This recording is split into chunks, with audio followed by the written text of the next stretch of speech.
Chapter 1. The Awakening of the Medium. In the world of magical spirits, a realm dominated by sorcery, every individual takes immense pride in aspiring to become a magician. The higher the rank of the magician, the greater the respect they command, primarily due to their formidable combat prowess. Yet, despite the latent potential within each person to become a magician, not everyone can successfully awaken the mystical powers and summon their own companion beast.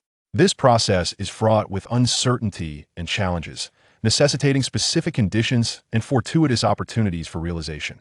Only the fortunate or those who have persevered through arduous efforts may transcend this obstacle and reveal their true magical talent. At this moment, upon a mysterious altar, a mere 7-year-old child is exerting every ounce of his strength to perform an ancient summoning ritual. His face glistens with sweat, and his expression is a mixture of tension and determination, as if he is grappling with a formidable force. This child is the protagonist, Longyi, who endeavors to summon his companion beast. However, the situation before him is exceptionally arduous. He has already persevered in the center of the altar for an extended period, yet he has been unable to summon his companion beast. His body trembles slightly, on the verge of collapse. Yet he grits his teeth and refuses to relinquish this rare opportunity. The companion beast is essential for every magician, and each individual is permitted only one throughout their lifetime. The summoned beasts are in their juvenile forms, nurtured within the magician's spiritual field, growing alongside their conjurers. However, each person's potential varies, resulting in companion beasts of vastly differing strengths. The greater the magician's potential, the more formidable the beast, and vice versa. Father, this is already the 7th summoning ritual that he has attempted. Why can he not summon a juvenile beast? A young man, approximately 30 years of age, furrows his brow as he inquires of a middle-aged man. This young man is Longyi's father, Long Tian, while the elder is his grandfather, Long Ba. Both bear an air of authority and dignity, instilling a sense of reverence in those around them. From birth, Longyi has possessed mystical powers, a prodigious talent at the age of 7. He has reached the 4th level of magical spirits, which by all accounts should not necessitate so many attempts without success. This perplexes me, Long Ba mutters, his brow furrowed, his gaze betraying deep concern and confusion. Upon hearing his father's words, Long Tian's expression mirrors that of his father, his heart laden with worry. Long Ba cannot help but reminisce about Longyi's childhood. In those days, Longyi was astute and spirited, exhibiting a profound passion and innate talent for cultivation. He recalls the astonishment that swept through the family when Longyi first manifested his mystical powers. However, the current circumstances leave Long Ba utterly bewildered. By all logical standards, given Longyi's aptitude and strength, he should have long since ascended to higher realms. Yet the reality is a series of failures, prompting Long Ba to question whether other factors might be at play in this unexpected outcome. Long Tian stands silently by, his own heart heavy. As a father, he has always cherished Longyi deeply. After a brief silence, Long Ba furrowed his brow, his gaze resolute as he gradually articulated, "If we fail this time, we shall be left with but one final opportunity. Therefore, we must handle this with utmost caution, leaving no room for error."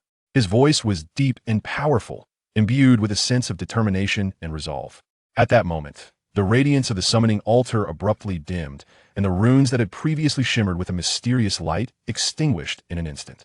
Simultaneously, Longyi, standing upon the altar, staggered violently, his eyes closing tightly as he collapsed to the ground, unconscious. This unforeseen turn of events left everyone stunned, a wave of disappointment surging within their hearts. Once again, failure loomed, and they could not help but feel an overwhelming sense of despair. Witnessing this scene, Long Tian's heart tightened. He swiftly leaped forward, hastening to his son Longyi's side. After a meticulous examination of his son's condition, he found no severe injuries, yet his worry lingered.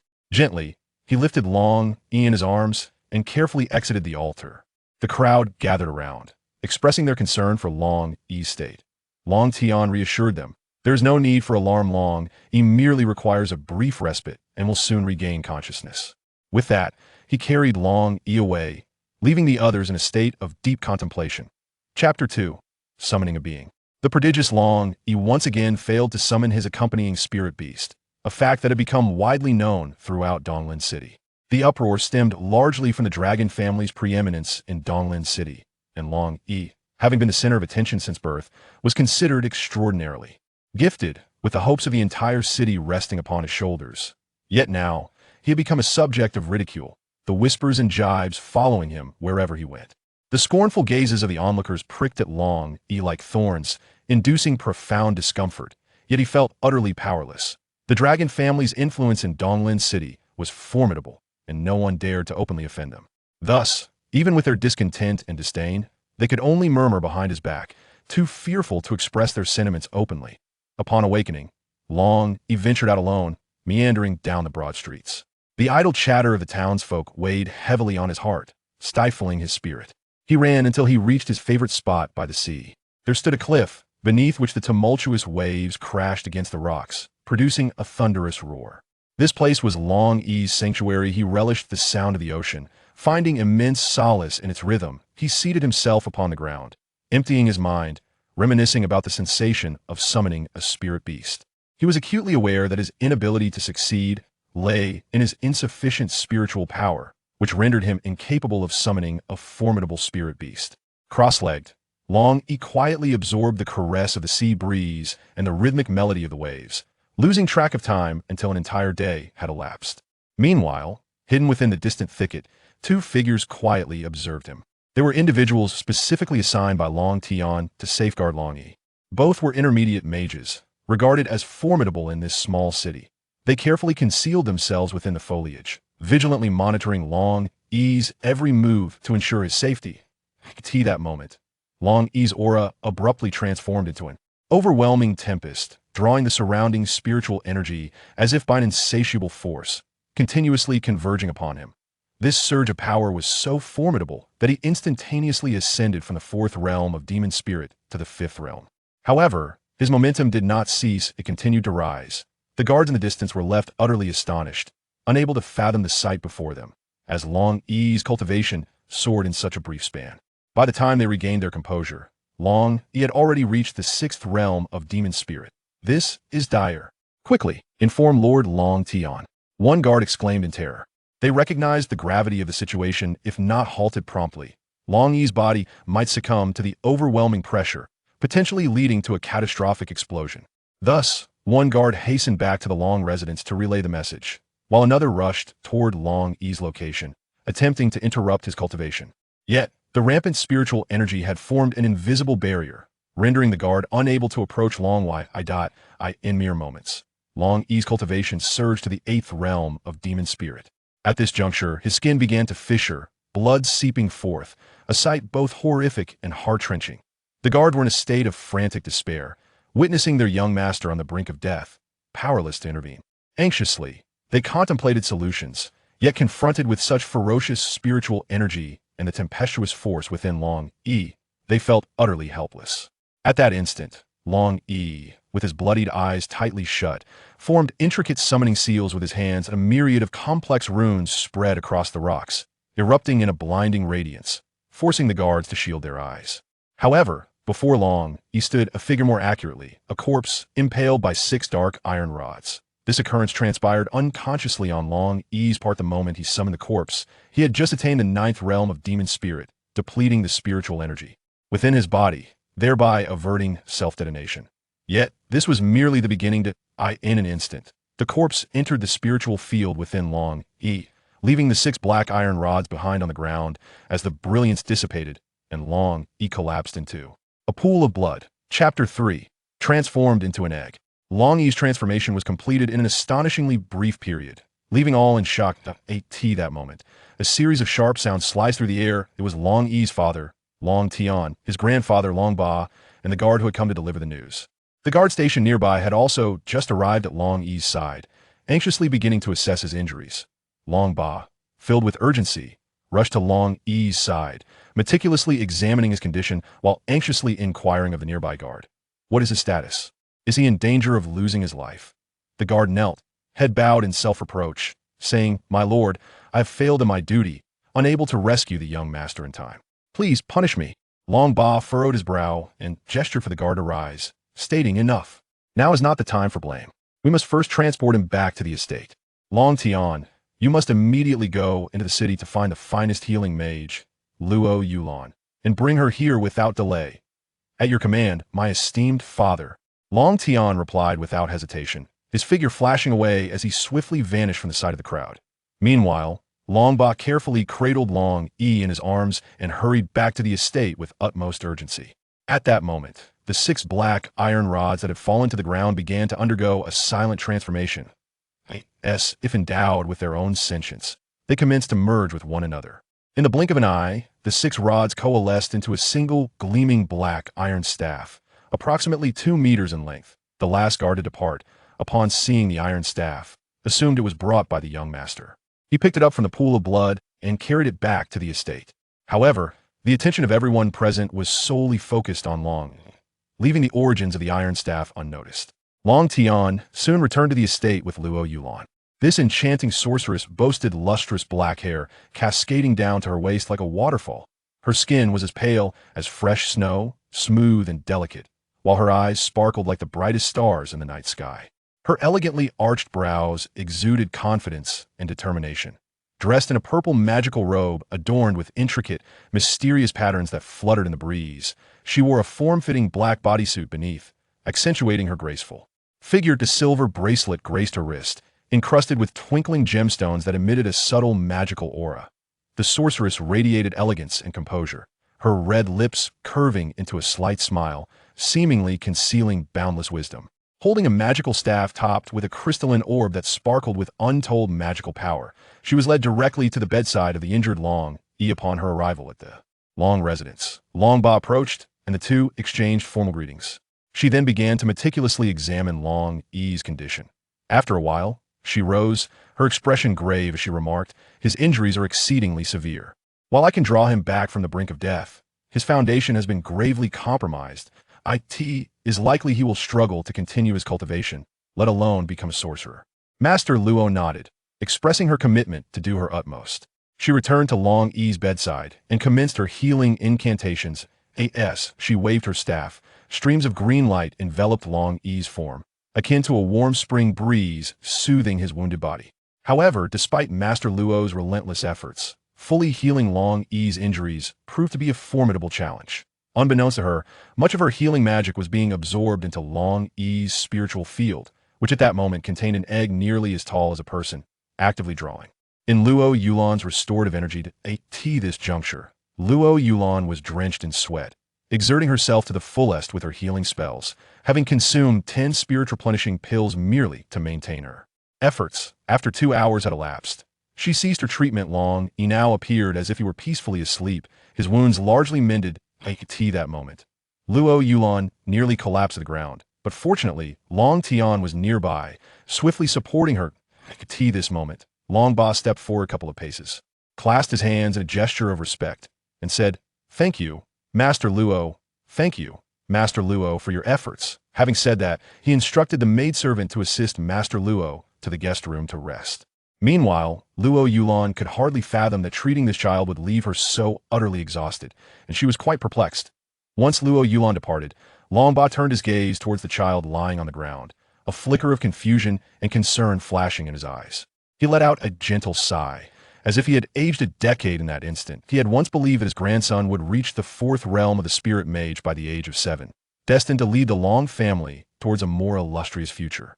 However, all those dreams had now dissolved into mere illusions. It is well known that a child achieving the 4th realm of spirit mage at such a tender age would be regarded as a prodigy throughout the entire magical world.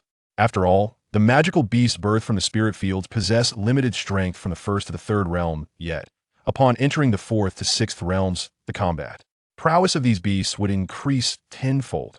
As for the realms beyond the 7th, Longba was uncertain of their specific strengths, for within this small town, no one had yet attained such heights. One can imagine the heavy toll this transformation of Longyi has taken on Long, but what a crushing blow it is for him. Yet, reality is relentlessly harsh. No matter how deep his sorrow, he cannot alter the course of fate. Chapter 4. Awakening from the Dream. Longyi lay in a coma for 3 full days, and during this time, he experienced an extensive dream. In this dream, he wandered through a dimly lit realm, where raindrops fell like dislodged pearls, mercilessly striking the battlefield. Longyi beheld 6 pairs of peculiar eyes, belonging to 6 individuals who were attacking him, engaged in a life-and-death struggle. These 6 did not wield wands nor recite intricate incantations. Their spells were effortlessly conjured, potent and fierce. Uncontrollably, his body retaliated in kind, devoid of any magical traces. Such a battle opened Longyi's eyes to a realm of possibilities he had never imagined. The confrontation had persisted for quite some time, and Longyi felt a tremendous drain on his spiritual energy, yet the spark of indomitable spirit still flickered in his eyes. He understood the significance of this battle, not merely for himself but for the future of the entire world. After an intense exchange, one of his assailants pierced him with a black rod, blood oozing from the wound and staining the surrounding water. Struggling to his feet, a smile graced his lips, as if he had come to terms with his fate. The 6 observers regarded the injured figure with indifference, calmly inquiring if he had any last words. Longyi weakly shook his head, his eyes betrayed a hint of regret, yet they brimmed with hope for the future. In that moment, the 6 individuals simultaneously struck, 6 dark iron rods plunging into their own bodies. Longyi felt his consciousness begin to dissipate, his vision blurring, and his strength waning. He recognized that death was imminent, yet his heart was filled with unwillingness and rage. However, just as he was about to close his eyes, a surge of formidable willpower compelled him to muster his last reserves of strength, shattering the stone beneath him. As the rubble crumbled, a frog was liberated. This creature appeared unremarkable, yet its emergence instilled in Longyi a glimmer of hope. The frog vanished without a trace, as if it had never existed at all. Longyi's body gradually sank to the depths of the water, his eyes slowly closing, preparing to embrace the arrival of death. Yet, at that moment, a brilliant light illuminated the entire space. The radiance was so blinding that Longyi was compelled to shut his eyes. He was oblivious to what was transpiring, but he sensed a powerful energy surging within him. Longyi, drenched in sweat, abruptly sat up in bed, gasping for breath. As he surveyed his surroundings, he realized that he was in a room, and that all he had just experienced was merely a nightmare. "Young master, you are awake." The maid hurriedly approached Longyi and then instructed another maid, "Quickly inform Lord Long. Hurry." The second maid, not daring to delay, immediately dashed out to deliver the message. Before long, Long Ba, Long Tian, and several other elders arrived. Some bore expressions of joy, while others appeared deeply concerned. Upon seeing that his grandson had awakened and was not gravely harmed, Long Ba dismissed the onlookers, leaving only Long Tian by Longyi's side. Subsequently, he sent someone to summon Master Luo Yulan, wishing for her to examine Longyi once more, particularly to ascertain the possibility of his magical cultivation. "How are you feeling, Mingo?" Long Tian grasped Longyi's hand, his concern palpable. Longyi's childhood name was Minger, a name bestowed by his mother, who had mysteriously vanished several years prior, leaving her fate unknown. "Father, I am well, just feeling rather weak," Longyi replied, his voice tender and melodious, charming all who heard it. Coupled with his striking features and large, expressive eyes, he endeared himself to everyone present. "That is a relief," Long Tian responded, finally exhaling in relief. He exchanged a glance with Long Ba and speculated, "It seems you have not eaten for some time, which accounts for your weakness. Your grandfather has already sent for Master Luo Yulan. She will examine you shortly." Before long, Luo Yulan entered the room. She meticulously assessed Longyi's condition and then furrowed her brow slightly. "Young Master Long's health appears stable. However, I hesitate to speak further." "What is it?" "Please, Master, do not hold back," Long Tian implored eagerly. "However, I have detected no trace of magical energy within him," Luo Yulan softly replied. Long Ba's expression instantly grew solemn as he cast a glance at Longyi, a flicker of disappointment gleaming in his eyes. Long's heart was heavy with sorrow. He was acutely aware that he lacked the ability to wield magic. In this world, where magic reigned supreme, it seemed unlikely that he would achieve great heights in the future. "It is of no consequence, Minger," Long Tian reassured him, gently patting his shoulder. "Even if we cannot cultivate magic, there are still alternative paths to strength. If one cannot be a sorcerer, one can still become a martial artist." Long nodded slightly, secretly vowing to discover his own path and become a formidable force. Chapter 5: The Martial Arts Practitioner in the Realm of Magical Spirits. Despite the high regard in which sorcerers are held, there exists a segment of the populace that, for various reasons, is unable to possess powerful spirit beasts. These reasons may include the failure to acquire a suitable spirit beast, the unfortunate demise of their existing companion, or the inherent weakness of their creature. For these individuals, the choice often lies in becoming martial arts practitioners. The primary distinction between martial arts practitioners and sorcerers is the absence of a spiritual companion or spirit beast. Consequently, Their combat prowess frequently lags behind, even when both are of equivalent cultivation levels. Nevertheless, many opt to cultivate martial skills alongside their magical studies, thereby enhancing their overall combat capabilities. The advantage of this approach is that, in the face of unusual circumstances, such as an injured spirit beast or one rendered ineffective, they can still rely on their own martial strength to navigate crises. Moreover, by simultaneously honing both magic and martial arts, they gain a deeper comprehension of power utilization, thus improving their overall combat efficiency. In summary, although martial arts practitioners may be relatively weaker in combat, their integration with sorcery allows them to wield greater strength within the magical spirit world. This diversified training methodology offers individuals a broader array of choices and strategies when confronted with various challenges. However, due to their status as adjuncts to sorcerers, the position of martial arts practitioners has correspondingly diminished. In this world, sorcerers are regarded as more noble and valuable, while martial arts practitioners are often overlooked or disparaged. Now, Long faced the singular choice of becoming a martial arts practitioner. Despite being merely 7 years old, he had already begun to perceive the societal evaluations and treatments of different professions.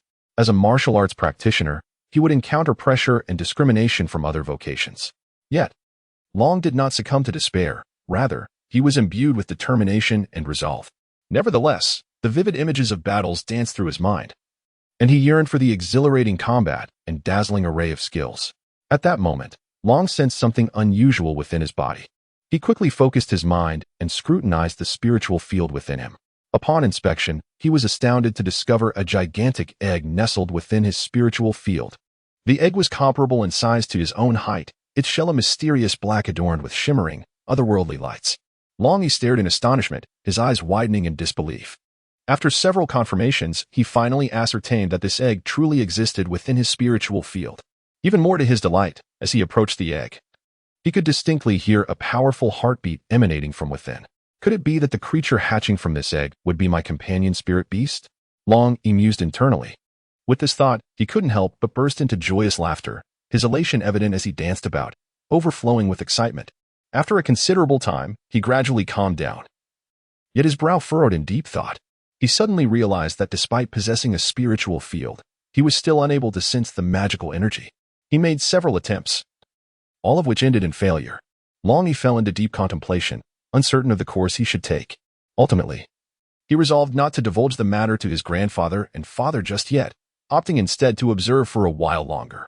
After all, he wished to spare them from further disappointment. Thus, he quietly returned to his room, lying on his bed, his mind incessantly pondering what steps to take next. At last, he clenched his small hands, preparing to embark on his journey to the academy. At this moment, Longyi remains unaware that his grandfather has already enrolled him in the Spirit Mage Academy.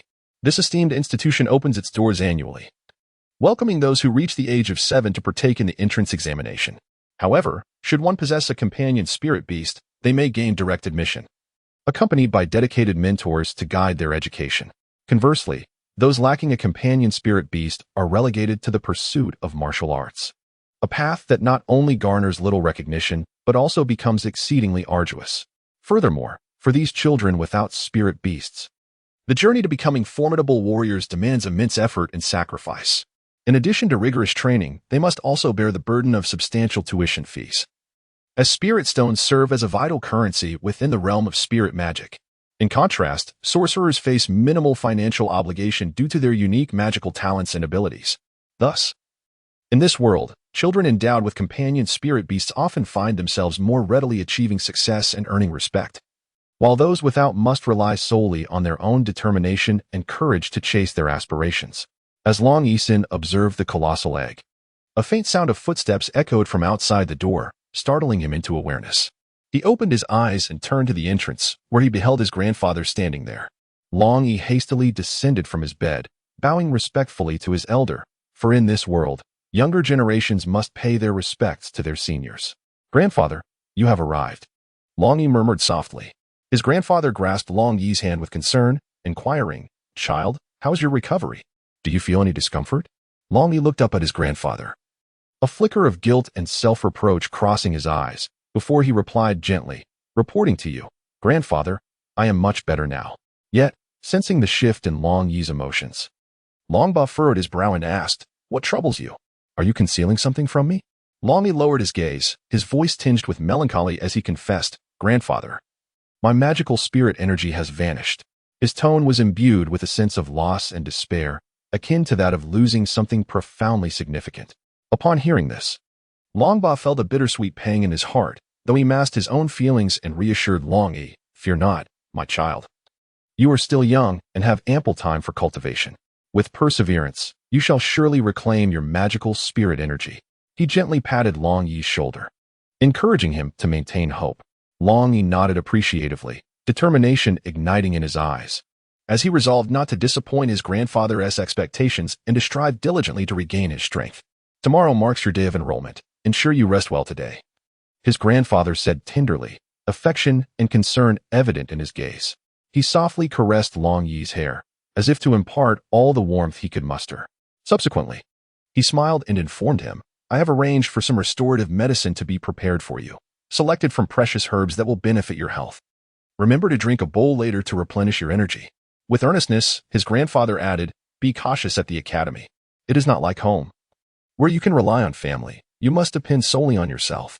The academy enforces strict regulations, and even I cannot visit you frequently. Your purpose there is to learn and become an exemplary martial artist, which is no trivial endeavor. Be prepared to endure hardships. Only through relentless effort and trials can you achieve success on this path. Remember, face any adversity with strength, and do not surrender easily." Chapter 7. The Ninth Academy of Magical Spirits. On the following morning, as the sun began to rise, its gentle rays illuminated the streets, imparting a refreshing aura. Longba and Longyi sat together in a carriage, making their way to the academy. They traversed the bustling city, ultimately arriving at their destination. Upon disembarking from the carriage, Longba and Longyi looked up to find a towering edifice before them, soaring into the clouds with an imposing presence. This structure was none other than the Ninth Academy of Magical Spirits, one of the most renowned institutions in the small town. Above the grand entrance, a massive plaque hung, inscribed with powerful characters proclaiming, "Ninth Academy of Magical Spirits." Longba silently marveled at the grandeur of the academy, truly a magnificent establishment worthy of nurturing sorcerers. He turned to gaze at Longyi, who was equally enthralled, his face alight with excitement as he stared at the imposing entrance of the academy, his eyes shimmering with anticipation.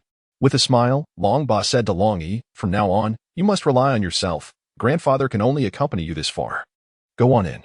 After bidding farewell to his grandfather, Longyi stepped through the gates of the academy, entering a vast and expansive campus. The grounds were adorned with lush greenery and vibrant flowers, and the air was fresh and invigorating. At that moment, numerous new students had already arrived, and there was not a single adult in sight, as the academy prohibited parents from entering. Longyi made his way to the plaza, where several long lines were formed. Guided by senior academy students, he joined the queue as instructed. "All new students, please line up properly and present your registration cards for enrollment. Do not cause any disturbances, or you will face the consequences outlined in the academy's regulations."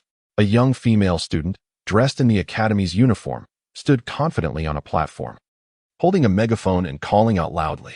Although she appeared to be around 8 years old, she exuded an air of remarkable competence and maturity. Her gaze was resolute, and her tone was serious, clearly reflecting her dedication to her responsibilities. Periodically, she would repeat her announcement, her voice clear and resonant, echoing throughout the plaza.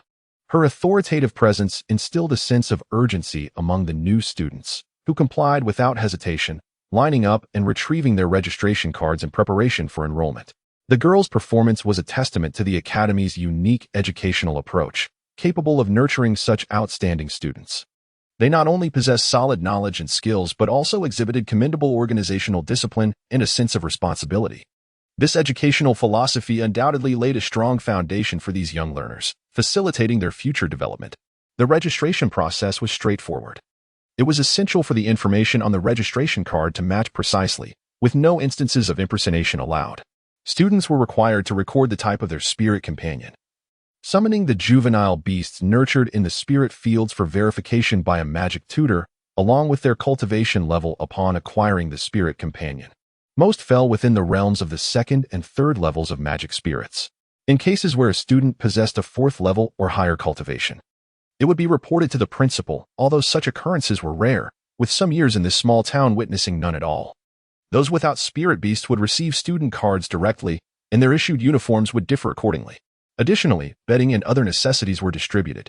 Students were responsible for locating their dormitories. As the relevant information was already indicated on their student cards, each assigned a specific bed number. Longyi entered his room alone, discovering it neatly arranged with 20 beds, 10 on each side. A 1-meter-wide aisle separated them, providing ample space for 2 children to walk side by side. The distance between each bed was compact, just enough for one person to pass through. Being the first to arrive, Longyi found the room empty.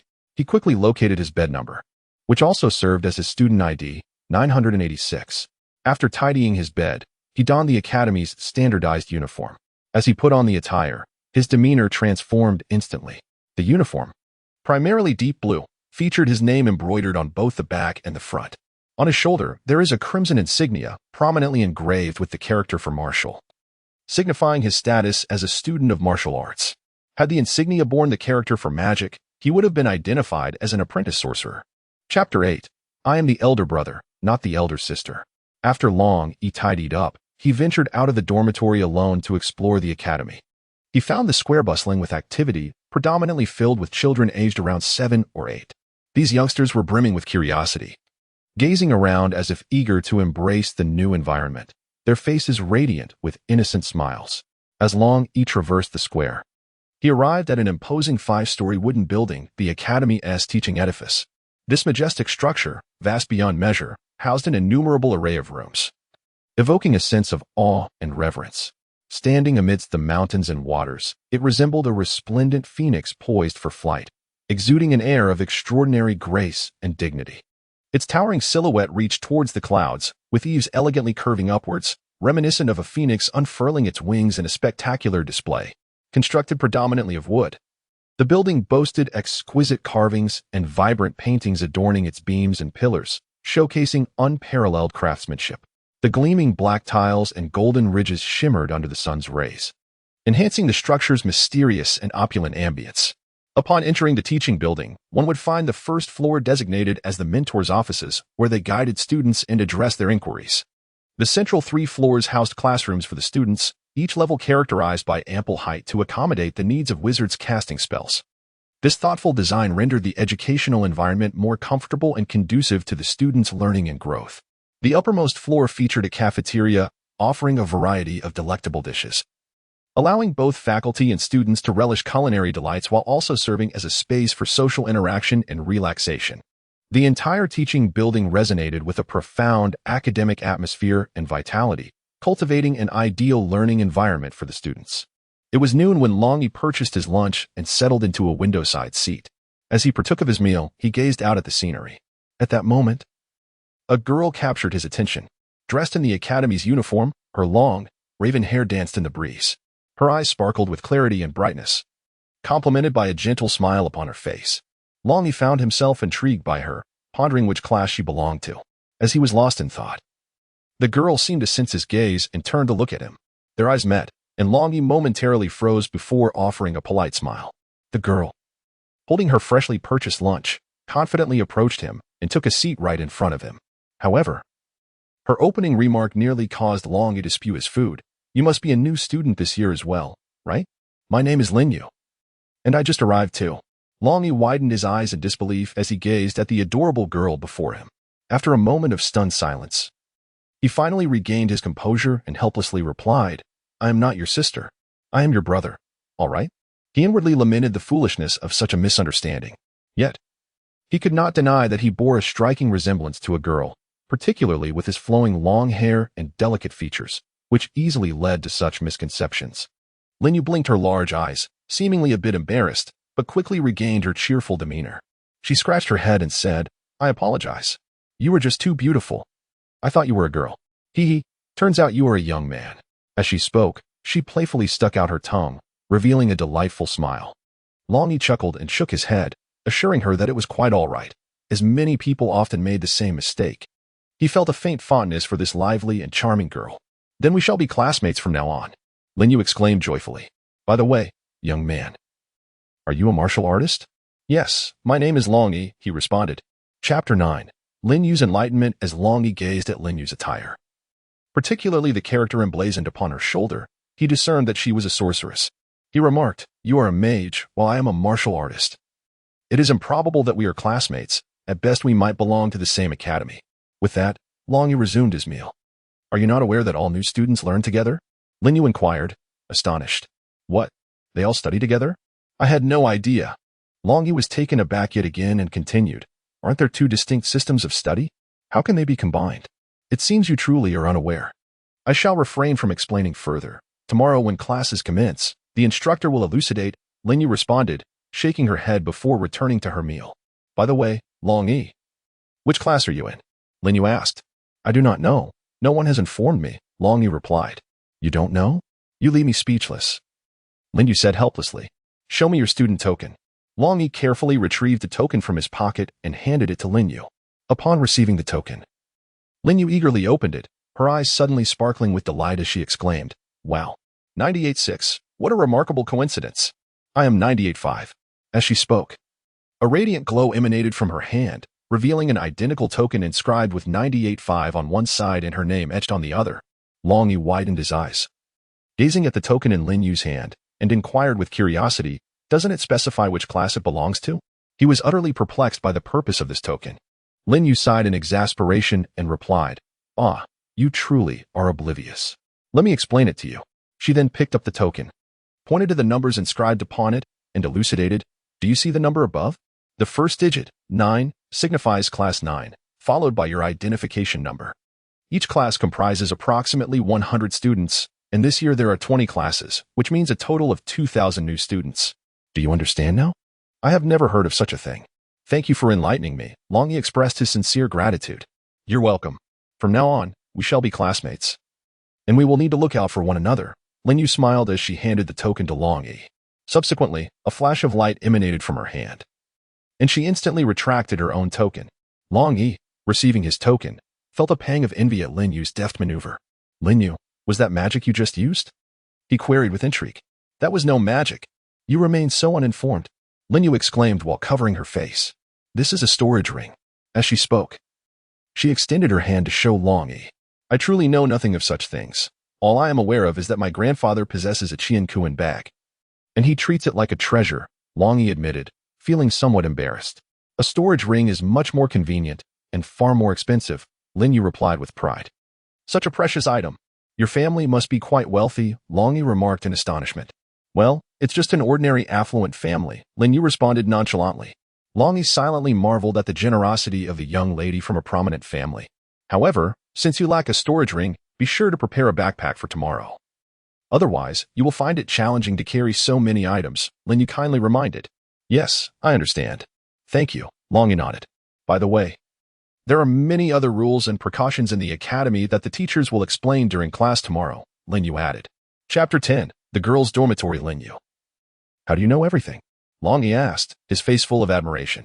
Upon hearing Longyi's praise, Linyu's lips curved into a satisfied smile. "Of course. I am the encyclopedia of this academy.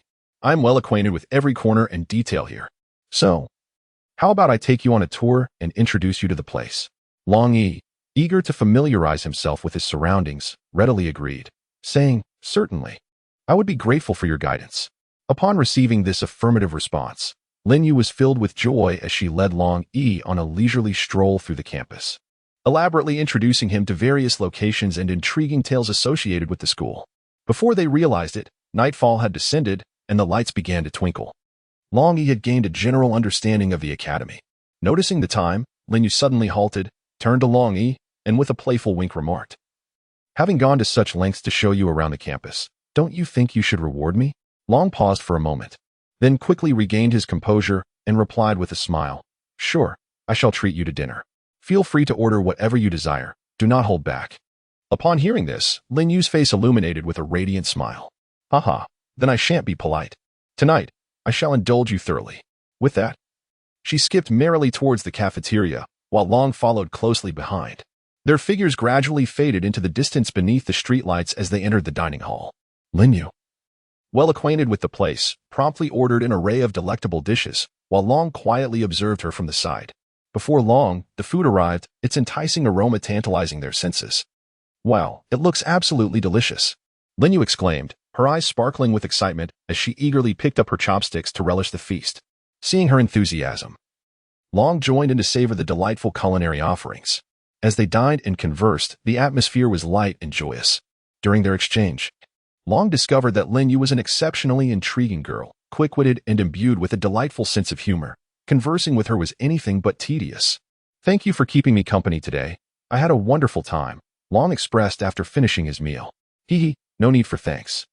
We can often dine together in the future," Lin Yu replied with a smile, having silently acknowledged Long as a cherished friend in her heart. After exiting the cafeteria, Lin Yu turned to Long and said, "Let us return to the dormitory. It's best to rest early, for tomorrow morning arrives swiftly. And we must not be late on our first day of classes." The dragon nodded slightly, indicating his agreement, and then said, "Well, then, farewell." After speaking, he turned to leave. However, at that moment, Lin Yu also turned around, closely following behind him. Longyi halted his steps and turned to gaze at Lin Yu, inquiring with a hint of curiosity, "Is there something you wish to discuss?" Lin Yu gently shook her head and replied softly, "Nothing at all." Long furrowed his brow and continued to inquire, "Why are you following me?" Lin Yu smiled gently and explained, "Why are you so dense? We all share the same dormitory." Longyi suddenly realized that their dormitories were quite close to each other. A wave of understanding washed over him, and he scratched his head, smiling a bit sheepishly. He felt somewhat foolish for not having considered this earlier. Consequently, Longyi suggested to Lin Yu, "Let us walk together." As they strolled side by side, engaging in pleasant conversation, Longyi discovered that Lin Yu was indeed an intriguing person. Her smile radiated warmth. Before they knew it, they arrived in front of their dormitory, only to find that they resided on the same floor. Entering the corridor together, they encountered several other students, all of whom were fellow trainees. As they walked side by side, glancing at the door numbers, they reached a particular entrance and simultaneously exclaimed, "See you tomorrow." They exchanged smiles, but the next moment left them momentarily stunned. Both reached for the door handle at the same time, their hands overlapping. "Oh," Lin Yu gasped softly, attempting to withdraw her hand, but Longyi grasped it firmly. "What are you doing?" Lin Yu asked, her cheeks flushed with embarrassment. "This is my dorm," Longyi quickly clarified, equally surprised by the awkward situation. They took a moment to scrutinize the door number, confirming that there was no mistake. Time seemed to stand still as they remained in that frozen moment, neither willing to break the silence. Finally, Longyi ventured to shatter the stillness, saying, "Why don't you go in first?" He released Lin Yu's hand and stepped aside. "Actually, let us go in together and take a look," Lin Yu proposed. "All right." Longyi nodded in agreement. Longyi stood before the dormitory, utterly astounded by the scene that unfolded before him. The entire room was filled with 20 beds, each occupied by a bustling figure. To his dismay, all these figures were girls. Although they were merely 7 years old, the significance of gender differences still demanded respect. Longyi felt an overwhelming sense of embarrassment, unsure of how to navigate this predicament. At that moment, Lin Yu, standing nearby, erupted into a fit of laughter. She laughed so heartily that tears streamed down her cheeks. It became clear to Lin Yu that the person responsible for assigning the beds had mistakenly taken Longyi for a girl, leading to this unfortunate arrangement. Faced with such an awkward situation, Longyi found himself in a quandary. He could neither boldly enter this realm of girls nor could he adequately explain the misunderstanding to anyone else. Meanwhile, Lin Yu reveled in the hilarity of the scene, completely disregarding Longyi's feelings. All the onlookers turned their gaze towards the laughing Lin Yu, bewildered by the unfolding drama. Longyi inwardly lamented, pondering how this predicament could possibly conclude. He began to contemplate whether he should proactively seek alternative accommodations.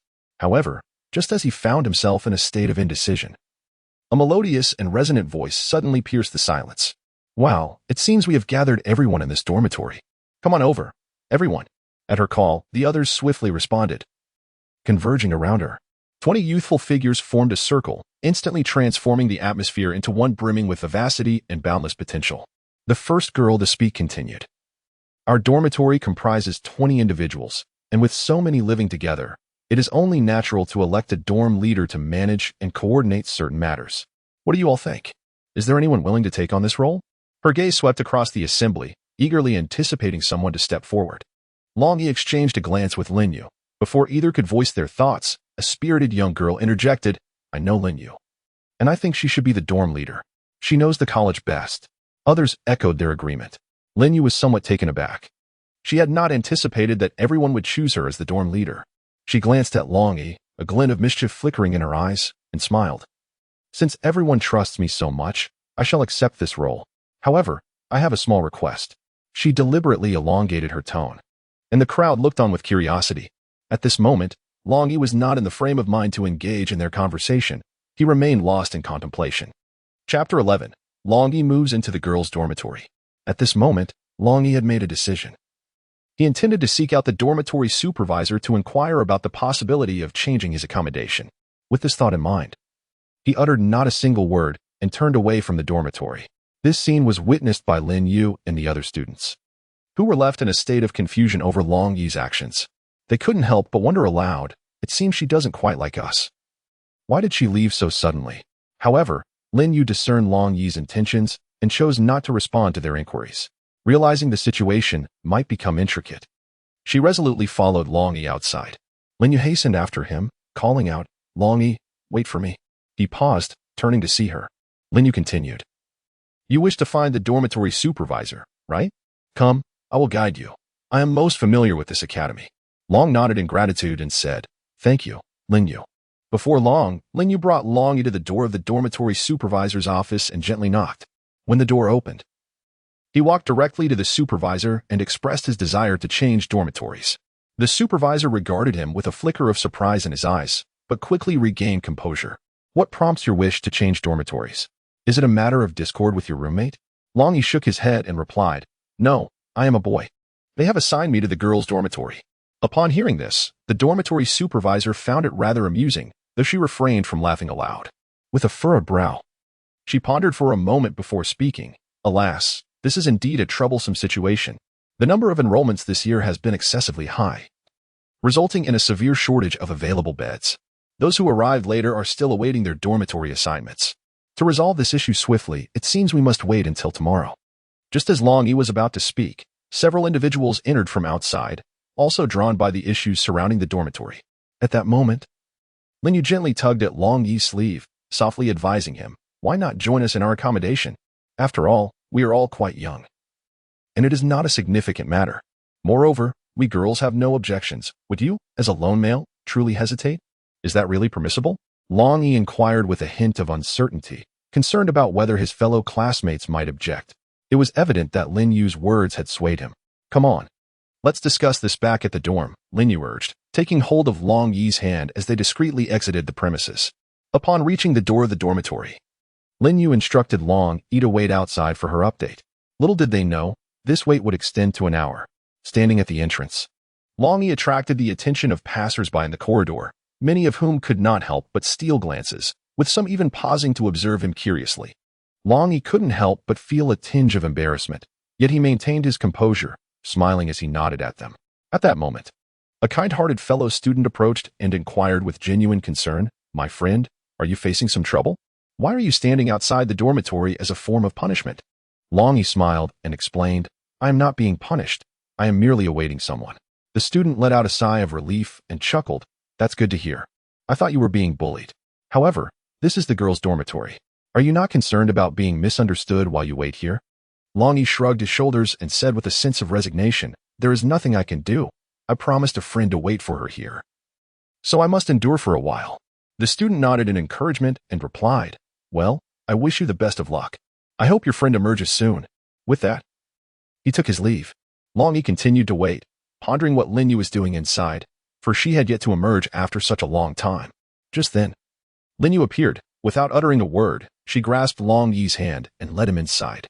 Longyi allowed himself to be drawn in by her. Upon pushing open the door, Longyi stepped inside and discovered that all the young ladies were already poised at the entrance, impeccably attired. Their gazes converged upon him, brimming with curiosity and anticipation. Under the scrutiny of so many eyes, Longyi felt a twinge of embarrassment, his cheeks subtly flushing. He pressed his lips together, uttering not a word, instead choosing to quietly observe the surroundings. Longyi's keen eyes quickly discerned a solitary bed amidst the multitude of sleeping arrangements, conspicuously positioned at the side. Upon closer inspection, he realized it was none other than his own designated bed. The other beds were neatly aligned against the inner wall of the room, creating a spaciousness that rendered the previously cramped area far more open, leaving a small patch of empty space. What captured attention even more was the thick curtain drawn across the center of this empty space. effectively dividing the dormitory into two relatively independent zones. Linyu gestured towards the vacant bed and informed Longyi, "This will be your sleeping space from now on." Longyi nodded in acknowledgement and, glancing at the other girls, asked somewhat shyly, "Will my presence here inconvenience you?" "Not at all." A girl with short hair replied with a smile, "Just make sure you don't cross that curtain at night." At that moment, another girl chimed in. "And what if he does?" addressing the short-haired girl. To which the latter responded, "I could only scream." Laughter erupted among them. Linyu clapped her hands and declared, "All right. Since Longyi is settled in, let us all get some rest. It's getting late."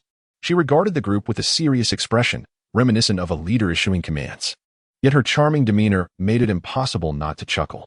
The others nodded in agreement, complying with her directive, and returned to their beds, drawing their curtains tightly as they prepared to drift into slumber. With a light step, Linyu approached Longyi, her lips curving into a sly smile. She gently poked his shoulder and teased, "You should rest too, but remember to dress properly. Don't go to bed without clothes." With that, she playfully winked at him.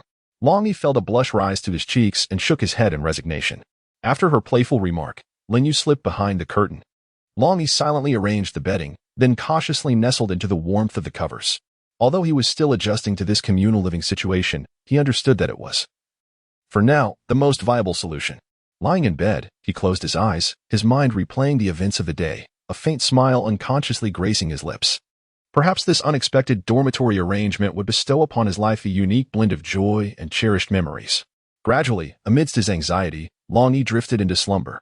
Not long after he fell asleep, the egg within his spiritual field began to undergo a transformation. The spiritual energy within the field surged rapidly, only to be absorbed by the egg. At that moment, Longyi found himself immersed in a familiar dream, accompanied by those 6 pairs of extraordinary eyes. Chapter 12. The Lord of the Underworld Begins Class, Part 1. A piercing scream echoed through the dormitory, rousing everyone from their slumber. The inhabitants stirred, rubbing their eyes in confusion as they turned to the source of the sound. The scream had emanated from Longyi, who had once again awoken from that horrifying nightmare. Fear was etched across Longyi's face, his body trembling slightly. He gasped for breath, beads of cold sweat dotting his forehead. The people around him were startled by his sudden cry, their expressions a mixture of confusion and concern as they gazed at Longyi, uncertain of what had transpired. Linyu quickly sprang from her bed and rushed to his side, her voice laced with worry as she inquired, "What is the matter? Are you feeling unwell? Or have you experienced a nightmare?" Gently, she patted Longyi's shoulder, attempting to soothe him. Long raised his head, his gaze somewhat dazed as he looked at Linyu. After a moment, he regained his composure. He took a deep breath and murmured, "I'm sorry, I had another nightmare." His voice bore a trace of fear and exhaustion. Linyu observed the cold sweat glistening on Long's forehead and felt a surge of concern within her. Frowning, she gently reassured him, "Do not be afraid, it was merely a dream. If you wish, you may share the details of the nightmare with me. Perhaps it will bring you some solace." Longyi shook his head and said with a bittersweet smile, "Thank you, but that dream felt all too real. I am still haunted by it." He wiped the sweat from his forehead, striving to compose himself. Observing Longyi's reluctance to elaborate, Linyu did not press him further. She turned back to her own bed and drew the curtains. Then, she explained the situation to her roommates, who, upon hearing her words, expressed their understanding and fell into silence. Just then, the bell signaling the start of the day rang out, and all the students were required to head to their classrooms, lest they be tardy. Longyi also awoke, donned his attire, and equipped himself with the student token before heading to the classroom alongside Linyu and her companions. Upon arrival, each student found their designated seat, identifiable by their unique student numbers. Longyi located his seat, number 986, and settled in, with Linyu taking her place beside him. He cast a glance at Linyu, offering a warm smile and a nod of greeting, which she reciprocated. At this moment, most of the classmates had gathered and seated themselves. A series of chimes resonated, signaling the commencement of the class. Before long, a man entered the classroom, instantly enveloping the space in silence. This gentleman, appearing to be in his 30s, possessed an imposing stature, adorned in a deep-hued magical robe embroidered with intricate silver runes, exuding an air of solemnity and strength. His countenance was serious, with sharply defined features that conveyed an unmistakable authority. His piercing gaze seemed capable of unraveling the secrets of magic, and whenever he surveyed the classroom, the students fell silent in an instant. Upon reaching the podium, he proclaimed, "Welcome to my class. For the next 3 years, you will embark on a journey of learning with me. Allow me to introduce myself. I am Li Kaming." known as the king of the underworld, and I am an intermediate magician. Each educator possesses a distinctive teaching style, and I hope you will swiftly adapt to mine." At this juncture, he paused, slowly scanning the room and taking in each student. Then he continued, "I understand that some of you may not have had the opportunity to enjoy breakfast, but this is my first gift to you, intended to instill a lesson in you." As the students heard their instructor mention breakfast and a gift, they mistakenly assumed he would invite them to share a meal, eagerly looking towards him with anticipation. However, the next statement left them all in a state of shock and disbelief. He raised his voice, announcing, "You shall not eat breakfast today." This abrupt declaration rendered the students speechless, frozen in disbelief. He added, "Do not inquire about the reason, from the moment the class bell rang. Every subsequent day and minute is at my discretion. The days ahead will be increasingly challenging, and if anyone finds it difficult to adapt to my teaching methods, it would be prudent to leave my classroom sooner rather than later." He cast a stern gaze around the room. After all, they were merely 7-year-old children, and none dared to speak up. "Now, let my first lesson officially commence," Li Ming declared. "I am aware that your upbringing has been focused on becoming magicians, yet they have overlooked another vital aspect, that of martial artists. All magicians must first master the art of martial prowess, meaning every magician must be a martial artist. Though not all martial artists can become magicians. Mastery of martial arts is the fundamental prerequisite for wielding magic. As you progress in your martial training, you will come to understand the application of magic. I shall say no more on this matter for now." Li Ming paused, allowing the students a moment of contemplation. After a while, he inquired, "Should you have any uncertainties, feel free to approach me with your questions." At this moment, a bold student raised his hand and stood up to inquire, "Masterly, which is truly more formidable, the martial artist or the sorcerer?" This question undoubtedly encapsulated the curiosity that lingered in the minds of all the students. Masterly smiled, gesturing for the student to take his seat, and then began to elucidate. "This question cannot be answered with a simple generalization. Firstly, let us discuss the martial artist. Through the cultivation of specific techniques, martial artists absorb the ethereal energies of the universe and store them within their spiritual fields.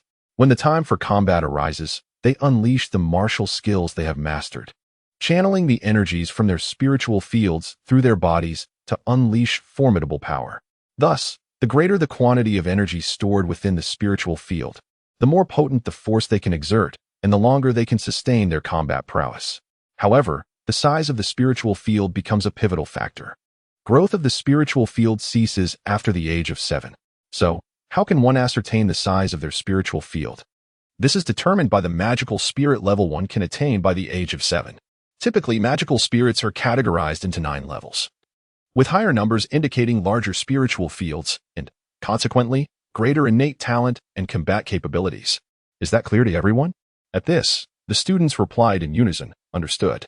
Dragon Yi's face radiated with a joyful smile, for at the tender age of merely 7, he had successfully ascended to the 4th realm of magic spirits. This remarkable achievement filled him with an unwavering confidence regarding his future combat prowess. Little did Dragon Yi know that following his seaside experience, his spiritual energy had surged uncontrollably, propelling him directly to the lofty heights of the 9th realm of magic spirits. At that time, he was completely oblivious to the astonishing transformation occurring within him.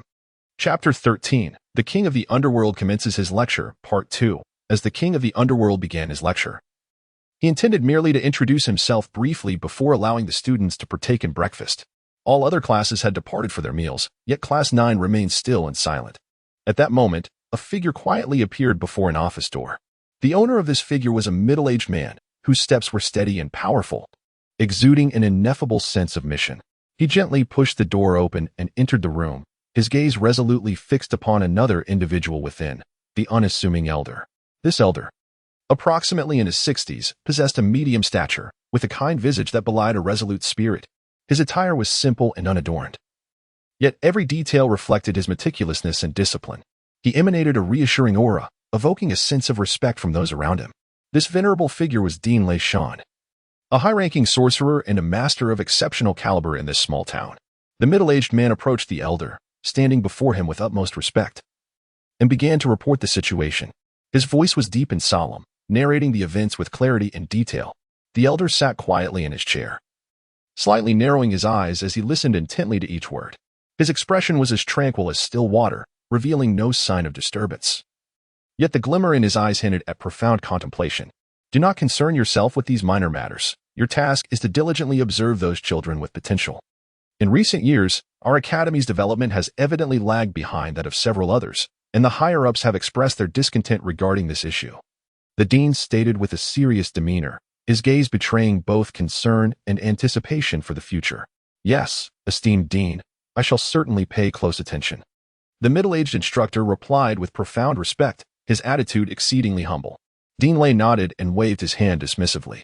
Very well, there is nothing more. You may leave. With that, he returned his focus to the documents before him, no longer casting a glance at the middle-aged instructor, understanding that it was time to take his leave.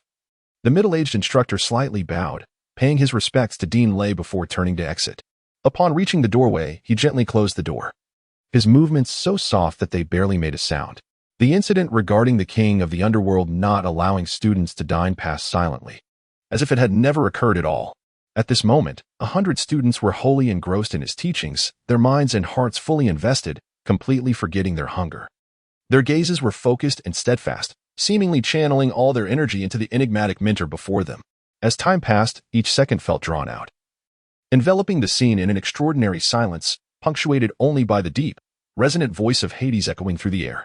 The most significant distinction between a magician and a martial artist lies in the magician's possession of a spirit beast companion. It is precisely due to the existence of spirit beasts within the spiritual fields that magicians can wield magical powers, a factor that fundamentally hinders martial artists from casting spells. Furthermore, their approaches to combat differ markedly. Magicians can summon their spirit companions to assist in battle, effectively engaging in a 2-against-1 dynamic, placing martial artists at a distinct disadvantage. Mentorly spoke with gravitas, pausing momentarily to invite questions from his students. At this juncture, Longyi, reminded of the colossal egg in his spiritual field, raised his hand to inquire, is it possible for someone upon awakening to summon an unhatched spirit beast egg into their spiritual field, rendering it incapable of being released? This question posed a challenge to Hades, who glanced at Longyi and replied, theoretically, a spirit beast egg can function as a spirit companion. But no instance of such an unhatched companion has ever been recorded in the realm of magical spirits. Chapter 14. Foundations of Cultivation Techniques. Part 1. Longyi, having failed to obtain the desired information, appeared somewhat despondent. However, the egg within his spiritual field was indeed genuine. His thoughts drifted back to the classroom where Mentor Li had devoted an entire hour to imparting knowledge, greatly benefiting each student present. Now we shall discuss the cultivation techniques. The teacher declared, capturing the student's attention with a clap of his hands. I will first introduce this technique, known as spirit control technique. It is the foundational practice of our Eastern Court Kingdom. Every child in our realm must learn this by the age of 7, without exception. This technique has been refined over countless generations, evolving into the most suitable method for our people to cultivate. Mentor spoke with a grave demeanor. Be prepared for the arduous path of cultivation, remarked the enigmatic king of the underworld with a sly smile. Do not consider yourselves as pampered 7-year-olds, nor think of yourselves as distinguished young masters or young ladies. Here, you must all devote yourselves sincerely to your training. The unsettling laughter from him sent shivers down the spines of the children present, as if a chilling breeze had swept through the room.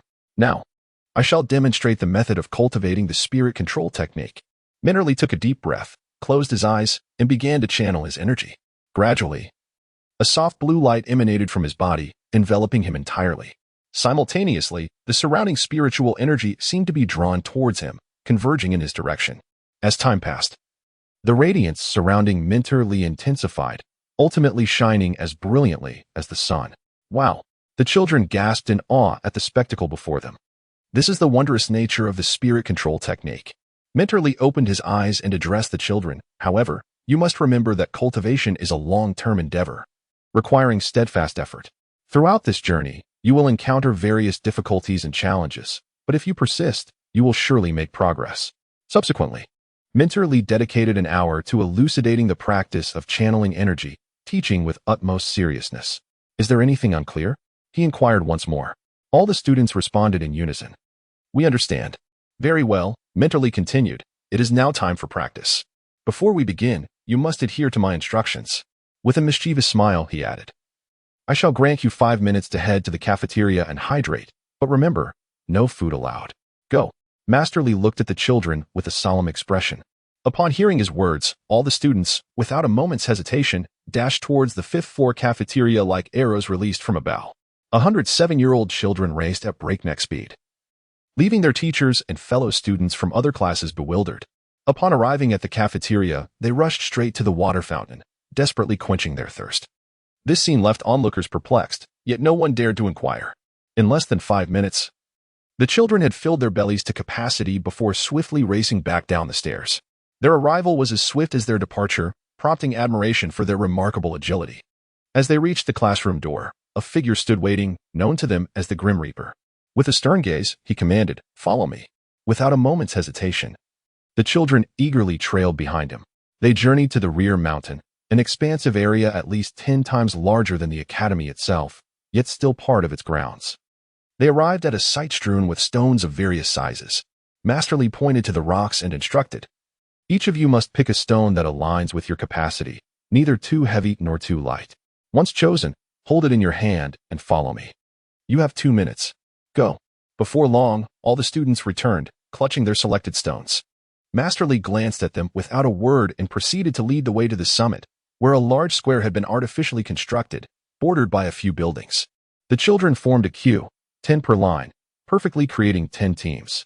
Masterly declared, "Raise your stones above your heads, and remember to gauge your strength. However, those who lower their stones first shall miss lunch. Let us begin. The last person to lower their stone will become the class monitor. Let's give it our all." At this moment, the sun blazed high in the sky, causing the children to sweat profusely, revealing the wisdom behind drinking water beforehand. Having skipped breakfast, each child now gritted their teeth, determined to persevere.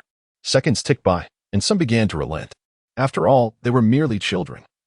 And reaching this point was a commendable feat. Those still holding on gradually felt their strength waning. Their arms trembled as sweat trickled down their foreheads. Yet, they clenched their jaws and fought to endure. Eventually, as time passed, only a few remained steadfast. Their faces were etched with exhaustion, yet their eyes radiated unwavering resolve. In a pivotal moment, one child finally succumbed, lowering his stone. The others quickly followed suit, leaving only one child still valiantly holding on. His hands had nearly lost sensation, but he refused to yield. Gritting his teeth, he summoned every ounce of strength to raise the stone high above his head. Ultimately, only after all the others had relinquished their stones did he slowly allow his to descend. He collapsed onto the ground, utterly spent, yet a triumphant smile graced his face. "Congratulations. You have become the monitor of our class." With a smile, Mentorly addressed the child. This child was Longyi, who had triumphed in the competition through his unwavering determination and perseverance, earning the title of class leader. Chapter 15, The Fundamental Cultivation Techniques, Part 2. As Longyi set down the stone, all the students around him immediately focused their gazes upon him, their eyes wide with astonishment. Who could have imagined that this extraordinarily handsome boy, appearing so delicate, possessed such formidable strength and astonishing resilience? Not only were the children taken aback, but even Mentorly could not help but regard Longyi with profound admiration. As he observed Longyi, a glimmer of appreciation flickered in his eyes. The king of the underworld regarded Longyi with a hint of expectation and trust. He spoke slowly, "Longyi, from this day forth, you shall be the leader of Class 9. As the class leader, you must lead by example, embodying an exemplary image. Furthermore, in the subsequent cultivation, you are to take the initiative, guiding your classmates towards mutual advancement. I have faith in your capabilities, but do you believe you are up to the task?" Upon hearing these words, Long felt a surge of responsibility welling up within him. He straightened his chest and replied resolutely, "Rest assured, Mentorly, I shall not betray your expectations. I will strive to fulfill the role of class leader diligently, guiding everyone towards collective growth. Regardless of the difficulties and challenges that may arise, I will forge ahead without hesitation." The king of the underworld nodded slightly, indicating his satisfaction. He continued, "Excellent, Long. I hope you can maintain such conviction and determination at all times. As class leader, you must pay attention to the overall development of the class. Care for each student's situation, assist them in resolving their issues, and foster unity and collaboration. At the same time, you must not neglect your own cultivation. Continually enhance your abilities, becoming a paragon for your peers. Only in this way can we cultivate a strong and cohesive team."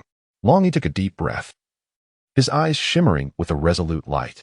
He understood that this was a heavy responsibility, yet also a rare opportunity. He silently vowed to give his all, to honor his mission. The king of the underworld gently patted Longyi's shoulder, his gaze revealing a hint of satisfaction and encouragement. He then slowly turned his head, scanning the other students as if wishing to impart some vital information to them. You must remember, the strength of an individual is ultimately limited. No matter how formidable one may be, it is challenging to face every obstacle alone. True power lies in the strength of the team. Only when everyone works in harmony and collaborates can greater accomplishments be achieved. The king of the underworld's voice resonated with a firm and profound tone, as if he were imparting the essence of life to these young souls. However, at that moment, the king's words seemed not merely a lesson for the students, but also a solemn reminder to his own heart. His gaze deepened, as if transcending time and space to behold his former self and the comrades with whom he had once fought. He understood that in this world, nothing was more paramount than unity, for it was not only the key to victory but also the cornerstone of protecting one's homeland and safeguarding justice. Yet, these reflections were fleeting, for soon Master Li issued a new command. Pick up your stones, run down the mountain, and then run back up. Longyi, lead them in this endeavor, Master Li declared sternly. Upon hearing his words, many students were still reeling, feeling a chill in their hearts. Longyi had only just set down his stone, hardly having had a moment's respite. Nevertheless, he hoisted the stone again and was the first to dash down the mountain, with Linyu closely following. Seeing this, the other students quickly followed suit. Chapter 16, Fundamentals of Cultivation, Part 3, Before Long. Longyi and the others returned to the mountaintop, each drenched in sweat and gasping for breath. Do not stop, keep running. I must remind you. The first 5 to descend will not have lunch, the king of the underworld stated ominously. Thus, they repeated the descent and descent 3 more times. And soon the first to reach the top appeared, escorted by Master Li to the mountain house. One by one, they were brought back, with Longyi among them. And the last to return was Linyu, which drew a notable glance from Master Li. Each person who was brought back sat cross-legged, engaged in the practice of spirit manipulation. It turned out that Master Li had put them through such arduous trials to render them extremely weak and hungry. Only in such a state could they more readily sense the spiritual energy of the world, thus mastering this fundamental technique at an accelerated pace. The beginning is always the hardest, and cultivating this technique was no exception. Typically, it would take at least half an hour to cultivate enough spiritual energy to be considered quick, marking someone as talented. Most individuals would require around an hour, and at worst, it would not exceed 2 hours. Longyi and Linyu were the last to enter the room.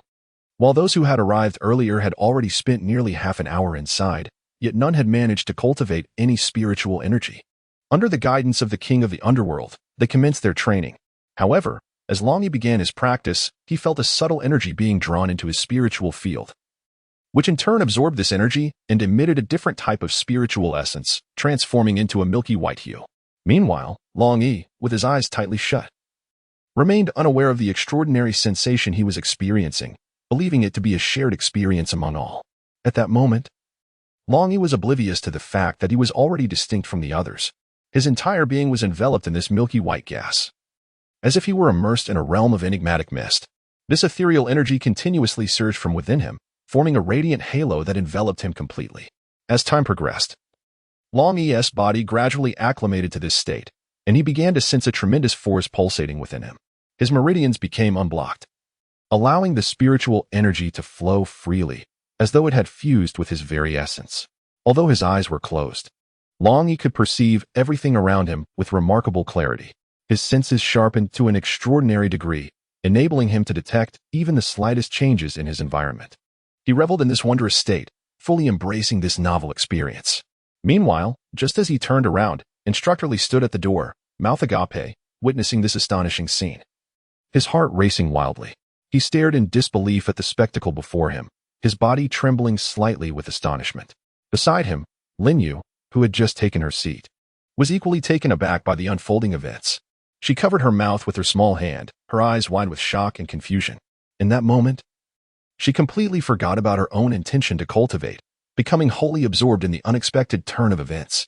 Since everyone had closed their eyes at the onset of their training, and as Longyi and Linyu had entered the room last, seated at the rear, the other students remained oblivious to their arrival.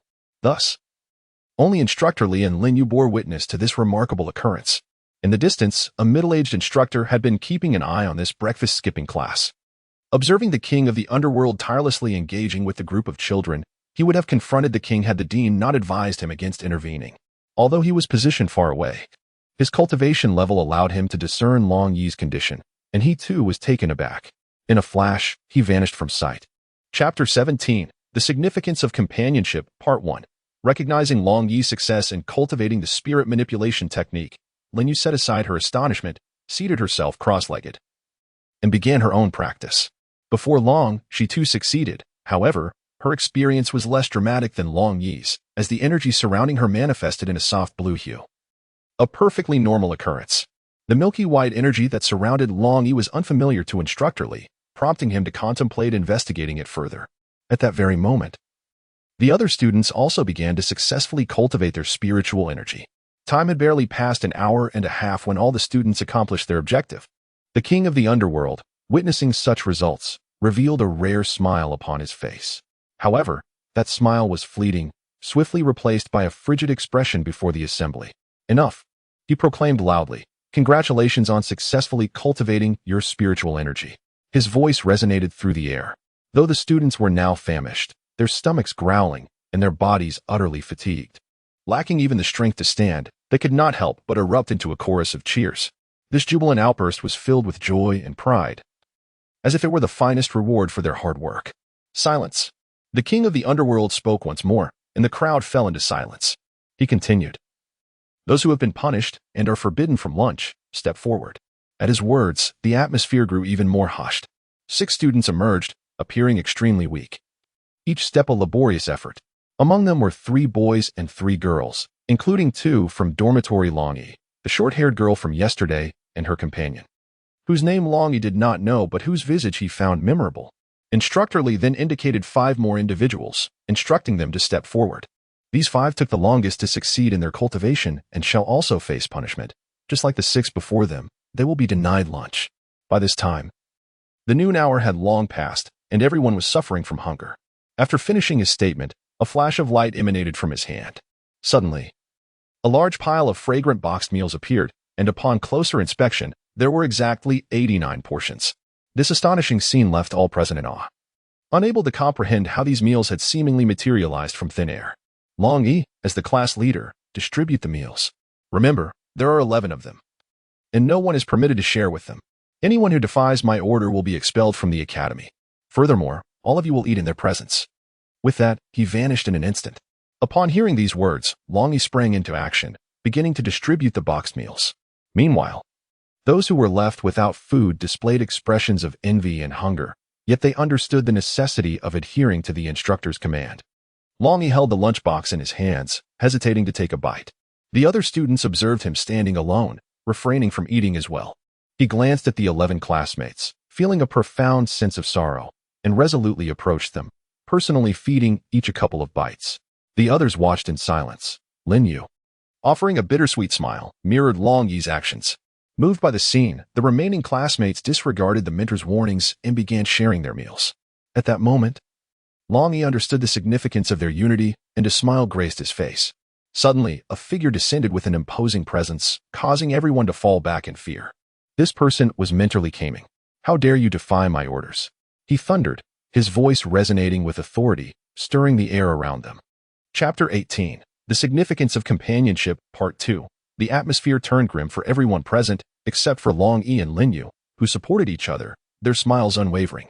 Abruptly, the oppressive aura dissipated, replaced by a triumphant laughter from the king of the underworld. Well done, all of you, he exclaimed, praising them with a grin.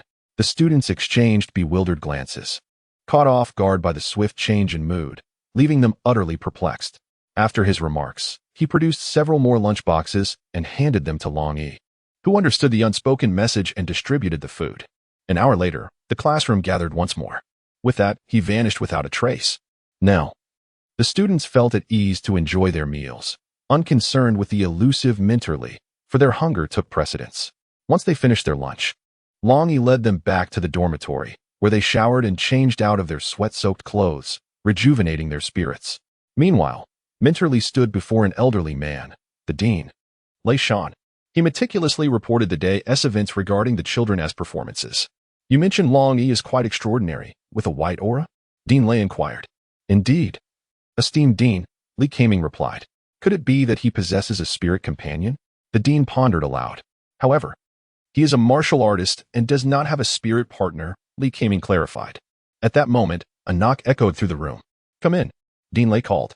A middle-aged mentor entered, handing over a document to the dean, who waved him away dismissively. The man left without a word. The dean opened the document, revealing Longyi's information. It noted that he had reached the 4th level of magic spirit at the age of 7, yet had failed to awaken a summoning spirit companion 7 times. On the 8th attempt, he inadvertently triggered it, nearly succumbing to madness and death. As Dean Lei read through the details, he sighed, feeling a mix of disappointment and disillusionment. He passed the document to Li Kaming, who, upon glancing at it, was equally astonished. After a moment of contemplation, he inquired, how could Longyi succeed on his first attempt at spirit mastery? What could possibly explain this? Dean Lei furrowed his brow, contemplating for a brief moment before responding, I cannot elucidate this matter. I have never encountered such a circumstance. If he indeed possesses exceptional talent, it would certainly be a positive development. However, you must remain vigilant regarding them. Alas, if Longyi were to possess a spiritual companion, his potential would undoubtedly be magnified. Li Kaming nodded earnestly, signifying his understanding. Oh, by the way, Dean Lei suddenly seemed to recall something, gazing gently at Li Kaming as he continued. Although your teaching methods may be somewhat radical, they have proven remarkably effective. Within merely half a day, you accomplished what others would require 10 days to achieve, a truly commendable feat. The Academy will duly acknowledge your contribution, and I hope you will continue to strive for excellence. Thank you, esteemed Dean. It is merely our duty, and I would not presume to claim undue credit, Li Kaming replied humbly. Very well. You may take your leave now. Should any issues arise, do not hesitate to seek my counsel. Dean Lei smiled and gestured for Li Kaming to depart. At this juncture, Longyi and the others had gathered in the classroom. Many students had succumbed to slumber, their fatigue from the morning's exertions evident as they lay sprawled across their desks. Yet Longyi felt a peculiar discomfort, not stemming from the morning's fatigue, but rather from the piercing gazes directed at him, those of the girls he had once fed, and beside him, Linyu, who propped her chin on her hand, her large, expressive eyes blinking curiously at Longyi, exuding an undeniable charm. Chapter 19, The Significance of Companionship, Part 2, Longyi, what are you pondering? Linyu suddenly inquired, her clear gaze revealing a blend of curiosity and concern as she fixated intently on him. Long was momentarily taken aback, then offered a somewhat awkward smile, saying, I wasn't thinking of anything. He endeavored to make his tone sound casual, yet it failed to mask the tension within. Linyu furrowed her brow and feigned anger, retorting, Your response is so dismissive. Do you no longer regard me as a friend? Longyi felt an overwhelming sense of frustration, unsure of how to respond. His mind was indeed preoccupied with numerous thoughts, yet he wished to spare Linyu from worry or misunderstanding. With a resigned sigh, he remarked, What are you talking about? His voice gradually softened, as if he were contemplating how to articulate his emotions. At that moment, Longyi whispered to Linyu, Do you know what is happening with Mentorly today? What is it? Linyu's curiosity was piqued by Longyi's words. She instinctively leaned her delicate face closer to Longyi's lips, her bright, expressive eyes shimmering with curiosity and anticipation, eager to hear his insights. However, just then, Longyi abruptly sealed his lips, as if swallowing all his words back into his being. This left Linyu both astonished and perplexed. She widened her eyes, gazing at him with a heart full of questions. Soon, a wave of irritation surged within her, and a look of discontent emerged on her charming face. Her lips slightly pouting, as if she were quite vexed by Longyi's behavior, exuding an endearing charm. At this moment, Longyi let out a hearty laugh and remarked to Linyu, I truly enjoy seeing you in this irate state. Linyu, taken aback, gazed at Longyi in disbelief and responded, Longyi, I feel as though your demeanor has shifted. It seems as if you are not quite yourself. Are you unwell? As Longyi regained his composure, a sense of unease washed over him. It was out of character for him to jest in such a manner. His brow furrowed with doubt, though he remained unaware that the egg in the spiritual field had quivered slightly. Just as Longyi was about to clarify matters with Linyu, a figure appeared at the classroom door, none other than Hades Li Kaming, striding into the classroom. An air of silence enveloped the room, as all students sat upright, including those who had been dozing at their desks, startled into alertness. No one dared to utter a sound, as if the world itself had hushed in fear of impending torment. He ascended the podium slowly, clearing his throat gently.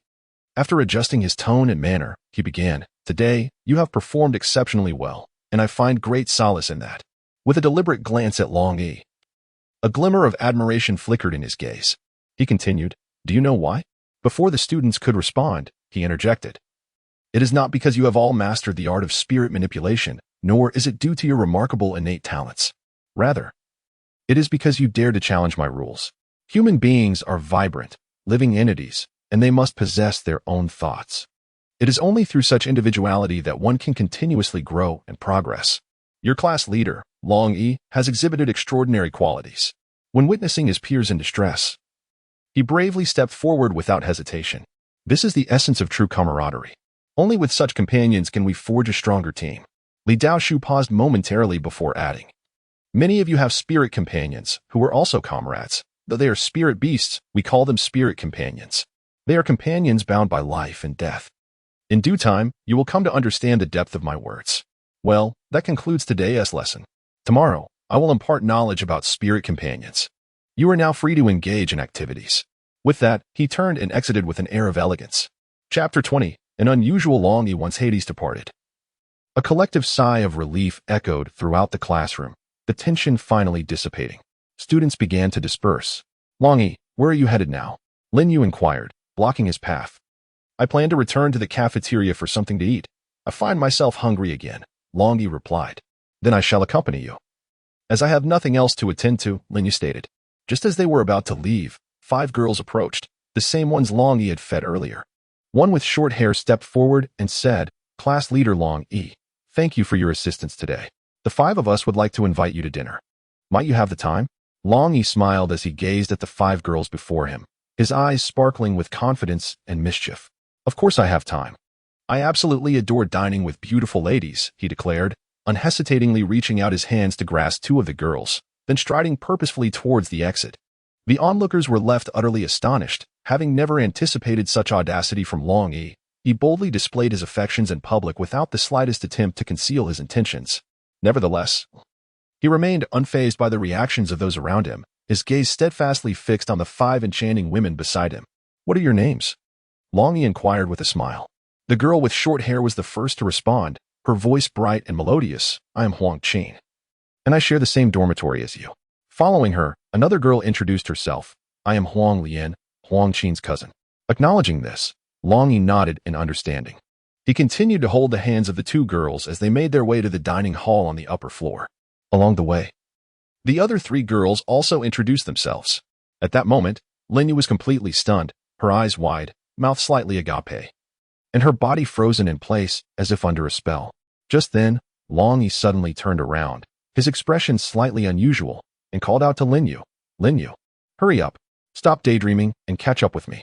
His voice carried a hint of urgency, but more so, it conveyed concern. Hearing Longyi's call snapped Linyu back to reality. She took a deep breath, striving to regain her composure, and then closely followed in Longyi's footsteps, determined to discern the reason behind this unexpected transformation. As they ascended the stairs, Longyi continued to hold the hands of Huang Qin and Huang Lian, chatting merrily all the while. Passers-by cast curious glances at the unusual sight, and they eventually arrived at the dining hall. Longyi purchased an abundance of dishes, showcasing his apparent wealth. Longyi found a place to sit, placing the food he had purchased on the table, and warmly urged everyone to take their seats. "Come, indulge in these dishes. I have meticulously selected them," he said, serving each girl with great enthusiasm. Linyu quietly observed from the side, watching the interactions between Longyi and the other girls, feeling an indescribable emotion stir within her. At that moment, Longyi turned to Linyu and said, "Linyu, don't just watch, join us for a meal." Linyu lifted her gaze, glanced at Longyi, and gave a slight nod. However, when she witnessed Longyi serving dishes to Huang Qin and Huang Lian, a wave of jealousy surged within her.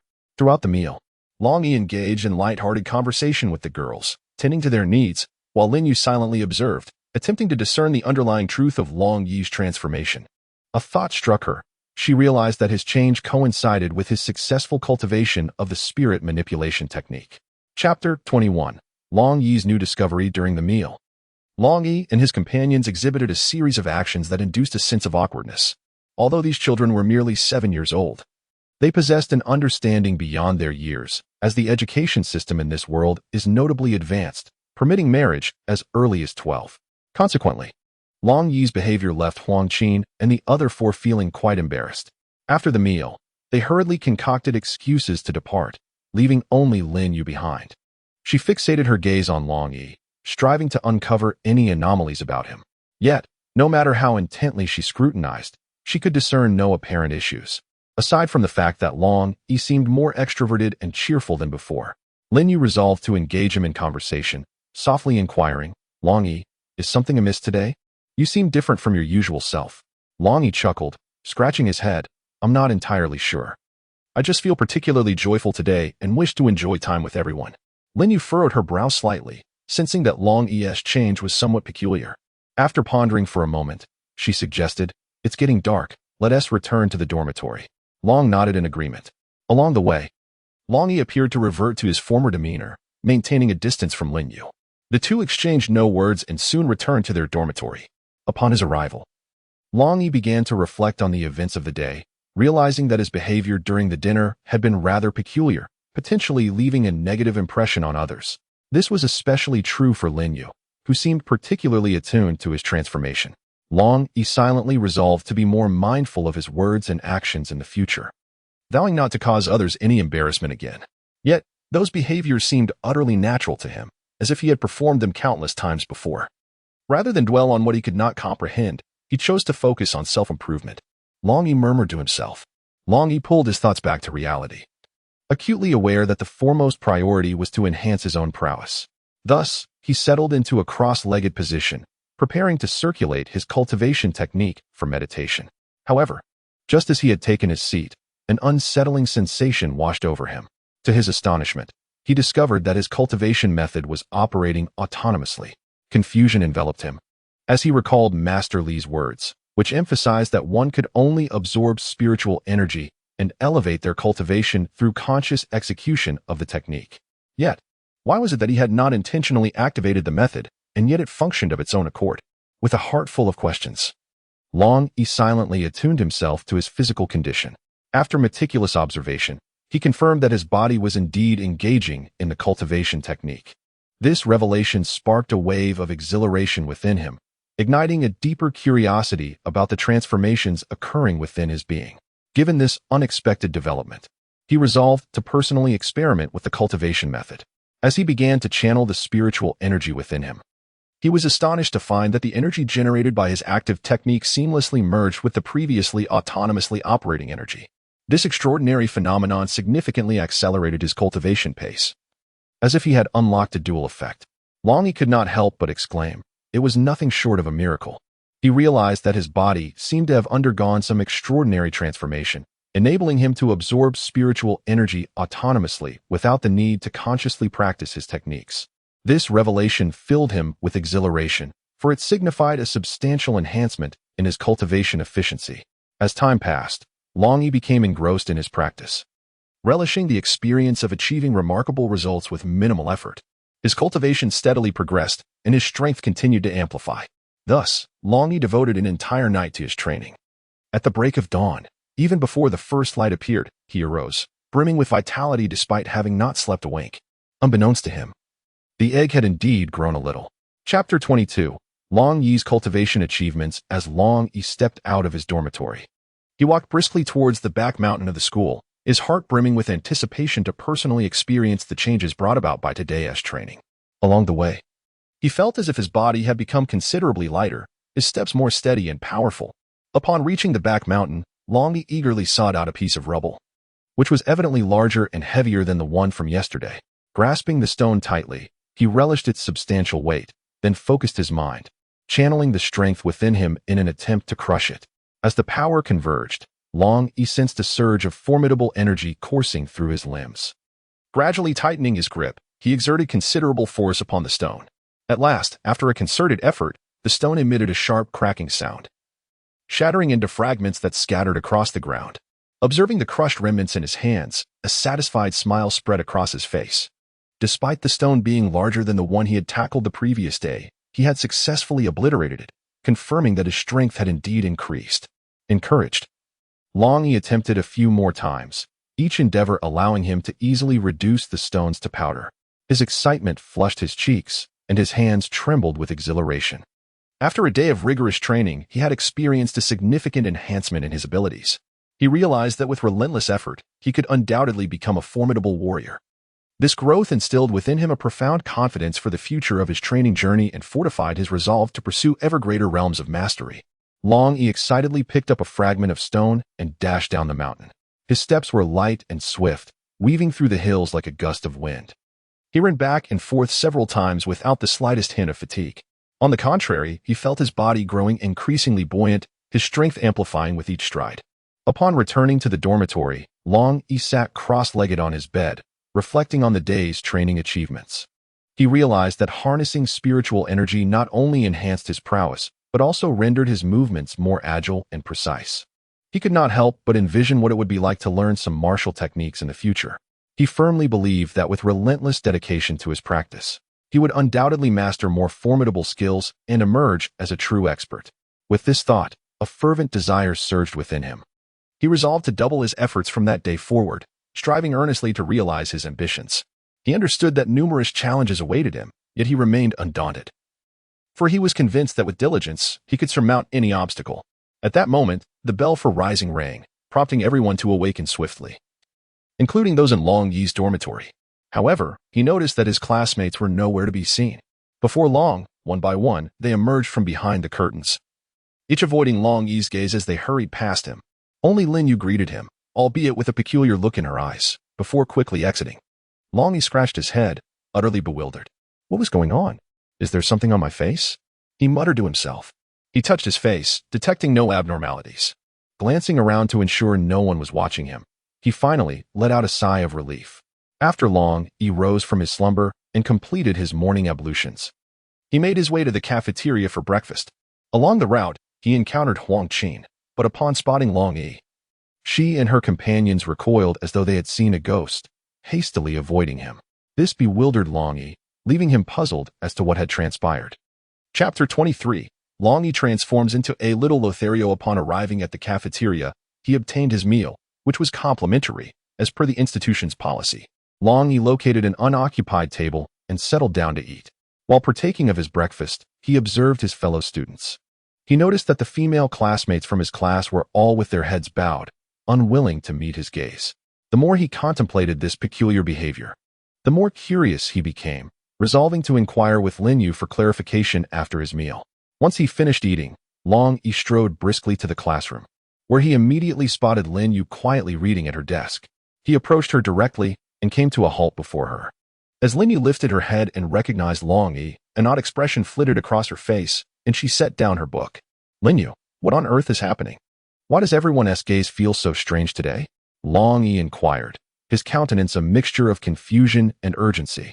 Linyu hesitated for a moment, seemingly grappling with how to articulate her thoughts, yet ultimately resolved to speak. You haven't forgotten about the dinner you treated us to yesterday, have you? Oh, what about the dinner? Longyi scratched his head, still oblivious to the underlying issue. Is it nothing at all? Linyu suddenly became animated, her voice rising slightly. Do you not have any awareness of what you did? Must I remind you? What did I do? I truly do not understand. Longyi furrowed his brow, sinking into contemplation. After a brief pause, his eyes widened in sudden realization, as if enlightenment had struck him. He gazed intently at Linyu and cautiously asked, could it be? Is it because of my interaction with Huang Qin and Huang Lian yesterday? Linyu nodded slightly, affirming that indeed, it was about that very incident.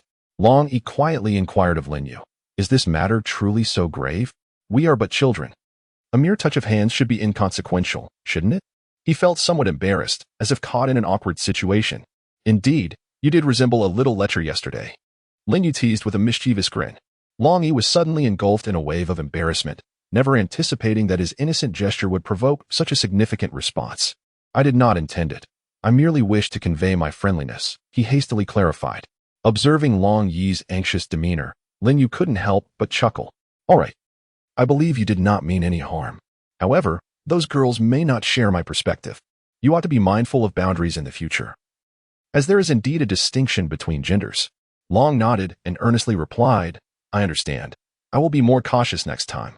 Linyu smiled and remarked, it seems your reputation is utterly tarnished. Given that you have only served as class monitor for a day, I fear the entire academy will soon know your illustrious name. Haha. Longyi was overwhelmed with frustration and let out a weary sigh. However, Linyu reassured him, saying, "Do not worry too much. Time has a way of softening all wounds. As long as you are mindful of your words and actions in the future, people will gradually alter their perceptions of you." Longyi cast a grateful glance at Linyu and said, "Thank you for your comfort. I shall strive to restore my image." Without waiting for Linyu's response, he enveloped her in a warm embrace and added, "Thank you, Linyu." After the embrace, he effortlessly returned to his seat, exhibiting no signs of awkwardness. In contrast, Linyu was taken aback. She paused for 3 seconds before turning to him and asking, "Longyi, what are you doing?" "Oh, nothing much, just expressing my gratitude," Longyi replied cheerfully. Linyu, lowering her voice with a hint of annoyance, retorted, "You previously mentioned being cautious, so why did you hug me again?" Longyi was taken aback, his expression momentarily frozen, and then he quietly said to Linyu, "I did it instinctively. Do you believe me?" Just then, the class bell rang. "All right, let's attend class first and discuss this later," Linyu remarked.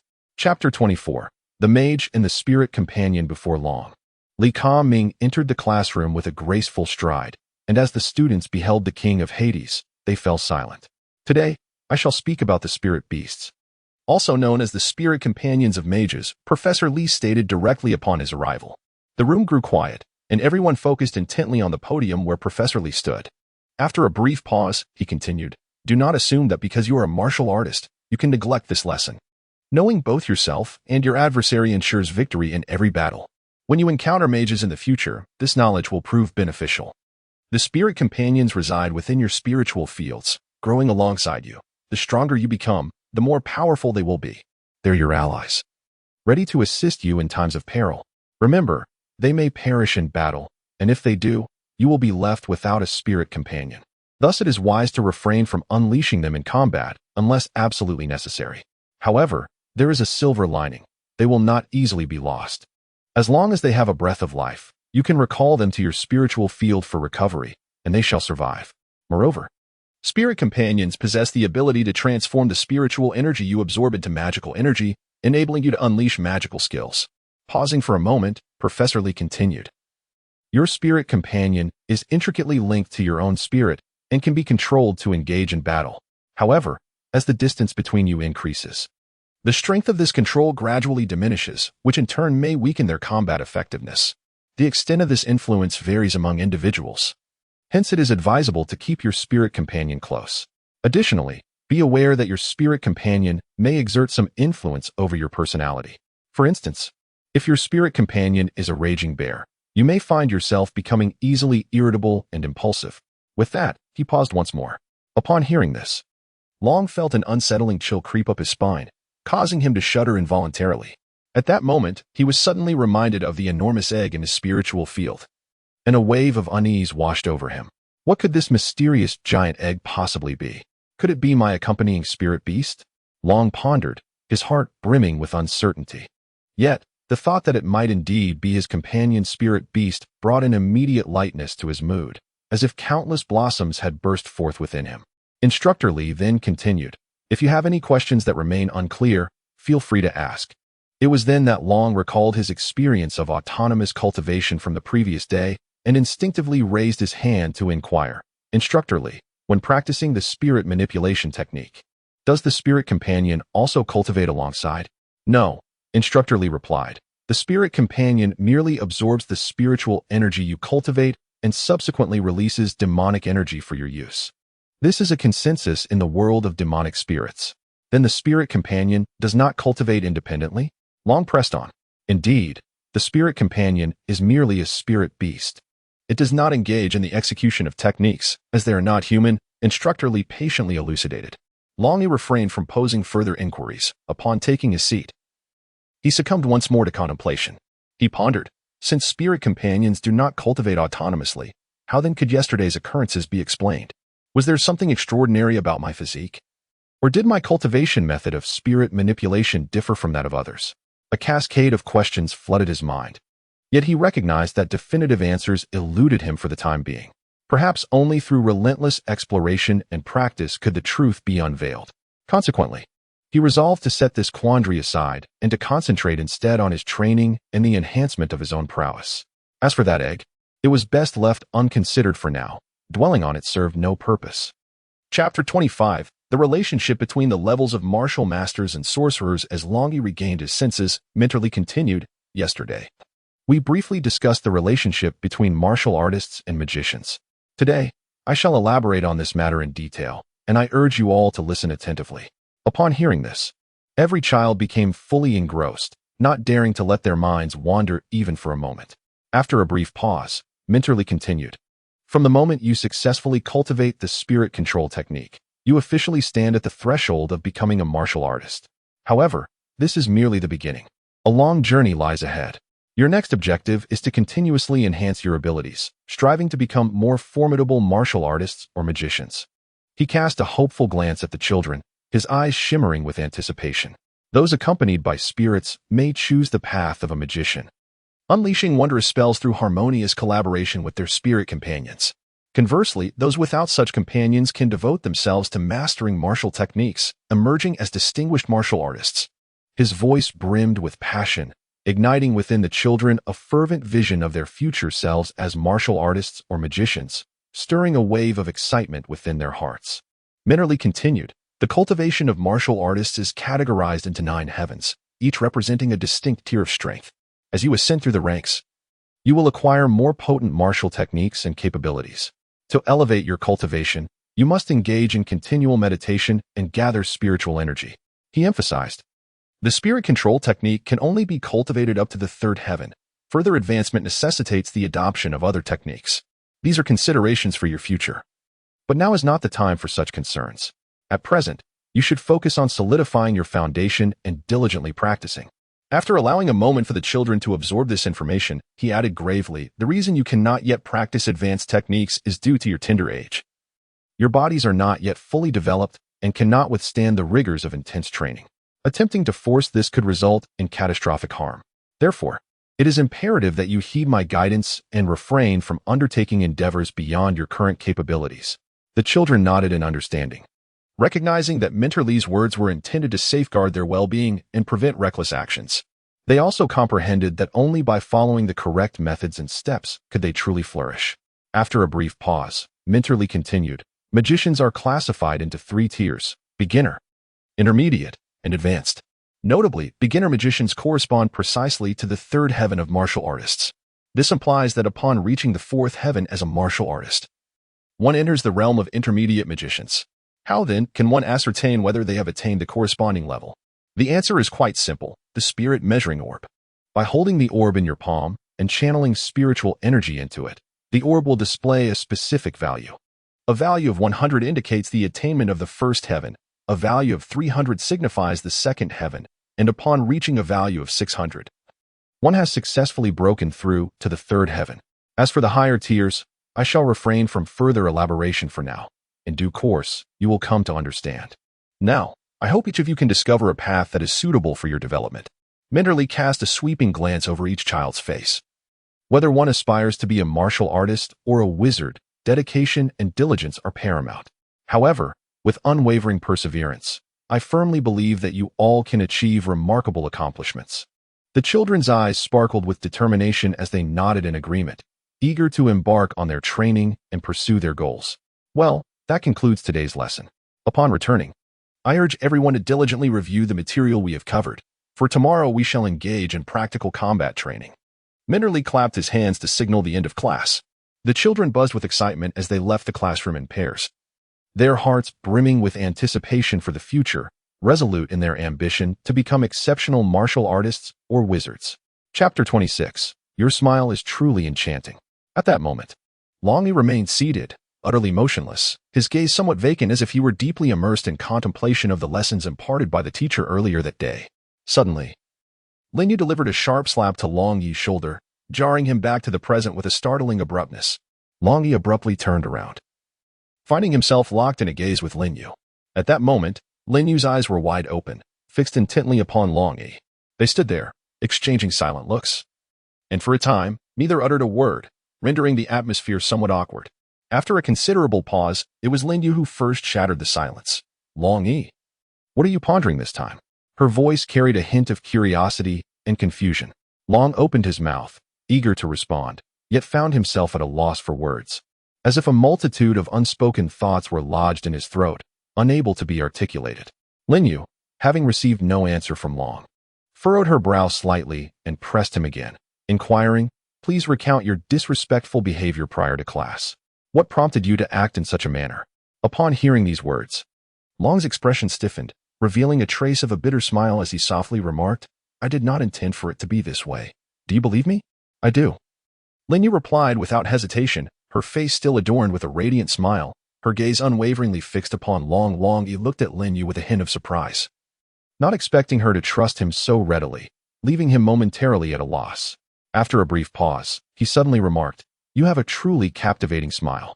Upon hearing this, Linyu's smile froze instantaneously, a flicker of displeasure flashing in her eyes as she retorted, "Have you lost your senses again?" "No, this time I speak from the heart." Longyi hastily clarified, believing his previous words were entirely appropriate. Although Linyu verbally scolded him, she felt a surge of happiness within. After all, what girl does not relish being complimented? Especially when the praise comes from someone as handsome as Longyi, it brought her a particular joy. Nevertheless, she endeavored to maintain her composure, not wishing to appear overly affected. "All right, let's not dwell on that any longer. I'm hungry. Allow me to treat you to lunch." Longyi continued. Linyu cast him a peculiar glance, as if to convey, "Please, spare me the same sentiments as yesterday." Longyi discerned Linyu's thoughts and, with a wry smile, remarked, "This time, I assure you, I am fully present. These are indeed my own reflections. I believe I have stumbled upon the answer to our dilemma. After we finish our meal, I shall elaborate." With that, he rose and made his way toward the cafeteria.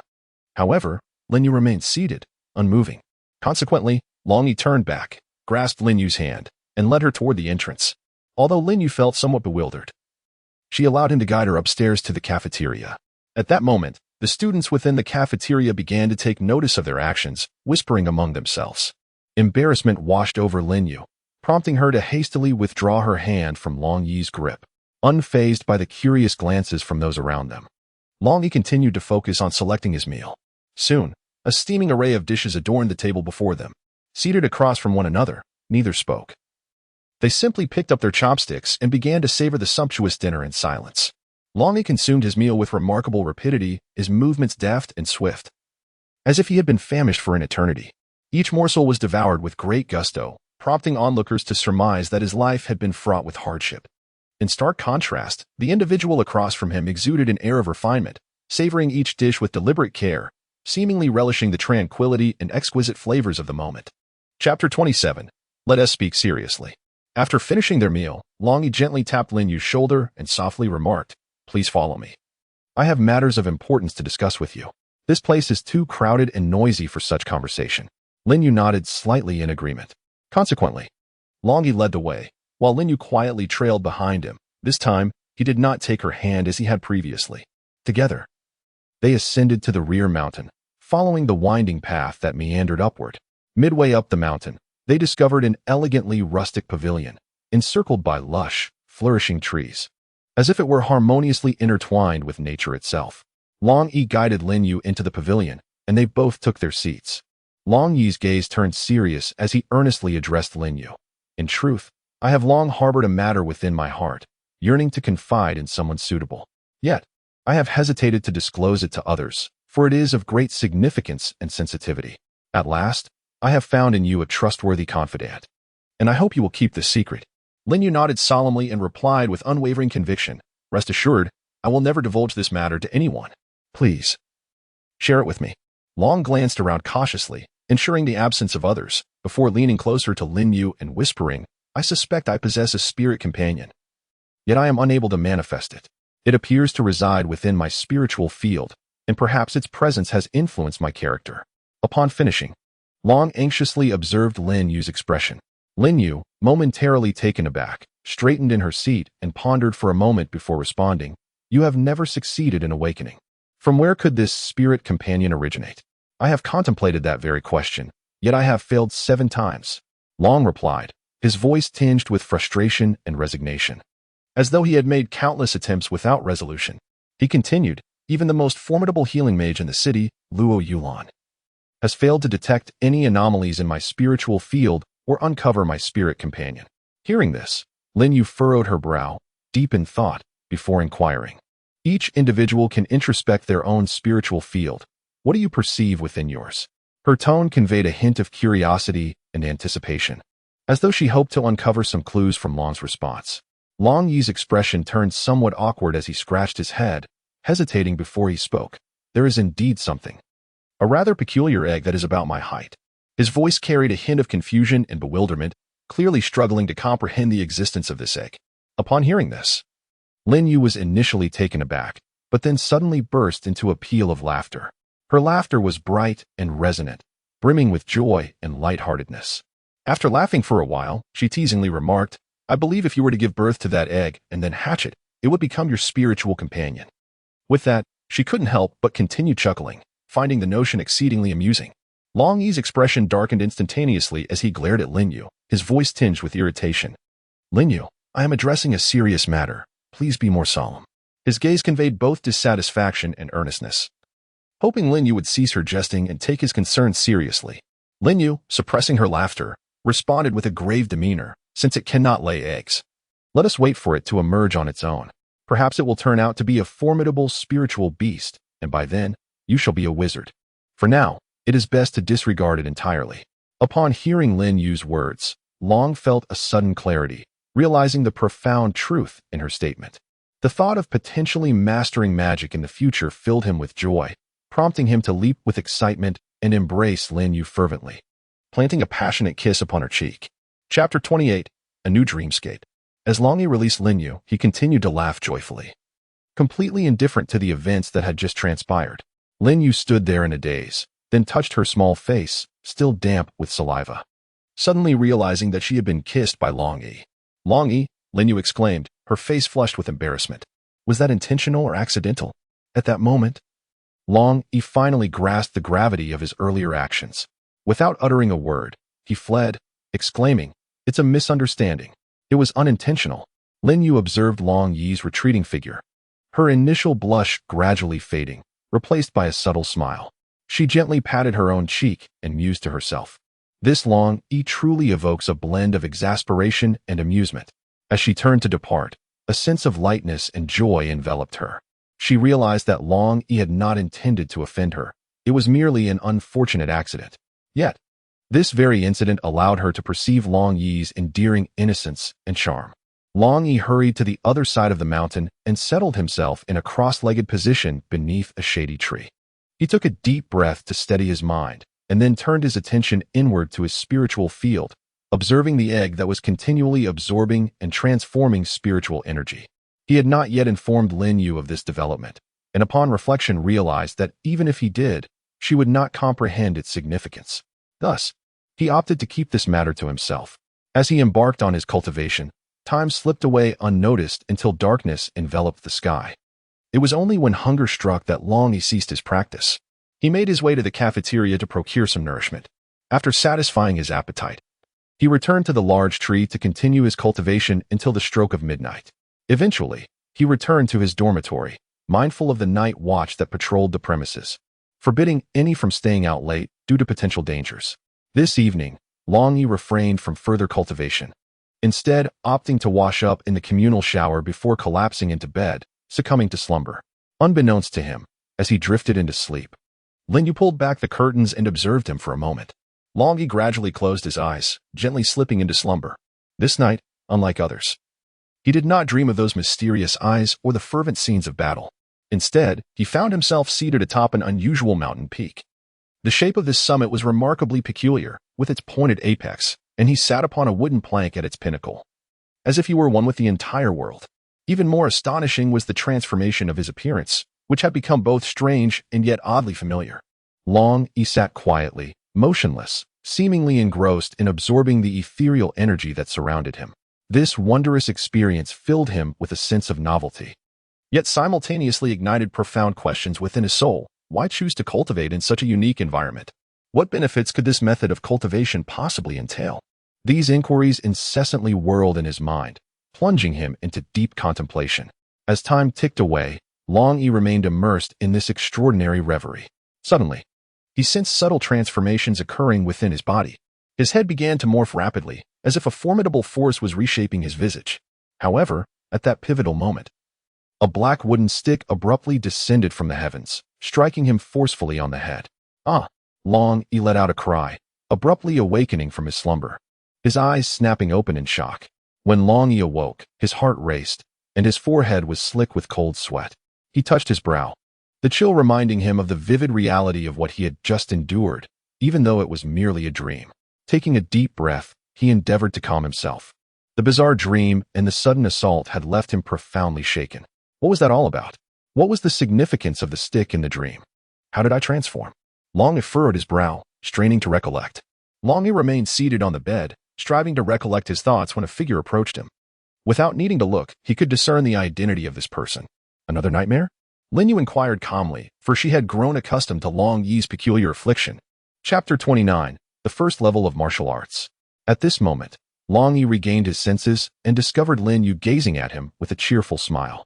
However, upon realizing that he had once again disturbed them, a hint of helplessness crossed his face. I have woken you again, he remarked. It seems I must find a new place to stay. Casting a glance outside, he noticed the sky gradually lightening with the first blush of dawn. Daybreak was approaching. He resolved to rise and embrace the new day.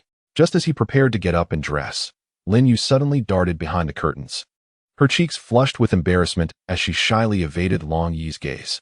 Although he was clad in garments, she still felt a tinge of awkwardness. After all, the distinction between the sexes rendered the situation somewhat uncomfortable for her. Longyi paid no mind to Linyu's actions, focusing instead on dressing himself before exiting the dormitory. As soon as Longyi departed, the dormitory erupted into lively chatter, with Linyu becoming the center of attention. At this moment, Longyi had already completed his morning rituals and was indulging in a sumptuous breakfast. After swiftly finishing his meal, he realized that there was still an hour before class commenced. After careful contemplation, Longyi resolved to make the most of this precious time by engaging in his cultivation practice. He made his way to the familiar tree from the previous day, settled himself cross-legged, and prepared to embark on his meditative journey. As he closed his eyes and focused his mind, channeling the energy within him, he was astonished to discover that the rate at which he absorbed spiritual energy was markedly faster than before, at least twice as fast as the previous day. This wondrous transformation filled Longyi with exhilaration and prompted him to reflect on the peculiar dream he had experienced the night prior. Gradually, he began to realize that the changes within him were intricately linked to that dream. The most significant transformation was that, while practicing his spirit mastery technique, he instinctively altered the pathways through which his energy flowed. As time passed, Longyi became increasingly immersed in his cultivation. He felt a powerful force coursing through him, continuously enhancing his strength. This sensation captivated him, rendering him utterly entranced. An hour slipped by, and Longyi slowly opened his eyes, a satisfied smile gracing his face. This session of cultivation had proven immensely beneficial, not only augmenting his abilities, but also filling him with anticipation for the future. He firmly believed that with perseverance, he would achieve even greater accomplishments. At that moment, the bell signaling the start of class rang, prompting Longyi to dash towards the classroom. He soon realized that his speed had doubled compared to before, prompting a joyful laugh to escape his lips. Before long, Longyi arrived at the classroom, his entrance causing a slight stir among his classmates. They regarded him with curiosity, having sensed the extraordinary aura emanating from him. Longyi remained oblivious to the overwhelming aura he exuded, akin to surging ocean waves, expanding relentlessly in every direction. This formidable pressure rendered nearby classmates breathless and drenched in sweat, as though an invisible mountain bore down upon them, threatening to incapacitate them entirely. Upon taking his seat, Longyi inadvertently unleashed a calamity upon those surrounding him. Save for Linyu, who barely managed to remain seated, the others collapsed to the ground, utterly immobilized, even robbed of the strength to utter a word. Linyu's complexion turned exceedingly pale, her lips quivering, yet she could not articulate a single syllable. Observing the scene before him, Longyi felt a profound bewilderment, utterly unaware of the unfolding circumstances. At that moment, Minterly hurriedly arrived at the classroom entrance. His gaze quickly fell upon the peculiar situation involving Longyi and his classmates, a flicker of astonishment crossing his eyes. In an instant, he vanished from sight, reappearing before Longyi and seizing his arm with urgency. Subsequently, both figures abruptly disappeared from their original spot, leaving behind only a fleeting shadow.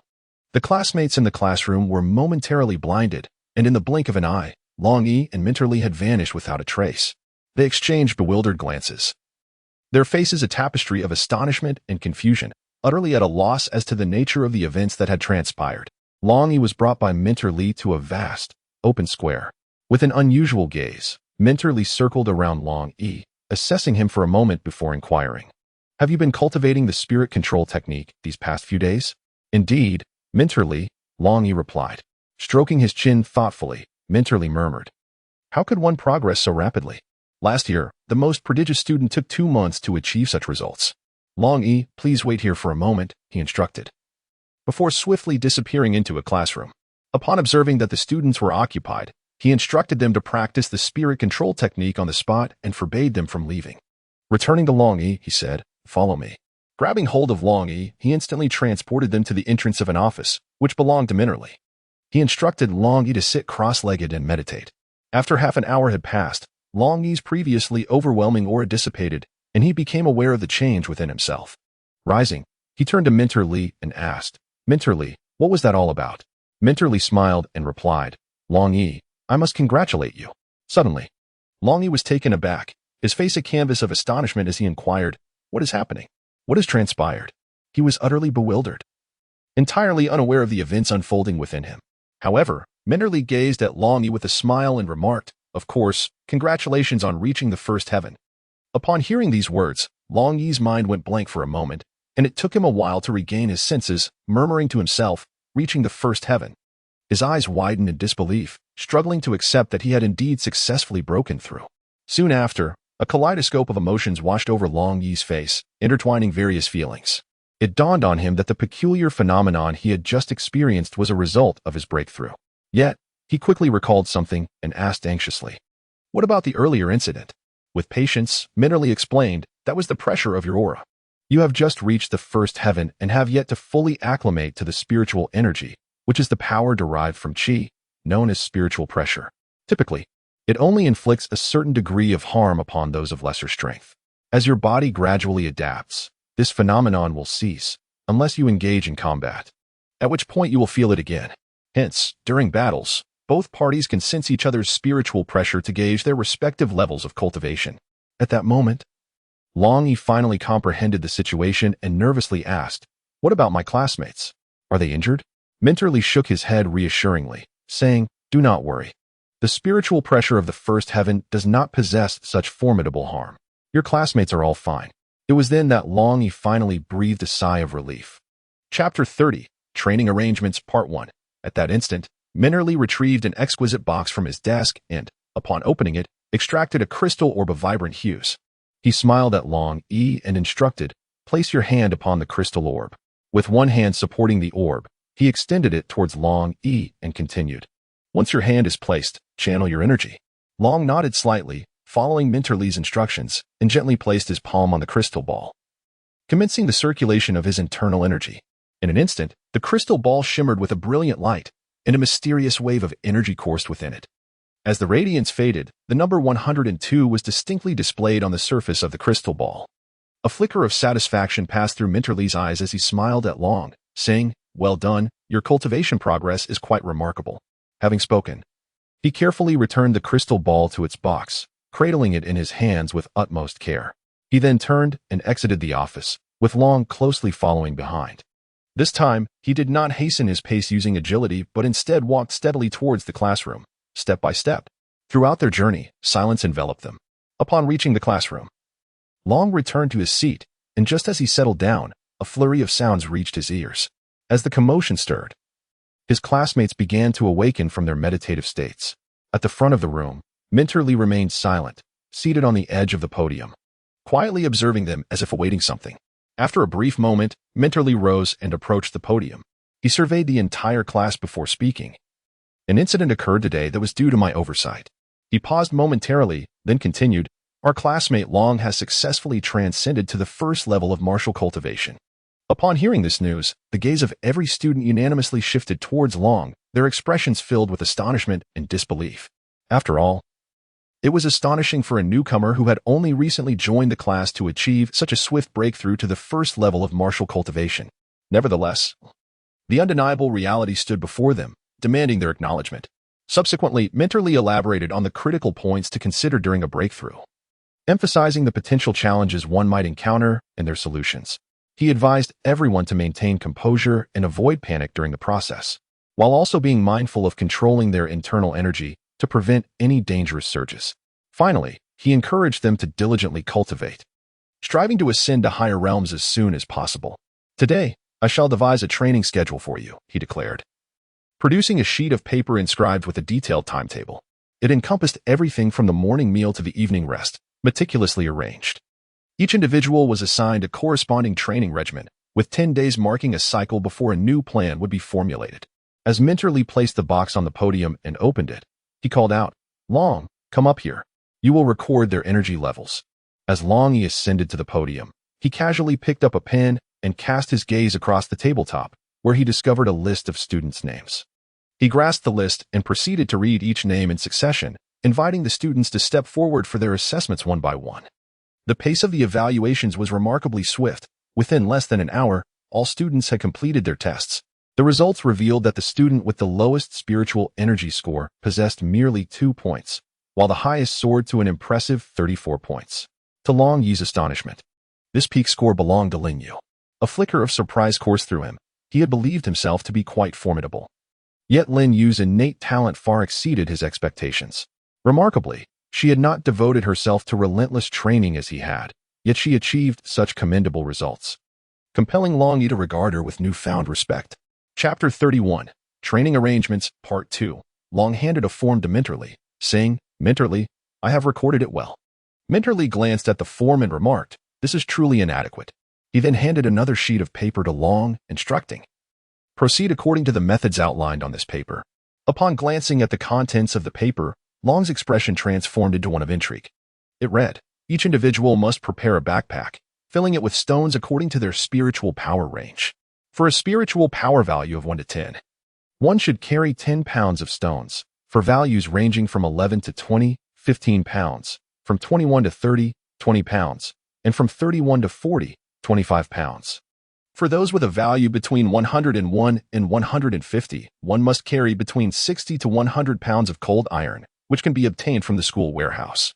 Additionally, a small tip was provided. To ease the burden, one should elevate their spiritual power." Long read aloud these words to his classmates, who responded with a chorus of lamentations. However, they dared not retaliate, for the Underworld King remained seated at the front. Upon hearing the words of the Underworld King, the classroom erupted into chaos. "Prepare yourselves, for tomorrow marks the official commencement. Thus, you may enhance your spiritual energy today, making tomorrow's tasks slightly more manageable." Class dismissed. With that, the Underworld King gracefully turned and exited the classroom, prompting the students to spring into action. They began to carry stones and run laps, completing 100 circuits. Whispers of discontent floated through the air. "We must finish this within 2 hours," exclaimed one, his face contorted in anguish. "I have to carry 20 pounds. This is a matter of life and death." Another lamented, "What? If we fail to complete it, we shall be denied lunch? Is this truly the regulation?" More students began to murmur among themselves, and the classroom resonated with a cacophony of voices. Longyi quietly returned to his seat, his gaze resting upon his deskmate, Linyu. He found himself at a loss for words, yet his heart was a tempest of intricate emotions. "Longyi, you are truly remarkable," Linyu exclaimed with a bright smile, a hint of envy and admiration gleaming in her eyes. She understood that Longyi's success was not merely a stroke of luck, but the result of considerable perseverance and dedication. Longyi gazed earnestly at Linyu, a flicker of gratitude illuminating his eyes. "In truth, you are the most formidable. After merely a few hours of practice, your spiritual energy has already reached such impressive heights, while I have labored tirelessly for 3 consecutive days." Linyu offered a gentle smile, subtly shaking her head as she replied, "It seems that effort holds great significance. I shall strive to catch up to you." Longyi nodded silently, resolutely deciding to continue striving to enhance his abilities. He understood well that only through relentless effort could he become a truly exceptional cultivator. "Come, let us prepare our backpacks and stones," Linyu suggested. "Let us head to the school warehouse. That is where we can collect our backpacks, as instructed by Minter Lee," Longyi announced loudly to everyone. With that, Longyi and Linyu took the lead, followed closely by their classmates. It wasn't long before they arrived at the academy's warehouse. "You are the new students from Class 9? Inquired a warehouse attendant. "Indeed, I am the class leader." "Longyi, Sent by Minterly coming to collect the packs, Longyi replied. But you have only just begun your classes. Are you already set to train your physical abilities? Have you even begun to cultivate your spiritual energy? The attendant scoffed. According to usual protocol, students would only collect their backpacks a month into the term, leading him to believe that Class 9 was merely causing a disturbance. At this moment, Linyu, visibly angered, exclaimed, "Hurry up and fetch them. There's no need for all this nonsense." "Oh, little girl, though you're small, your temper is quite large," the attendant retorted sarcastically. "Today you will not receive your backpacks. What will you do about it?" Chapter 32. A minor conflict. A small prophet. Linyu was infuriated, her face flushed crimson, and she was about to confront the attendant when Longyi restrained her from advancing. Stepping forward, Longyi spoke firmly. "We are here to collect our backpacks as instructed by Minterly. On what grounds do you refuse us?" At that moment, passers-by began to notice the unfolding situation. Drawn by the sight of 100 children lingering without departure, their curiosity piqued. They gathered to witness the commotion, and the crowd swelled. "You haven't even cultivated your spiritual energy, yet you wish to collect backpacks for physical training. You are simply causing a ruckus. Which is why I will not grant you any," the attendant declared, standing tall and asserting his position. The onlookers, hearing the attendant's remarks, found them quite reasonable, and soon began to point and whisper among themselves about the students of Class 9. Their faces bore expressions of disdain, as if mocking the children's audacity. Upon hearing these words, Long's gaze turned increasingly frigid. He took a few steps forward, channeling his energy, with spiritual aura swirling around him in a breathtaking display. The onlookers fell silent at this moment. "May I claim my backpack now?" Long inquired, his expression devoid of emotion as he regarded the administrator. "Ah. So you have indeed succeeded in your training, but alas, your individual achievement does not signify that all 100 of you are entitled to receive backpacks," the administrator scoffed. "Hey, you insignificant administrator, do not overstep your bounds," Linyu retorted vehemently. "It is my duty. Those who have not cultivated their spiritual power are not permitted to claim their backpacks," he asserted with righteous indignation. "You hold us in such disdain. What will you do if we all successfully master the spirit control technique?" Long remarked with a peculiar smile. The administrator's expression stiffened, and he replied, "If you all succeed in your training, I shall kneel before you to apologize and treat you all to dinner." At this moment, Longyi remarked, "We accept your apology. But kneeling serves no purpose. Let us add a condition. Should we all successfully cultivate our skills, you shall assist us in packing stones according to the prescribed weight. What say you?" "Agreed," the administrator responded, though internally he scoffed, despite their commendable talent. It was implausible for them to master the art of spirit control in such a short span of time. Observing his classmates, Longyi exchanged knowing glances with them, and they promptly dispersed to sit in a cross-legged position, swiftly channeling their energies. Each individual began to absorb the surrounding spiritual essence, and soon the air was filled with a surge of energy, generating fierce gusts of wind that drove onlookers back. After a brief interval, they concluded their practice and rose to their feet. At that moment, the administrator's countenance turned ashen, his expression so grim it was almost unbearable to behold. In shame, he lowered his head and approached Longyi, bowing deeply. In a subdued tone, he said, "I apologize. It was my error to mock and challenge you. Please accept my sincere regrets." However, it was at this juncture that the surrounding crowd noticed the group of younger students who had astonishingly succeeded in mastering the art of spirit control within just a few days. The onlookers could not help but express their admiration and offer these remarkable children. Longyi chuckled and said, "Well then, please organize the backpack and deliver it to our Class 9. Do remember to weigh and pack the stones properly." After speaking, he handed the recorded paper to the administrator. The administrator took the paper and scrutinized it carefully, only to be utterly astonished by the remarkably high spiritual energy levels of these children. This indicated the immense quantity of stones they would need to carry from the mountain to the classroom. When he reached the last name, Longyi, with a spiritual energy value of 102, he gasped in disbelief. "Ah, a spiritual energy value of 102. His exclamation startled the onlookers nearby, who had anticipated further excitement and quickly gathered around. Those who had overheard the conversation began to relay the administrator's words. "Who has a spiritual energy value of 102? It's someone named Longyi. Impossible. Just a few days of cultivation, and he has reached the first level of martial arts? No, that can't be. How are we supposed to live with this? Indeed, it must be a mistake." Many people whispered among themselves, unable to believe their ears. "Who possesses a spiritual energy value of 102? It is he," stated the administrator, gesturing toward Longyi. The crowd turned their gaze to Longyi, some filled with jealousy, others with admiration, and still others with skepticism. Is it truly you? Someone inquired. Yes, Longyi nodded. How did you achieve this? Another asked. Did you cheat? Questioned someone else. How could you possibly break through to the first level of martial arts so swiftly?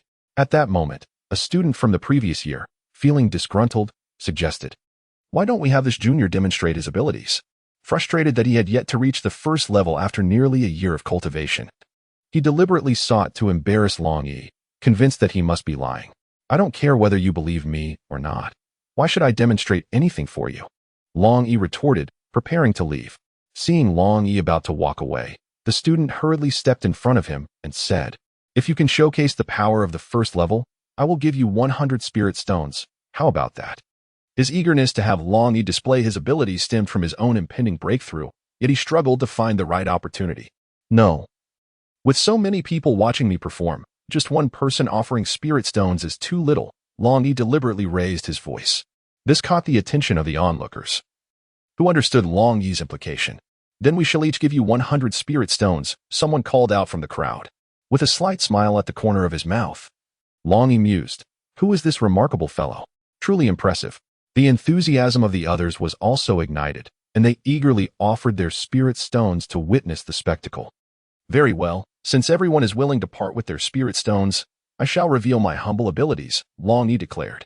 Linyu, please collect the spirit stones. Linyu stepped forward, and each person hastily presented their offerings, eager to behold the wonders of Longyi's first realm. As none among them had yet attained such a level, Longyi instructed Linyu to guide their classmates a little further away, then turned to address the crowd of over 300. Everyone, please be cautious. Those with weaker spiritual energy should stand back, lest they suffer injuries. The onlookers dismissed his warning as mere bravado, paying it no heed. Chapter 33.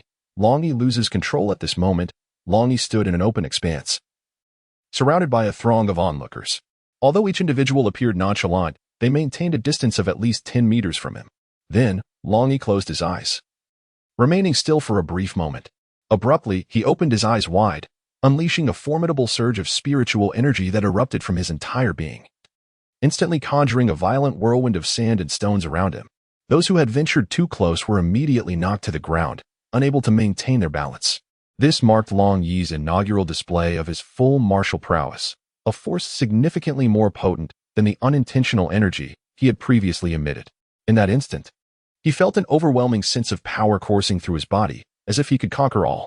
Yet, while he reveled in this invigorating sensation, an inexorable force continued to radiate from within him, growing increasingly intense. In the beginning, Long was engulfed in a state of utter panic, for he lacked the understanding to harness this uncontrollable force. Suddenly, a tremendous surge of energy surged towards his eyes, inflicting excruciating pain. He could not suppress a harrowing scream, while that spiritual power raged like a tempest, sweeping in all directions. The more than 300 individuals surrounding him were mercilessly cast aside, crashing heavily over 100 meters away, each one in a state of disarray, their faces covered in dust. In that moment, cries of despair echoed all around. The commotion caught the attention of the dean, yet to him, it seemed a trivial matter, presuming it to be merely a teacher conducting training, and thus he paid it no heed. Longyi now clutches his eyes in agony, as they flicker incessantly between shades of white and black. Simultaneously, the egg within Longyi's spiritual field also oscillates between these two hues. In the distance, within a small warehouse of the Long residence, a black rod vibrates violently before slowly levitating into the air. Those around are paralyzed with fear, acutely aware that a grave situation has arisen, yet none dare approach Longyi. At this moment, the warehouse manager rushes to the classroom building in search of assistance. Longyi feels as if his body is on the verge of exploding. The excruciating pain is nearly unbearable.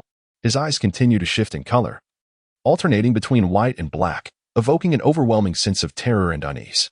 Concurrently, the mysterious egg in his spiritual field begins to transform, similarly fluctuating between black and white as if undergoing a monumental metamorphosis. Meanwhile, within the distant Long residence, the black rod in the small warehouse suddenly begins to tremble. Once lying dormant and unnoticed, it now vibrates with increasing intensity, as if animated by an unseen force. Those nearby are struck with terror, having never witnessed such a phenomenon. They are oblivious to the cause of this disturbance, only feeling the formidable pressure emanating from Longyi, which deters anyone from approaching him. The scene descends into chaos, with everyone anxiously awaiting a resolution to this crisis. Yet, no one can predict what will unfold next. The spiritual tempest grows in intensity, rendering those nearby unable to open their eyes, compelling them to retreat uncontrollably. Longyi, having lost consciousness, stands motionless, his tightly shut eyes suddenly snapping open, revealing white irises marked by 3 ominous black circles, a sight that instills dread. In that instant, as he opens his eyes, the warehouse of the Long residence erupts in an explosion, and a black rod, moving at lightning speed, instantly enters Longyi's spiritual field. Though it may seem slow, this occurs in less than half a second, unnoticed even by the Academy's headmaster. At this moment, Longyi lifts his left hand, palm facing left, uttering a phrase audible only to himself, despite being in a state of unconsciousness. Chapter 34. The Power of the Reincarnation. As the 4 words Shinra Tensei leave Longyi's lips, a deafening roar resonates from afar, as though the very world trembles in response. A towering mountain, reaching 10,000 meters, is abruptly cleaved in half and collapses thunderously to the ground. Fortunately, this area is uninhabited, as the mountain has long been protected by the kingdom, prohibiting any trespassers. Otherwise, this event would undoubtedly result in catastrophic casualties. The sound of the mountain's collapse reverberates for a quarter of an hour before finally subsiding. People within a radius of hundreds of kilometers hear the thunderous noise, yet none comprehend its origin. At this moment, Longyi lies unconscious on the ground, oblivious to the tumult he has caused. His eyes revert to their original appearance, as if nothing had transpired. The headmaster, Lei Shan, ascends into the air, gazing at the distant mountain with a heart full of questions. He could not comprehend what had transpired. At that moment, the warehouse manager rushed over, breathless and with a look of urgency on his face. He glanced up at the suspended figure of Dean Lei and called out, "Dean, please come quickly." Upon hearing the cry, Dean Lei immediately ceased his contemplation of the distant peaks and teleported to the manager's side, inquiring anxiously, "What is the matter, Dean?" "There is a student at the warehouse whose spiritual energy has gone out of control," the manager began, but before he could finish, the dean vanished. Upon his arrival, the nearby instructors were already tending to the injured students. Hundreds had sustained varying degrees of injuries, with Class 9 being the least affected, as they had initially positioned themselves farther away. The scene was indeed chaotic. Lingyu was among the first to reach Longyi, and upon seeing him unconscious on the ground, tears streamed down her face. At that moment, Instructor Li also arrived. He glanced over and spotted Lingyu crying anxiously beside the fainted Longyi. He hastily approached Longyi, examining him closely, and soon realized that Longyi was uninjured, merely unconscious from exhaustion. He breathed a sigh of relief. "Instructor Li, how is Longyi?" Lingyu asked, her voice tinged with distress. "He is fine. He has merely fainted, likely due to excessive depletion of his spiritual energy. Administer some restorative potion, and he should recover with some rest," Instructor Li replied. Upon hearing this, Lingyu finally felt a weight lift from her heart. She quickly retrieved a vial of restorative potion from her spatial ring and administered it to Longyi, gently caressing his face, her eyes filled with concern and affection. When the dean arrived, he surveyed the scene. His expression remained largely unchanged, as he could ascertain at a glance that no one had suffered severe injuries, which put him at ease.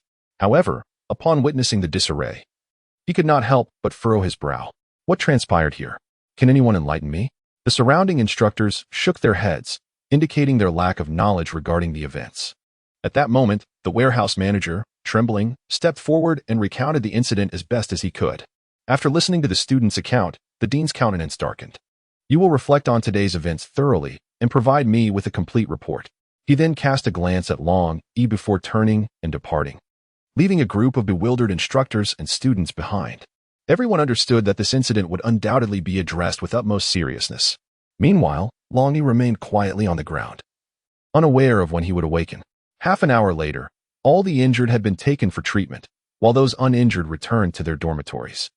Longyi was escorted to Instructor Li's office. Just then, shocking news emerged from within the Eastern Court. An unidentified force had launched an attack on King Mountain, located near Donglin City, causing the entire peak to collapse. It is worth noting that King Mountain is one of the renowned top 10 trial locations in the Eastern Court. traditionally managed and supervised directly by the kingdom, with strict prohibitions on unauthorized access. In just half a month, the annual national training season for outstanding students would commence. And King Mountain was set to be a crucial site for this training. However, the mountain has now been utterly destroyed, leading one to ponder whether certain foreign nations harbor ulterior motives to sabotage this arduous endeavor. In an instant, the entire realm of Dongting was abuzz with discussions regarding this incident. It is an unabashed provocation. Chapter 35. Two old gamblers. Lei departed from the academy, swiftly soaring through the skies. At their level of prowess, flight was an attainable feat. He was not alone. Many formidable individuals from Donglan City had also gathered. Their destination was Junwang Mountain, yet they lacked the privilege to enter and could only observe from a distance. In addition to the experts from Donglan City, residents from several nearby small towns had also arrived. Longba was among them. Upon recognizing Dean Lei's arrival, he swiftly approached with a respectful gesture and said, "Dean Lei, it is a pleasure to see you." "Oh, there is no need for formalities between you and me, Shui Bo," Lei Shan replied with a smile. However, upon hearing the name Shui Bo, Longba's jovial expression darkened instantaneously. He waved his hand and remarked, "I must insist, Lei Shan, that at my age, you should refrain from calling me by my childhood name."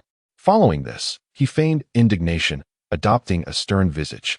Yet, he soon regained his composure and, with a hint of confusion, inquired, "Given the magnitude of the situation, why have you arrived only now?" Lei Shan, with a sense of resignation, responded, It is a long story. A student at the academy caused a bit of a disturbance, and I had to attend to it." Longba nodded in understanding. As the dean, Lei Shan had to manage various affairs. However, upon reflection, he pondered how that little rascal could create such a commotion that even the dean was alerted. Although he entertained this thought, he kept it to himself and merely smiled it away. With a sigh, he continued, "I see. Not only did my small storeroom explode, but I haven't even discovered the cause yet. I just finished dealing with that situation and arrived here." He then displayed a look of vexation. Lei Shan, equally astonished, remarked, "Is there anyone in your residence audacious enough to cause trouble? It hardly seems plausible. There are no clues at all." Longba replied, "However, these incidents all occurred simultaneously. They cannot possibly be unrelated, can they?" Lei Shan expressed his suspicion. "How could that be? You can't lead me into a trap," Longba exclaimed in alarm, gesturing towards the guards of the kingdom ahead. "If they were to overhear, my entire clan would be doomed." At this point, Lei Shan chose to remain silent, offering a resigned smile. Then he suggested, "Brother Shuebo, it is rare for us to meet today. Let us go to my place for a couple of drinks. This matter here is beyond our control. Indeed, it has been a long time since we shared a drink. Come, we shall not return until we are thoroughly intoxicated." Longba replied with a grin.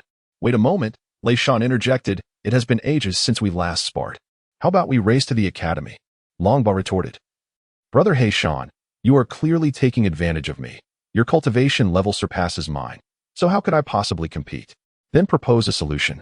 Lei Shan responded with a hint of a smile, his tone unperturbed.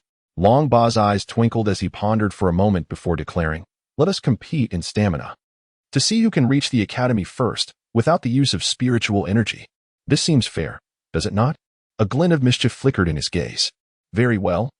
It is settled then," Lei Shan readily agreed, a confident smile gracing his face. With that, he took off. No sooner had he spoken than Lei Shan's figure flickered, darting forward like an arrow released from a bow, his speed astonishing as he swiftly covered a considerable distance. Longba was momentarily taken aback, not anticipating that Lei Shan would be so cunning as to make a swift escape. By the time he regained his composure, Lei Shan had vanished from sight. Infuriated, Longba stamped his foot in frustration, yet he could only hasten to pursue him with all his might. The two figures darted through the city streets, akin to two shooting stars, their speed astonishing as if they were on the verge of tearing through the very air itself. Their strides were both light and powerful, each step imbued with strength that elicited awe from onlookers. Curious pedestrians halted in their tracks, gazing at the two rushing silhouettes. Some displayed expressions of bewilderment, unable to comprehend why these two individuals were in such a hurry. Others were taken aback by their velocity and fervor, unable to suppress their gasps of astonishment. Nevertheless, the two men paid no heed to the curious glances and murmurs surrounding them, their singular focus directed towards reaching their destination expeditiously. They weaved through the throngs of people, occasionally leaping and dodging, their movements agile and nimble. As they advanced, a trail of chaos and clamor was left in their wake. The entire scene transformed into a cacophony of disarray, with exclamations of discontent reverberating. Yet, the two remained unfazed by the surrounding complaints and reproaches. However, upon catching a glimpse of their visages, onlookers fell silent, resigning themselves to their misfortune. Before long, an hour had elapsed, and the two had arrived at the academy's entrance. Nearly simultaneously. "You've made remarkable progress, my dear brother Shuibo. I nearly embarrassed myself," remarked Dean Lei. "You flatter me, brother Heishan. I exerted my utmost effort, while you hardly seemed to break a sweat." "Quite the shame," replied Longba. The two exchanged a knowing smile. With a shift in conversation, Longba added, "Produce your finest wine. I refuse to believe that even in drinking, I cannot best you." "Huh. Very well, let us engage in another contest," chuckled Lei Shan, leading Longba into the academy. Upon reaching Lei Shan's office, he instructed the cafeteria to prepare some appetizers to accompany their drinks and have them delivered to the office. Longba entered his office without a hint of formality, boldly taking a seat in Lei Shan's most cherished armchair. This particular chair was seldom touched by anyone, which speaks volumes about the rapport between Longba and Lei Shan. Observing this, Lei Shan chuckled softly before approaching his wine cabinet. Retrieving a bottle of meticulously aged fine wine and filling 2 exquisite glasses to the brim. "Come, indulge in my treasured collection," Lei Shan said, raising his glass and extending it toward Longba. Longba took the wine cup, inhaled its fragrant aroma, and praised, "Indeed, this is exquisite wine, with a bouquet that is truly captivating." He then downed it in one gulp. Lei Shan, observing Longba's boisterous demeanor, chuckled heartily. "Aha, splendid. Let us have another round." At that moment, the dining hall presented the side dishes, placing them upon the table. The two continued to sip their drinks while engaged in lively conversation. Just as they were reveling in their merriment, there came a knock at the office door. Lei Shan, somewhat displeased, said, "Come in." At that moment, the warehouse manager entered, holding several sheets of paper. Approaching Lei Shan, he remarked, "Esteemed director, I have brought the report you requested." Chapter 36. Mingo is the nickname. Longyi is the true name. "Esteemed director, I have completed the report you asked for. The content is guaranteed to be entirely accurate," the young man said with utmost respect, handing the report to Lei Shan with a demeanor of great deference. Lei Shan took the report and casually perused it, simultaneously raising his wine cup to drink, seemingly indifferent to the document. However, as he delved deeper into the reading, his expression transformed into one of increasing astonishment, to the point where his hand began to tremble involuntarily. Finally, he could no longer contain himself and erupted into laughter, his mirth resonating throughout the entire room. Longba observed Lei Shan's reaction, a smile forming within him. He understood the character of this elder brother and knew that something truly exhilarating must have caught his attention, prompting such an uncharacteristic display of emotion. Thus, Longba continued to pour himself a drink with composure, patiently awaiting Lei Shan's elaboration. After a while, Lei Shan gradually settled down, at which point Longba teasingly remarked, "At your age, perhaps you should exercise a bit more restraint. After all, you are the dean. Wouldn't it be mortifying if others were to witness this?" His tone carried a hint of jest and mockery, yet Lei Shan remained unfazed by the banter, his spirits evidently high. "You have no idea. This year, a particular class has achieved several historic milestones, events that have never occurred in the entire academy, nay, in the entire realm of magic. You might find it hard to believe." Lei Shan exclaimed excitedly, raising his cup and downing its contents in one go. Upon hearing Lei Shan's words, Longba instantly perked up, straightening his posture and exclaiming, "Brother Lei, surely you jest after indulging in too much wine. A whole realm of magical spirits?" His deliberate provocation was intended to prompt the esteemed Dean Lei to elaborate forthwith. True to expectation, Dean Lei responded promptly, asserting, "Though I, Lei Shan, have a fondness for drink, I am a man of integrity and never indulge in boastful tales." A faint smile graced Longba's lips as he inquired, "Very well. Then enlighten me on how this class has made history." Upon hearing this, Lei Shan's face instantly illuminated with a radiant smile, exuding a sense of pride as he proclaimed, "This year, we have a new student whose prowess is truly extraordinary. He mastered the spirit manipulation technique in merely 3 days, achieving an astonishing spiritual power level of 102. Wouldn't you agree that this sets a historical record?" Longba, who had been sipping his drink, halted abruptly, a flicker of astonishment flashing in his eyes. Before he eagerly asked, "Is this true?" Lei Shan nodded emphatically, his expression grave as he affirmed, "Absolutely. That young man reached the first level of martial arts mastery in just 3 days. Longba could not help but gasp in astonishment, murmuring to himself, "What a true prodigy." He then shifted his gaze, his curiosity piqued, and inquired, "Did you not mention that there were several record-breaking feats? What else has stirred such excitement among you?" Lei Shan lifted his wine glass, took a delicate sip, and then gradually set it down. A smile gracing his lips as he replied, "Moreover, in this extraordinary class, an astounding 100 students simultaneously succeeded in mastering the spirit control technique within a mere 2 hours. Such an achievement, which academy across the entire continent could possibly replicate." As his words concluded, pride and joy illuminated Lei Shan's face, and he downed his exquisite wine in one go, relishing the moment. "It appears your academy has indeed discovered a remarkable talent," Longba remarked. "Indeed. A splendid talent for martial arts. Alas, he lacks an accompanying spirit beast. If only he could also wield magic, he would undoubtedly achieve greatness in the future." Dean Lei expressed with a hint of regret. "Are you suggesting that the boy is without a spirit beast companion?" Longba retorted, raising his glass to his lips. "Yes. Regrettably, Longyi does not possess a spirit beast." Leiba was just saying when, with a sudden Longba sprayed his wine, nearly dousing Lei Shan in the process. Lei Shan, utterly bewildered, stared at Longba and asked, "Brother, what has happened to you?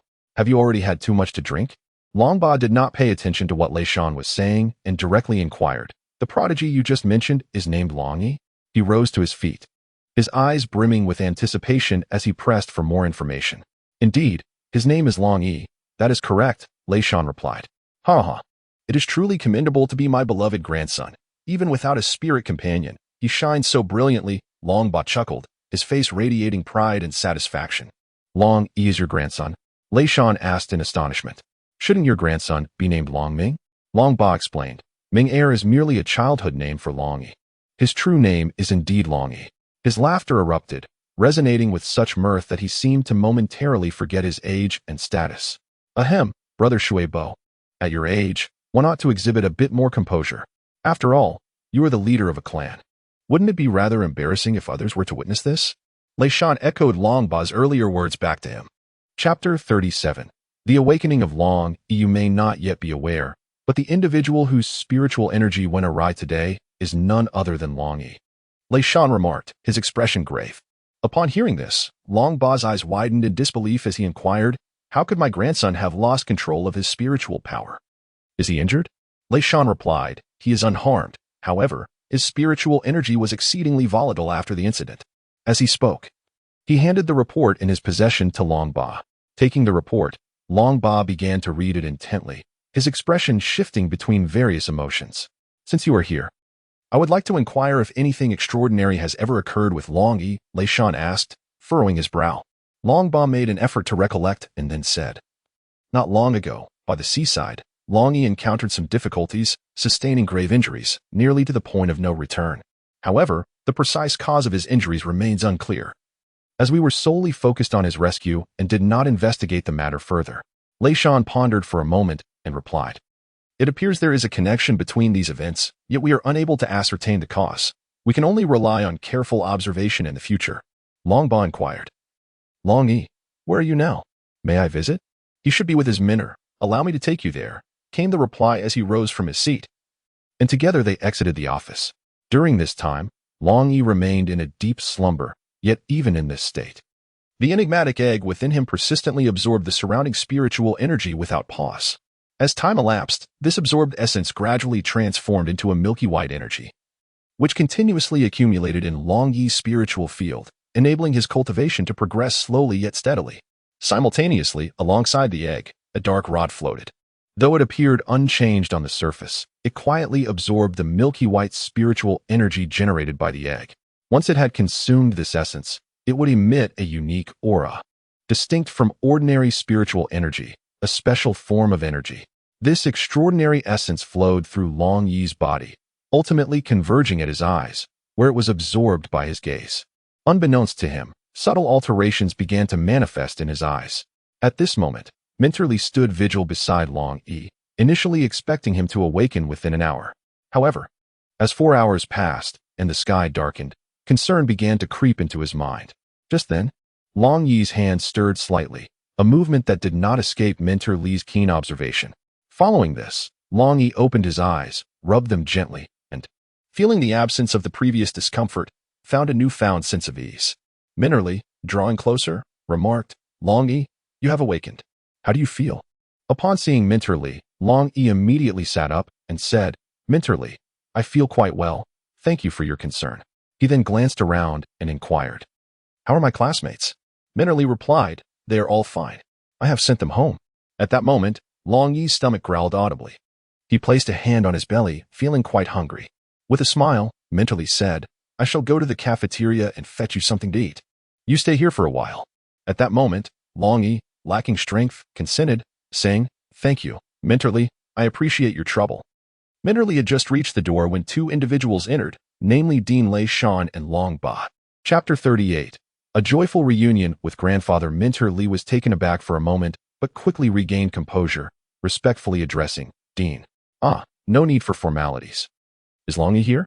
Dean Lei Shan stated directly. "Longyi is here. He has just awakened." Li Kaming opened the door to invite the dean and his companions inside. Upon entering, Long Ba spotted Longyi seated there and took several strides toward him, exclaiming, "My Ming-er, are you unhurt?" The sudden scene startled Longyi. Yet upon hearing that familiar voice, he felt reassured. "Grandfather, what brings you here?" "I am fine, do not worry." Longyi, shaking off his previous fatigue, mustered his spirits to respond. Long Ba examined Longyi intently, and only after confirming he was unharmed did he breathe a sigh of relief. "You child, had I not come, I wouldn't he have known the extent of the commotion you would cause." Long Ba looked at Longyi with a hint of reproach. Yet his eyes brimmed with affection and concern. Longyi smiled, knowing his grandfather truly cared for him. "Grandfather, I recognize my mistakes. I shall not behave this way again." He took Long Ba's hand, playfully imploring him. Long Ba shook his head in resignation. He found it difficult to remain angry with his mischievous grandson for long. "You are quite the little rascal."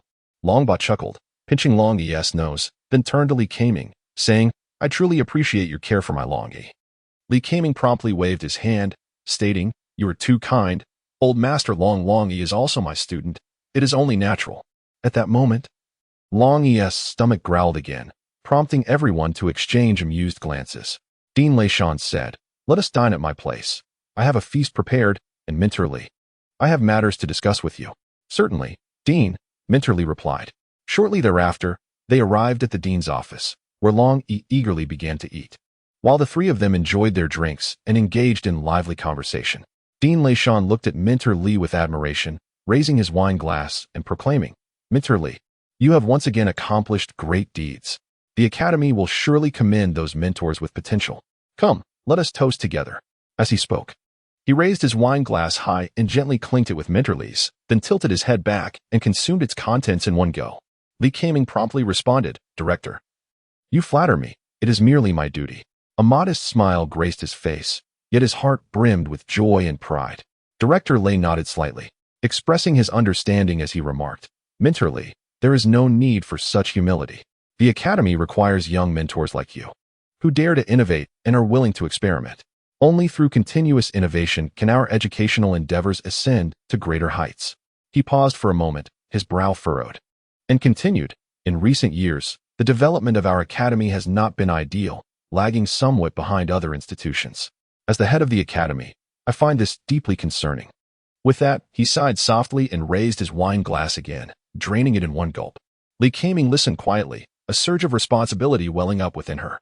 She felt compelled to break the silence. Thus, she proactively suggested, "Director, if you find merit in my teaching methods, I would like to propose some personal recommendations." Director Lei's eyes sparkled with interest. He promptly set down his glass and eagerly inquired, "Oh, what good ideas do you have? Please, do share." After a moment's contemplation, Li Kaming replied, "Given your trust in me, I will take the time to meticulously organize a proposal regarding educational reform this evening and submit it for your review tomorrow. I hope this proposal will bring some new ideas and vitality to the Academy." Director Lei nodded in satisfaction and encouraged, "Excellent. I look forward to seeing your proposal. If your suggestions are reasonable and feasible, we will seriously consider and implement them. I believe that through our collective efforts, the future of the Academy will undoubtedly grow stronger." Meanwhile, Longyi had finished his meal and was conversing with his grandfather. "Grandpa, how did you know I was in trouble?" Longyi asked. Long Ba, with an unperturbed demeanor, inquired, "Who is your grandfather?" What significant event in Donglan City could possibly elude my perception? The moment your spiritual power surges, I will be aware of it. Long Ba's words were delivered with an air of conviction. Longyi gazed at his grandfather with eyes sparkling like stars, exclaiming, "So, grandfather, you are truly remarkable." Meanwhile, Lei Shan, standing nearby, wore a look of incredulity and inwardly thought, "He remains oblivious to the explosion in our own warehouse. Yet he continues to boast to his grandson." Long Ba said, "You must diligently cultivate your skills. In the future, you will be as formidable as your grandfather." Long nodded in agreement, responding, "I will strive to do my best," while demonstrating with his small fists. At that moment, Lei Shan interjected, "Longyi, do you recall what transpired after your surge of spiritual energy this morning?" Longyi pondered for a moment and remarked, "After I released a certain celestial pressure, I sensed an influx of spiritual power within my body that I could not contain. Subsequently, I experienced a sharp pain in my eyes, and then I lost all sensation." Lei Shan examined Longyi's eyes, and Long Ba did the same, finding no apparent issues. The two exchanged glances and shook their heads in unison, indicating that everything was fine. Lei Shan then addressed Minter Li, saying, "Please keep a close watch on Longyi from now on, and should any unusual occurrences arise, notify me immediately." Li Kaming nodded in agreement. Chapter 39. The king's concern. Although Longyi's strike caused little commotion in Donglan City, it stirred significant waves throughout the entire Dongting kingdom. The grand hall of the royal palace was filled with civil and military officials, with even a few reclusive elders making an appearance. These individuals represented the very foundation of the kingdom, their cultivation levels unfathomable. 6 hours had passed since the incident, and reports from various parties had begun to arrive. At that moment, the reigning king sat elevated above, appearing to be in his 40s, exuding an aura of authority without uttering a word. His countenance was grim as he perused the intelligence in his hands. The officials below dared not speak lightly, the atmosphere thick with tension. "Your Majesty, the one who acted must undoubtedly be an elder of great renown. As only a handful of individuals from the neighboring kingdoms possess such power," one minister finally ventured. "Indeed, Your Majesty, we must demand an explanation from them. This is a blatant display of force against us." Another minister echoed in agreement. "What suggestions do you have, my esteemed ministers?" The king inquired slowly, casting his gaze upon them. "Your Majesty, in my humble opinion, we should first bolster our border defenses and ascertain which nation dispatched this individual, lest we accumulate too many enemies," suggested a military general.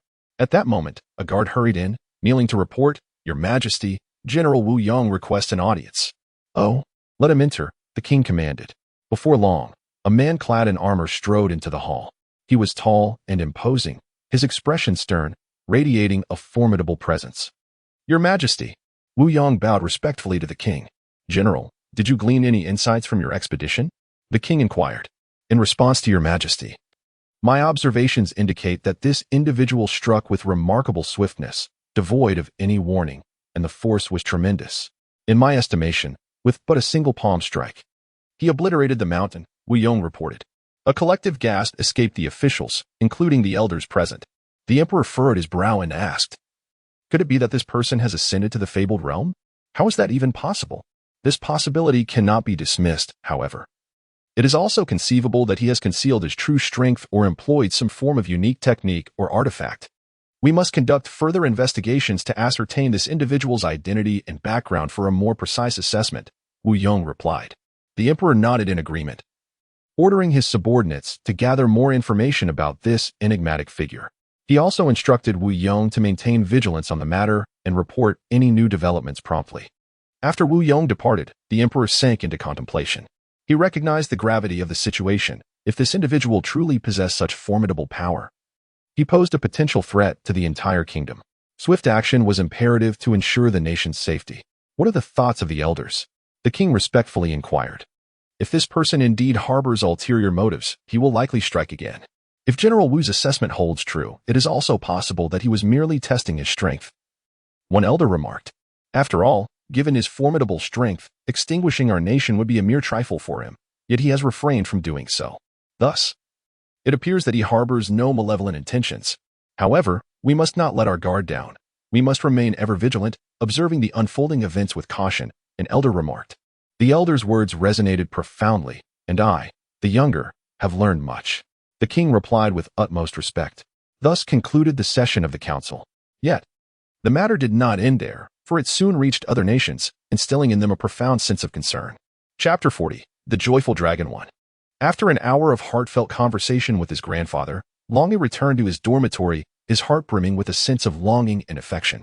He was acutely aware that this farewell might signify a prolonged separation from his grandfather. Nevertheless, he resolved to retreat to his dormitory for some rest. Before departing, Longyi embraced his grandfather tightly, savoring the warmth and solidity of his embrace. This moment enveloped him in a profound sense of love and support from his grandfather. Silently, he turned away, his steps heavy with emotion. Upon reaching the dormitory, he gently pushed the door open, expecting to find Linyu and the others already asleep. To his surprise, he was met with the sight of a group of young girls huddled together, counting spirit stones, one by one, while laughing joyfully, oblivious to his entrance. An impish thought crossed Longyi's mind, and he decided to tease them. Suddenly, he shouted, "Robbery!" This exclamation sent the group of girls into a frenzy of startled screams, scattering the neatly counted spirit stones across the floor. As they regained their composure and recognized Longyi's presence, their expression shifted from shock to delight. Longyi looked at a group of young girls surrounding him, chattering incessantly, which made him feel quite embarrassed. "Longyi, when did you return? How is your health?" Linyu inquired with concern. Longyi scratched his head and replied, "I am fine now. Thank you for your concern. By the way, what are you all doing here?" He attempted to shift the topic to alleviate the awkwardness. I was helping you count the spirit stones, but now, thanks to your interruption, everything has become a jumble," Li Qin complained. Since their last meal together, this was her first conversation with Longyi. After all, the title of Little Lecher still lingered over him. "Helping me count spirit stones?" Longyi asked in confusion. Suddenly, a thought flashed through his mind, recalling the spirit stones he had previously collected. His eyes sparkled with excitement, and a joyful smile spread across his face. "How many spirit stones are there in total?" Longyi inquired eagerly. "I don't know. That's why we are counting." Linyu responded helplessly. "All right, then let us count together," Longyi said as he began to tally the spirit stones, with the others joining in. They meticulously counted each stone, focused and dedicated. After what felt like an eternity, they finally finished counting the spirit stones, totaling 31,300 lower-grade spirit stones. Linyu exclaimed joyfully. Longyi calculated quietly in his mind that these spirit stones should suffice to sustain his cultivation for a while. "Longyi, where do you keep so many spirit stones?" Li Qin inquired with curiosity. This indeed posed a question. Longyi replied, "If only I had a spatial pouch." Suddenly, Longyi exclaimed, "Linyu, do you know where I can purchase a spatial pouch?" "Of course," Linyu responded. "Are you interested in buying one?" "Absolutely," Longyi said, his eyes brimming with anticipation as he gazed at Linyu. "However, you don't have enough spirit stones," Linyu remarked. "Not enough? How many spirit stones does one need to acquire one?" Longyi replied helplessly. "At least 50,000. If you wish to buy one, I can lend you some spirit stones," Linyu offered. As she spoke, she waved her hand, and the spirit stones on the ground were drawn into her storage ring. "Come with me." Longyi was momentarily taken aback, his eyes widened in disbelief. Linyu had effortlessly stored a vast quantity of spirit stones in her storage ring, and even offered to lend them to him. This revelation filled him with astonishment and gratitude. He had initially anticipated that he would need to invest considerable time and effort to manage these spirit stones, but now, everything seemed remarkably simplified. Following Linyu out of the room, Longyi was enveloped in a cloud of curiosity and questions, contemplating the extraordinary events that had just transpired. He could not fathom how Linyu possessed such remarkable abilities, nor did he know their destination. Yet, he firmly believed that she meant him no harm, prompting him to follow her without hesitation. Upon stepping into the outer corner, Linyu waved her small hand, and a delicate chinkoin bag appeared, adorned with exquisite floral patterns and designs, unmistakably reflecting a feminine taste. Its vibrant colors gleamed with a subtle radiance, as if imbued with enigmatic power. It was evident that this was an item crafted specifically for a woman. "This is for you," she declared, placing the chinkoin bag into Longyi's hands. Before he could fully comprehend the situation, Linyu swiftly retreated to her dormitory. At this moment, Longyi realized that Linyu had always possessed a magical bag. Determined to cherish this gift, he resolved to honor Linyu's heartfelt intention. He examined the bag meticulously, noting the intricate patterns and designs that clearly indicated it had been crafted with great care. Upon opening the bag, a subtle fragrance wafted forth, lifting his spirits. However, It was at this moment that Longyi discovered his collection of over 30,000 spirit stones quietly resting within. A smile crept upon his lips, filling him with joy. Chapter 41. Rigorous training. Longyi cautiously placed the Qianquan bag into his bosom, a satisfied smile illuminating his face as he returned to his dormitory in a cheerful mood. Upon entering the room, he gently sat cross-legged on his bed, closed his eyes, and focused his mind. With a mere thought, 2 luminous and translucent spirit stones magically appeared in his hands. These stones emitted a faint glow, as if they were imbued with boundless energy. Longyi resolved to attempt accelerating his cultivation process by absorbing the spiritual energy contained within the spirit stones. After all, for a practitioner, the efficient utilization of resources is of paramount importance. He took a deep breath, adjusted his mindset, and began to concentrate on drawing in the energy from the spirit stones. As time passed, Longyi gradually slipped into a tranquil and focused state. He could sense a warm energy flowing from the spirit stones, coursing through his arms and into his body. This spiritual force flowed through his meridians, nourishing both his physique and his spiritual field. After a night of cultivation, Longyi had utilized a total of 200 spirit stones. When the morning sunlight streamed through the window and bathed him in its glow, he slowly opened his eyes, a flicker of astonishment crossing his face. He distinctly felt a rise in his cultivation level, his body brimming with vitality, and his mental state more invigorated than before. However, this elation was short-lived, as he quickly realized that the previous night's practice had consumed a substantial number of spirit stones, prompting a wry smile. It seemed he would need to devise a means of acquiring more spirit stones in the future, he mused to himself. With determination, he rose to his feet, stretched his limbs, and prepared to embrace the new day. Longyi proceeded to the cafeteria for breakfast and subsequently made his way to the classroom. Arriving at his designated seat, to his surprise, he discovered a backpack nestled beneath it, containing 5 pieces of cold iron, weighing a total of 100 pounds. However, it was not only Longyi who possessed a backpack. Each student had one stowed away under their seat. Soon after, classmates began to enter the classroom in succession, and upon spotting Longyi, they greeted him cheerfully, saying, "Hello, class monitor." The girls, particularly, wore expressions of admiration. Yet, when their eyes fell upon the backpacks under their seats, their countenances turned grim. At that moment, Linyu also entered the classroom. Longyi's gaze remained fixated on her as she walked in, causing her to shyly lower her head. Upon taking her seat, she cast a fleeting glance at Longyi. He quietly expressed, "Thank you for the gift." Linyu, blushing, replied, "That is merely a loan. You must return it later, along with interest." Just then, Li Kaming strode into the classroom with an air of vigor. As per routine, he wasted no time and initiated their planned training session. With their backpacks secured, Longyi led the way. Thus began the arduous training, as they ran laps around the back mountain, each student exerting themselves to the utmost. Despite Longyi's high cultivation level, the heavy weight he bore left him drenched in sweat. Once everyone had completed their laps, they collapsed onto the ground, utterly exhausted. Following this, they devoted an hour to refining their techniques. Minterly had prepared lunch for them, making the most of every moment. Finally, the training concluded, and Longyi sat on the ground, panting heavily. He observed his equally breathless classmates, a sense of accomplishment swelling within him. "Everyone has worked hard today." Li Kaming's voice resonated, "But this is merely the beginning. We must continually strive to become true warriors." The students responded in unison, and Longyi nodded firmly. He understood that only through greater effort could he enhance his abilities. In the afternoon, Minterly stood at the front of the classroom as Longyi and the others had returned. "Today, I will take an entire class to elaborate on the different categories of magicians."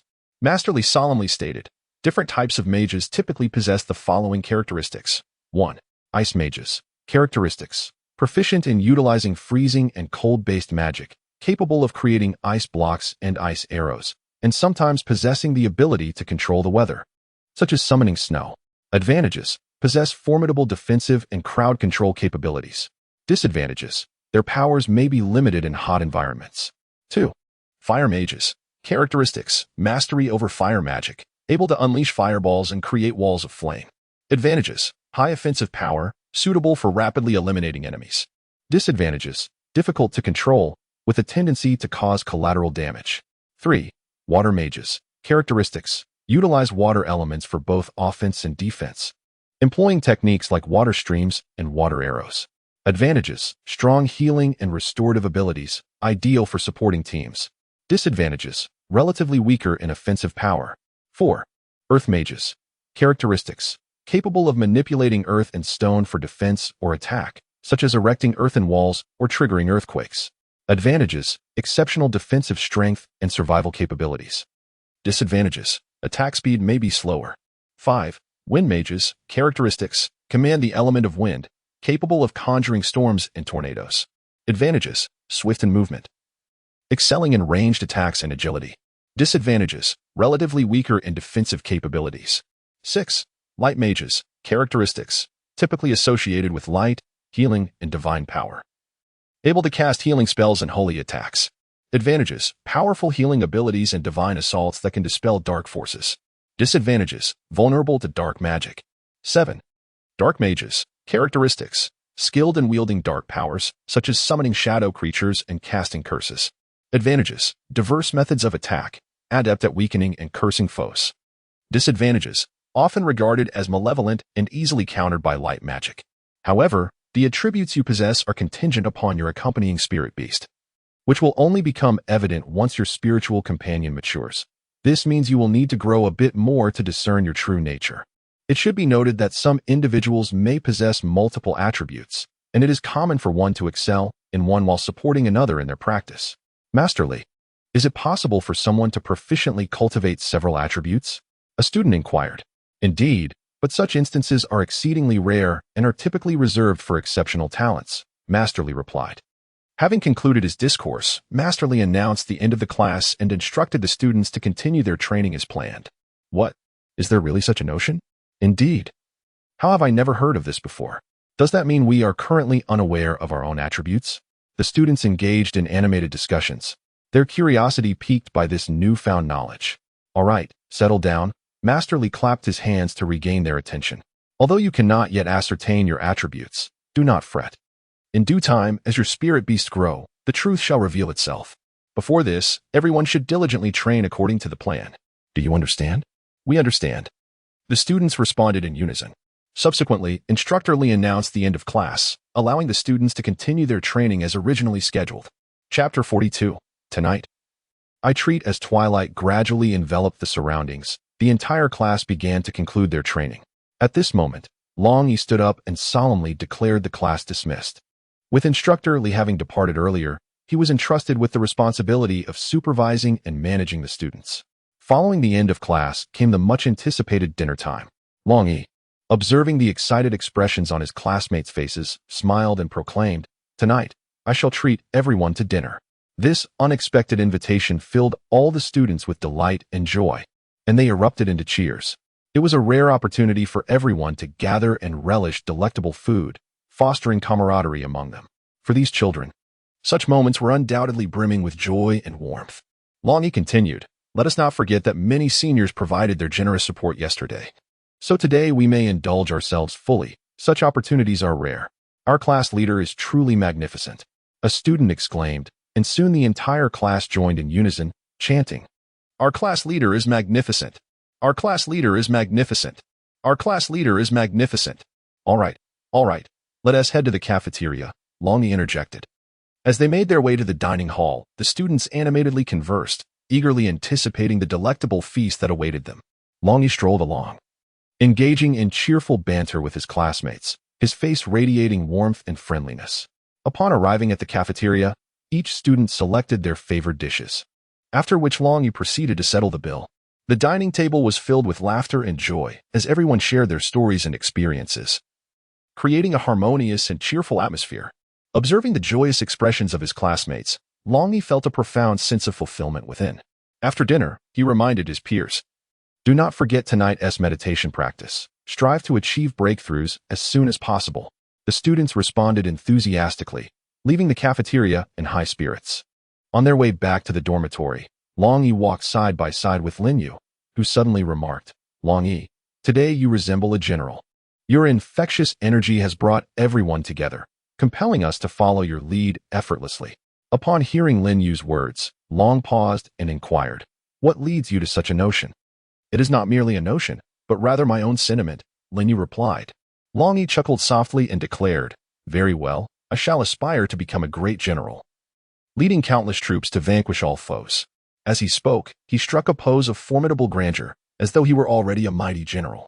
Linyu, amused by Longyi's demeanor, laughed heartily. Then I shall be your strategist, devising plans and strategies for you. Longyi gazed at Linyu and said, all right. It is settled then. The two exchanged a knowing smile and continued their way to the dormitory. Meanwhile, after finishing his lecture in the afternoon, Minnerly remained in the dean's office, sharing pedagogical insights with the dean and several other instructors. With the successful experiences of Longyi and his peers as a foundation, all the mentors ultimately acquiesced to the new plan, culminating in the establishment of a novel teaching methodology. This time, Dean Lei truly implemented sweeping reforms to alleviate the issues surrounding student progress within the academy. Upon returning to the dormitory, Longyi took a bath and then began to meditate and cultivate. He closed his eyes, regulated his breathing, and entered a state of transcendence. As time passed, Longyi's mind became increasingly tranquil. His absorption of spiritual energy accelerated, but after a while, he sensed a depletion of spiritual essence. Upon reflection, he realized that the spiritual energy in his room was too sparse for his needs, prompting him to resort to utilizing spirit stones for absorption. At that moment, he recalled the egg and directed his consciousness toward the spiritual field. To his astonishment, he was confronted with a peculiar black stick. Countless questions surged through his mind. He attempted to draw the stick closer with his spiritual force, but it remained immovable, just like the egg. Longyi was intrigued to observe that the stick, much like the egg, was also absorbing spiritual energy. However, upon absorbing it, an invisible force manifested. He concentrated, trying to decipher the mystery, yet he remained unable to uncover its secrets. As Longyi pondered, the stick suddenly emitted a faint energy that flowed along his meridians and into his eyes, arriving there in an instant. Instinctively, he reached for his eyes, but the energy dissipated quietly. What is happening? What is this situation? I have yet to comprehend the egg. And now there is a black iron rod. Longyi mused internally. Recalling that the egg had been beneficial to his cultivation brought him some comfort. The energy that had surged into his eyes caused no discomfort, further easing his mind. Even if he felt uneasy, there was little he could do. He would simply observe further in the future. Thus, Longyi chose to disregard the two objects and focused intently on absorbing the spiritual energy from the spirit stones. The night passed quietly, and his cultivation steadily progressed. Chapter 43. I will protect you on this back mountain. After several days of training, Longyi and his companions gradually acclimated, feeling less fatigued than during the initial days, perhaps due to their advancement in cultivation. However, on this particular day, while engaging in weighted training, another class of students suddenly appeared. To their astonishment, these students were also running with similarly heavy backpacks, closely trailing behind Longyi's class. Longyi did not pay much attention to them, instead focusing on effectively managing his own team. After running several laps around the mountain, a leading figure from their class caught Longyi's eye. This individual was tall and robust, seemingly their class leader, towering over Longyi by a head. He regarded Longyi and his companions with a disdainful expression, his eyes brimming with provocations. As Longyi and his team completed another lap and passed by, the leader halted, waiting for their approach. Longyi sensed the unusual tension but remained composed. As they drew near, the man, with a backpack slung over his shoulder, swiftly matched Longyi's pace. Hey, kid. Are you Longyi from Class 9? He called out in an unfriendly tone. Upon hearing the call from that individual, Longyi instinctively slowed his pace, a flicker of discontent stirring within him. He turned his head, his gaze icy as he responded, Who are you? The person accompanying Longyi matched his speed and replied, My name is Yu Xiaoqiang, the class monitor. Oh, understood, Longyi replied curtly, quickening his pace to rejoin his classmates. Yu Xiaoqiang had anticipated that upon hearing his esteemed name, Longyi would halt immediately, greeting him with utmost respect or, at the very least, exchanging a few pleasantries. Yet, reality delivered a stinging blow. Longyi merely responded with a nonchalant, Oh, understood. This dismissive attitude ignited a flame of indignation within Yu Xiaoqiang. He hastily quickened his steps to catch up with Longyi once more, blocking his path as he called out, Hey you. His voice betrayed a hint of displeasure. Longyi furrowed his brow in impatience and inquired coldly, What is it that you want? Yu Xiaoqiang, brimming with self-satisfaction, raised his right arm, deliberately rolling up his sleeve to showcase the powerful contours of his muscles, as if to flaunt his strength before Longyi. With unwavering confidence, he declared, From now on, I will protect you on this back mountain. No one will dare to trouble you. However, before Yu Xiaoqiang could finish his statement, Longyi, without a moment's hesitation, quickened his pace and departed, leaving behind two curt and indifferent words, "You're insane." Yu Xiaoqiang, infuriated by Longyi's terse reply, felt as though his eyes were ablaze with fury. Were it not for the Academy's regulations against fighting, he would have already unleashed his fists. Suddenly, an idea struck him. A means to vent his frustration while simultaneously asserting his dominance. Yu Xiaoqiang hastened to catch up with Longyi, this time adopting a congenial demeanor as he said, "Brother Longyi, please don't run so fast." The dragon strode forward without a backward glance, muttering under its breath, "What performance is this now?" Yu Xiaoqiang, with a smile, replied, "We are all classmates, merely divided into different classes. There should be no division among us, should there?" Longyi halted his steps, turned around to gaze at Yu Xiaoqiang, and said, "Speak your mind swiftly." Yu Xiaoqiang promptly continued, "Though we are united, a spirit of competition is essential. It is through such rivalry that we can all progress more swiftly." Longyi interrupted impatiently, urging, "Get to the point." Yu Xiaoqiang, sensing that Longyi had taken the bait, felt a surge of delight within, though he feigned a troubled demeanor before finally saying, "Well, as we are both class leaders training here, why not engage in a friendly competition? It would allow our classmates to experience a sense of rivalry and enhance their enthusiasm for cultivation." With that, he deliberately adopted a provocative expression. "And how do you propose we compete?" Longyi inquired. "Let us race. A lap around this mountain will determine the victor," Yu Xiaoqiang suggested. Chapter 44. Who am I? Where am I? What am I doing? At that moment, Yu Xiaoqiang suddenly shouted at the top of his lungs, "Everyone, halt. Class 1, gather around, and Class 9. Join us as well." Upon hearing his call, all turned to a standstill and hastened towards him. Yu Xiaoqiang continued, "To foster camaraderie among our classes, Class Leader Longyi will compete against me in a friendly match. The rules are simple. The one who completes a lap around this mountain the quickest shall be declared the winner." At this juncture, Lin Yu stepped beside Longyi and whispered, "Do you have confidence in winning? You are our class leader. If you lose, our class will hold its head in shame."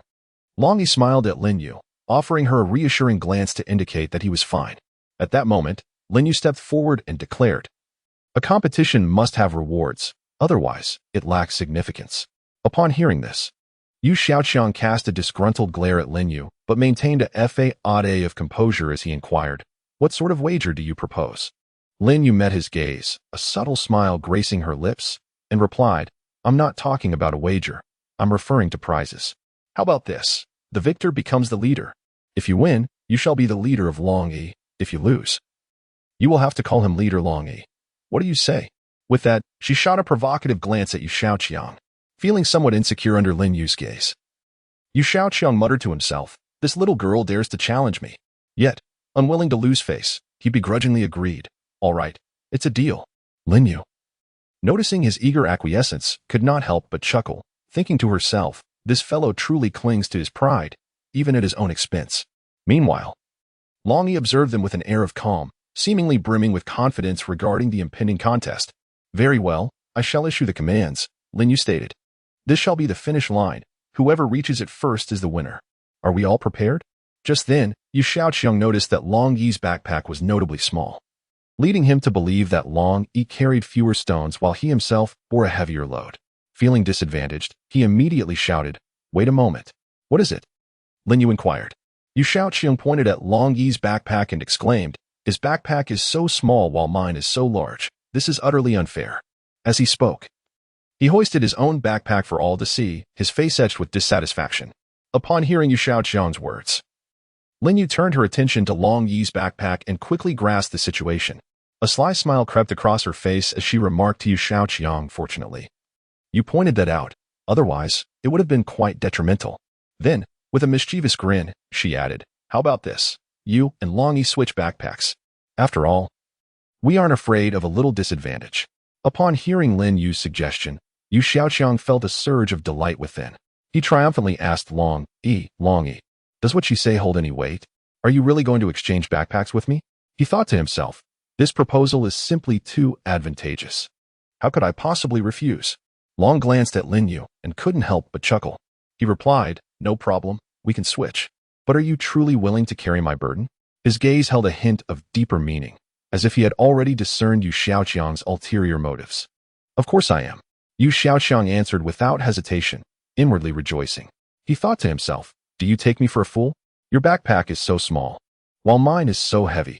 Even a simpleton would know which one to choose. With that, Long placed his backpack on the ground, and Yu Xiaoqiang did the same, both reaching for each other's packs. A smug smile crept across Yu Xiaoqiang's lips as he mused, my bag weighs 50 pounds, let us see how you manage. However, when he attempted to lift Long's backpack with one hand, an unexpected occurrence transpired. The bag remained immovable. This left him momentarily bewildered. Who am I? Where am I? What am I doing? Once he regained his senses, he couldn't help but exclaim, what the heck? Is this some kind of joke? Is this something a person can even do? He eagerly unzipped the backpack, only to be completely stunned. Inside lay 7 pieces of cold iron. It turned out that Long had secretly added 2 more pieces just the day before. At that moment, Yu Xiaoqiang dashed over to Long, throwing himself at his feet.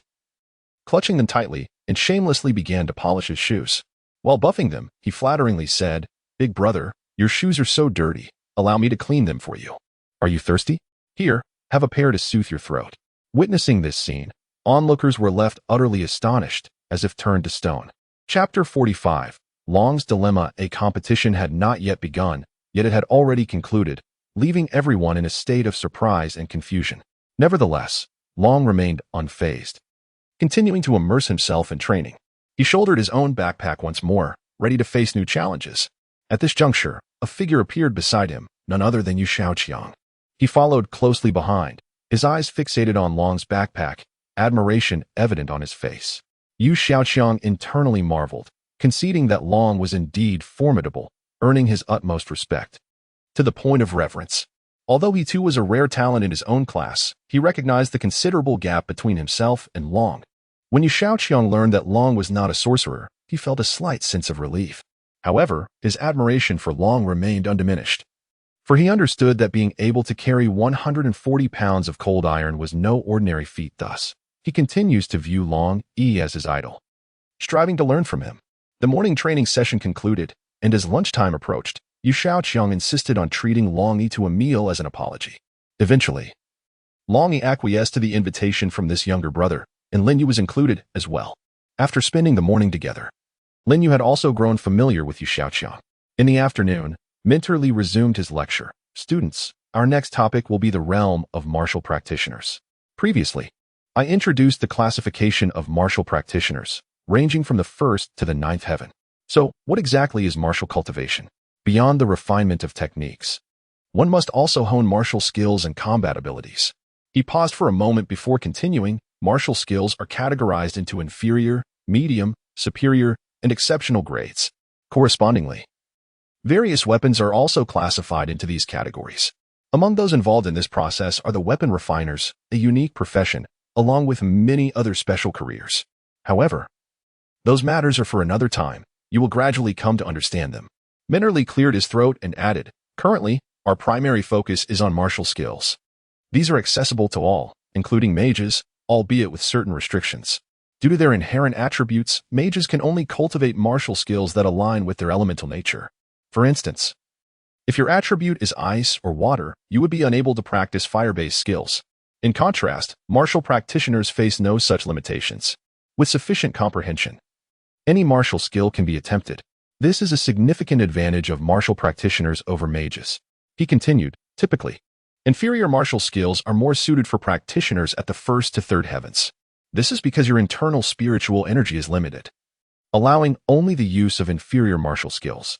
Therefore, it is crucial for everyone to diligently practice, striving to break through to the 1st heaven, which would enable you to choose appropriate martial skills for cultivation at the martial skill building.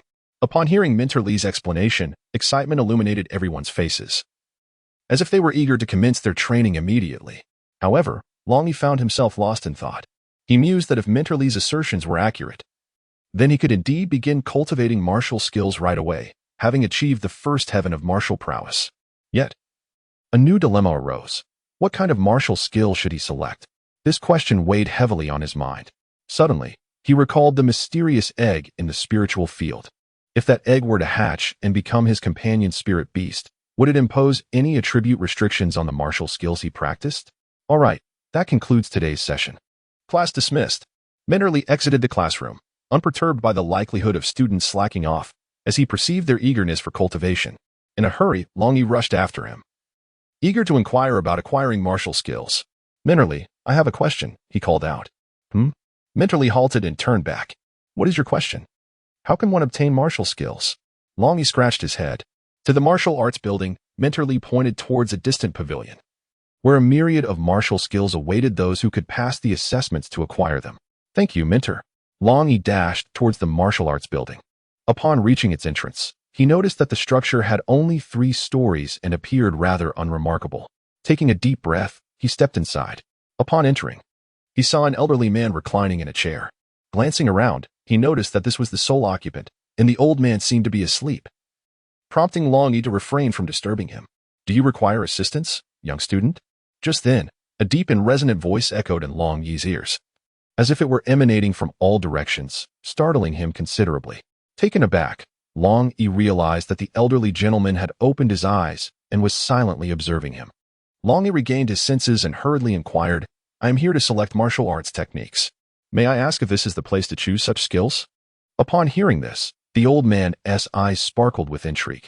After scrutinizing Longyi from head to toe, he slowly replied, Oh, you seek to select martial arts techniques? How fascinating. Then follow me. With that, the elder rose to his feet and, with measured steps, began to walk forward. What is your name? He asked as they proceeded. Longyi promptly replied, My name is Longyi. Then, he cautiously inquired, May I ask how you are addressed, esteemed elder? They call me Elder Song. I am the steward of this martial arts building, the old man answered calmly. Elder Song, what kind of martial techniques can someone of my level acquire? Longyi asked with curiosity. First, let us assess your spiritual power, Elder Song replied with composure. Afterward, he guided Longyi inside. They arrived at a dimly lit room, furnished with simplicity. Only a table adorned with a vessel containing a blue orb, the very orb used for testing. Place your hand upon it, and then release your spiritual energy. Elder Song instructed Longyi earnestly. Dragon nodded slightly, stepping forward and gently placing his hand upon the detection orb, subsequently releasing his spiritual energy as per the elder's request. After a brief moment, a number, 261, began to materialize upon the orb's surface. Upon observing this figure, the elder's eyes momentarily glimmered with astonishment. But he swiftly regained his composure. 261 is quite impressive, the elder remarked softly. With your spiritual energy level, you may select 2 mid-tier martial techniques of the inferior grade. However, the specific techniques you choose will ultimately depend on your own discretion. Upon hearing this, Dragon felt a surge of joy within. He had not anticipated that his spiritual energy would be so formidable, granting him access to superior martial techniques than he had initially expected.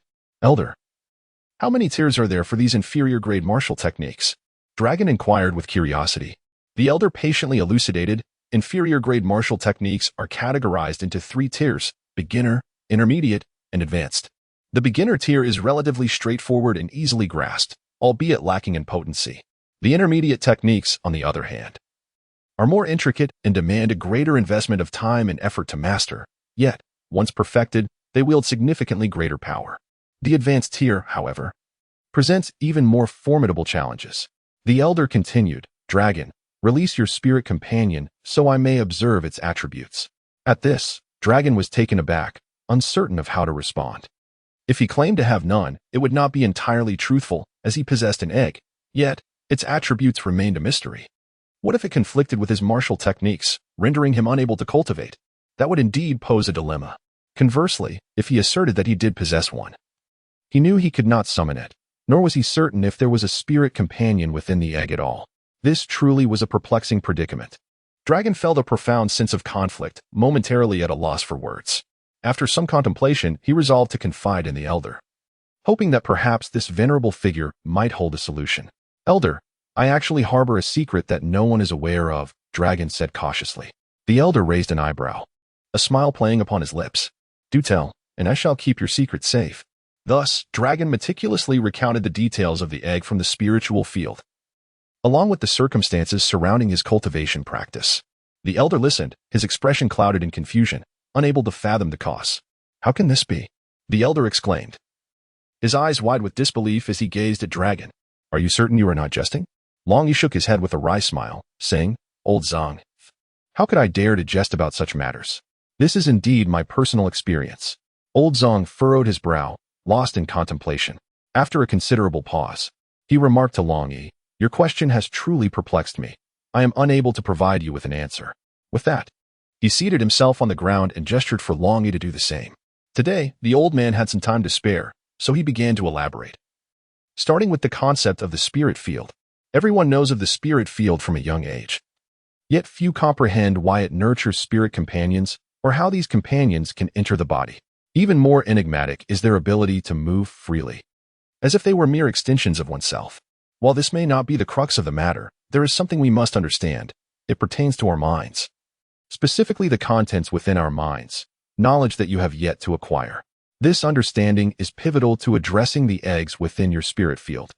The essential element is the sea of consciousness, which can also be described as the mental energy residing within it. This mental energy serves as the root of control over the entire body. Even the act of eating cannot be divorced from it. Longyi, do you grasp this? Long nodded slightly, feeling as though his understanding had ascended to a new level. Elder Zong continued, mental strength is innate, yet it varies among individuals. The stronger one's mental acuity, the greater their talent. This mental power gradually increases with age, and of course, one can also cultivate techniques to enhance it. In summary, the higher the mental strength, the better. Upon hearing this, Long couldn't help but express his confusion, but I have never sensed my own mental strength before. Elder Zong chuckled and explained, that is quite normal, as most individuals find it challenging to perceive their own mental presence. It is only after reaching a certain level of cultivation that we gradually awaken and harness this power. Ah, I see. Long nodded in understanding. Then may I inquire how I can enhance my mental strength? He pressed on eagerly. Elder Zong pondered for a moment before responding. This is not something you should concern yourself with at your age. It is best to wait until you are a bit older to learn. Longyi stood up with gratitude and offered a profound bow to Elder Zong, expressing his heartfelt thanks. Elder Zong rose as well, gently patting Longyi's shoulder, assuring him that there was no need for such formality. Once your mental prowess has reached a higher level, you may find a solution to the matters within the spiritual fields, he remarked. With a flourish of light, 2 ancient tomes materialized in his hands. These 2 volumes, which I chanced upon long ago, are particularly suited for you. Consider them a gift, Elder Zong continued. Take them home to study, and should you encounter any difficulties, do not hesitate to seek my guidance. Longyi took the martial arts book, expressing his gratitude once more. Thank you, Elder Zong. I will strive to train diligently. You may return now, Elder Zong replied. Longyi expressed his heartfelt gratitude and departed, his emotions running high. After Longyi departed, an elderly woman appeared silently beside old Zong, her age comparable to his. Did you not say you would be giving those books to your disciple? Have you taken a liking to this child? The old woman inquired. This child possesses great potential, should he succeed in mastering those 2 ancient tomes. I shall accept him as my sole disciple, old Zong replied with a hint of melancholy. However, those are ancient martial arts techniques that cannot be wielded by ordinary spiritual energy, she remarked. I only wish to let him try, as he spoke of that egg. Old Zong continued. Perhaps he will surprise us. Chapter 47. The Stormy Palm. As Longyi exited the martial arts building, the night had descended, enveloping the sky in darkness, with a few stars twinkling amidst the vast expanse of the night. His excitement was so palpable that he neglected to partake in dinner, eagerly yearning for a tranquil spot to delve into the 2 martial arts tomes. Suddenly, he recalled the serene pavilion from his last visit, and with a surge of inspiration, he quickened his pace towards it. Before long, Longyi arrived at the familiar pavilion, where a softly glowing lamp stood, crafted from a peculiar luminescent stone. Though its light was not particularly intense, it sufficed to illuminate the pages of his books. Holding the 2 martial arts volumes, his gaze fell upon them. One was titled Fengyan Palm, while the other was named Dragon Staff. Upon closer inspection, it was evident that both books were fashioned from ancient animal hides, imparting a sense of timeless history. Longyi paid little attention to the minutiae, his heart racing with urgency as he eagerly opened the first volume of Fengyan. With the sound of pages turning, his gaze was intense and fervent, as if he sought to etch every word from the book into his memory. Beneath the dim light, Longyi began to immerse himself in the realm of martial arts, delving into its mysteries and essence. Upon perusing the introduction on the first page, Longyi discovered that the Wind and Cloud Palm is an inscrutable martial arts manuscript, inspired by the elements of wind and cloud, harmonizing the forces of nature. Practitioners are granted the ability to command the swiftness of the wind and the transformations of the cloud. This manuscript is designed to impart the cultivation methods of the wind and cloud palm, enabling aspiring individuals to ascend to the pinnacle of martial arts. This hardly feels like an inferior technique, Longyi mused, continuing to read further. Internal cultivation method. The cultivation of the wind and cloud palm emphasizes the significance of internal energy. The following outlines the techniques for breath cultivation. 1. Harmonizing the wind breath. While inhaling, one directs the essence of the wind into the body, and upon exhaling, expels the impure energy, allowing the breath to flow as smoothly as the wind. 2. Merging with the cloud essence. During inhalation, one must perceive the essence of the cloud, blending it with their internal force to achieve a harmonious unity of inner and outer energies.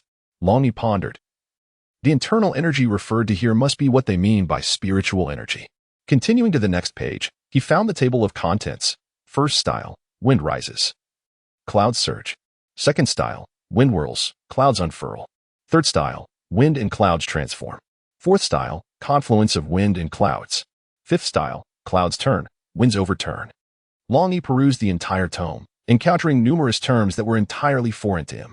He read through it repeatedly, yet remained only partially enlightened. At this point, he had memorized the entire content of the book. Even the illustrations were indelibly etched in his mind. However, he still found himself unable to fully comprehend its meanings, let alone engage in any form of cultivation. In resignation, he set the book aside, took a moment to compose himself, glanced at another volume, and soon put it away as well. He then made his way back to his dormitory. Along the path, he contemplated seeking counsel from the venerable Master Song the following day. As the night deepened, Longyi arrived at the threshold of his dormitory and gently pushed the door open. To his surprise, he found Linyu and the others seated cross-legged on their beds, each holding a spirit stone, engrossed in their own cultivation practices. He quietly closed the door and settled onto his own bed, preparing to practice his exercises. Suddenly, Linyu emanated a surge of spiritual energy, startling her fellow students from their meditative states. Longyi recognized that she had attained the first level of martial cultivation. Unfortunately, Linyu quickly stabilized the pressure of her spiritual aura. After a brief moment, Linyu opened her eyes and surveyed her surroundings. Noticing that everyone was looking at her, aware of her recent breakthrough, she offered a gentle smile to reassure them. However, at that moment, the natural exuberance of the girls was revealed as they began chattering excitedly among themselves, leaving Longyi feeling rather awkward on the sidelines. "Linyu, you are so impressive," one girl exclaimed. "Indeed, now we have a girl who has reached the first level of martial cultivation," another girl responded with enthusiasm. "Yes, our dormitory now boasts 2 individuals at the first level," a third chimed in. "Linyu, how do you feel right now?" a girl inquired with concern. After a quarter of an hour, the chatter subsided, allowing Longyi to interject. "Linyu, congratulations." Linyu smiled and nodded in acknowledgement, replying, "Thank you." Then, with curiosity, she asked, "What did you do all afternoon?" "I went to the martial techniques building," Longyi answered honestly. Upon hearing the mention of the martial techniques building, Linyu and the other girls perked up, eagerly surrounding him, eager to hear what he had to say next. Linyu continued to probe. "Did you manage to acquire any martial techniques?" Long smiled and nodded, saying, "I have acquired it, but I cannot show it to you. Once you reach the first heaven, you will be able to select the martial arts techniques that suit you." Longyi proceeded to elucidate the conditions of the martial arts tower to the gathered crowd, offering a succinct introduction to its regulations. He then turned his gaze towards Linyu, gently proposing, "Tomorrow afternoon, I shall accompany you to select a martial technique, as I also have some matters to discuss with that esteemed steward." As their conversation drew to a close, the hour grew late, and the group refrained from further cultivation. With the curtains drawn, they each retired for the night. Longyi too succumbed to slumber, and shortly thereafter, he found himself once again ensconced in that peculiar dream. Upon entering the realm of dreams, he discovered himself atop the familiar wooden platform on the mountain peak. Unlike before, he did not close his eyes in meditation. Instead, he opened them wide. To his astonishment, his pupils underwent a remarkable transformation. What were once ordinary orbs now appeared pale, with 3 swirling black rings of varying sizes at their centers. This bizarre spectacle sent chills down one's spine, as if it emanated a gaze from the depths of hell. Suddenly, his pupils shifted to a vivid crimson, their surfaces morphing into a myriad of enigmatic patterns. Longyi widened his eyes, scrutinizing everything before him with clarity. He felt neither fear nor anguish. Instead, he observed in tranquil silence. In this dreamscape, such extraordinary phenomena repeated themselves in an endless cycle. Ultimately, only the left eye's pupil turned red, accompanied by a diminutive shadow nearby. He then closed his eyes, and upon reopening them, that crimson gaze had reverted to its normal black hue. Meanwhile, in the waking world, the spiritual energy within Longyi's spirit field was being devoured at an astonishing rate by a mysterious black iron rod. This rod radiated an intangible yet potent energy, continuously channeling it into Longyi's left eye. In a fleeting moment, a faint red glimmer flickered within that eye, only to vanish almost immediately. At the instant the red light flickered in Longyi's left eye, the sky ceased to be tranquil. Suddenly, a blinding beam of light cleaved through the serene night, akin to the blade of a deity slicing through the heavens, illuminating the entire world. Immediately, countless twinkling points of light surged forth in the sky, dancing like ethereal spirits, creating a flowing cascade of luminescence. These points coalesced into vibrant bands of light, intertwining to form a resplendent web that adorned the night sky like a celestial realm. An ominous rumble resonated through the cosmos. Before long, a colossal column of light descended from the heavens, piercing the earth, with its radiant epicenter resting upon Donglan City. This brilliance resembled a gateway to another world, and indeed, it connected to an alternate realm. A pair of fearsome eyes gazed forth, as if penetrating the vast expanse of void that separated them. At last, it emerged. Let the world tremble. Ha ha ha. Chapter 49. The bustling back mountain in the celestial phenomenon did not linger for long. It faded into silence after merely a minute. Nevertheless, this brief yet enigmatic occurrence was witnessed by many, particularly by those reclusive beings who had long dwelled away from the world. Their acute sensitivity to their surroundings enabled them to discern this remarkable event with immediate clarity. Despite their formidable prowess, the elderly figures found themselves perplexed by the peculiar celestial phenomenon, unable to fathom the profound significance it held. Meanwhile, Longyi and his companions, positioned at the very heart of the radiant spectacle, sensed an unusual transformation. As they collectively gazed out the window, the enchanting sight had vanished without a trace, as if it had never graced their eyes. Subsequently, Longyi and his companions remained awake, for dawn was approaching. After meditating for half an hour, they rose. Greeted by splendid weather, the sun cast its warm embrace upon the earth, instilling a sense of comfort and tranquility. Longyi stretched languidly, inhaling deeply, the crisp air invigorating his spirit. Today truly is a splendid day for cultivation, he mused. Upon exiting the dormitory, Longyi noticed an unusual number of early risers. Along the way, many engaged in spirited discussions about the extraordinary celestial event. While curiosity permeated the atmosphere, they also understood that some matters could not be forced. Perhaps allowing things to unfold naturally was the wisest course. Shortly thereafter, after enjoying his breakfast, Longyi made his way to the back mountain, where he settled into a meditative posture, focusing on his cultivation as he awaited his classmates to arrive for training. Before long, the members of Class 9 gathered. With Minterly absent in the mornings, leaving all arrangements in Longyi's capable hands, the group, displaying a remarkable sense of unity, formed a long line to commence their training for the day. After completing 2 laps, the students from Class U Xiaoqiang arrived. After exchanging greetings, they began their respective training sessions. However, who could have anticipated that this was merely the beginning? Soon, a steady stream of classes surged forth, leaving Longyi and his companions in astonishment and confusion. It became clear that Minterly had been occupied, not idly seated in his office, but personally instructing mentors from other classes. As a result, various classes emerged rapidly, akin to bamboo shoots after a rain, making significant strides in their progress. Remarkably, all classes coincidentally opted for the same physical training regimen of weighted running. In an instant, the entire mountain erupted into a cacophony of activity and fervor. Simultaneously, fueled by intense competition among the classes, it wasn't long before 2 class leaders began to exclude one another, unwilling to concede. Ultimately, this rivalry escalated into a one-on-one duel, the loser destined to become the subordinate of the victor. Following this, similar confrontations unfolded in succession, creating an atmosphere of jubilant chaos atop the mountain. Notably, no one dared to provoke Longyi's class. The reason was that the weighty nature of Longyi's backpack had spread far and wide through the words of Yu Xiaoqiang, and everyone was acutely aware of its considerable heft, thus refraining from any rash actions.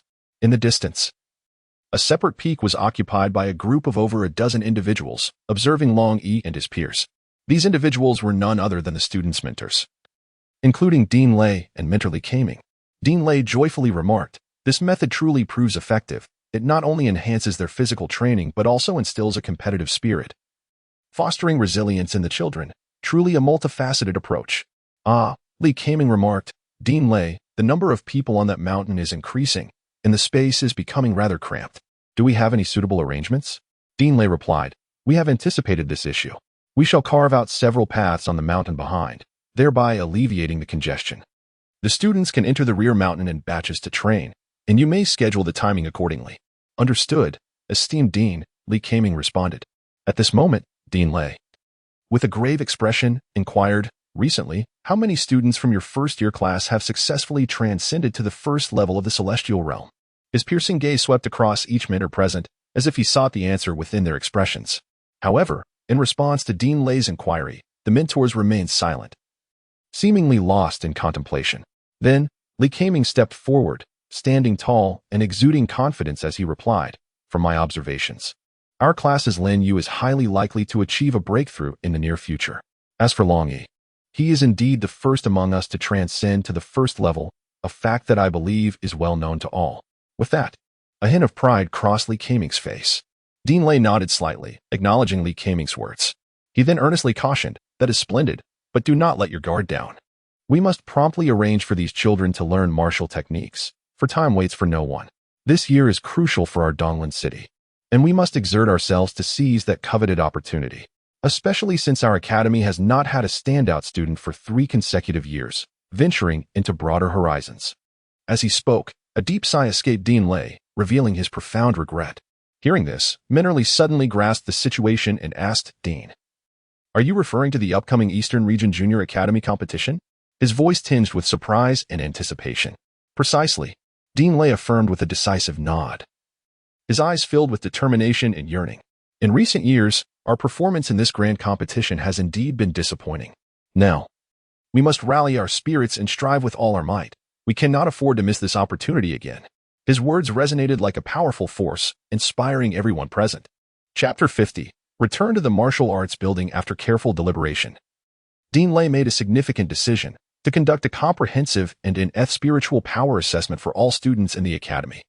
This initiative aims to gather those on the verge of breaking through their limitations and achieving rapid advancements in their abilities, thus forming a formidable force.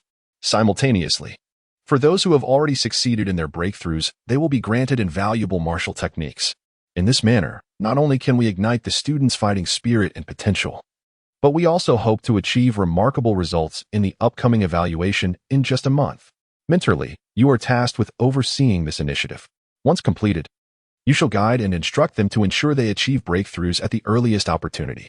Identify the most outstanding students to serve as our seeds for this year's competition. Yes, esteemed Dean, I shall not disappoint. The morning's rigorous and fulfilling training finally came to a close. The students returned to the classroom, their bodies slightly fatigued, in preparation for the upcoming lessons. At that moment, Mentorly entered the classroom with a steady stride, his sharp gaze surveying the room before commencing an important assessment of his students. When the results were revealed, astonishment swept through the room as Longyi secured the top position with an astonishing spirit power value of 264. This figure not only surpassed that of his peers but also left the seasoned Mentorly utterly astonished. However, amid his surprise, a wave of exhilaration surged within him. After all, such an extraordinary achievement indicated that Longyi's potential for the future was boundless. Simultaneously, the atmosphere in the classroom grew fervent. The other students felt a mix of exhilaration for Longyi's remarkable accomplishment and a deep sense of envy. They silently resolved to double their efforts to catch up with Longyi. Shortly thereafter, another astonishing number emerged. Lin Yu's spirit power value reached an impressive 112. This revelation undoubtedly sent shockwaves throughout the entire class. The students, already elated by Longyi's performance, now stared in disbelief at Lin Yu, casting admiring glances her way. Although slightly shy under the scrutiny of her peers, Lin Yu's heart brimmed with pride and joy. Seeing his students excel so remarkably, Mentorly's smile radiated even more brightly. Besides Longyi and Lin Yu, over 10 other students also achieved spirit power values exceeding 80. For these evidently progressing students, Mentorly offered ample praise and encouraged them to maintain their momentum and continue pushing their limits. After completing the assessments, Mentorly declared, "This afternoon, you will practice independently. I have other matters to attend to." He then instructed Longyi and Lin to head to the martial arts building to select techniques and strive to master them for practical use.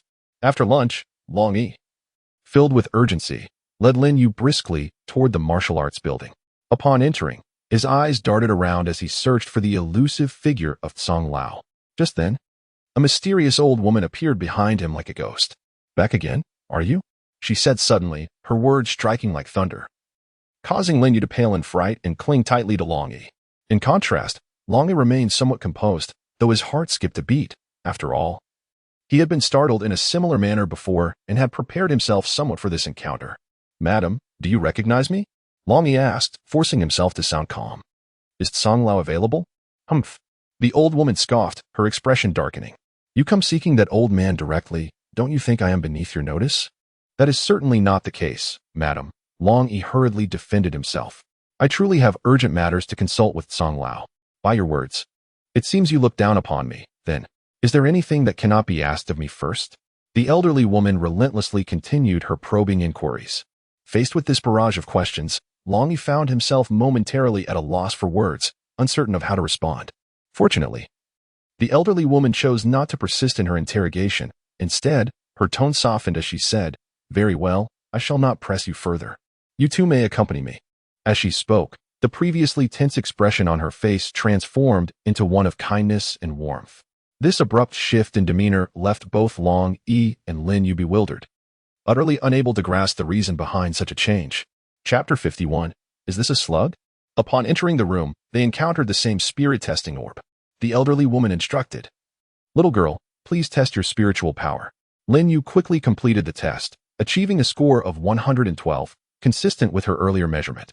"Longyi, please stand back," the elderly woman said. Longyi moved to the wall, aware that Lin was about to summon her accompanying spirit, the nature of which remained a mystery to him. He widened his eyes in anticipation, his excitement palpable. "Release your spirit so I may assess its attributes," the elderly woman instructed Lin. At that moment, Lin closed her eyes, concentrating intensely as she drew upon the spiritual energy within her, guiding it into the spiritual field. In an instant, a powerful surge of spiritual energy erupted from her palms, resonating with the very essence of the heavens. Subsequently, a mysterious and peculiar spirit beast materialized gently in her hands. Standing at a distance, Longyi, unable to discern the nature of the creature due to the gap, was filled with curiosity. Without hesitation, he advanced swiftly to Lin side. However, as he focused his gaze, he was left utterly stunned, as if struck by lightning. His mouth agape as he struggled to articulate a single word. This is a slug?" Longyi exclaimed in disbelief, his voice trembling. The elderly woman, equally astonished, stared wide-eyed at the spirit beast, her expression betraying an unmistakable shock. Clearly, she recognized the identity of the creature before her, yet deep within, she grappled with the difficulty of accepting such a reality. For this rare spirit beast typically resided solely within the pages of ancient tomes, beyond the comprehension of ordinary folk. At that moment, a lithe figure appeared before Lin like a phantom. It was none other than the enigmatic Master Zong. "Well, old woman, can you confirm this now?" Master Zong inquired gravely, his tone somber. The elderly woman took a deep breath, striving to steady herself, and then replied with unwavering certainty, "Indeed, there is no doubt. This is undoubtedly a slug." Upon hearing her emphatic affirmation, Master Zong nodded in acknowledgement. He then turned to Lin and gently advised, "Little girl, it would be wise to retract your spirit for now." Lin, upon hearing this, acted without hesitation, drawing the extraordinary spirit back into her being. As the mystical beast faded into oblivion, the surrounding atmosphere gradually returned to normalcy. However, the crowd remained profoundly shaken and perplexed by the recent occurrences. At that moment, Longyi, who had been silently enduring his curiosity, could no longer contain himself and inquired, "Elder Song, what exactly is that slug that has stirred such fervor among you?" Upon hearing the term slug, Elder Song and the elderly woman's expressions darkened instantaneously, their faces betraying a palpable discomfort, even causing their eyelids to twitch involuntarily. Had it not been for Longyi's seemingly harmless and innocent demeanor, they might have been compelled to rush forward and deliver a severe reprimand. Elder Song finally regained his composure, inhaling deeply before addressing Longyi with deliberation. "That is a slug, a colossal and enigmatic spirit beast. It possesses extraordinary abilities, capable of extensive perception and healing techniques. In the heat of battle, it stands as a formidable ally. With its presence, You need not fear for your safety, nor worry about exhausting your stamina. So what are your thoughts on such an extraordinary slug? Upon hearing this, Longyi stood frozen as if struck by lightning, his eyes wide with incredulity, his mind a tumultuous sea of astonishment. The shock he experienced surpassed even the moment he discovered an egg forming within him. After a prolonged silence, he finally emerged from his stupor, muttering, "That's incredibly powerful." Chapter 52. Linyu's apprenticeship. The elderly woman, with a warm and gentle demeanor, inquired of Linyu, "What is your name?" Linyu replied, "Grandmother." "My name is Linyu." The elderly woman responded, "My name is Hua Yushui, and I too bear the character for Moon. It seems we share a connection. You may call me Elder Hua." Elder Tsong, overhearing the familial tone she adopted, recognized her intent but chose to remain silent. "Elder Hua, it is a pleasure to meet you. What type of martial skills would be suitable for me to select?" Linyu respectfully asked. Elder Hua, adorned with a benevolent and gentle smile, replied, "Linyu, there are numerous martial skills available for your selection. However, before we proceed, I wish to inquire whether you possess adequate understanding and awareness of your spirit companion. Furthermore, are your family members informed of this?" Without hesitation, Linyu assured her. In response to Elder Hua, "I am well aware, and my family elders are equally informed." Upon hearing this, Elder Hua's face registered astonishment. Typically, how would an ordinary family recognize such mysterious spirit beasts? This revelation suggested that Linyu's family must possess extraordinary individuals. After a moment of contemplation, Elder Hua continued, "In that case, you must have some insight into the combat prowess you can exhibit after cultivating martial arts, correct?" His gaze was firmly fixed on Linyu, seemingly seeking to extract more valuable information from her response. At that moment, Elder Tsong suddenly appeared to have an epiphany and said to Elder Hua, "Follow me. I have something to discuss with you." Elder Hua instructed Linyu and Longyi to wait. Elder Tsong and Elder Hua stepped outside, where, after pausing, Elder Hua whispered a few words. Upon hearing this, an expression of extreme shock immediately surfaced on Elder Hua's face, and he incredulously exclaimed, "Are you telling me that this girl named Linyu is a descendant of the Lin family?" Elder Tsong nodded slightly in affirmation and continued, "In my opinion, this child must have been deliberately sent here by the old man Lin." Elder Hua furrowed his brow, murmuring thoughtfully, "That old fellow Lin Aotian surely understands that once we notice a child with such exceptional talent, we would undoubtedly take her under our wing. Moreover, he knows that only I possess the capability to teach her." However, Elder Tsong shook his head, a peculiar expression crossing his face as he slowly remarked, "Not at all. He clearly sent this child here for you to take as a disciple." At this, a sly smile crept upon Elder Tsong's lips. His gaze fixed on Elder Hua with an ambiguous expression. Elder Hua shot Elder Tsong an exasperated glare before turning away and hastening towards Linyu, who was still standing in place. "Linyu, do you know Lin Aotian?" Elder Hua inquired. "You know my great-grandfather?" Linyu responded in astonishment. "Indeed," Elder Hua replied. "I haven't seen him in many years." "Linyu," he continued, "you should be aware that the primary ability of your spiritual companion is healing, which means you can practice that wondrous healing magic. Although you can also cultivate martial arts, you must understand that given your current spiritual energy, if you find yourself in fierce combat, the strength you can exert will be significantly diminished. Do you comprehend this?" Elder Hua spoke sincerely to Linyu. Linyu nodded slightly, indicating her understanding, though she did not voice her thoughts, her expression betraying a hint of dejection. Observing this, Elder Hua pressed on. "Could it be that you yearn for formidable combat power?" Linyu nodded without hesitation, responding, "Indeed, I long for it." However, as soon as she spoke, a look of helplessness crossed her face, and she slowly lowered her head. At this moment, Elder Hua spoke again, "In truth, I do have a way to help you achieve your desire." His words struck like a thunderclap, igniting a fervent flame of hope deep within Linyu's heart. She abruptly lifted her head, her gaze burning with intensity as she stared intently at Elder Hua, barely containing her excitement, and trembled as she asked, "Is there really a way?" Elder Hua smiled slightly, but then suddenly shifted his tone, gently stating, "If you wish for my assistance, it is not impossible. However, you must become my disciple and enter my tutelage.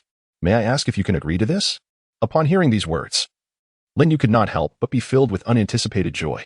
Without a moment's hesitation, she knelt before Master Hua, respectfully bowing 3 times while exclaiming, "Disciple Linyu pays homage to Master. Excellent. Marvelous. Please rise," Master Hua replied, a warm smile blooming on his face akin to the gentle sun of spring. He extended his hand, gently assisting Linyu to her feet as he tenderly spoke. Subsequently, Master Hua carefully retrieved a weathered ancient tome from his robes, presenting it solemnly before Linyu. "This is a gift from your master, a token of your apprenticeship. I hope you will study it diligently," he said in a soft voice. Overwhelmed with joy, Linyu expressed her gratitude before eagerly accepting the mysterious manual. Upon closer inspection, 3 elegantly inscribed characters caught her eye. Xiaoyaobu. It was, in fact, a manual of movement techniques for those possessing relatively weaker combat abilities. Speed undoubtedly became the essential skill to master first. Holding such a remarkable tome in her hands felt akin to possessing a golden key that unlocked the pinnacle of martial arts, igniting her aspirations. Chapter 53. The initiation of wind and cloud palm training. As night descended, the stars twinkled, and the moonlight cascaded like water upon the earth. Linyu stood resolutely in the center of a courtyard, her gaze unwavering as she diligently pursued a higher realm of martial arts, with her master, Hua Yueshui, guiding her closely. Meanwhile, Longyi stood beside the venerable Tsang Lao, filled with reverence as he sought answers to his queries. Long began by articulating in detail the challenges and confusions he encountered with the wind and cloud mastery, each question meticulously pondered. Meanwhile, Elder Zong listened intently, occasionally nodding slightly in acknowledgement of Long's profound reflections. Once Long had finished speaking, Elder Zong gradually opened his mouth, imparting all that he knew without reservation. His words were both accessible and profound, imbued with boundless wisdom and experience. Through vivid examples and incisive discourse, he gradually illuminated the once nebulous concepts for Long. As time passed, a look of enlightenment spread across Long's face, his eyes shimmering with excitement. Unbeknownst to them, the night had quietly slipped away. However, both Linyu and Long were so engrossed in their learning and exploration that they lost track of time. For them, this was not merely a transfer of knowledge. It was a profound awakening of the spirit and an opportunity for growth. As Longyi bid farewell to the venerable Master Zhang, the eastern horizon began to glow with a pearly light, heralding the imminent arrival of dawn. Meanwhile, Linyu had already set forth on her journey home, having taken her leave before long. At this moment, Longyi did not return to the familiar dormitory. Instead, he made his way directly to a tranquil pavilion. Upon reaching his destination, a thought crossed his mind, urging him to seize the opportunity for further cultivation. However, just then, a gentle breeze brushed past, and he keenly sensed that he had accumulated quite a bit of dust and an unpleasant odor of sweat. This discomfort, particularly troubling for someone as fastidious as Longyi, prompted him to resolve immediately to cleanse himself. As he scanned his surroundings, Longyi was pleasantly surprised to discover a crystal-clear stream flowing not far from the side of the pavilion. This stream, undoubtedly a natural wonder that had long graced the mountainside, seemed like a precious gift from nature itself. Without hesitation, Longyi swiftly shed his clothing, his movements executed with such eagerness as if he feared the slightest delay. Stepping into the cool waters, he was enveloped by a refreshing sensation, the gentle current caressing his skin, washing away the grime and fatigue. He gradually closed his eyes, as if the entire world had faded away, allowing himself to luxuriate in this fleeting yet invaluable tranquility. In this moment, Longyi experienced an unprecedented relaxation of both body and mind, his thoughts becoming as clear and lucid as a polished mirror. He quietly savored the delightful sensation brought by the flowing water as it glided over him, akin to a tender caress, instilling a sense of serenity. Suddenly, at that very instant, Longyi opened his eyes wide, a spark of uncontainable excitement gleaming within them. It was as if he had been struck by divine inspiration, for he comprehended a profound and mystical realm, the harmonious blending of the natural forces of heaven and earth, the gentle modulation of the winds, and the confluence of clouds. In that fleeting moment, a multitude of inspirations surged within him like a constellation of brilliant stars. Longyi, without a trace of hesitation, settled himself in the water, allowing only his head to remain above the surface, wholly absorbed in sensing the natural power emanating from the water. As time passed, he gradually entered a state of profound oblivion. First, one hand began to gently release spiritual energy, its flow reminiscent of the lively ripples on the water. Soon after, the other hand emitted energy akin to gentle breezes, drifting freely. When his 2 palms drew near, a miracle occurred. The 2 distinctly different streams of energy seamlessly merged. Thus, Longyi effortlessly overcame the most arduous hurdle of the wind and cloud palm, a feat that left even him in disbelief. Seizing this sensation, he resolved to forge ahead and continue practicing the wind and cloud palm.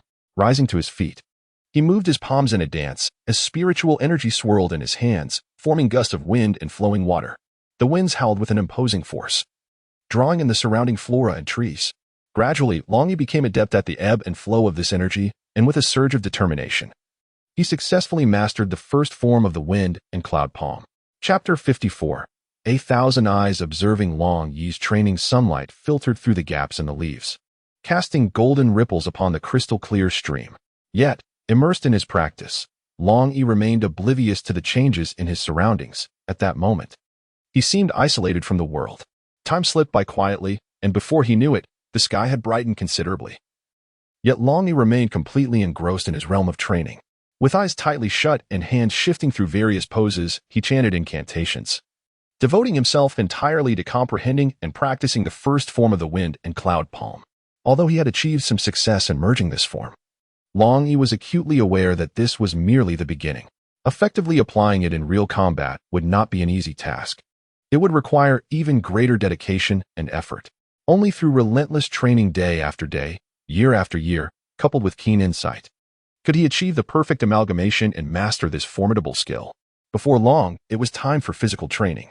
Following yesterday's arrangement, students were scheduled to train in batches on the back mountain. The first-year students began their training in the morning. As they ventured up a newly established route on the mountain, guided by their respective instructors, with their mentors leading the way, each student ascended the mountain in an orderly and silent fashion. However, at this moment, Li Kaming felt a sense of restlessness. Anxious for one reason alone, he had yet to catch a glimpse of Longyi. Neither within the academy nor at the martial arts building had he found any trace of him. Just as his impatience reached a boiling point, Lin Yu stepped forward and suggested, "Perhaps Longyi has already gone to the back mountain to focus on his training. We should venture there to search for him." Upon hearing these words, Li Kaming suddenly recalled this possibility, feeling a wave of frustration for having overlooked such an important matter. Without delay, he hurriedly led his class of students up the mountain. Due to the delay in searching for Longyi, they have unfortunately become the last group of climbers. As they hurriedly approached, they were astonished to find the mentors and students who had ascended the mountain earlier standing on the hillside, all gazing intently in the same direction. Li Kaming, feeling utterly perplexed, was about to step forward to inquire about the situation when one of the mentors from his class noticed his arrival, approached him, and remarked with admiration, "Ah, Minnerly, your students are truly exceptional, a sight to behold. Just look at their fervor in practice. They are pouring their hearts into it. Alas, I lament not having the fortune to encounter such diligent students myself." Initially, Li Kaming appeared bewildered, as if grappling with an enigma, but in a moment of clarity, he realized that the individual in question must be Longyi. With a sense of urgency, he advanced to take a closer look, and indeed, there stood the familiar figure of Longyi. Bare-chested, he resembled a statue, standing firmly in water up to his waist, eyes closed, completely absorbed in repeating a particular motion, seemingly engrossed in cultivating a certain technique. At that moment, the mountainside was crowded with over 1,000 onlookers, all holding their breath and fixated on this extraordinary scene. Time passed imperceptibly, and it was uncertain how long had gone by when suddenly, Longyi bellowed with force, the winds rise and clouds surge. Following this, he swung his left arm vigorously, delivering a powerful strike. In an instant, water splashed dramatically, akin to celestial maidens scattering flowers, and surged through the air with the swiftness of an arrow, exuding an overwhelming force that sent chills down the spine. This incredible power struck a boulder on the shore, towering as high as a person, producing a deep, thunderous sound that resonated deafeningly. Longyi closed his eyes tightly, resembling a slumbering dragon. Suddenly, he opened his eyes wide, and a brilliant gleam flashed from the depths of his gaze. Immediately afterward, the corners of his mouth curled into a subtle smile, revealing an expression of sheer joy. "Ha, I have finally mastered the first technique." It was as if the entire world transformed into a vibrant tapestry in celebration of his triumph. In that moment, Longyi was wholly immersed in his immense delight, oblivious to the happenings around him. Little did he know that atop this mountain, 1,000 pairs of eyes were silently observing him. When they witnessed the extraordinary power of Longyi's recent strike, they were left utterly astonished, their mouths agape. How could this young man possess such terrifying strength? The ability to unleash such a formidable blow? This thought echoed simultaneously in the minds of all present, becoming a collective question of wonder and admiration. However, an unforeseen occurrence lay ahead. The once unyielding boulder began to manifest fine cracks, spreading at a pace visible to the naked eye. In the blink of an eye, a sharp crack resonated, and the massive stone shattered into countless fragments, scattering across the ground. Faced with this astonishing spectacle, the onlookers were left in utter disbelief, waves of astonishment surging within their hearts. Just as they were engulfed in profound shock, Longyi had quietly made his way to the shore. Standing there, bare as the day he was born, he grasped a towel in his hand, leisurely drying off the droplets of water that clung to his skin. At that moment, a woman suddenly regained her senses and let out a piercing scream. Her cry sliced through the air like thunder, jolting everyone's attention back to reality and startling Longyi into a state of alarm. Chapter 55. Remember to put on your pants. Longyi suddenly lifted his head, and his gaze fell upon a sea of people, their silhouettes bustling about like a swarm of ants, rendering it impossible to discern where the throng ended.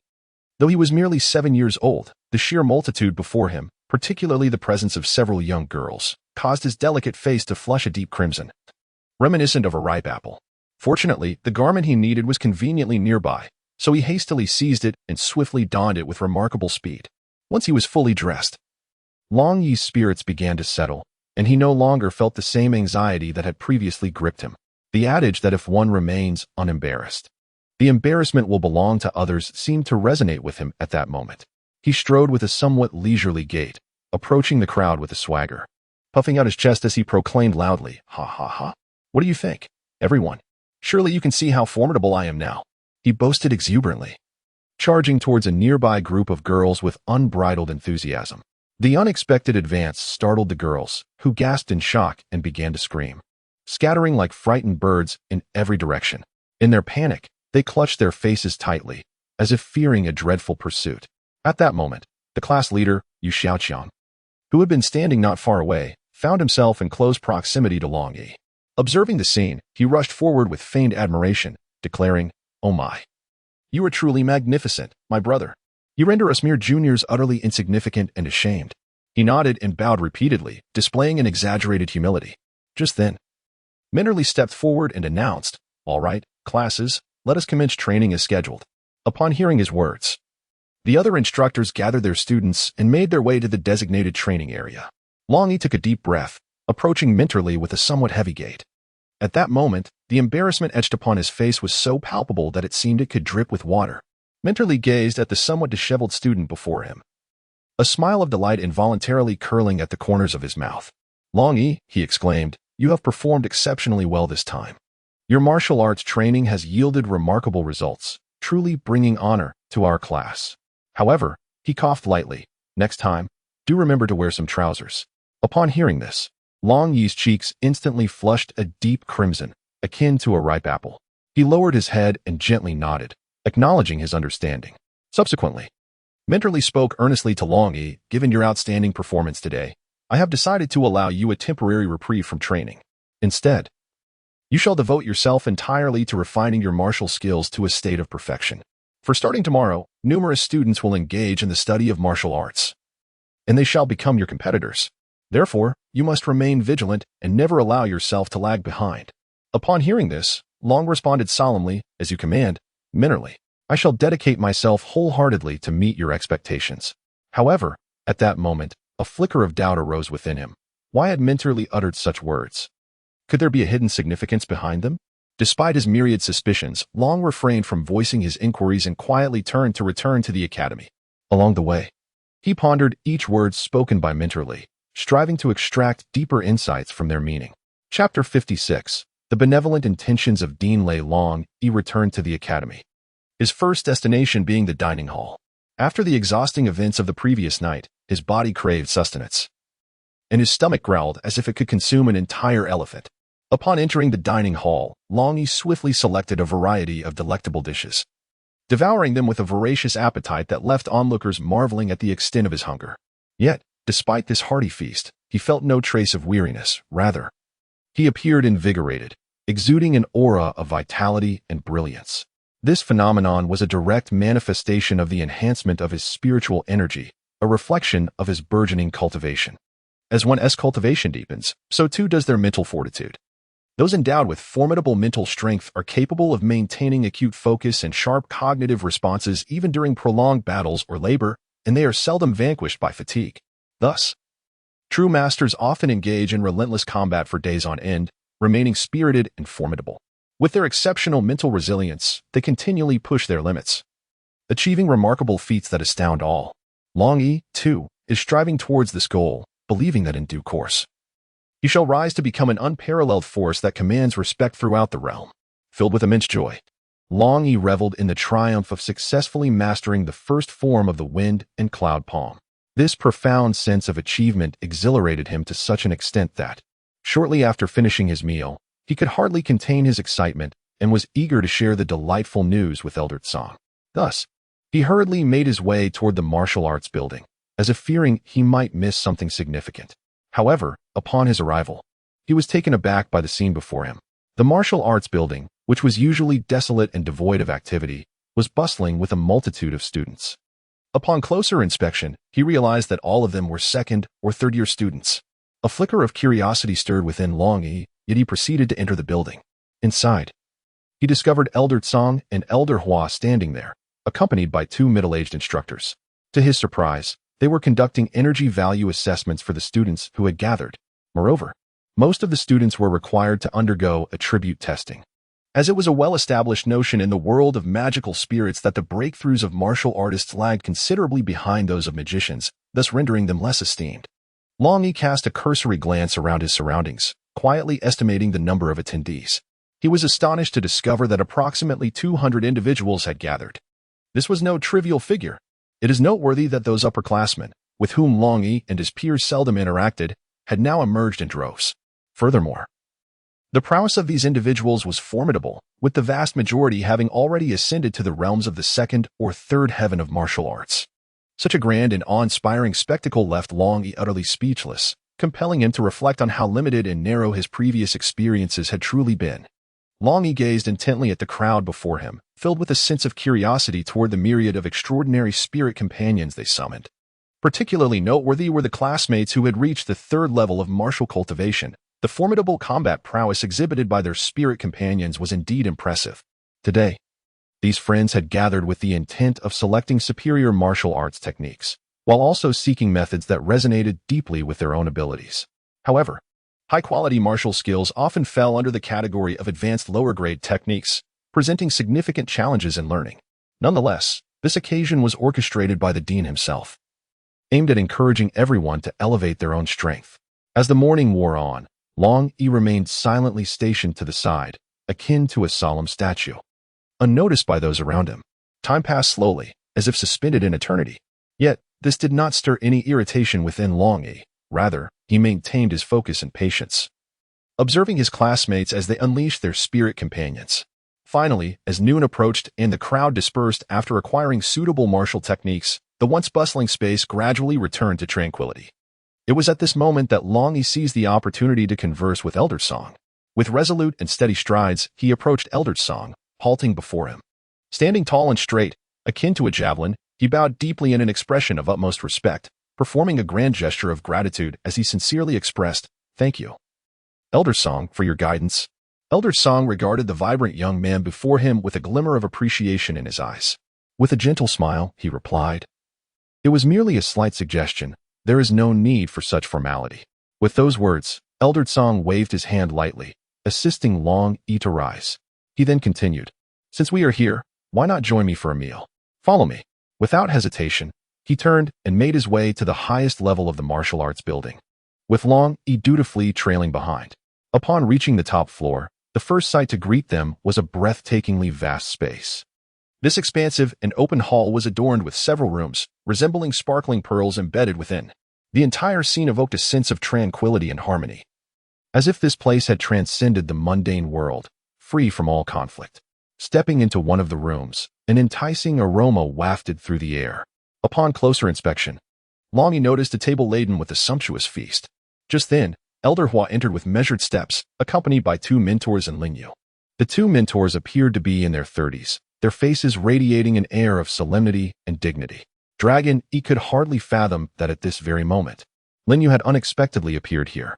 Startled, he quickly exchanged a glance with her, as though to greet her.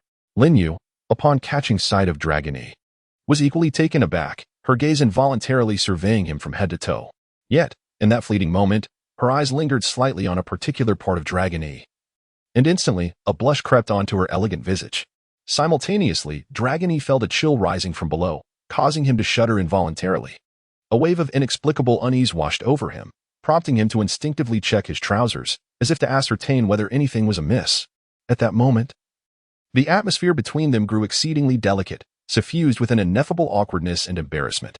Elder Song then clasped his fist in greeting to the two individuals present, who reciprocated the gesture with equal respect. Elder Song expressed gratitude, saying, "Thank you both for traveling such a great distance to offer your assistance. Please, take your seats." One of the individuals, speaking earnestly, replied, "Elder Song, your words fill me with trepidation.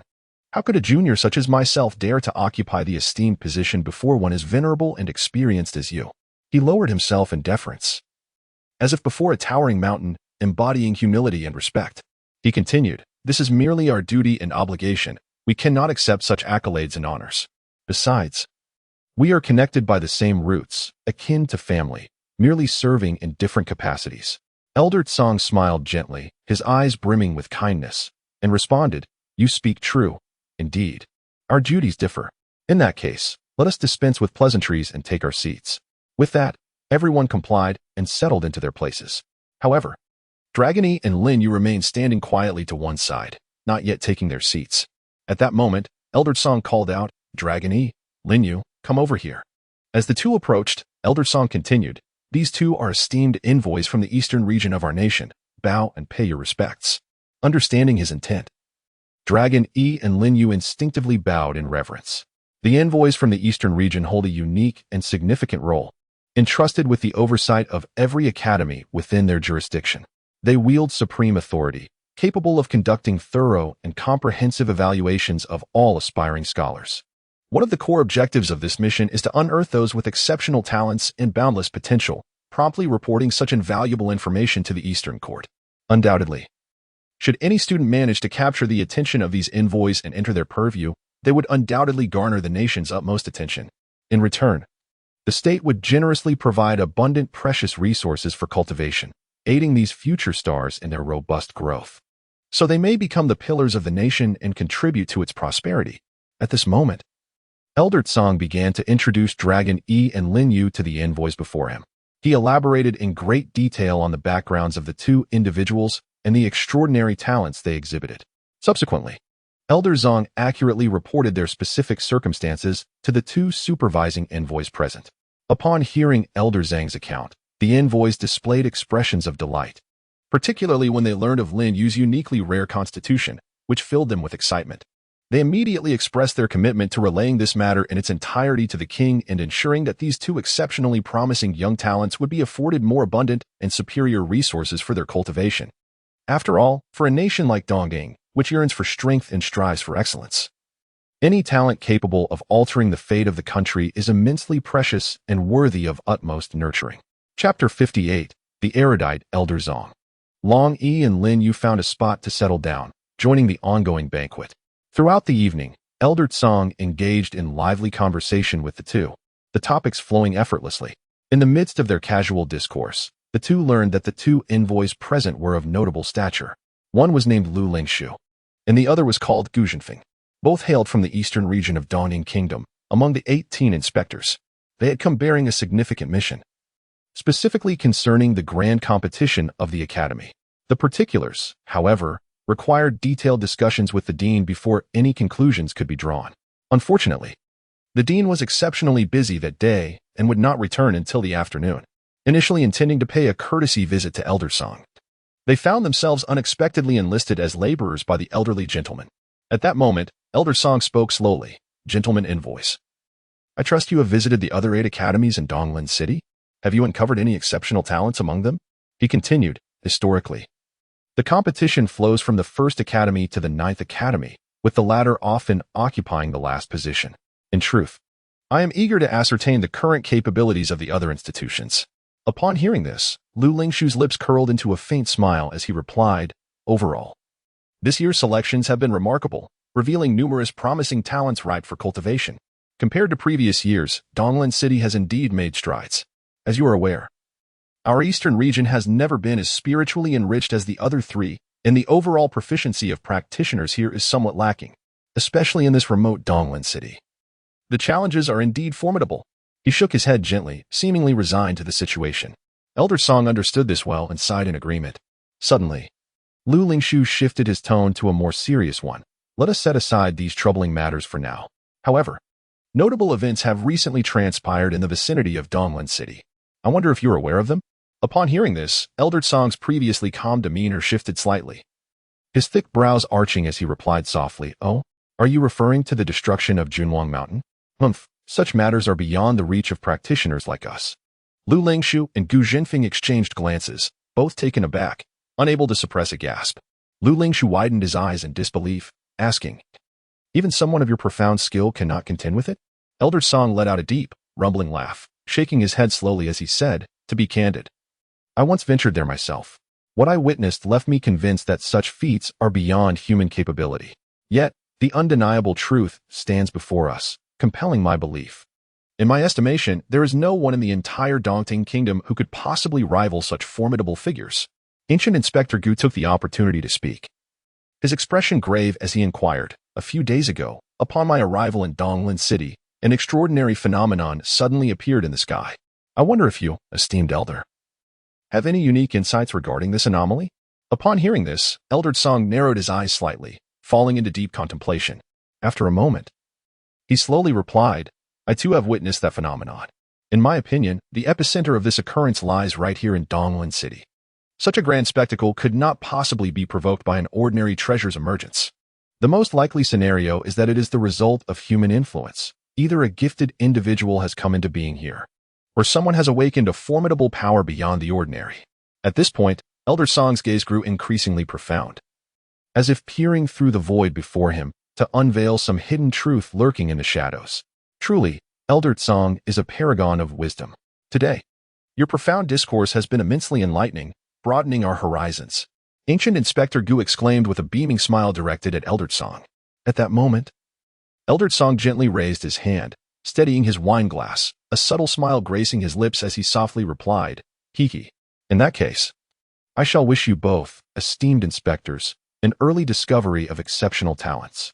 With that, he took a measured sip from his glass, his eyes reflecting a wisdom and openness born from a life rich with experience. Chapter 59. The Gifted One. As the banquet concluded amidst laughter and lively conversation, the individual they had persistently mentioned sat quietly beside them. Even Longyi himself remained oblivious, fully aware only of the exquisite delicacies laid before him.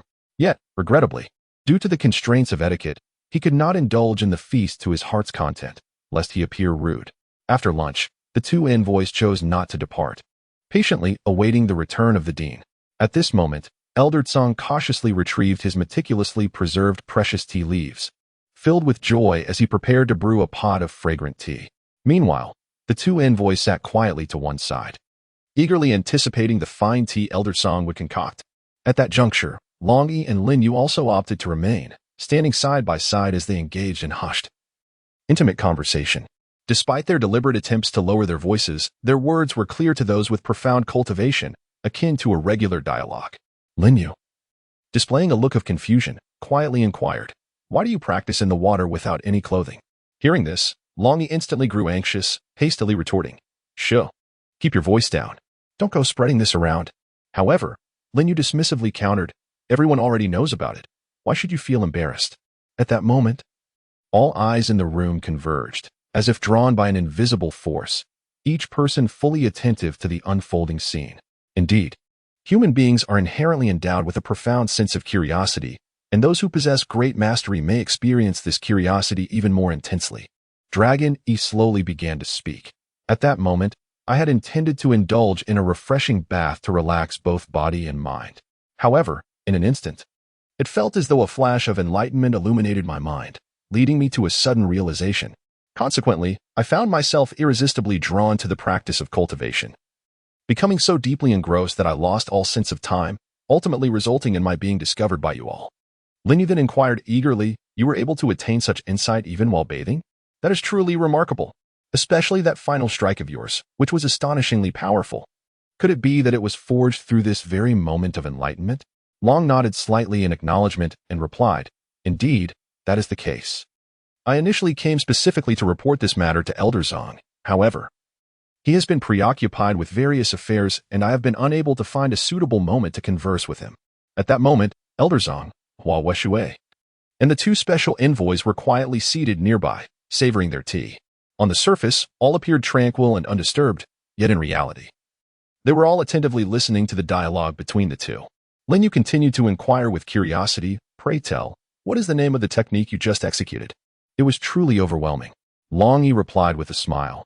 "This technique is called rising winds and gathering clouds." Upon hearing these words, the elderly monk, who had been sipping tea, suddenly erupted with a cough, spraying his beverage everywhere. The onlookers were momentarily taken aback, and Longyi and his companions ceased their conversation, turning their attention to the scene. The elderly monk, realizing his lapse in composure, swiftly exerted his martial prowess to dissipate the scattered droplets. Regaining his dignified demeanor, he beckoned to Longyi, saying, "Come here." Longyi approached the venerable Zong with measured steps, bowing respectfully before him. In a soft voice, he inquired, "Esteemed Zong, may I ask what significant guidance you seek from your junior?" Zong, clearing his throat a couple of times, spoke with a voice that, though soft, carried an undeniable air of authority. His gaze, piercing and intense, fixed upon Longyi as he questioned, "How have you progressed with the martial techniques I previously bestowed upon you?" In truth, Zong had inadvertently overheard the conversation between Longyi and Linyu moments ago. Yet he still yearned to hear the answer directly from Longyi's lips. Longyi stood tall, his expression grave and solemn as he earnestly replied, "Respected Elder Zong, this morning, I have finally mastered the first move of this martial technique, the rising winds and gathering clouds." Upon hearing this news, an indescribable surge of excitement welled up within Elder Zong. It is worth noting that those two invaluable martial arts had eluded even his own mastery. Moreover, in the past century, numerous exceptionally gifted individuals had attempted to cultivate them, yet all had ultimately met with failure. However, at this moment, the young Longyi had astonishingly accomplished the first move in just 3 short days. Despite his overwhelming elation, Elder Zong endeavored to temper his emotions and maintain his composure. He thought to himself, "This is the mark of true genius." "Come with me," Elder Zong commanded, his tone serious, his gaze revealing a hint of anticipation and scrutiny. Hearing this, the assembled crowd rose and followed Elder Zong out of the martial arts hall. Stepping into the expansive courtyard, sunlight cascaded upon the ground, casting patches of dappled light. A gentle breeze caressed the faces of the onlookers, bringing with it a refreshing coolness. The crowd stood silently, their eyes fixed upon Elder Zong, awaiting his next directive. Elder Zong strode to the center of the courtyard and spoke slowly, "I wish to ascertain whether you have truly mastered the technique you have learned. Now, unleash your full strength and strike me with your palm." As his words fell, Longyi took a deep breath, centering his focus and preparing himself. He fixed his gaze upon Elder Zong, channeling all his strength into his palm. Suddenly, he thrust out his right hand with a fierce momentum, rushing towards Elder Zong like a tempest. The strike was as swift as a storm, and the surrounding air seemed to churn, producing a howling sound. Yet, in the face of such a ferocious assault, Elder Zong remained as steadfast as a mountain, showing no sign of retreat. Longyi's palm power surged toward him like a tidal wave, but halted mere inches from his body, as if it had encountered an invisible barrier. A glimmer of appreciation flickered in Elder Zong's eyes as he nodded and remarked, "Well done, you have indeed grasped the essence of this move. However, this is merely the beginning. The subsequent techniques are far more challenging, requiring you to double your efforts and training." Longyi retracted his hand respectfully and said, "Thank you, Elder Zong, for your guidance. I shall not disappoint your expectations." Elder Zong nodded slightly and continued, "Moreover, regarding your practice in the water, although it may seem like a mere happenstance, it should not be overlooked. Should you encounter similar epiphanies in the future, do not hesitate to explore them further. Perhaps, in a moment of serendipity, you may break through your limitations and attain a higher state of being." Chapter 60. The 4 great regions. Though Longyi's palm strength did not directly strike Elder Zong, everyone present could clearly perceive the immense power it contained. Such prowess was far beyond that of an ordinary practitioner of the first level. Even those of the second level would likely struggle to withstand it. Once the assessment concluded, the 2 envoys could not help but applaud in admiration. Initially, when they heard Elder Zong praise Longyi as a rare talent, they harbored doubts, for they were more inclined to favor Linyu. However, after witnessing Longyi's outstanding performance, their regard for him deepened. As the saying goes, seeing is believing. First-hand observation dispelled all uncertainty. In truth, the two envoys felt a surge of joy, for they bore the weighty responsibility of seeking out exceptional students. Approaching Longyi, they inquired of Elder Song, "Is this young man truly a new entrant to the academy this year?" Lu Jianchao wore a skeptical expression, still struggling to accept this revelation, and pressed for confirmation once more. Elder Song's lips curled into a smile as he replied, "Indeed, that is the case. Not only that, but the martial technique I bestowed upon him was granted just 3 days prior." The revelation that it had been imparted only 3 days ago left Lu Jianchao astounded. His voice filled with disbelief. Did this not imply that he comprehended a martial skill in a mere 3 days? Elder Song offered no words in response, merely nodding gently. The two inspectors exchanged knowing glances and shared a smile. At that moment, Dean Lei hurried back, ushering the two envoys into his office. Shortly after Longyi and Elder Song returned to the martial arts building, Elder Hua also arrived with Lin Yu, guiding her into a room to commence her dedicated training. At that moment, Longyi, unable to suppress his curiosity, turned to Elder Song and inquired, "Is the so-called Eastern region referring to our current location?" Elder Song nodded in affirmation, saying, "Indeed, we reside in the Eastern Court Kingdom, entirely situated in the eastern part of the demon spirit world, with the vast ocean marking its farthest eastern edge. Furthermore, our kingdom is divided into 4 distinct regions: the northern snowfields, the western mountainous area, the southern forest region, and the eastern maritime zone." Upon hearing this, Longyi's interest was piqued further, prompting him to ask, "Why does the academy organize such a grand competition? What is the underlying reason?" Observing Longyi's thirst for knowledge, Elder Song smiled gently and replied, "Since you are eager to inquire, I shall share the truth with you, for you will inevitably learn of these matters in due time." With that, he leisurely settled into his chair, lifted his teacup, sipped the fragrant brew, and began to elaborate. "Listen closely as I narrate. Our academy, whether it be the junior academy you currently attend or the intermediate academy you shall eventually enter, was established by the kingdom.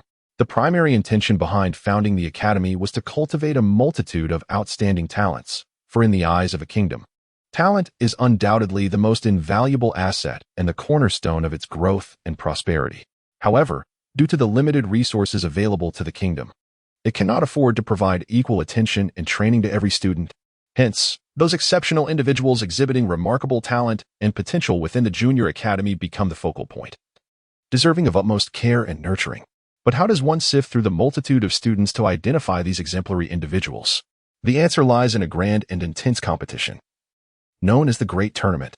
Those students who manage to stand out amidst this fierce contest will be awarded substantial resources from the kingdom, enabling them to enhance their strength and elevate their realms. Though this selection method may appear straightforward and harsh, it embodies profound principles. It not only inspires students to strive for progress and fight valiantly, but also reflects the natural law of survival of the fittest, where the strong prevail.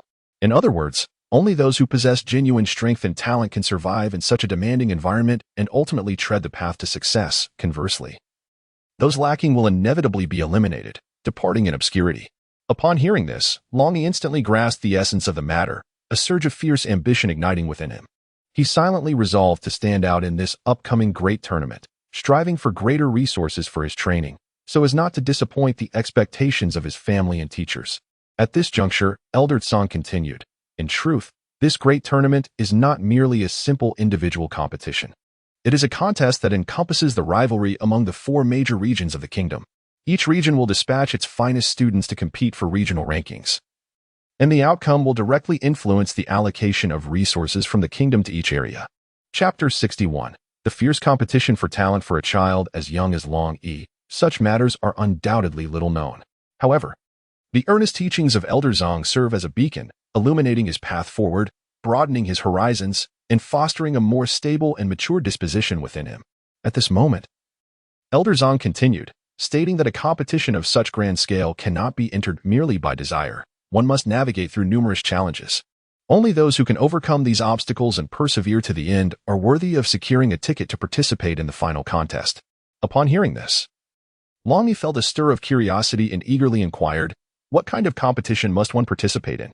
Elder Zhang's lips curled into a mysterious smile as he gently replied, "Ah, you have indeed asked the crux of the matter. Every student from the junior academies may register for this grand event, provided they possess sufficient strength. Without genuine talent and skill, one would merely become a defeated opponent under another's fists. Furthermore, participants must strictly be under the age of 10, as stipulated by regulation, with no exceptions permitted, given the limited number of slots allocated to each city. The first step will be an intensely fierce tournament within the city to compete for the precious 100 spots. Our city is relatively small. I estimate that around 20,000 will register. 100? How can it be so few? Longyi exclaimed in astonishment, his eyes wide with disbelief at the number he had just heard. Elder Zong, however, remained calm and composed, responding leisurely. What does that matter? Even the larger cities have only a mere 100 slots available. In the past, there were once 200,000 vying for just those 100 spots. With that, he gently shook his head, as if accustomed to such fierce competition. Elder Zong continued to elucidate, moreover. It is important to note that this is merely to gain qualification for the competition in the eastern region. Within this vast eastern territory, there are 96 cities, each allotted 100 participant slots. His voice was calm and steady, yet the weight of the information contained within it was staggering. That amounts to a total of 9,600 individuals, all elite from their respective cities. Longyi murmured softly, seemingly unable to believe the figure. Elder Zong, do these participants also need to compete to determine the victor? Elder Zong nodded slightly in affirmation before responding earnestly. Indeed, that is correct. Ultimately, those who secure the precious 200 slots will be individuals of exceptional strength and distinction. Upon hearing this, Longyi felt a jolt in his heart, his face reflecting disbelief. He pondered inwardly what extraordinary prowess is required to stand out among such a multitude of formidable contenders and successfully advance into the final 200. With this thought, Longyi felt an increasing sense of awe and anticipation for the fierce competition that lay ahead. Subsequently, Elder Zong continued, however, the benefits that these 200 victors will receive extend far beyond mere accolades. They shall not only be awarded substantial personal rewards from the kingdom, but their respective cities will also be honored and rewarded in kind. Furthermore, the higher their ranking, the more enviable the rewards they shall reap. At this point, a subtle glimmer flickered in Elder Zhang's eyes, as if he were filled with yearning for the splendid scenes that might unfold. Upon hearing this, Long's eyes flickered with a hint of contemplation before he promptly inquired, will these 200 individuals subsequently need to engage in fierce competition with the experts from the other 3 regions? His voice exuded a profound interest and deep anticipation for this contest. Beside him, Elder Zong nodded slightly in agreement and elaborated, indeed. Not only must they confront formidable opponents within our domain, but they must also embrace the challenges posed by the elite from the other 3 regions.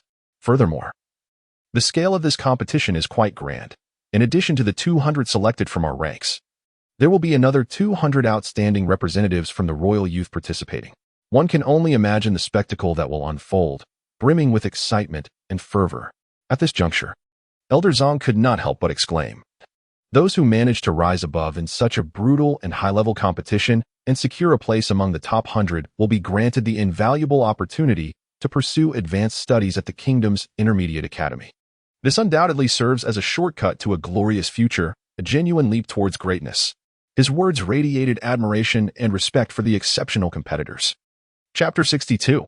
I wish to enroll you. Elder Zong gazed intently at Long, his expression serious, and solemnly asked, do you yearn to step into the mysterious and esteemed kingdom's intermediate academy?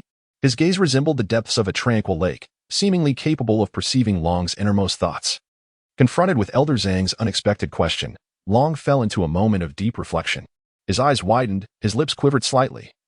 Yet he found himself unable to utter a single word. It was as if an invisible force had ensnared him, rendering him motionless, lost in a tumult of thoughts.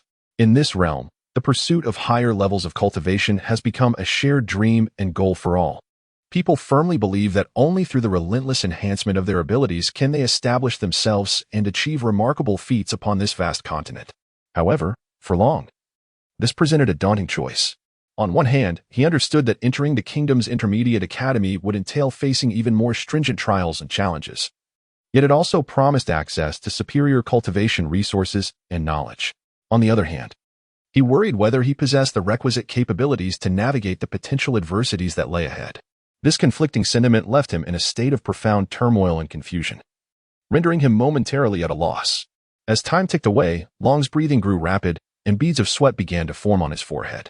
At last, he gritted his teeth, as if having reached a significant decision, and spoke, I do not know if I am truly prepared, but I am willing to try. A fleeting glimmer of subtle satisfaction crossed Elder Zhang's eyes as he nodded and softly replied, "If that is the case, would you be willing to take me as your mentor?" Upon hearing the words of the Elder Tsang, Long steadied himself, took a deep breath, and knelt on both knees, saying, "Master, I humbly beseech you." A fleeting glimmer of unnoticeable satisfaction flashed in the Elder Tsang's eyes as he nodded slightly and spoke softly, "If that is the case, do you wish to take me as your master?" Upon hearing the words of Master Zhang, Long took a moment to steady himself, inhaling deeply before kneeling on both knees. He spoke reverently, "Esteemed master, I humbly bow before you," and proceeded to offer 3 profound kowtows. Master Zhang accepted these 3 bows, gently placing a hand on Long's shoulder, and said, "As your mentor, I shall impart my teachings to you, and you must vow never to stray into wrongdoing. Should you do so, I shall not be lenient." Long, with utmost sincerity, responded, "I shall diligently adhere to your teachings," and bowed once more. Master Zhang then transformed his serious demeanor, a broad smile illuminating his face as he helped Long back to his feet, exclaiming, "Excellent. Now, I shall augment your lessons." No sooner had he spoken than Master Zhang's form flickered, moving with the swiftness of a phantom as he seized Long tightly. In an instant, he propelled both himself and Long through the woods with astonishing speed, akin to a flash of lightning. Before they knew it, they had arrived in the heart of a dense forest. Longyi was utterly unprepared for the unfolding situation, caught off guard before he could even muster a response. His eyes widened in astonishment, his mind racing with thoughts, "Where on earth am I?" However, he had no time to ponder further, for more pressing matters demanded his attention. Once he steadied himself, Elder Zhang turned to him and, noticing his state of shock, declared, "Listen closely, young man. Here resides a group of monkeys known as banana peel monkeys. These creatures are merely ordinary animals and do not qualify as demonic beasts. Yet, they possess a peculiar penchant for bananas. The moment they catch sight of a banana, they will recklessly rush forward to snatch it away. Therefore, your training task today is to guard this banana." With that, Elder Zhang produced a bright yellow banana, exuding an enticing aroma, and carefully placed it into his semi-transparent cloth bag, which he then meticulously secured to the area over Longyi's chest. Longyi anxiously scanned his surroundings, fearful that a banana peel monkey might emerge to seize the banana. Elder Zhang quietly observed Longyi's reaction, aware that this task posed a significant challenge for him. Before long, a banana peel monkey spotted the banana on Longyi's person. It squealed with excitement and lunged towards him. Longyi, in a state of panic, found himself evading the monkey's advances. Soon, 2 more monkeys joined the fray, and within moments, Longyi found himself overwhelmed, struggling to maintain his composure. As time passed, he engaged in a fierce battle with the trio of monkeys, gradually adapting to the intricacies of combat amidst the chaos. Chapter 63, Aspiration and Hope. The fierce battle fought by Longyi was nothing short of exhilarating. Initially, when confronted by 3 monkeys, he displayed remarkable strength and unwavering determination. However, no one anticipated that as the conflict escalated, the adversaries would multiply to a staggering 7 monkeys. Nevertheless, Longyi remained steadfast and unyielding, firmly establishing himself in an invulnerable position. What truly left Elder Zhang astounded was not merely Longyi's swift comprehension and adept application of combat techniques, but rather his relentless vigor throughout the ordeal. His internal spiritual energy surged with an inexhaustible vitality, as if it were an endless reservoir. As time slipped away, 3 hours vanished in the blink of an eye. At this juncture, Longyi bore wounds all over his body, and his garments had been reduced to tattered strips, rendering him a pitiable sight. Observing this, Elder Zhang hastily signaled for Longyi to cease fighting and escorted him back to the martial arts pavilion.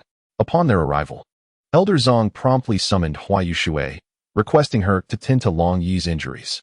When Hua Lao beheld Longyi's grievous condition, a wave of compassion surged within her. She gracefully raised her delicate hand and effortlessly cast a healing spell. In an instant, all of Longyi's wounds began to mend at a visibly remarkable pace. Subsequently, Longyi swiftly donned a fresh set of attire, rejuvenated and seemingly untouched, as though he had never endured such an intense confrontation. Elder Zhang, witnessing this transformation, nodded with satisfaction and advised, "Let us conclude for today. Return and practice on your own, and when night falls tomorrow, come back to continue refining your skills." With that, Longyi bowed respectfully to Elder Zhang before turning to depart, his steps resolute and steady. After Longyi turned and departed, Elder Hua looked gravely at Elder Zhang, his tone laced with a hint of reproach. Are you not being a tad too ruthless? Elder Tsong's face betrayed a profound sense of helplessness as he sighed and replied, "It is not my desire, but the situation compels us. Without decisive measures, it is unlikely we shall achieve any results. Time is of the essence, slipping away like a fleeting shadow. If we wish to make any significant progress, we have no other viable options." Elder Hua furrowed his brow further and pressed on. "Do you truly intend for him to embark on his journey this year? Is this not a bit hasty? You must remember that his adversaries are all formidable beings, many of them at the third and fourth celestial realms, not to mention those with spiritual companions. How can Longyi, with his current strength, hope to contend with them?" Upon hearing this, Elder Tsong's expression grew even more troubled, and he replied with a bitter smile. "If we achieve nothing this year and fail to attain even a modicum of success, then our East Lin City will surely face the grim fate of being disbanded, reduced to a subordinate county of another city. In that case, the people here will lose all opportunities and hope." With that, he could not help but feel despondent, his gaze reflecting boundless worry and despair. "You place your hopes solely in Longyi?" Elder Hua inquired. "Longyi remains an enigma to me, yet I have a feeling he may surprise us," Elder Tsong said earnestly. Longyi, weary and fatigued, slowly made his way back, with but a singular thought occupying his mind, the need for sustenance. He felt as though his stomach had collapsed into itself, echoing protests of hunger that he had entirely forgotten amidst the fervor of battle. It was only upon pausing that he realized the strain of walking had become a challenge. Once he finally returned to his dwelling, he hurried into the dining hall, ordering an abundance of dishes and rice, and began to devour his meal with ravenous vigor. Like a tempest sweeping away remnants, he cleared the table of food. Anticipating similar situations in the future, he prudently acquired some provisions and carefully stowed them away in his magical bag for later use. With a satisfied belly and prepared supplies, Longyi returned to his dormitory. As was his custom, he gently pushed the door open, striving to make no sound. However, it was still early, the curtains drawn tight, and upon entering, he found his roommates, previously engrossed in their own tasks, all lifting their heads in unison, their gazes suddenly fixating on him. Under the weight of their collective attention, Longyi experienced an unprecedented sense of awkwardness, as if he were standing beneath a spotlight with nowhere to conceal himself. The sensation was embarrassing, leaving him somewhat flustered. Fortunately, he quickly regained his composure, smiling at everyone in an attempt to alleviate the palpable tension. "Hello everyone, why are you all staring at me? I haven't brought you any late-night snacks. Where's Linyu?" he stammered, his words tumbling out in a disjointed manner. At that moment, his peers rose and swiftly gathered around him, encircling Longyi. Faced with such an overwhelming display, a flicker of trepidation surged within him.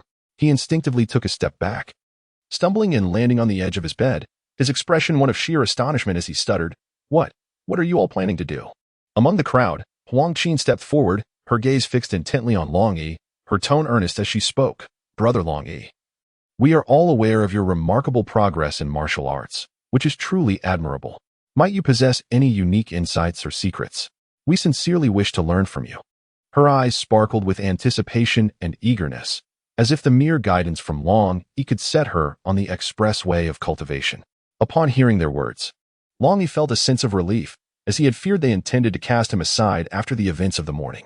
At that moment, he adopted the demeanor of a class leader and proclaimed, "Innate talent is essential for cultivation, yet diligence remains equally vital.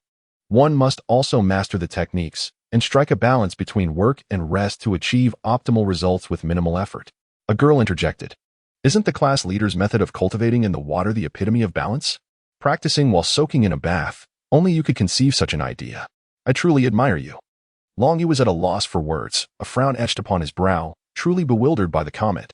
Upon hearing it, he could only manage an awkward smile and explained, "This is merely my personal approach to cultivation. It may not be suitable for everyone. However, practicing in water does indeed alleviate physical fatigue and fosters a tranquil state of mind." Huang Qi nodded thoughtfully and continued, "I see. Thank you for sharing, Brother Longyi. However, I have another question.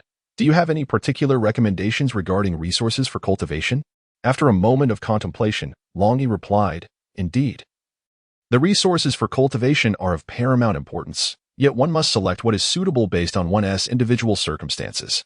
For instance, spiritual herbs and spirit stones can aid in the process of cultivation, but one must be cautious not to overindulge and thus falter in their practice." The crowd nodded in agreement, expressing their appreciation for his wisdom. Subsequently, they engaged in a fervent discussion surrounding the nuances of cultivation. Is it difficult to master martial skills? Class leader? What martial technique are you currently practicing, class leader? Do you truly not possess a companion spirit beast? Long wore a gentle and patient smile on his face, attentively listening to every question posed by the attendees, responding to each with clarity and an accessible depth of understanding. He emphasized that mastering martial arts is not an endeavor to be achieved overnight. Rather, it necessitates relentless dedication and tangible efforts to attain any semblance of success. Simultaneously, he underscored the importance of diligently honing foundational skills, for only through such meticulous practice can one solidify their base and progress steadily. When someone curiously inquired about the specific martial arts he practiced, Long smiled slightly and replied with calm assurance, "In truth, each individual possesses their own unique martial arts affinity, and the choice of techniques should be carefully weighed against one's personal characteristics and distinctive combat style." However, when the topic of spirit beasts arose, Long's previously relaxed demeanor dimmed noticeably. He gently shook his head and sighed softly, confiding, "To be honest, I have never possessed a spirit beast." Observing the disappointment on the faces of the crowd, Long felt a pang of urgency and hastily added, "But please, do not lose heart. While having a spirit beast may confer certain advantages, the true determinant of strength lies ultimately in one's own capabilities and the unwavering commitment to one's training journey." As the fervent discussion drew to a close, Long addressed the group, saying, "Your enthusiasm in questioning today is truly commendable. Should the opportunity arise in the future, let us engage in deeper discussions once more. For now, let us return to our respective abodes and devote ourselves to our training, striving to overcome the current limitations we face." Upon hearing this, the attendees responded in unison, expressing their commitment to heed his guidance. Subsequently, they departed with a sense of fulfillment, carrying the weight of their fruitful insights. The heavy curtains then slowly drew up. Long sat quietly on the edge of his bed, his brow slightly furrowed, as he pondered the matter of spirit companions. To this day, he remained uncertain whether that mysterious egg was indeed the spirit companion he had long sought. Thus, in the presence of others, he consistently asserted that he had no spirit companion. At this moment, Long settled into a cross-legged position, closed his eyes, and immersed his mind in the spiritual field within his body. Suddenly, he sensed a subtle shift in the egg, yet the nature of this change eluded his grasp, leaving him perplexed and troubled. He could not help but cast a glance at the black iron rod hovering silently nearby, a wry smile of resignation playing at his lips. Once his mind returned to the present, Long took a deep breath, regaining his composure, and began to prepare for his upcoming training endeavors. After thorough contemplation, he resolved to exert every effort to swiftly break through to the second realm of martial arts. After all, this not only pertained to the enhancement of his own strength but also honored the high hopes that his mentor, Elder Song, had placed upon him. To this end, Long meticulously prepared 200 precious spirit stones, hoping that these power-infused treasures would lend him the assistance he needed to achieve his goal. Chapter 65. The initial manifestation of the Sharingan. Longyi quietly immersed himself in cultivation throughout the entire night. Time slipped by unnoticed, and before he realized it, he had consumed all 200 precious spirit stones. Astonishingly, his rate of absorption surpassed that of others by several multiples. At this moment, the spiritual energy within Longyi surged like a torrential river, and he distinctly sensed that he was on the verge of a breakthrough. It felt as though a mere step forward would usher him into an entirely new realm. However, despite his fervent yearning for advancement, Longyi refrained from acting impulsively. He understood the gravity of this breakthrough. Even the slightest misstep could lead to unforeseen consequences. After careful contemplation, he resolved to seek a secluded place, where he could prepare thoroughly before attempting the breakthrough. After all, he had no way of knowing what impact ascending to the second tier would bring. Just then, a faint light appeared on the eastern horizon as the dawn gradually dispelled the shadows of night. Longyi rose from his bed, stretching his somewhat stiff limbs, and stepped out of his room. He first attended to his morning hygiene, refreshing himself, before making his way to the dining hall to savor a delightful breakfast. After satisfying his hunger, Longyi leisurely proceeded to the familiar pavilion. The serene and tranquil environment there served as an excellent sanctuary for contemplation and soul-searching. A gentle breeze rustled the willows by the pavilion, creating a soft murmur, as if welcoming Longyi's arrival. Longyi gradually settled down, and at that moment, a sudden thought surged into his mind. The mysterious martial arts technique, the Panlong staff, bestowed upon him by the venerable elder. Since acquiring this tome, he had not once turned its pages, not even a single one. This realization stirred a twinge of guilt within him. He swiftly reached into his pocket, the Chinkoan pouch, and after a brief search, finally unearthed the long-forgotten Panlong staff. Gently withdrawing it, he cradled it as if it were a rare treasure. As he carefully opened the cover, his gaze fell upon the text on the first page. In that instant, an extraordinary sensation welled up within him. The words, which had seemed obscure and difficult to comprehend, now appeared strikingly clear, dazzling like the stars twinkling in the night sky. Even more astonishing was that with a mere cursory glance, Longyi could effortlessly grasp the profound intricacies contained within, discerning how to execute this staff technique. This experience was in stark contrast to his earlier endeavors with the Fengyun palm, during which he had toiled and pondered, struggling to unravel its mysteries. With a heart full of joy, Longyi eagerly continued to turn the pages. What he encountered next left him utterly astounded. The exquisite illustrations within the book seemed to come alive, vividly leaping off the page. Each movement and technique appeared to be performed in front of him, fluid and natural, devoid of any sluggishness. These illustrations danced like nimble performers, showcasing the elegance of the staff technique. Could this truly be a legendary martial arts manual? Longyi gasped in disbelief, murmuring to himself in astonishment. Yet, at that moment, he was unaware that the true issue lay not within the book itself, but rather within him. As Longyi delicately turned to the first page of this enigmatic martial arts tome, a subtle and nearly imperceptible change occurred. A faint red glow flickered in his left eye. Strangely, he remained oblivious to this peculiar phenomenon, as if nothing had transpired. Even if there were others nearby, they would find it exceedingly difficult to catch a glimpse of that fleeting crimson light unless they were deliberately observing. This state signified the awakening of the Sharingan, albeit not fully awakened yet. Chapter 66, The Spirit Companion of Yu Shaoqiang, the Dominant Bear. Longyi gazed intently at the final page of the martial arts manual before gently closing the book. At that moment, every technique and move inscribed within the pages seemed to be indelibly etched into his mind, vividly unfolding before his eyes like a series of dynamic paintings.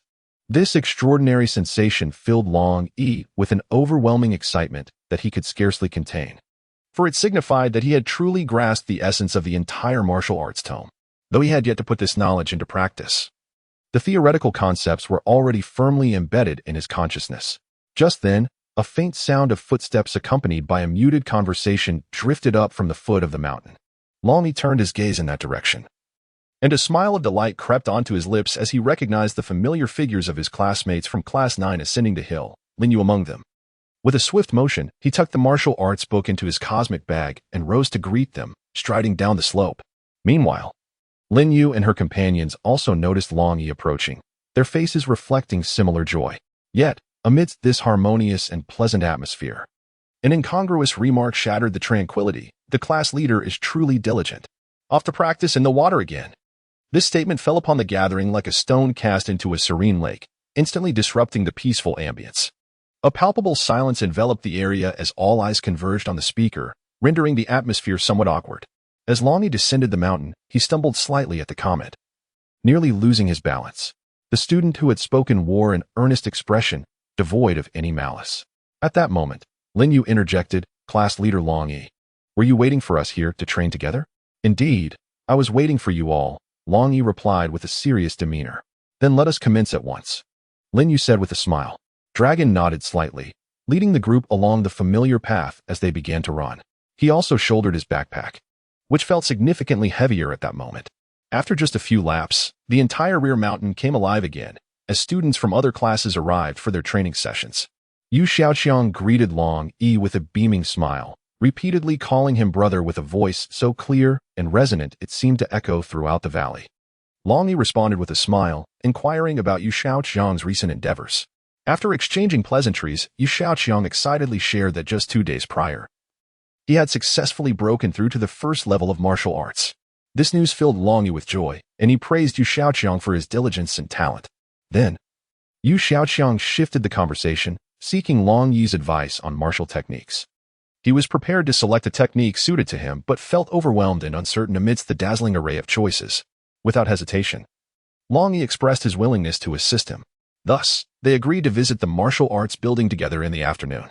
Longyi had initially intended to seek out his master there, and could simultaneously guide Yu Shaoqiang in his selection of techniques, making it a mutually beneficial endeavor. The bright morning swiftly faded, and the intense yet fulfilling training session concluded. After a hurried lunch, the students eagerly awaited the lecture from Instructor.Ly. For a full hour, Instructor.Ly generously imparted his vast experience and insights to the students who had just made breakthroughs. As the class was nearing its conclusion, exhilarating news arrived. 7 more students from Longyi's class had achieved breakthroughs. Including Longyi and Linyu, this class now boasted a remarkable total of 9 formidable individuals. Such an impressive accomplishment was truly astonishing, especially when compared to the other 19 classes, which appeared somewhat dim in contrast. With only a handful of students having recently completed their breakthroughs. As the lesson drew to a close, Instructor.Ly mysteriously produced a piece of paper, prominently displaying an important announcement. In a mere month and a half, Donglan City would host a grand internal academy competition. The rules were meticulously outlined on the paper, stating that any student who had achieved a breakthrough could register to compete. However, obtaining eligibility was no simple task. One must master at least one martial technique and cultivate it to a minor success level, in addition to possessing proficient combat skills. After the class, Instructor.Ly called upon the 7 students who had just achieved breakthroughs and entrusted them to Longyi. Longyi, these students are in your care. Take them to the martial arts building to select techniques that suit them, Instructor.Ly said earnestly. Long nodded slightly as the class monitor. He naturally accepted this responsibility without hesitation. He then called upon Yu Xiaoqiang, and thus, the group set off together towards the martial arts building. Along the way, everyone appeared somewhat exhilarated and anticipatory, for this was their inaugural selection of martial techniques, and excitement surged within them. Upon their arrival at the martial arts building, Elder Hua was present. After a brief exchange of pleasantries, Elder Hua began testing each of the 8 students to ascertain the most suitable type of martial technique for their individual abilities. When it was Yu Xiaoqiang's turn for the assessment, he took a deep breath and slowly extended his hands. In an instant, a radiant light surged forth from within him, and a colossal earth bear materialized before the onlookers. Although this earth bear was merely a juvenile creature, its towering height of 2 meters was nonetheless awe-inspiring. The bear's body was cloaked in tough fur, and its sharp claws glimmered ominously, clearly indicating its formidable prowess. According to Elder Hua, this earth bear not only possessed exceptional offensive capabilities but also boasted unparalleled defensive strength, rendering it an extraordinary companion for both attack and defense. Particularly remarkable was the potential for these bears to grow to an astonishing height of 20 meters, categorizing them as exceedingly rare and powerful combat companions. As the group gazed upon the imposing earth bear, they suddenly understood why Yu Xiaoqiang exhibited such robust physique. It was indeed due to the presence of such a mighty spirit companion by his side. At that moment, Yu Xiaoqiang stood proudly beside the earth bear, a beaming smile of confidence illuminating his face. Subsequently, Elder Hua selected 2 martial techniques for each of them, instructing them to practice individually and to seek clarification if any uncertainties arose. Longyi instructed them to return first, as he wished to await Master Song Lao. Master Hua had mentioned that Song Lao had been summoned by the dean and would likely return shortly. Thus, Longyi ascended to the highest floor of the martial arts building to wait. Chapter 67. The second heaven of martial arts. Time passed slowly, and Longyi sat quietly, feeling a tinge of restlessness. At last, unable to contain his inner agitation, he crossed his legs, seated himself on the ground, and gently closed his eyes, initiating the flow of his internal cultivation technique, entering a state of meditation. As the technique coursed through him, the spiritual energy within Longyi surged like a torrential river, continuously gathering in his spiritual field. However, an unexpected event transpired. In a fleeting moment, a brilliant radiance erupted from his entire being, and the powerful spiritual energy burst forth like a flood breaking through a dam. This sudden turn of events left Longyi astounded, yet he swiftly regained his composure, striving to stabilize his mind. Gradually, the tumultuous spiritual energy began to subside, restoring tranquility to the surroundings. Longyi had officially broken through to the second heaven of martial arts. Unbeknownst to Longyi, not far away, a pair of astonished eyes were intently focused on him. This individual was Hua Yushui, who had sensed the unusual commotion the moment it began. Everything unfolding before her seemed to fall entirely within her expectations and control, leading her to a newfound understanding of Longyi. No wonder Song Lao held him in such high regard. With a swift motion, she vanished from the rooftop. Long stood up, adjusting to his body, filled with immense joy as he felt the powerful energy surging within him, his confidence soaring. He contemplated how to make those mischievous monkeys regret their actions come nightfall. Longyi was overwhelmed with joy, as if his entire being was infused with boundless vitality. With a buoyant stride, he moved freely within the confines of the room, relishing in the ease and exhilaration of the moment. The uppermost level of the building housed several chambers, resembling a mysterious labyrinth awaiting Longyi's exploration. Thus, filled with curiosity, he ventured into each room, akin to an intrepid explorer seeking the secrets within. Upon entering a quaint and delicate little room, he was greeted by a musty and eclectic aroma. Upon closer inspection, he noticed an array of assorted items scattered about, clearly indicating that this was a long-forgotten storage space. After casting a casual glance around, he intended to turn and leave. But at that moment, his gaze was unexpectedly drawn to an object nestled in the corner. It was a solitary iron rod, quietly resting amidst a heap of clutter. Perhaps due to his previous training with the panlong stick, Longyi felt an inexplicable affinity towards such weapons. In that instant, a wave of familiarity washed over him, compelling him to step forward and gently extract the iron rod from the chaotic assortment of items. Longyi observed carefully and discovered that this was indeed a weapon, albeit only a fragment, presumably severed during a battle. This remnant was once part of a spear, specifically the latter half, although it was merely a segment. Its length was considerable. At the age of 7, Longyi stood at a height of 1.4 meters, while this portion of the spear's shaft measured 1.9 meters. Thus, in Longyi's hands, this fragment was quite lengthy. As he grasped the shaft, a chill coursed through him. He swung it a few times and found that, despite its weight, the half-spear felt remarkably light and agile in his hands. Elated, he resolved to adopt this half-spear as his weapon of choice. He planned to inform his master, confident that the items in this storage room would rightfully belong to him. Chapter 68 would be entitled Panlong Staff. Longyi gently caressed the broken gun, as if it were a rare treasure, with his eyes sparkling with unrestrained delight, truly embodying an overwhelming affection that he could scarcely part with. From time to time, he grasped the short firearm in his hand, swinging it with abandon, savoring the extraordinary sensation of becoming one with the weapon. His heart swelled with joy, akin to a resplendent flower in full bloom. As he contemplated, the martial skill I practice is the Panlong Staff technique. Since this technique is named after the Panlong Staff, it is only fitting that this weapon should be referred to as the Panlong Staff as well. Just as Longyi was swept away by his emotions, a sudden darkness enveloped his vision, and in an instant, a figure appeared before him like a wraith. Without a moment's hesitation, he discerned from the aura alone that the newcomer must undoubtedly be the enigmatic and elusive Elder Zong. Longyi hurriedly grasped the Panlong Staff, bowing deeply in a gesture of utmost respect as he proclaimed, "I pay my respects to my revered master." His voice resonated with clarity and conviction, infused with profound reverence for Elder Zong. The moment Elder Zong appeared, his gaze immediately fell upon the iron rod that Longyi held, his brow furrowing slightly as he inquired, "Longyi, what exactly is that object in your hand?" A hint of curiosity laced his words. "I saw this in the storeroom." "Master, are you not aware of it?" Longyi asked, perplexed. "Show it to me," Elder Zong commanded, extending his gnarled hand to firmly grasp the iron rod before him. He squinted, meticulously examining the object, and then slowly articulated, "Indeed, this is a remnant of a weapon, yet judging by its material and craftsmanship, it must have once been an exceptional spear. Moreover, it is a rare and exquisite weapon. It is a pity, however, that the most vital part, the spearhead, is tragically missing." Upon hearing Elder Zong's words, Longyi's heart stirred with anticipation. His eyes gleamed with fervor as he envisioned himself wielding a spear, dominating the world. Unable to contain his excitement, he earnestly addressed Elder Zong, "Master, I happen to intend to commence my training in the Panlong Staff techniques. Might I be granted this iron rod?" He continued, "In doing so, I shall endeavor with twice the diligence, honoring your guidance."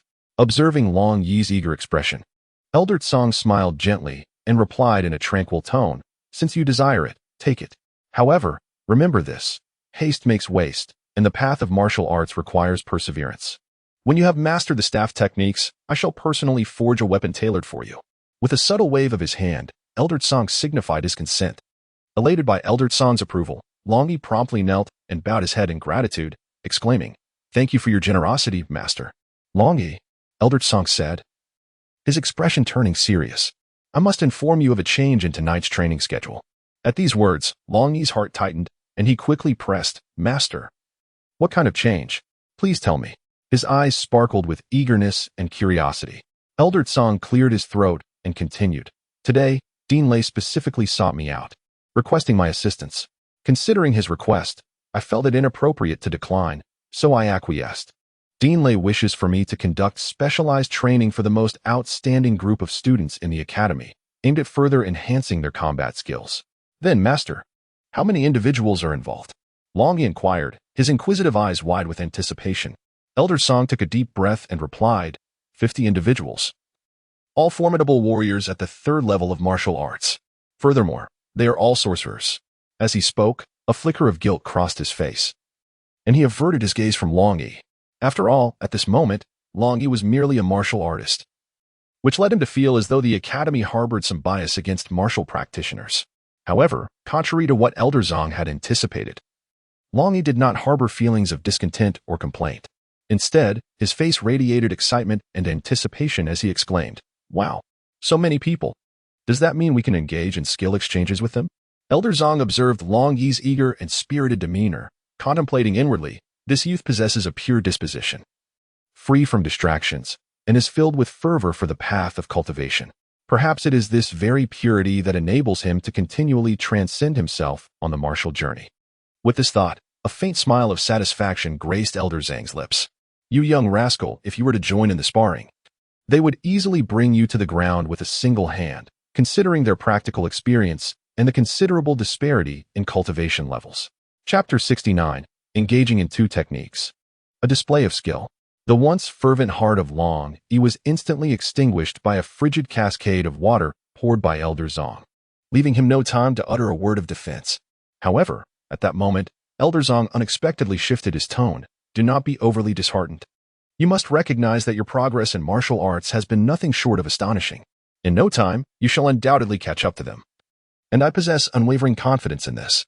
Upon hearing these words, Longyi felt as if a spark had been reignited within him, instantly invigorated. His face adorned with a conciliatory smile as he eagerly inquired, "Master, how shall we train this evening?" Elder Zhang's lips curled into a sly and mischievous smile as he softly replied, I shall prepare a special welcome gift for them." Observing the enigmatic smile on Elder Zhang's face, Longyi's heart sank, apprehensive that those individuals were in for a challenging night. Regaining a semblance of composure, Longyi hurriedly reported, "Master, I have successfully broken through to the 2nd heaven realm just before your return." Upon hearing this, Elder Zhang's eyes lit up with joy, and he exclaimed, "Wonderful. In that case, you shall train alongside them tonight." As Longyi reveled in the joy of his breakthrough, he suddenly sensed that the situation might not be entirely favorable. Yet he soon became exhilarated, brimming with determination, as if he were fully prepared to embrace the forthcoming challenges. Longyi casually wielded the coiling dragon staff with remarkable skill, suggesting extensive practice. To Elder Zong, however, this display evoked a different sentiment. He nodded in approval, acknowledging, "It appears you have not been idle during this time.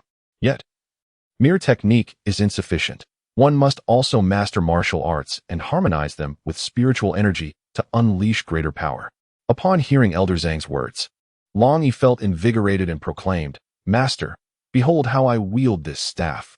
With that declaration, he anchored himself firmly, gripping the staff's end with his right hand, maintaining a level posture.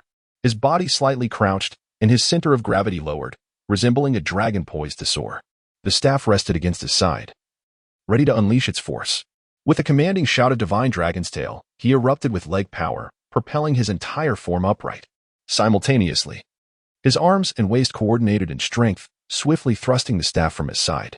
The staff traced an arc through the air, akin to a dragon whipping its powerful tail, delivering a forceful strike with astonishing speed, accompanied by the sound of breaking air as it surged toward Elder Zong.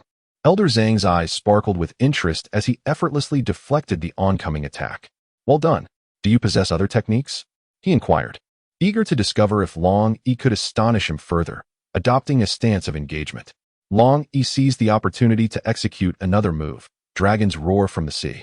With a sound reminiscent of a dragon's roar, he leaped, raising the staff skyward, mimicking a dragon's tumultuous ascent from the depths.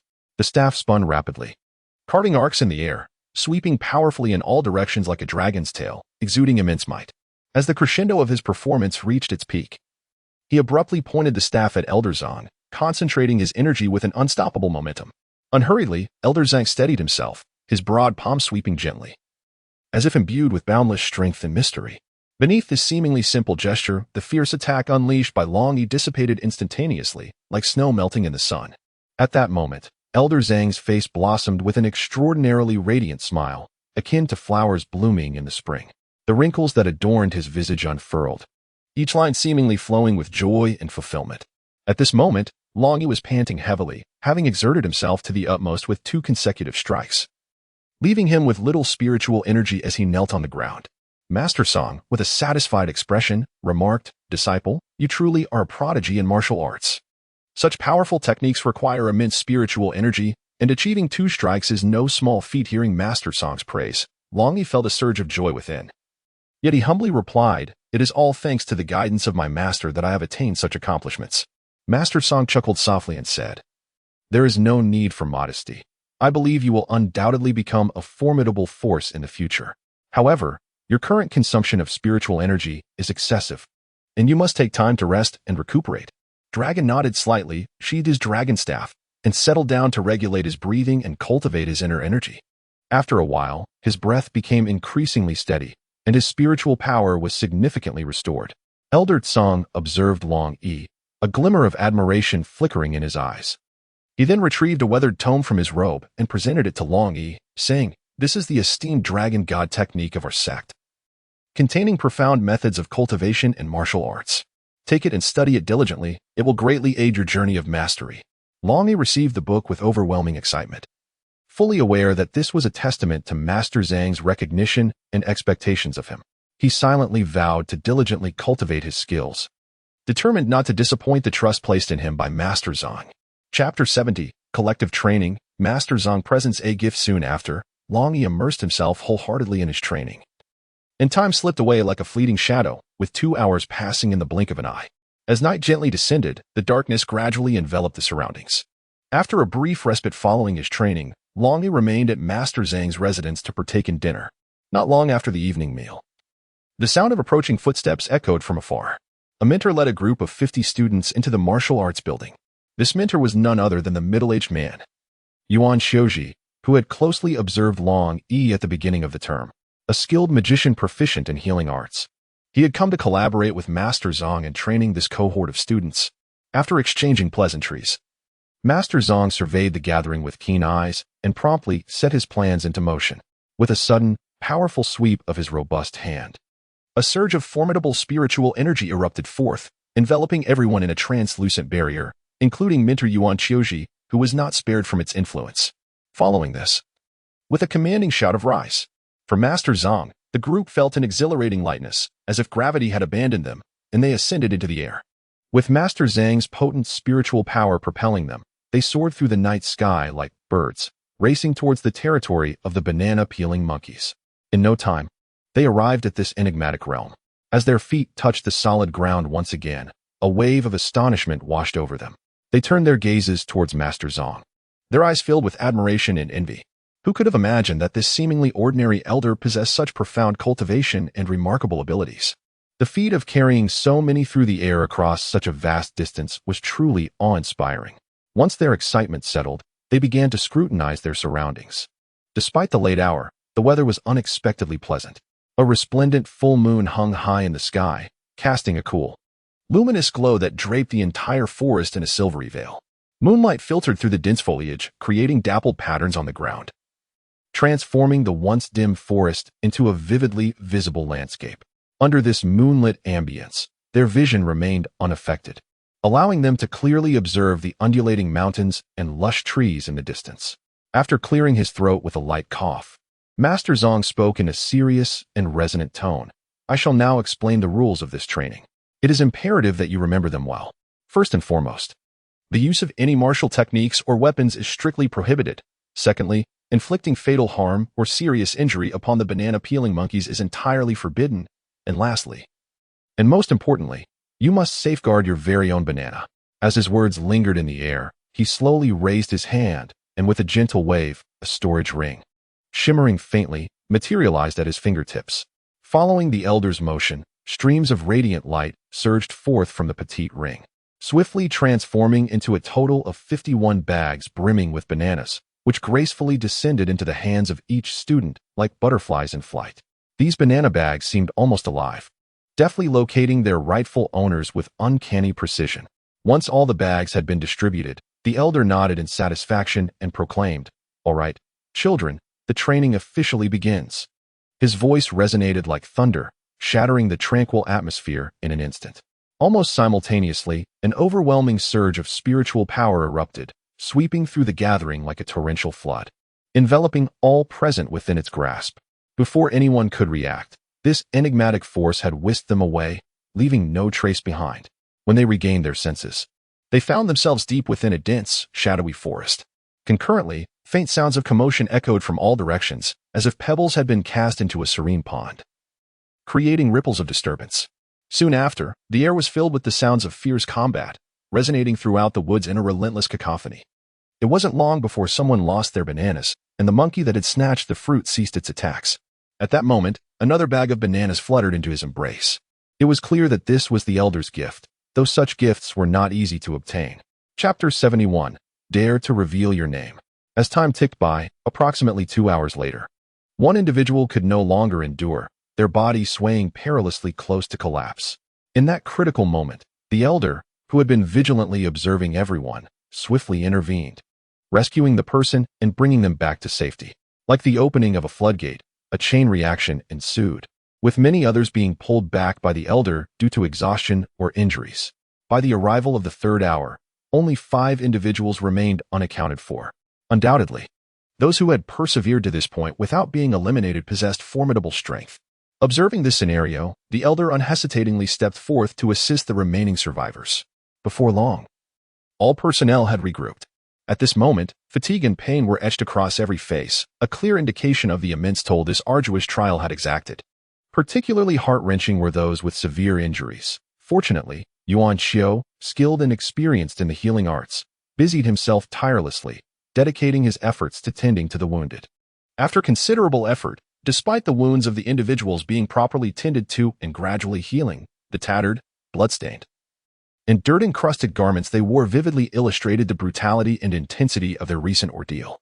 However, amidst this battered crowd, there existed a remarkable exception, Longyi, who stood nonchalantly to the side, leisurely chewing on a sweet banana while occasionally meandering about.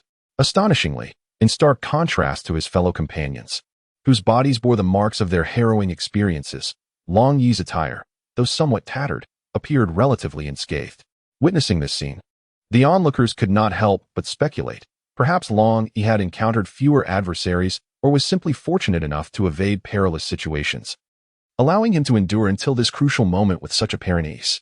Yet, the reality was far more complex. In truth, Longyi had valiantly fought with his formidable skills until the very end. Most importantly, he had not lost a single banana throughout the ordeal. It seemed as though those golden bananas were the source of his strength, enabling him to persevere through the most arduous challenges without ever contemplating surrender. The extraordinary performance of Longyi did not go unnoticed. Both the ever-watchful Lao and the mentor Yuan Xiaoji observed with astonishment, left almost speechless by his prowess. As everyone completed their treatment and began to recuperate, Yuan Xiaoji approached Longyi, placing a hand on his shoulder, his eyes brimming with admiration. "Longyi, I never anticipated your remarkable abilities. Are you injured? May I offer you treatment?" he inquired with a warm smile. Longyi smiled faintly, consuming the banana in his hand.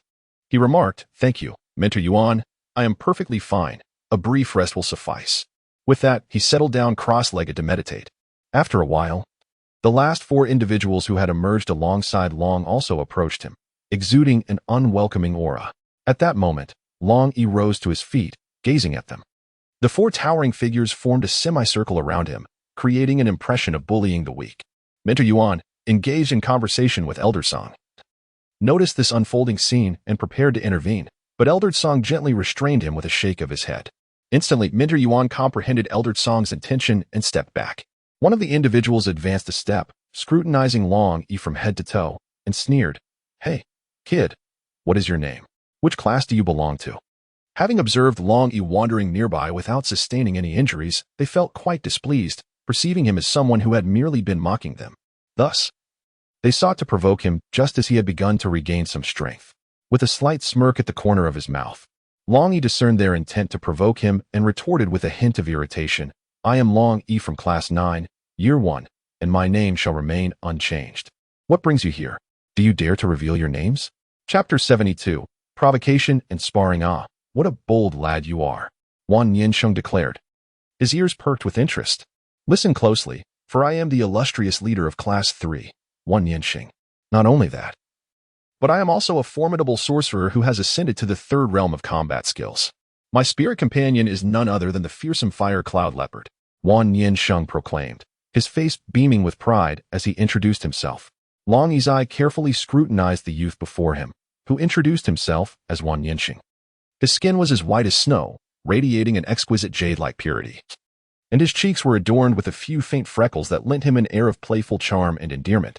The high and delicate bridge of his nose appeared to be the work of a master sculptor, while his thin lips bore a strikingly alluring hue reminiscent of ripe cherries. Most remarkable were his eyes, which bore a striking resemblance to those of a leopard, exuding a sharp and lively brilliance. Longyi responded, "Indeed. I have taken note of you." He then shifted his gaze to another individual beside him. This person was slightly shorter, yet still towered over Longyi by a considerable margin, possessing a somewhat slender physique. His small, bright eyes sparkled with vitality, and upon noticing Longyi's attention, he promptly introduced himself. "I am Zhan Tu from Class 37, also at the third level of martial arts, and my spirit companion is a soaring celestial eagle." Before he could finish, the next person, eager to interject, exclaimed, "Haha, it's my turn. I am Yu Lingfeng from Class 38. Like you all, I too possess the strength of the third level of martial arts. As for my spirit companion, it is this magnificent devouring skyhound." This individual had a rounded figure, with a hint of baby fat, yet his appearance could be described as handsome. Longyi then slowly turned his gaze to the last person, scrutinizing him closely. This individual had a delicate countenance, with an air of vivacity in his eyes. His physique was perfectly proportional, neither frail nor possessing any excess flesh. His glossy black hair cascaded to his shoulders, flowing like a silken waterfall. His skin was as fair as snow, smooth as jade. So much so that one might mistake him for a delicate maiden if not observed closely.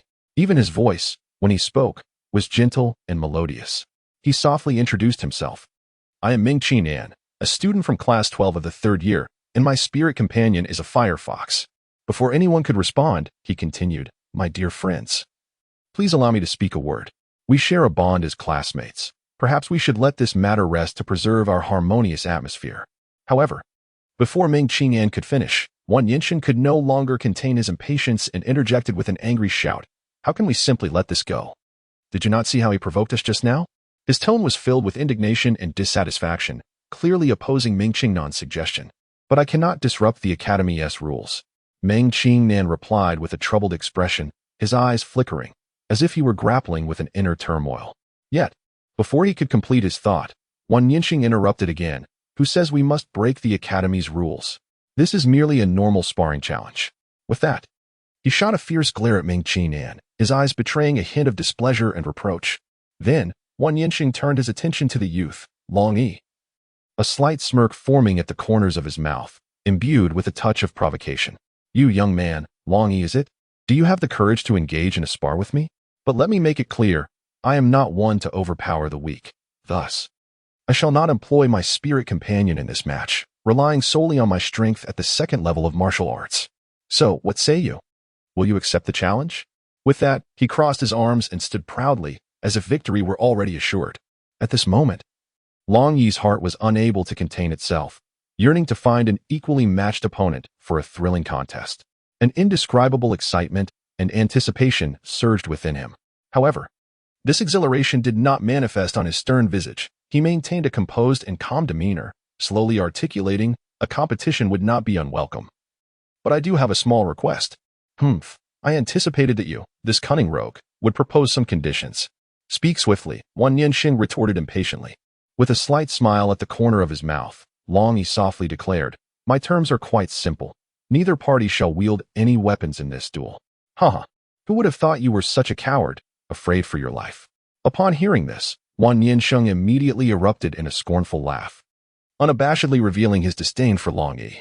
Dragon's expression shifted slightly, followed by a cold snort as he retorted, "Do not speak nonsense. I merely worry that should weapons be drawn, a moment's carelessness may cost you your life." Such audacity! Wan Yin, seething with rage, clenched his teeth and shouted, Very well. Today I shall let you witness the might of this lord. Come forth, I shall allow you 3 moves. Yet, before he could finish his sentence, Dragon suddenly called out. Wait a moment. What else could you possibly want? Do you intend to retreat at this critical juncture? Wan Yin suppressed his rising fury and demanded sharply. Dragon explained leisurely. What I meant was that I hope you will unleash your full strength and engage me with the power of the triple heavens. Only then can we truly savor the exhilaration that this fierce battle brings. Utterly infuriated by such disdain, Wan Yin, who had previously vowed to allow Dragon 3 moves, was now completely provoked, disregarding all prior commitments. In a flash, he lunged at Dragon with a powerful punch, clearly abandoning his earlier promise. Wan Yin's eyes widened with fury. His aura surging like a torrent, he tightened his iron-hard fist, unleashing a fierce gale as he aimed a devastating strike directly at Dragon's face. However, in the face of this formidable assault, Dragon showed no signs of retreat. Instead, he swiftly evaded, gliding like a wraith. In a heartbeat, he artfully dodged Wan Yin's fierce attack and retaliated with a lightning-fast kick aimed at Wan Yin's abdomen. A smirk of disdain curled at the corner of Wan Yin's mouth. In an instant, with a powerful sweep of his left hand, he conjured an impenetrable barrier, effortlessly blocking Dragon's fierce kick. A thunderous collision erupted as their immense forces clashed, sending shockwaves that made the surrounding air tremble. Immediately, the two engaged in close combat, exchanging blows with neither yielding an inch. Every move was exquisite and unpredictable. Dragon's agility was unmatched, his strikes quick as lightning, while Wan Yin, wielding profound inner strength and unparalleled fist techniques, unleashed wave after wave of relentless attacks. Although Dragon was slightly inferior in cultivation, his nimble and varied techniques, combined with his extraordinary reflexes, allowed him to engage Wan Yin in a fierce stalemate. Evenly matched in skill. Noticing the tenacity of his opponent, Wan Yin felt a flicker of surprise. He mused to himself, I did not expect this fellow to possess such formidable strength. It seems I can no longer afford to be careless. Thus, he quietly summoned all his power, elevating his offensive capabilities to a whole new level. In that moment, his fists roared like a tempest, sweeping in with overwhelming force, intent on completely overpowering Dragon. Yet, faced with Wan Yin's increasingly ferocious assault, Dragon displayed not an ounce of fear. On the contrary, he grew ever more valiant, his fighting spirit soaring. He moved with remarkable agility, alternating between offense and defense, maintaining an unwavering standoff with Wan Yinxing. It is noteworthy that this fierce confrontation was confined solely to the exchange of blows, with neither party resorting to their formidable martial arts skills. Perhaps Wan Yinxing harbored reservations, fearing that unleashing his full strength might lead to irreparable consequences. After all, they bore no deep-seated animosity towards each other. At this moment, they exchanged a blow and then stood facing one another, refraining from further combat. Suddenly, a tempestuous wind swept in, carrying a surge of spiritual energy towards the crowd. Lao Zhang reacted swiftly, sweeping his hands to disperse the incoming energy. Beware of incoming threats, he shouted with a grave expression. Chapter 73, ambushed at that instant. Lao Zhang flickered and appeared in front of the students like a specter, closely followed by Mentor Yuan, who positioned himself like a flash of lightning to shield the group. Meanwhile, Longyi and the others grew tense, huddling together like an unyielding fortress behind Lao Zhang and Mentor Yuan. Lao Zhang's countenance was grave, his expression solemn, his sharp eyes radiating a haunting brilliance as he thundered, Who dares to lurk in the shadows? If you possess any skill, reveal yourself. Before his words could fully dissipate, a cacophony of maniacal laughter erupted, as if to rend the very fabric of space. Accompanying this laughter, 4 figures materialized ahead, clad in dark, form-fitting attire from head to toe. Only their cold, merciless eyes were visible.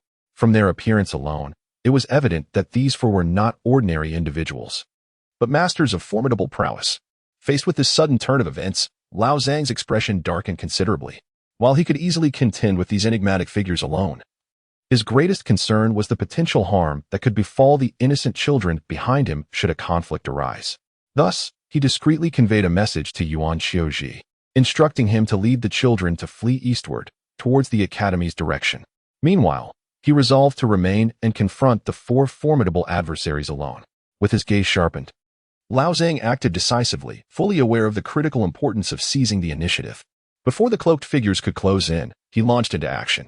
In a flash, he moved with uncanny swiftness, executing a devastating martial technique of vast range. In an instant, A surge of immense energy erupted from his being, forming an invisible barrier that firmly obstructed the advancing four enemies. However, it was evident that these dark-clad figures were no ordinary foes. In response to Lao Zhang's fierce assault, they remained composed, quickly coordinating their efforts. The four of them roared in unison, channeling all their strength to unleash a combined attack. This strike was as powerful as a thunderclap, colliding head-on with Lao Zhang's martial prowess, demonstrating an equal measure of strength. Meanwhile, Mentor Yuan decisively issued a command, his voice resonating with authority. All personnel, retreat to the east. The students sprang into action, acutely aware that this battle had surpassed their capabilities. The running techniques they had diligently honed during their rigorous training proved invaluable at this moment, as they took off in a frantic dash towards the east, their feet pounding the ground with fervor. Longyi was the last person in this operation, and his heart was filled with anxiety and unease. Despite his deep concern for his master's safety, he felt utterly powerless and helpless. With a heavy heart, he cast a hurried glance towards the direction of the hidden battle, yet all he could see was an enormous spirit beast engaged fiercely in combat. The identity of this mysterious spirit beast and its companion remained unknown to Longyi. Before long, a deafening roar erupted in the air.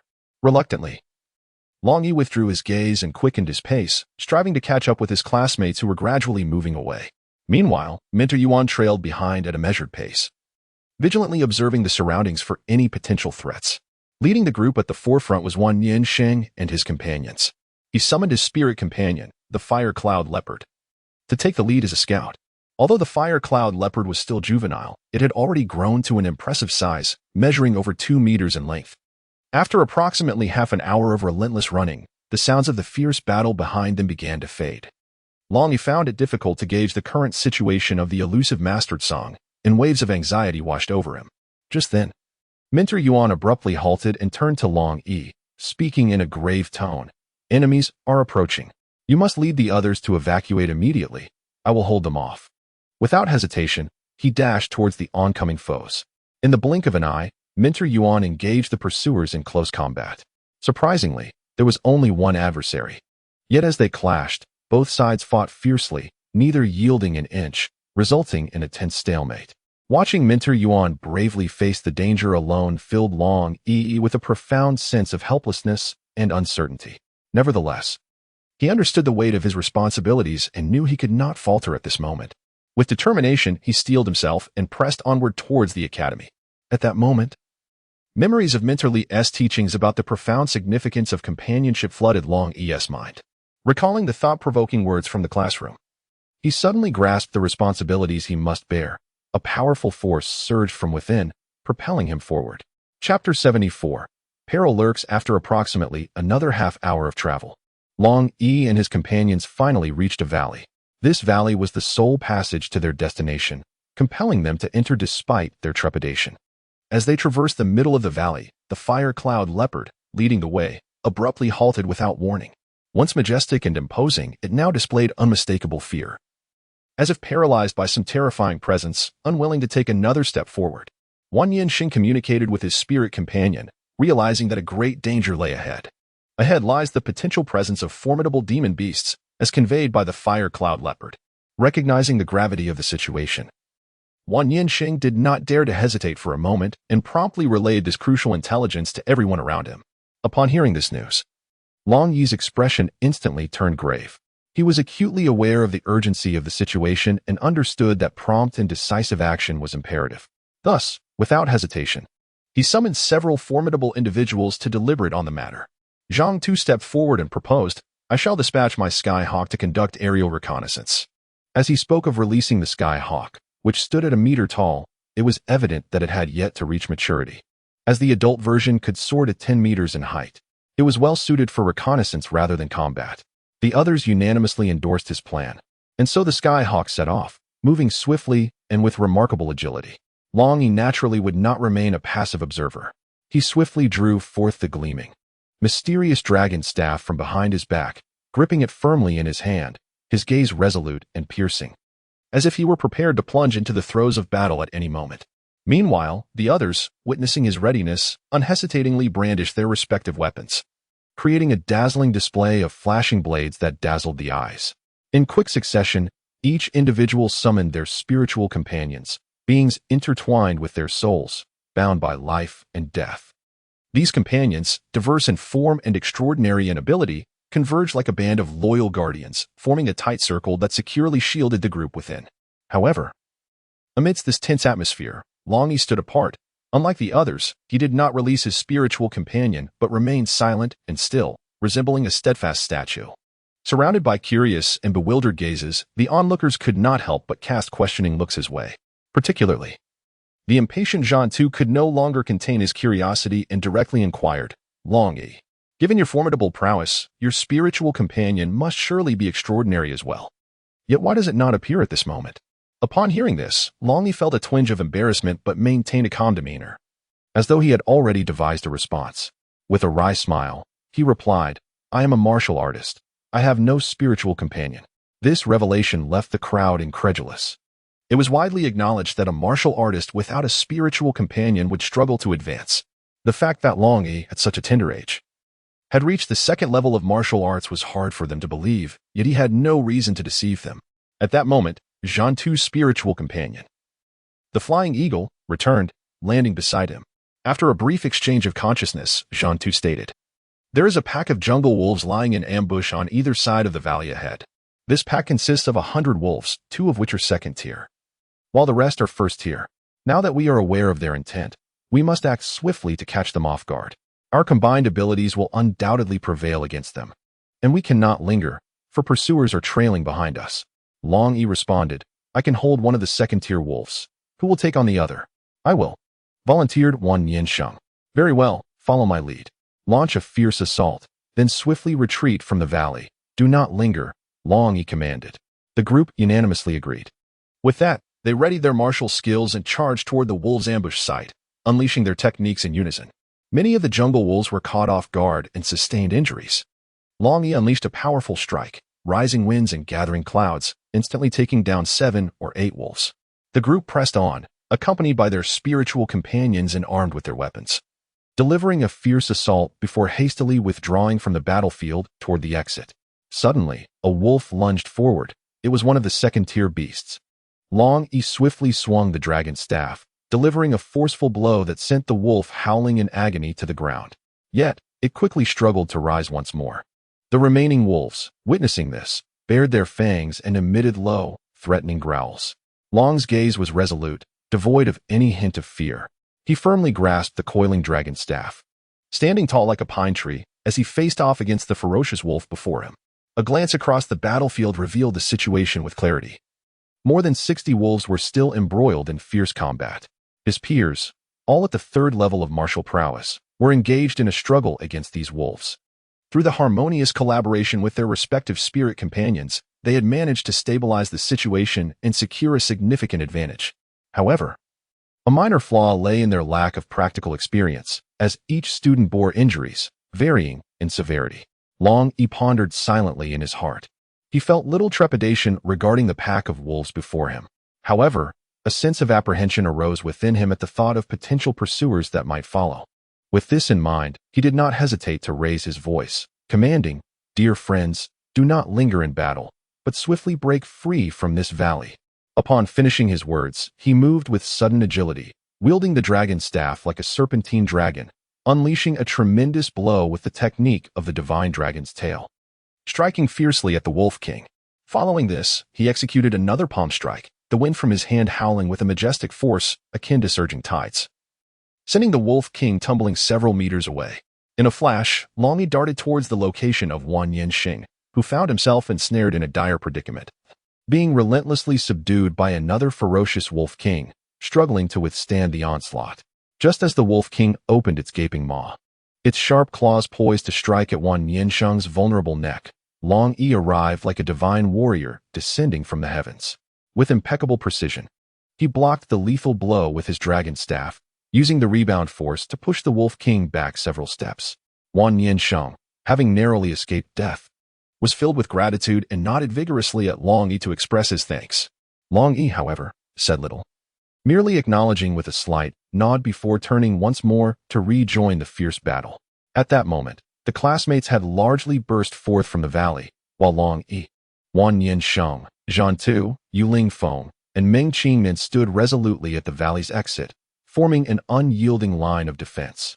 Meanwhile, the once ferocious pack of wolves appeared thoroughly intimidated, huddling together as if they were contemplating a fierce assault against Longyi and his companions. Zhang Ping surveyed the situation and voiced, "Our classmates should have safely evacuated by now. Should we not also retreat?" His tone revealed a hint of fatigue, yet predominantly conveyed his concern for everyone's safety. Nevertheless, Longyi responded without hesitation, "It only takes 2 individuals to firmly guard this valley's entrance. Which among you will stay with me to withstand the final wave? The other 3 should hasten to escort the remaining classmates back to the academy." His gaze was resolute and piercing, exuding an innate aura of leadership. No sooner had he finished speaking than Yuling Feng stepped forward and declared loudly, "I will stay." His eyes brimmed with determination and courage, stirring the hearts of those around him. Long nodded slightly, signifying his approval, and decisively commanded, "Excellent. Let it be so. We shall persevere for another quarter of an hour, ensuring that our comrades reach the academy without impediment. During this interval, I implore everyone to exert their utmost efforts."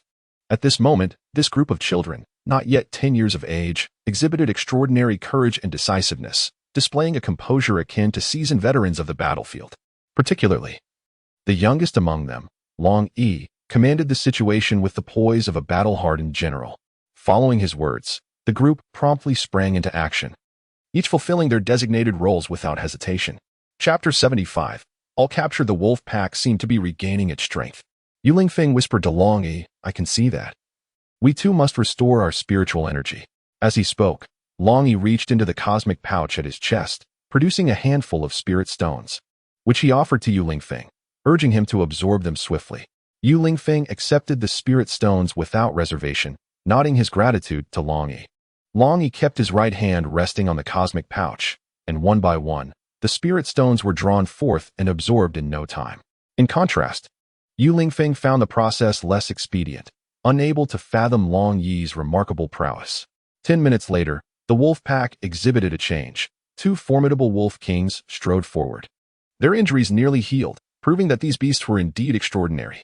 Longyi and Yuling Feng furrowed their brows, sensing an ominous presence. Suddenly, one of the wolf kings raised its head and howled, prompting the other wolf cubs to join in a chorus of cries. The sound reverberated through the forest, causing leaves to tremble and fall.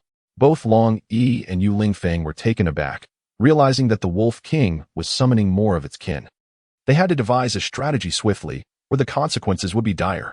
Exchanging a glance, Longyi spoke, "It appears we must alter our approach. What do you propose?" Yuling Feng inquired. In response, Longyi swiftly whispered his plan into Yuling Feng's ear. "Are you certain you can manage this? Will you be able to extricate yourself?" Yuling Feng asked.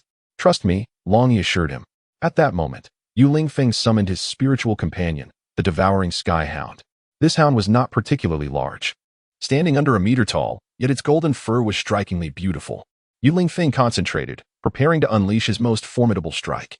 With a synchronized gesture, Longyi wielded his coiling dragon staff in his right hand, while his left hand surged with spiritual energy. With a resounding boom, Yuling Feng unleashed his martial skill against the foremost wolf king. Without a backward glance, he mounted the devouring sky hound and fled rapidly.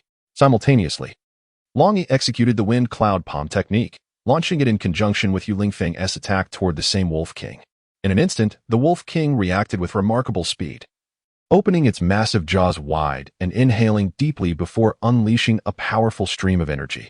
This force surged forth like a wild stallion, rapidly coalescing into a whirling blade of air.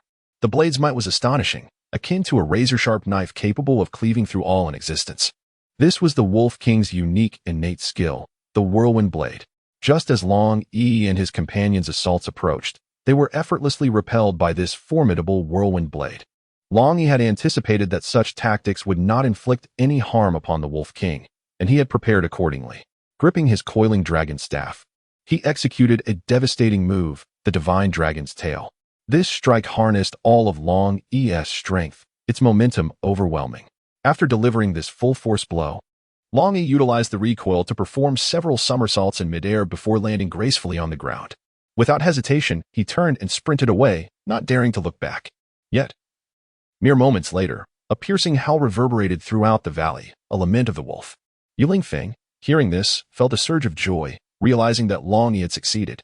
In full flight, Longyi continued at top speed, pausing only after 10 minutes when he noticed that the wolf pack had not pursued him. Exhausted, he leaned against a tree to rest. Unbeknownst to him, a cloaked figure had frightened off the wolves. After a brief respite, Longyi resumed his pursuit, following the trail left by the mysterious figures. About half an hour later, he arrived at a vast, open expanse.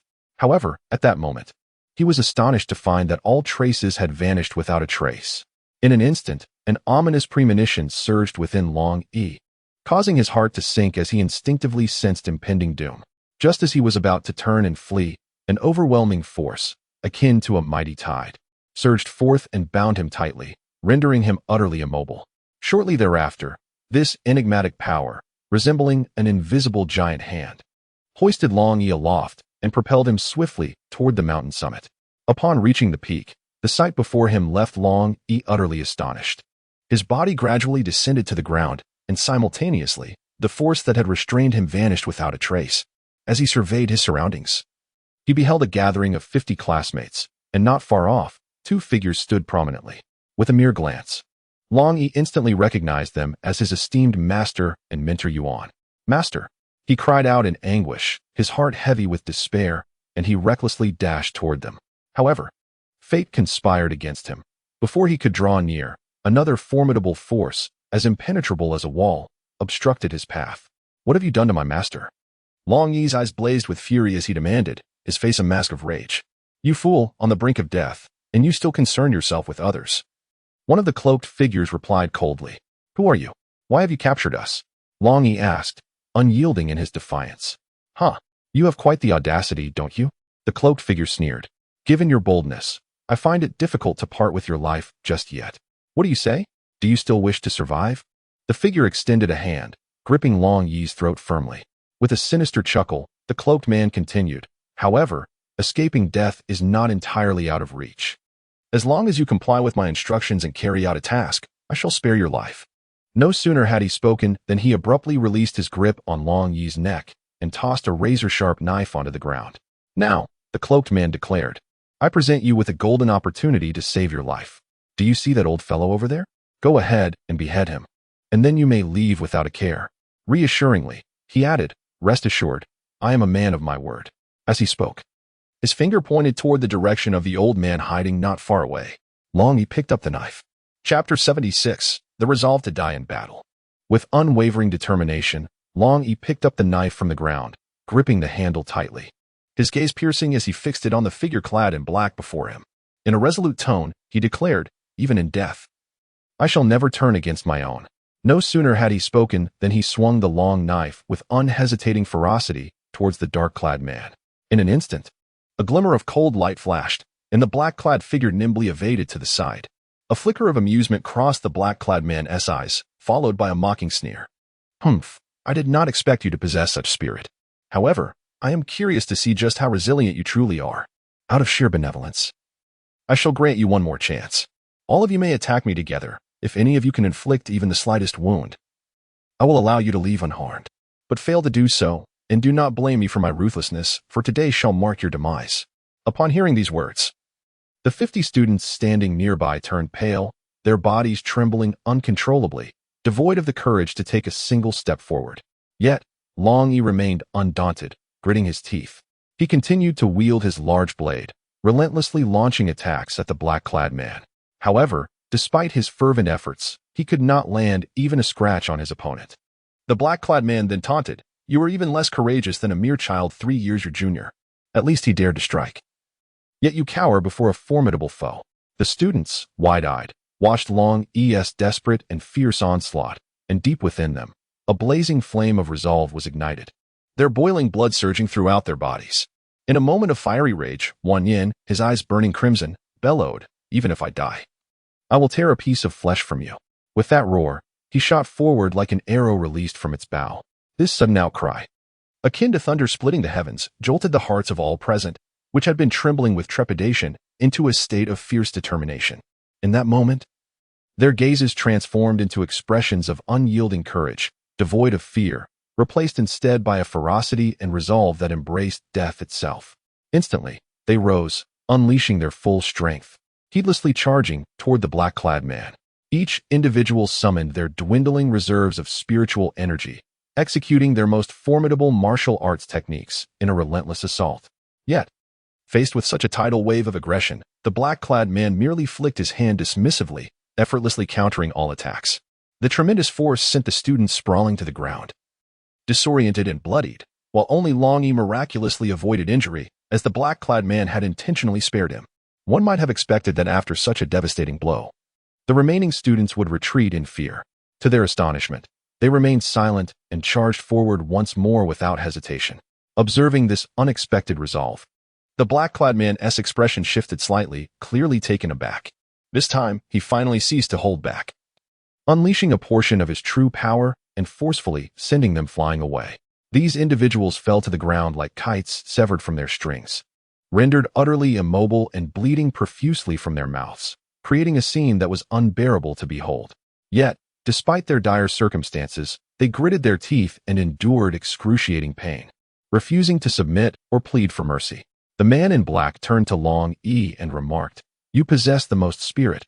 I shall slay you last, so you may witness each of them perish before your very eyes." Ha! In Longyi's eyes, fierce flames of anger blazed, akin to two blazing fires, as he fixed his unwavering gaze upon the man clad in black. Grasping his long blade tightly, he lunged forward once more without hesitation, the edge of his weapon gleaming with a chilling light, aimed directly at the foe's vital points. However, the black-clad figure remained unperturbed, effortlessly swatting aside Longyi's blade with a casual palm strike, sending the sword flying from his grasp. The sheer force of the impact propelled Longyi backwards, akin to a kite severed from its string, crashing heavily onto the distant ground. Yet, in that fleeting moment of contact with the earth, he swiftly produced from within his robe a mysterious, serpentine staff. At this moment, the spiritual energy surrounding Longyi surged like a tumultuous tide, as if it sought to break free from its restraints.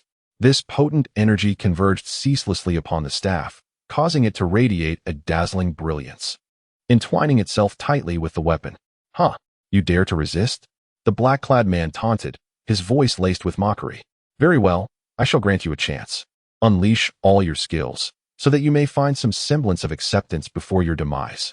Upon hearing these words, Longyi's eyes, filled with overwhelming rage, turned a vivid crimson, particularly the red glow within his left eye, which burned ever brighter, reminiscent of an intense flame.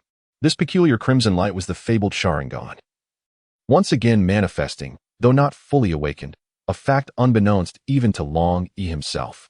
At that precise moment, a jet-black rod deep within Longyi's inner realm began to tremble slightly, and soon it released a faint, almost transparent phantom. This enigmatic specter flowed with the swirling spiritual energy, ultimately merging quietly into the serpentine staff. Simultaneously, Longyi unhesitatingly launched his final offensive.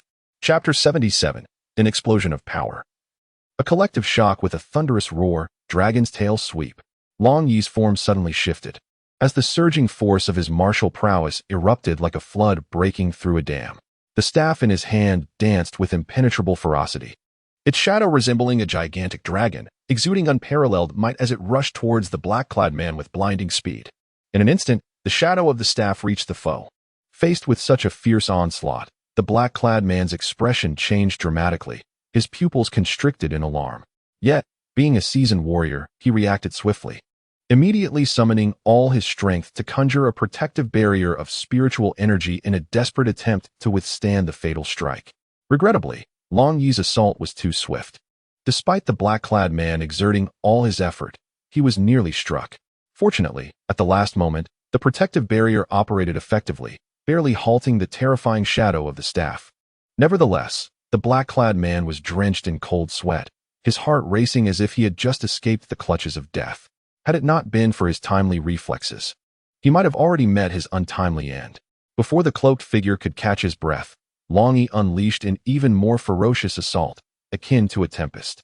His movements were as swift as lightning, and his techniques grew increasingly ruthless and cunning. Each swing of his staff was imbued with the force of a raging torrent, rendering any defense utterly futile. The cloaked man gritted his teeth, struggling to hold his ground while retreating in search of an opportunity to counterattack. How has this brat suddenly become so formidable? He wondered, perplexed as he labored to fend off Longyi's onslaught. He had initially perceived Longyi as merely a talented young upstart, yet was taken aback by the latter's explosive display of strength that left him momentarily dumbfounded. At the same time, the three companions standing behind the cloaked man were equally astonished, exchanging glances that mirrored each other's shock and bewilderment. They could hardly fathom why Longyi, who had been at a disadvantage moments before, had so swiftly reversed the tide of battle, unleashing an onslaught that seemed to embody an entirely different persona. Meanwhile, the students sprawled on the ground looked on in sheer disbelief. Their mouths agape as if they could fit an egg inside. They stared blankly at the unfolding spectacle, as if trapped in an absurd dream, unable to regain their composure. Who would have imagined that a mere second-tier martial artist like Longyi could unleash such a formidable offensive? Longyi grew increasingly emboldened, his staff dancing through the air with a ferocious vigor, weaving a dense web of strikes that enveloped the cloaked man, just as the atmosphere was charged with intense shock. No one noticed that the seemingly unconscious Master Song and Mr. Yuan had already risen, stealthily positioning themselves beside the other three cloaked figures. The five stood shoulder to shoulder, exuding an air of calm that belied any intention to engage in combat. In an instant, the fierce battle came to a sudden halt. It was Master Song who had intervened. With a casual wave of his hand, he unleashed a powerful surge of spiritual energy, binding Longyi as if with an unyielding rope. Simultaneously, the cloaked figures vanished from the battlefield like phantoms. Longyi, that will be enough. Your performance today has been truly commendable. The abrupt words rang through the air like thunder, jolting the frenzied Longyi back to reality. Moreover, this statement captured the undivided attention of all 50 students present.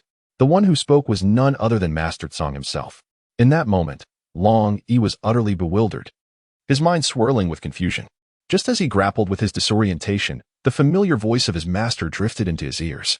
He snapped back to attention, turning to see his master standing resolutely in place. In an instant, tears cascaded down his cheeks like a flood breaching a dam. Chapter 78, The Truth. For your growth after enduring an intense and exhilarating battle, Longyi finally found himself completely relaxed. However, this tranquility was swiftly accompanied by an overwhelming sense of fatigue and weakness. Suddenly, darkness enveloped him, and he collapsed to the ground without warning. When Longyi next opened his eyes, he discovered himself in a place that was both strange and familiar, the martial arts building of the academy. He endeavored to recall the events leading up to his unconsciousness, and gradually, memories began to crystallize in his mind. It turned out that during his state of unconsciousness, it was Elder Hua who had arrived promptly, bringing him here for treatment and care. Under Elder Hua's meticulous medical attention and tender nurturing, Longyi had been in a deep slumber for 2 whole days. As he slowly propped himself up, Longyi rubbed his drowsy eyes and suddenly sensed something unusual beside him. Upon closer inspection, he was pleasantly surprised to see a figure resting quietly at his bedside. Leaning in for a better look, he recognized the person to be Linyu. At that moment, Linyu seemed to sense the movement nearby, and she stirred awake. Raising her head, she locked eyes with Longyi, and a radiant smile of joy instantly blossomed on her face. Longyi, you are finally awake. Still somewhat dazed, Longyi groggily inquired. How did I end up here? Is this the academy? Indeed, you have been in a deep slumber for a full 2 days. I've been taking care of you all this time, Linyu replied with a gentle smile. Upon hearing this, Longyi felt a surge of gratitude and hastily expressed his thanks. I truly appreciate your kindness, Linyu. By the way, where is my master? As he spoke, he attempted to rise from the bed in search of his master. However, as he lifted the covers, a chill enveloped him. Looking down, he was startled to realize that he was completely unclothed. In an instant, Longyi's face flushed crimson, and he hastily burrowed back under the covers. Beside him, Linyu, witnessing this, also blushed deeply and stammered in explanation. Your previous attire was utterly tattered and unfit for wear, so I disposed of it. Before she could finish her sentence, she swiftly handed Longyi his spatial pouch and, like a startled rabbit, dashed out of the room. Longyi opened the Chin Kuan bag and quickly retrieved his garments, hastily donning them with care. Once he had arranged everything satisfactorily, he stepped out of the room. Upon exiting, he caught sight of Linyu and promptly inquired, How are Elder Song and the others faring? Are they well? Linyu replied with a smile. Everyone is doing quite well. Elder Song instructed that as soon as you awaken, you should head straight to the dean's office. Oh, I see. Thank you for the information. Linyu, shall we proceed? Will you accompany me? Longyi nodded, indicating his understanding. Of course. After all, You are the very first patient I have treated since embarking on my studies of healing magic, and I must be utterly responsible for you, Lin Yu declared proudly, lifting her chin. Hearing this, Longyi was taken aback and could not help but ask, "You have already begun learning magic?" Simultaneously, images of Lin Yu carefully undressing him for treatment flashed in his mind, causing a chill to wash over him and his cheeks to flush crimson. However, Lin Yu remained blissfully unaware of Longyi's embarrassment, continuing to walk alongside him with exuberance. "Hee, indeed, with my talent and abilities. Healing your minor injuries is a mere trifle."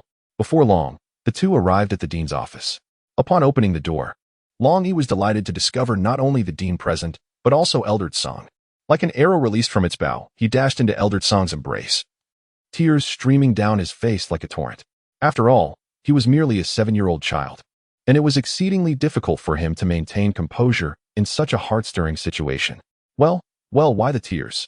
Is this the legendary brave and indomitable little hero? Dean Lei remarked with a slight smirk, amusement dancing in his eyes.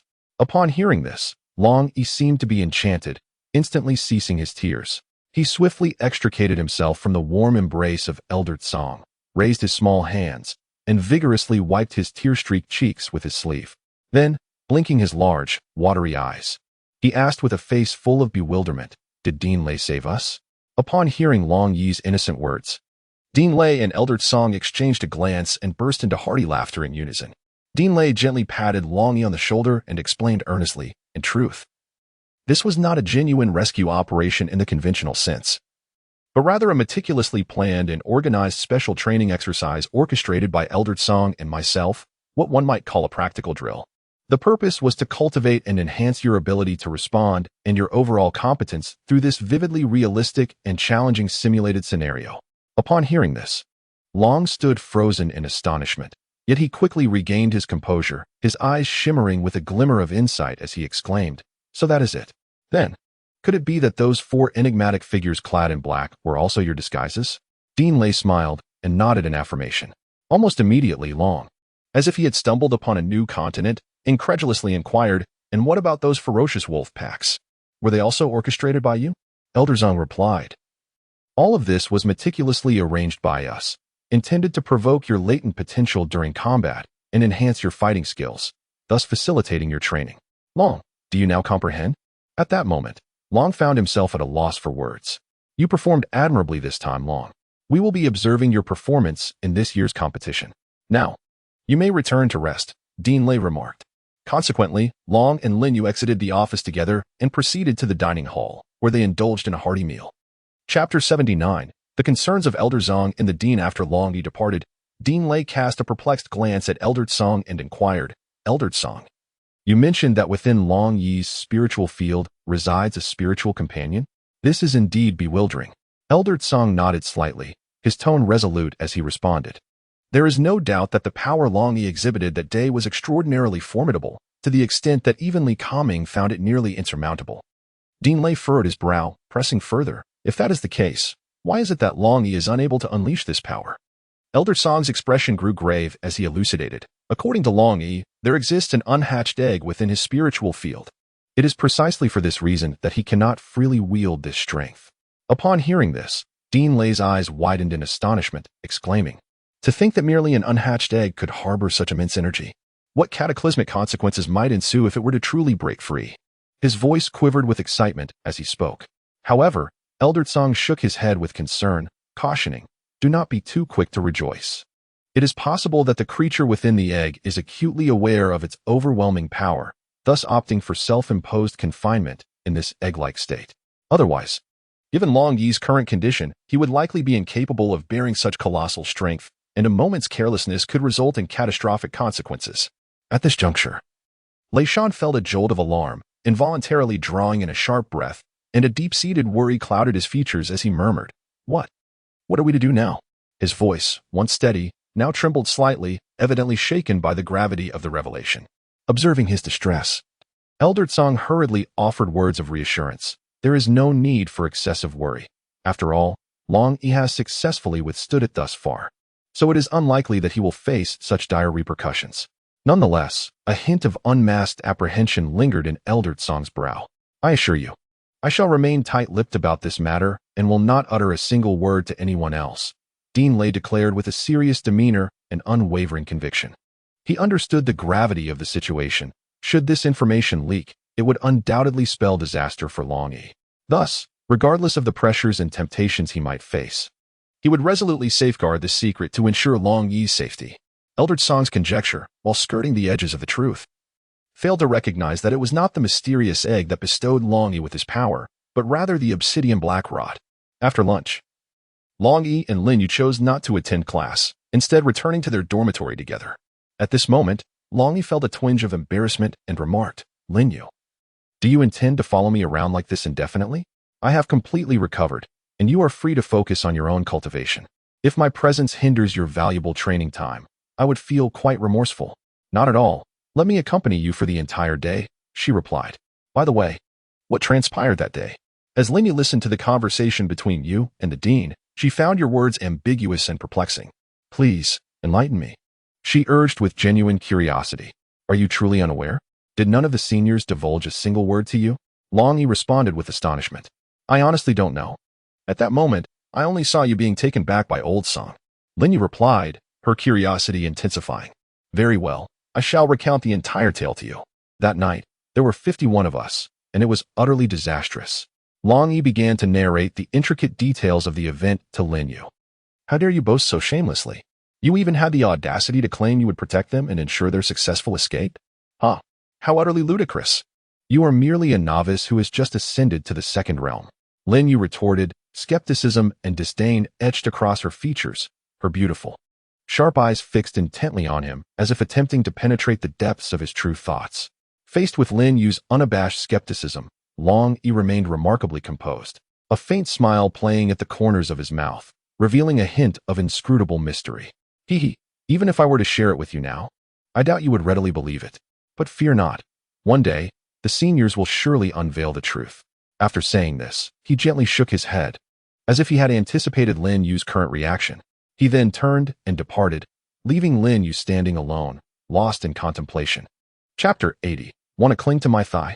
Where did you go, Longyi?" Linyu snapped back to reality and inquired. "I want to take a shower. Were you hoping to come and scrub my back?" Longyi teased deliberately. "Get lost," Linyu exclaimed, her irritation palpable. Longyi hummed a soft melody as he sauntered into the bathroom, preparing to indulge in a soothing bath to unwind his weary soul.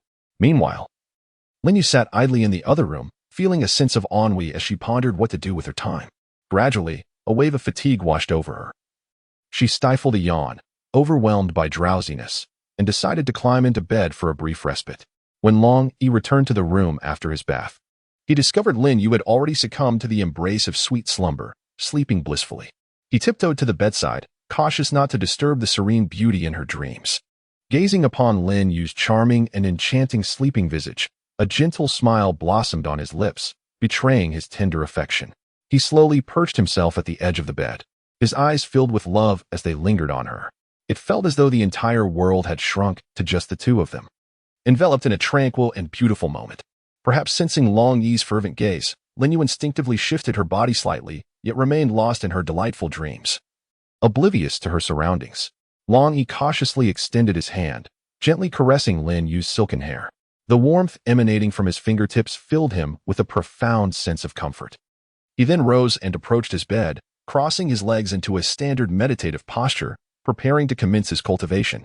In recent days, he had devoted himself to honing his martial skills, having not taken the time to meditate for quite a while.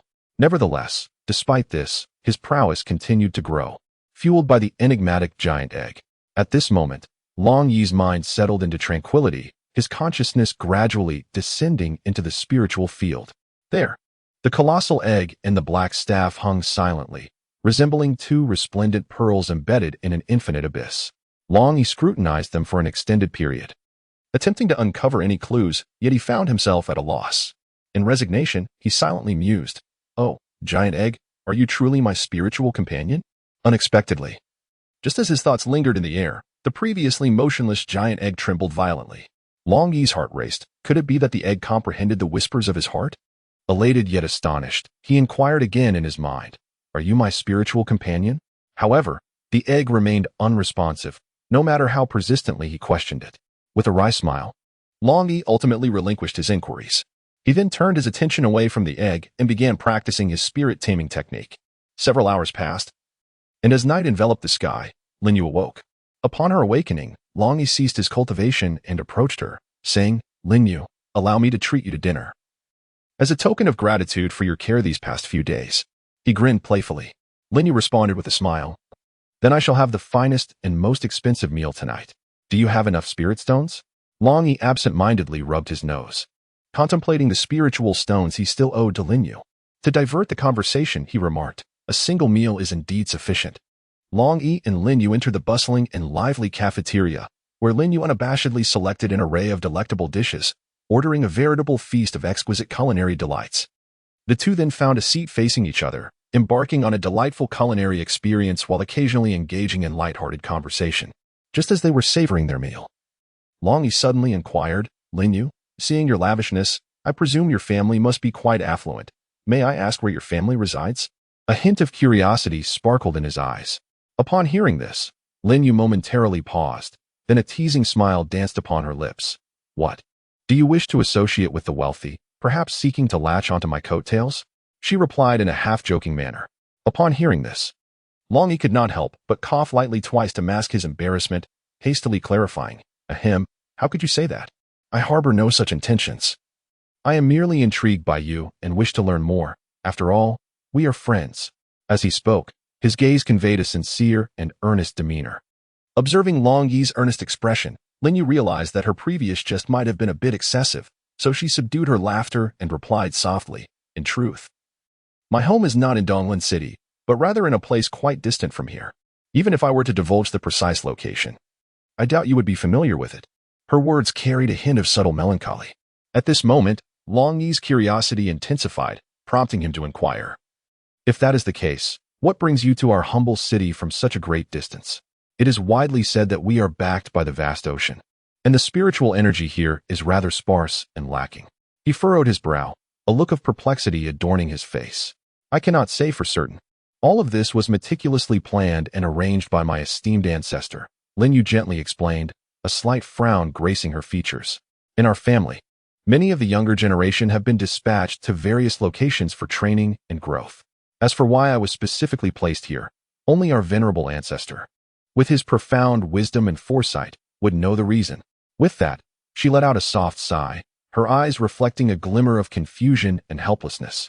Upon hearing this, Longyi's eyes sparkled with mischief, and a flattering smile spread across his face as he feigned a respectful demeanor, exclaiming, "Ah, then your family must be a grand and powerful lineage." He leaned in closer, lowering his voice as he continued, "Miss Lin, I hope you will offer guidance and support to someone like me in the future. To be candid, I genuinely wish to cling to your formidable thigh for dear life. With your protection, I would be free of worries." He concluded with a wink, attempting to win her favor through this playful gesture. "Very well. I accept you as my little brother," Linyu replied earnestly, smiling. Chapter 81. A Break, Visiting Your Home for a Few Days. As night fell and the lights began to illuminate the surroundings, Longyi, having savored a delectable dinner, walked side by side with Linyu towards the mysterious and solemn martial arts building. Upon entering, they discovered that Elder Zong and Elder Hua had been waiting there for quite some time. Tonight, they would continue their arduous training journey. Without a moment's hesitation, Longyi seamlessly integrated into this team. However, he was taken aback to discover that several new faces had joined as well. Despite this, the atmosphere remained remarkably tranquil, devoid of any extraordinary occurrences. This space was purely a sanctuary for physical refinement and the forging of will, where everything unfolded in a meticulously organized manner. As time flowed inexorably, life seemed to fall into a monotonous yet rhythmic pattern over the course of the next month. Each dawn, sunlight cascaded upon the earth, heralding the commencement of intense and exhilarating physical training. As the days progressed, the burdens each individual bore steadily increased, and Longyi was no exception. In the afternoon, following a brief session, a period of self-directed training commenced. Some individuals immersed themselves in the study of martial skills, striving for perfection. Others delved into enhancing their cultivation, yearning to transcend their limits. Regardless of their chosen path, everyone labored quietly, fully aware that only through diligent effort could true growth and advancement be attained. Through this steadfast commitment day after day, each individual's strength saw remarkable enhancement. Their martial skills grew increasingly adept, and their cultivation surged forward. Longyi, as a member of this collective, reaped significant benefits. What filled Longyi with immense joy were the subsequent revelations. When he revisited the Fengyan palm, a mere glance allowed him to grasp its essence entirely, and he found himself executing each technique with remarkable ease. Subsequently, when he turned his gaze to the Dragon God technique gifted by Master Tsong, he experienced an epiphany, as if this text had long been a part of him. Even more astonishing was when he attempted to merge the Dragon God technique with his own coiling dragon staff. The two techniques resonated in a manner that defied description, complementing each other and exponentially amplifying their combined power. At that moment, Longyi was overwhelmed by a profound sensation that these two arts were intrinsically destined to be practiced in unison. Thus, after a full month of relentless, intensive training, the Academy finally decided to grant them a 3-day holiday, allowing everyone to return home for a family visit. After all, the students were typically forbidden from stepping outside the Academy, making this return all the more significant. This was not merely an ordinary familial reunion. It could very well be a poignant farewell. For once the city's competitions concluded, 100 among them would depart for the eastern regions to engage in even fiercer contests, uncertain if he too would have the opportunity to compete. The entire academy was granted a 3-day break. Following the holiday, preparations for the competition would commence. On the morning of this day, dressed impeccably and exuding a charming demeanor, a child not yet 8 years old stood tall at 1.40 meters, as if heralding a future of extraordinary accomplishments. His features were delicate, with eyes that sparkled like stars, radiating curiosity and wisdom, with a cascade of lustrous black hair, slightly disheveled yet perfectly complementing his visage. Longyi exuded both vitality and charm. Just as he stepped out of the dormitory, a voice called out from behind the curtain, "Longyi." It was Linyu. As he turned, his eyes sparkled at the sight of her. Her long, glossy hair resembled twinkling stars in the night sky. Her large eyes, akin to two glistening purple grapes, radiated curiosity and intelligence. Her skin was as fair as freshly fallen snow, seemingly emanating a soft glow. With a petite, slightly upturned nose, she possessed an adorably playful charm. Standing at a graceful height of 1.35 meters, she epitomized elegance. Clad in a pink magical dress adorned with various enchanting patterns that shimmered, the hem danced gently with her every step, as if poised to unleash a melodious tune. Her slender calves were accentuated by exquisite magical boots, encrusted with dazzling gems that emitted a dreamlike luminescence. Her delicate hands, with long fingers and impeccably manicured nails, resembled a fine piece of art. The girl's radiant smile blossomed like spring flowers, evoking an irresistible sense of admiration. Such a girl hardly resembled a child under 8. It was no wonder that in the magical realm, one could marry at the age of 12. Longyi surveyed her again and inquired, "Linyu, what are you up to? I haven't left the academy since arriving in Donglan City, and I don't know where to go for fun on my own. So I thought I might visit your home for a few days." "I hope you wouldn't mind," Linyu replied cheerfully. Her smile enveloped Longyi in a warm breeze, leaving him utterly enchanted, and he nodded in agreement. Chapter 82. Could it be that you've come to the wrong door?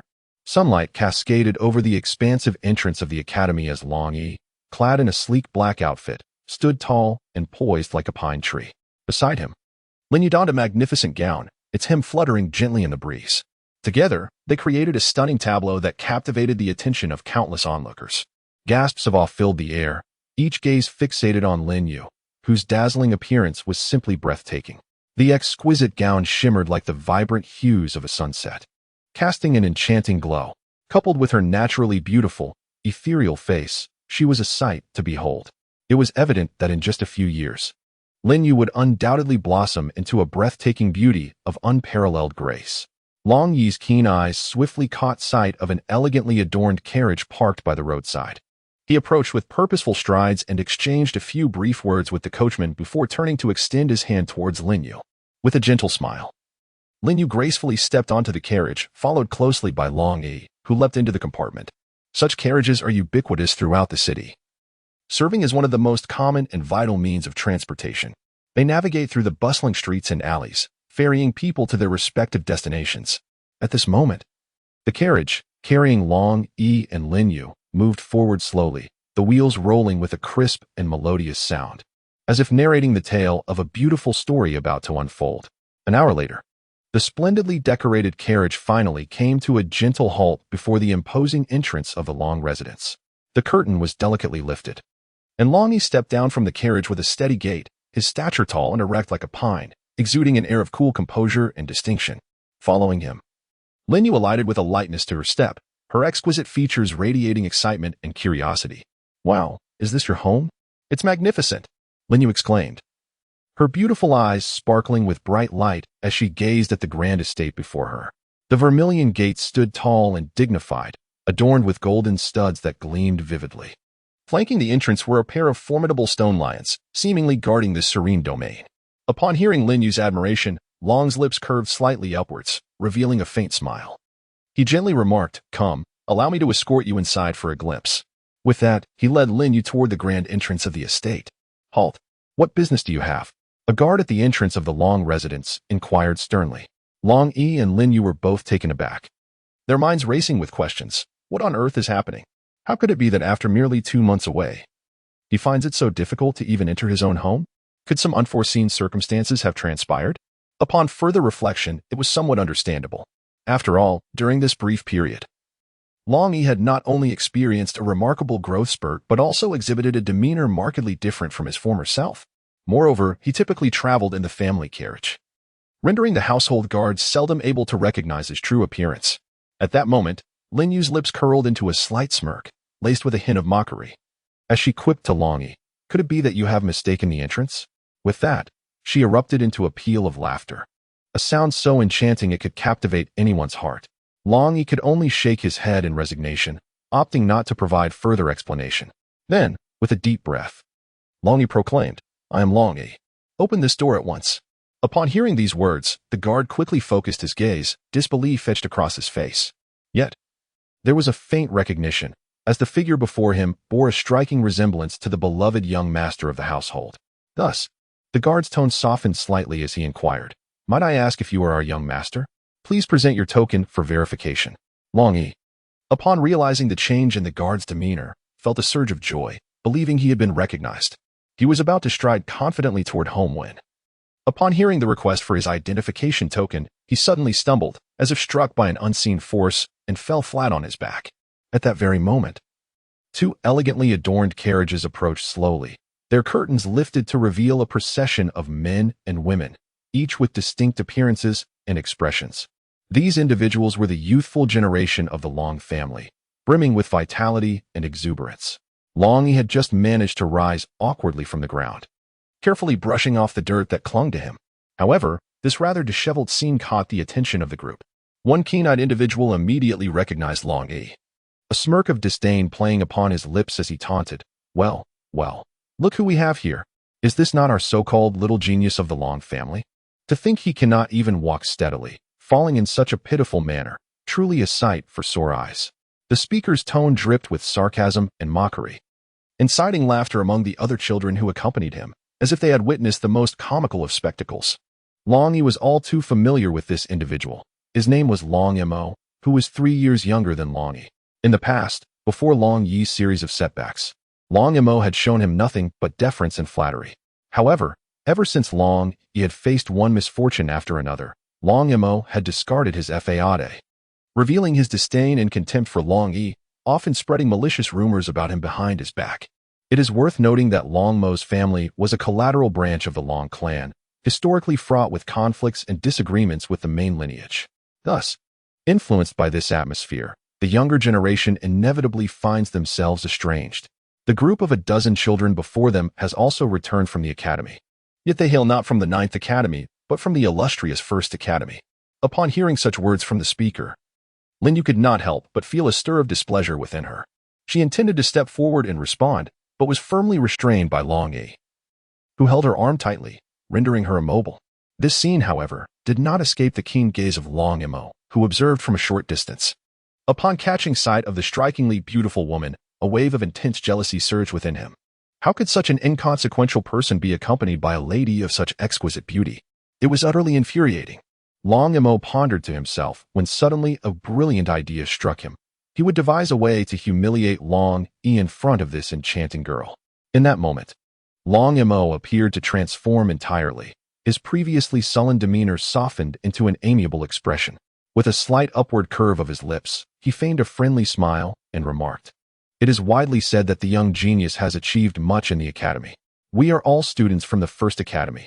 I wonder if the genius dares to compete with us?" Longyi released his grip on Lin Yu's hand, maintaining a stoic expression as he regarded Longyi, fully aware of the latter's intentions. He understood that this was a deliberate trap set by Longyi to make him appear foolish before the crowd. "What is there to fear?" Longyi replied coolly. "However, I have brought a friend to enjoy the day, and I have no time for such matters. Perhaps we shall find another opportunity to duel." "Ha ha ha, young Master Long? Are you not retreating? Such a flimsy excuse certainly brings shame to our Long family." Longyi sneered once more. The onlookers, hearing his words, began to gather around, uttering derisive remarks. "This Longyi is truly intolerable. You must show him his place and let him know the consequences," Lin Yu exclaimed.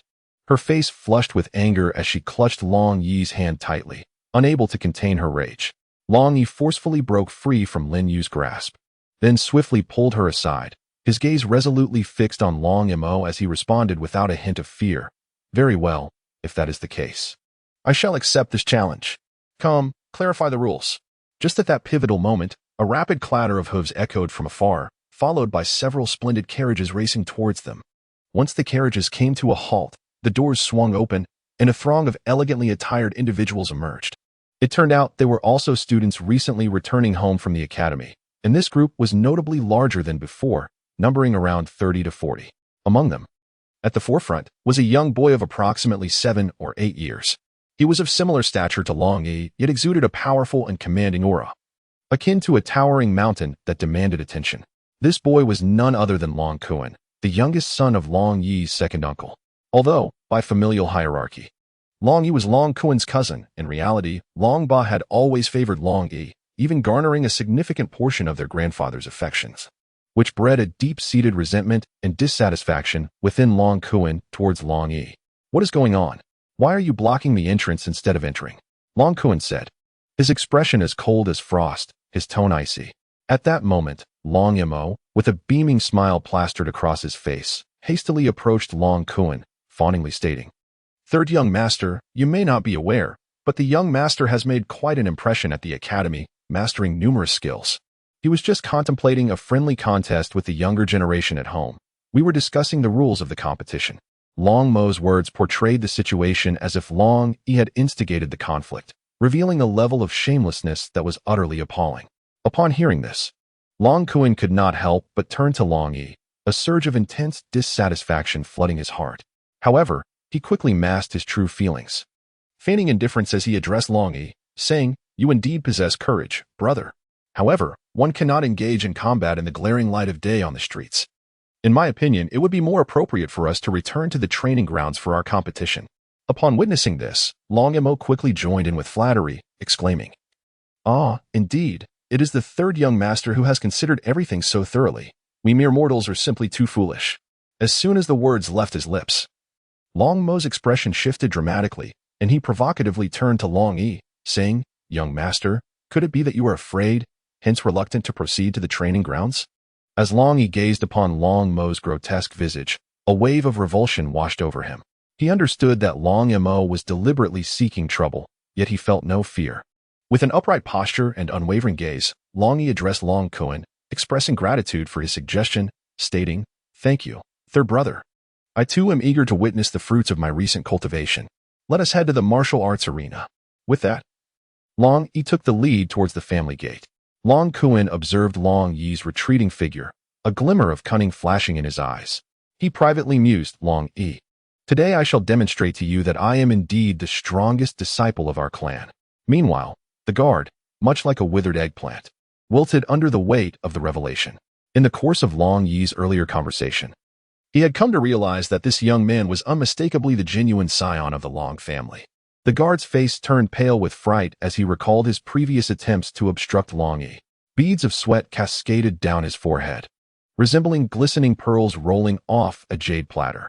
In that moment, he was engulfed by fear and regret, his body trembling uncontrollably as if he might collapse at any moment. However, Long Yi paid no heed to the guard's predicament, effortlessly pulling Lin Yu into the Long residence without a glance back. Following closely behind were Long Kuan and the others. Chapter 84.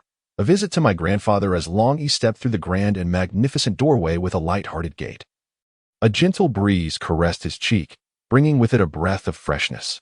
At that moment, two graceful figures approached from the front, resembling two blooming flowers, resplendent and vibrant. Upon catching sight of Longyi, their faces instantly lit up with ecstatic smiles, and they joyfully exclaimed in unison, "Young master, you have finally returned." Their voices were melodious and enchanting, akin to the sweet song of a lark emerging from the valley. Upon hearing that voice, Long's previously taut expression instantly relaxed, the corners of his mouth gently lifting to reveal a smile as warm as the sun as he waved in acknowledgement to the two figures before him. These two maids had once devotedly attended to Long's daily needs. Since his departure to the academy for further studies, they had been reassigned to this role of receiving guests. At this moment, Long set aside the memories of the thrilling competition, immersing himself entirely in conversation with the maids, Xiao Hong and Xiao Lan. In truth, Xiao Hong and Xiao Lan were merely 5 years his juniors. However, their shared childhood experiences forged a bond akin to that of siblings. Time has flown, and Long is no longer the innocent child he once was, yet the depth of their friendship remains unchanged. In this heartwarming moment, they seem to be transported back to their carefree childhood, reveling in the boundless joy and happiness brought forth by their sincere and pure familial bond. Longyi inquired, "Are both my grandfather and father present?" The maid, Xiao Lan, softly replied, "The head of the family is currently in the reception hall, engaged in conversation with guests. Lord Long Tian is not here. He has gone to attend to matters concerning the family estate." Upon hearing this, a flicker of anticipation danced in Longyi's eyes as he asked, "Are there guests? Might I have the opportunity to pay my respects to grandfather?" Just then, Long Mo unexpectedly sprang forth from the side, his tone laced with a hint of mockery as he remarked, "Oh, Longyi, spare us the theatrics. Are you still hoping to seek support from the clan leader?" However, at that moment, Long Kuan devised a plan. He stepped forward and declared, "Indeed. It has been quite some time since we last saw grandfather. It is only fitting that we first pay our respects upon our return." Delaying the competition for a short while shall pose no issue. Upon witnessing the situation, Long Mo's attitude underwent a complete transformation, displaying a countenance filled with ingratiating flattery as he exclaimed, "Ah, indeed, it is you, third young master, who speaks the truth. We are but the most foolish of individuals." After uttering these words, he turned to make his way toward the reception hall. At that precise moment, the maid, Xiao Hong, suddenly stepped forward, obstructing the path of the group with a serious expression, stating, "Esteemed guests, please halt. The clan leader is currently receiving a distinguished visitor and cannot be disturbed." Long Mo, with an air of arrogance, retorted to the maid beside Longyi, "Why not simply notify him? Let us not delay our important matters." The maids again directed their gaze toward Longyi, who, with a solemn demeanor, declared, "I too wish to meet my grandfather. I shall seek an audience. You may attend to your own affairs." Upon finishing his statement, Longyi turned to Linyu and softly said, "Come. I will lead you to pay respects to my grandfather." Hearing this, Linyu's lips curved into a gentle smile, her demeanor elegant as she extended her hands to gently link with Longyi's left arm, stepping forward with the grace of a noble peacock, leading the procession. This affectionate gesture momentarily startled Longyi, stirring within him a peculiar sensation, yet he soon regained his composure, allowing Linyu to proceed as she wished. Meanwhile, the entourage trailing behind bore expressions of extreme displeasure, particularly Long Mo, whose formerly handsome visage now appeared remarkably grim, as if shrouded in a layer of frost. As they closely followed Longyi, the group of younger members abruptly halted a few dozen meters from the reception hall, fear evident on their faces, including Long Mo. Only Longyi, Linyu, and Long Kuan continued resolutely towards the hall. At that moment, however, Long Mo discreetly initiated a scheme, instructing several individuals to circulate the news of Longyi's challenge. In an instant, not only did numerous young members of the Long family flock towards the martial arts platform, but several elders also arrived, eager to witness the unfolding events. Before long, Longyi arrived at the entrance of the reception hall. Standing tall, he called out in a voice resonant as thunder, "Grandson Longyi pays his respects to grandfather." His words were imbued with profound respect for his elder. Following suit, Long Kuan promptly raised his voice, declaring, "Grandson Long Kuan pays his respects to grandfather." Their voices echoed in the air, lingering for a time. At that moment, A voice of great authority resonated from within the hall. Enter and speak. Upon hearing this, it was as if the very space trembled. Could this be the voice of Longba? Longyi led Linyu forward, taking the first step, while Long Kuan inhaled deeply and followed suit into the reception hall. The trio approached Longba, halting a few meters before him. In unison, Longyi and Long Kuan knelt before Longba, who, with a smile of delight, gestured for them to rise. He then turned his gaze toward Linyu and addressed Longyi, saying, "This is..." Longyi hurriedly replied, "This is my classmate Linyu, who has come to visit today." Linyu, displaying her courteous demeanor, bowed respectfully to Longba and said, "Greetings, esteemed head of the Long family." Longba waved his hand dismissively, saying, "There is no need for excessive formalities. Please, have a seat." His gaze lingered on Linyu, reminiscent of a grandfather's affectionate scrutiny of a granddaughter-in-law, filled with satisfaction. Linyu, under his watchful eyes, felt a wave of bashfulness wash over her. Longba then glanced at Longyi, thinking to himself, "It is indeed Longyi who brings me pride, having only been at the academy for a few months. He has already brought a young lady home, far surpassing his father's accomplishments." Longba suddenly came to his senses and shouted in a resounding voice, "Longyi, Long Kuan, quickly come and pay your respects to the esteemed envoy of the eastern region." Upon hearing the sound, Longyi turned his gaze and was taken aback. To his astonishment, the emissaries from the eastern region were none other than Lu Lingshu and Gu Jinfeng, accompanied by a mysterious elderly man. It was later revealed to Longyi that this elder, named Lin Hai, was destined to guide them to the eastern territories as a guardian. He had been sent by the Eastern Court Kingdom, bearing a significant mission. Moreover, each city would be assigned such a guardian to ensure safety and security. At that moment, as Longyi and Long Kuan respectfully bowed to the emissaries, Lin Hai's unwavering gaze was fixed upon Linyu, as if he sought to penetrate her exterior and glimpse the depths of her soul. In an instant, his inner state roiled like a tempestuous sea. Yet through years of experience, he swiftly tempered his emotions, skillfully concealing the turmoil within. With a smile, Lin Hai addressed Longba, saying, "Deputy City Lord Long, you are truly fortunate. To possess such exceptionally outstanding descendants is indeed enviable." Even as he spoke, his gaze occasionally drifted back to Linyu, as though he were uncovering more untold secrets within her. Dragon Ba respectfully said, "Lord Lin, please do not be overly modest. I, Dragon, am but a simple soul, and my grandson's talent is rather mediocre. I hope, Lord Lin, you will offer him guidance in the days to come." Lin Hai glanced at Longyi, then cast a sidelong look at Linyu, and chuckled, "Ah, there will be ample opportunities in the future." Chapter 86. The Duel of the Eight Academies. At that moment, Long Kuan, with a grave expression, interjected, "Grandfather, that Longyi has previously provoked us in various ways, boasting that we, the younger generation, are no match for him. Such arrogance is truly intolerable. Therefore, after much deliberation among us, we have unanimously decided to challenge him on the training grounds for a proper contest. We earnestly beseech you to arbitrate for us, Grandfather."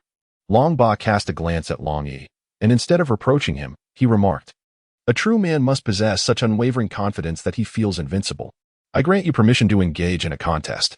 Lu Jiansha and the others were aware of Longyi's considerable talent and were eager to witness the prowess of his combat skills. At that moment, he stood up and said, "Since we have encountered such an intriguing event, I shall put myself forward as your referee. What do you think, Deputy City Lord Long?"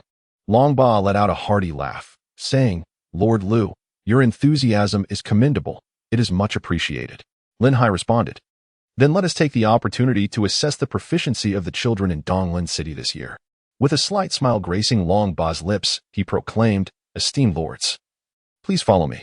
Upon uttering these words, he swiftly positioned himself ahead, standing resolutely like a steadfast mountain, before taking purposeful strides forward, assuming the role of a guide as he led the assembly towards the martial arts arena.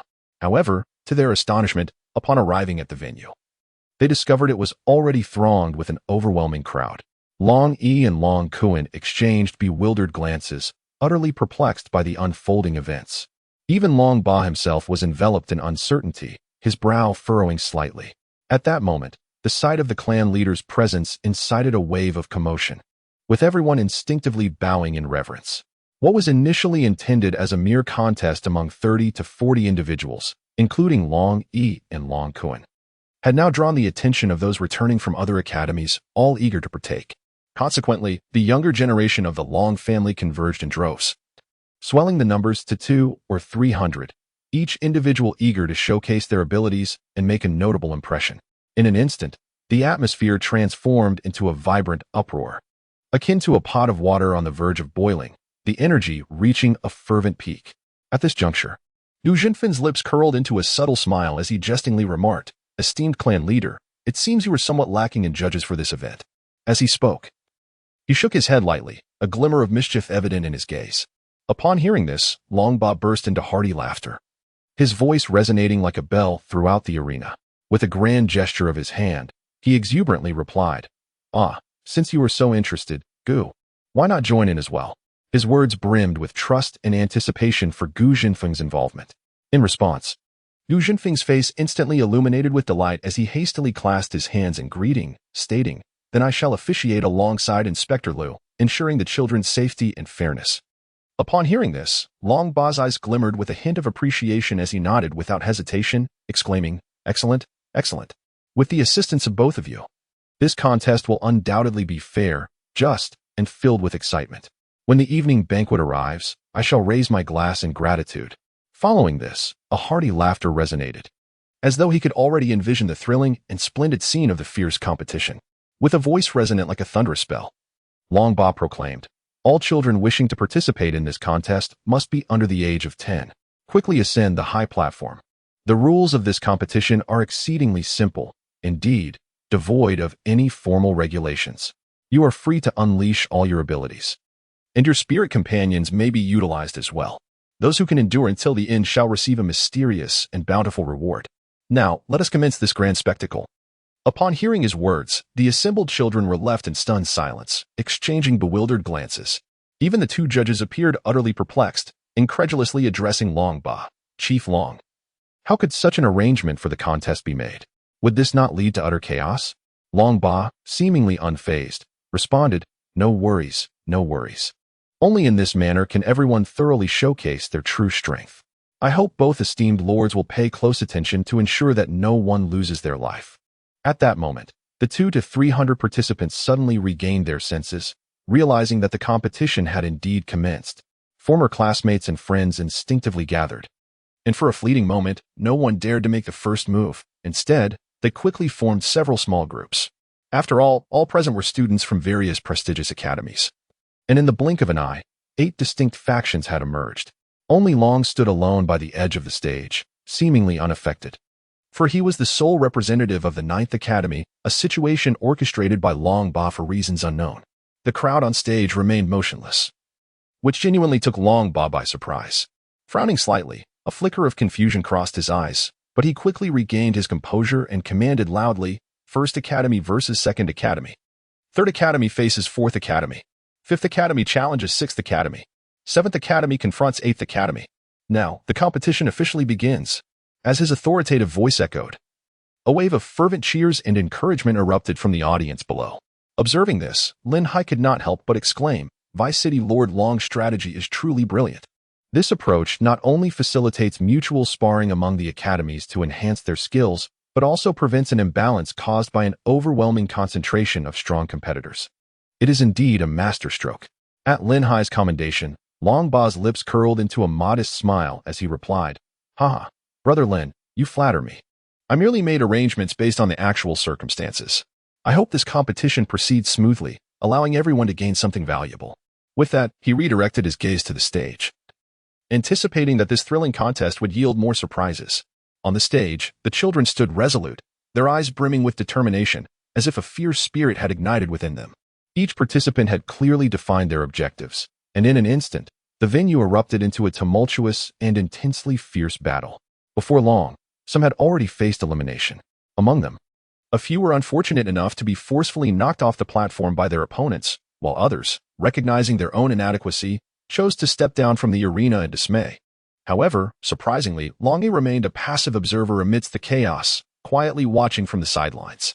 Once the instigator of this turmoil, he now found himself in the role of a bystander, a dramatic shift that left even him feeling somewhat amused. Chapter 87. I am arrogant today, and I shall be arrogant hereafter. As time ticked away, approximately half an hour had passed when a sudden, commanding shout rang out, "Stop." This call reverberated like thunder, instantly silencing the chaotic scene. Everyone turned to see Long Ba at the side of the arena, his expression grave, his gaze sharp as an eagle-ass, his towering figure emanating an undeniable aura of power. With Long Ba's command to halt, the exhilarating and tense competition was momentarily brought to a close. At this moment, only 33 competitors remained on the field, each either standing or seated. Their expressions varied yet unified by the evident marks of fatigue and disarray. Some athletes bore torn garments that revealed their skin. Others were drenched in sweat, gasping for breath, and a few were stained with blood. Clear evidence of injuries sustained in the recent fierce battle. Amidst this slightly disheveled group, one figure stood out remarkably, Longyi. He stood quietly at the edge of the arena, his posture as straight as a pine tree, exuding an air of calm and composure, as if the surrounding chaos and clamor did not pertain to him. At this moment, Longyi remained steadfast on the field. Although he appeared somewhat worn, it was undeniable that he was the eldest among the competitors, having attained a level of the third tier of martial cultivation. His endurance until this point was not entirely unexpected. On the other side, Long Kuan also possessed the strength of the second tier of martial cultivation. Due to his special status as the direct grandson of the clan leader, he was often afforded leniency, thus not suffering substantial attacks. Otherwise, he might have already been forcefully knocked off the stage. The remaining contestants were all, without exception, at the third tier of martial cultivation, excluding Longyi. At this moment, Longyi cast his gaze towards Longyi. Upon noticing Longyi's immaculate appearance, untouched by any dust, and his composed demeanor, a surge of uncontrollable anger and resentment welled up within him. He was on the verge of spitting blood in frustration. Originally, all arrangements were made to humiliate Longyi publicly, yet contrary to expectations, it was his side that had fought valiantly, enduring great hardship. Were it not for Long Ba's presence, he might have succumbed to his impulses and rushed forward to teach Longyi a lesson. At this juncture, Long Ba spoke, "Everyone, take a 15-minute break. Those who are injured may tend to their wounds, and then you may resume the competition." After speaking, Long Ba began conversing with Lin Hai. While those on stage received treatment from medical magicians, Lin Hai smiled gently, an expression of admiration in his eyes, and said, "Vice City Lord Long, your guidance to the younger generation is truly enlightening." Long Ba stood tall, his demeanor grave as he replied, "Unless these young individuals experience some hardships and shed a bit of blood, when will they truly mature? Compared to our former days, they are indeed worlds apart." His words were laced with nostalgia. Lin Hai nodded slightly, a bittersweet smile gracing his lips as he slowly remarked, "Indeed, in our time, the circumstances were tumultuous and far more arduous than today." Reflecting on the past, he could not help but feel a pang of sentimentality. After a brief pause, Lin Hai abruptly shifted the conversation, inquiring with curiosity, "Vice City Lord Long, I have heard that you were once a valiant and skilled vanguard general. Am I correct?" His tone was imbued with a yearning for the stories of yesteryears. Long Ba quickly waved his hand in modesty, stating, "Lord Lin, you flatter me. The title of Vanguard General is far too grand for my humble self. I am merely a vice general under General Yang's command." At that moment, he appeared particularly humble. Lin Hai once again gestured with his hand, his expression grave as he replied, "Do not underestimate your worth. The Vanguard leaders are all esteemed contributors to our kingdom. In times of war, they lead the charge, often suffering the greatest casualties. Warfare between nations is invariably brutal and merciless, devoid of any compassion." His voice was deep and resonant, as if carrying the weight of a tumultuous history. While Long Ba and Lin Hai engaged in their pleasant conversation, a sudden commotion erupted from the martial arts arena. All eyes turned towards the source of the noise, where the remaining students from the 8 academies, who had previously stood scattered, now gathered together, encircling Longyi in the center. This unexpected turn of events sparked curiosity among those present, leading them to wonder what had transpired. After some inquiry, it became clear that Longyi had once again instigated trouble. He vehemently claimed that Longyi had openly provoked their juniors and had intentionally incited a rivalry among the 8 schools. However, in the face of such accusations, Longyi merely stood by, observing with a cold demeanor, a barely perceptible smirk playing on his lips. Furthermore, it seemed that Longyi craved more excitement, as he continued to utter a barrage of inflammatory remarks designed to sow discord. Meanwhile, Long Kuan chimed in, further inflaming the already agitated crowd. At that moment, nearly everyone harbored profound dissatisfaction towards Longyi. Longyi is a person of introverted disposition, often taciturn and not particularly adept at engaging in debates. At this moment, Confronted with such a formidable predicament, he feels a profound sense of helplessness, yearning to articulate his defense yet unsure of where to commence. Nevertheless, the inner turmoil of anger and resentment propels him, rendering silence an untenable option. Summoning his courage, he exclaims with fervor, "Spare me your futile words. If you deem me arrogant, so be it. I shall be arrogant today, and henceforth I shall continue in this manner. If you possess the audacity, bring it forth, and let us settle this through our actions. Who is afraid of whom?" His voice resounded like a thunderclap, reverberating throughout the space, seemingly unleashing all his discontent and grievances. In this moment, Longyi's gaze is resolute and piercing, exuding an aura of fearlessness, as though he is prepared to embrace any challenge that may arise. Upon hearing his declaration, the crowd momentarily paused, only to erupt in a cacophony of shouts. "Ah, you are courting your own demise. Do you believe we are intimidated by you? Today, you will learn the extent of our might." Upon witnessing this, Longyi felt a secret sense of satisfaction. This was precisely the effect he desired. Inciting public outrage would ensure that Longyi would face dire consequences. However, Longyi remained unfazed by the surrounding clamor. His gaze was fixed intently on Longyi, his eyes glimmering with unwavering resolve. "Longyi, do not presume that I am oblivious to your schemes. Whatever tricks you have up your sleeve, feel free to unleash them." With that, an overwhelming aura emanated from Longyi, signaling that an intense confrontation was imminent. Chapter 88. The terrifying combat power of Longyi pondered to himself, recognizing that this battle was a splendid opportunity to test the fruits of his diligent training over the past period. As he faced a multitude of adversaries, his initial anger gradually transformed into a burgeoning excitement within, intensifying his yearning for combat. "Come on, bring them all forth." Longyi's voice grew increasingly audacious, resonating throughout the arena. At this moment, Longba and Lin Hai witnessed the entire scene unfold. Lin Hai turned to Longba and softly remarked, "This young man, Longyi, indeed possesses extraordinary courage, yet I wonder what his true combat prowess truly is."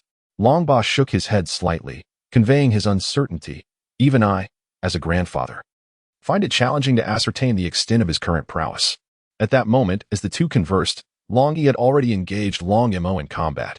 The others refrained from intervening, opting instead to observe Longyi's fighting style intently from the sidelines.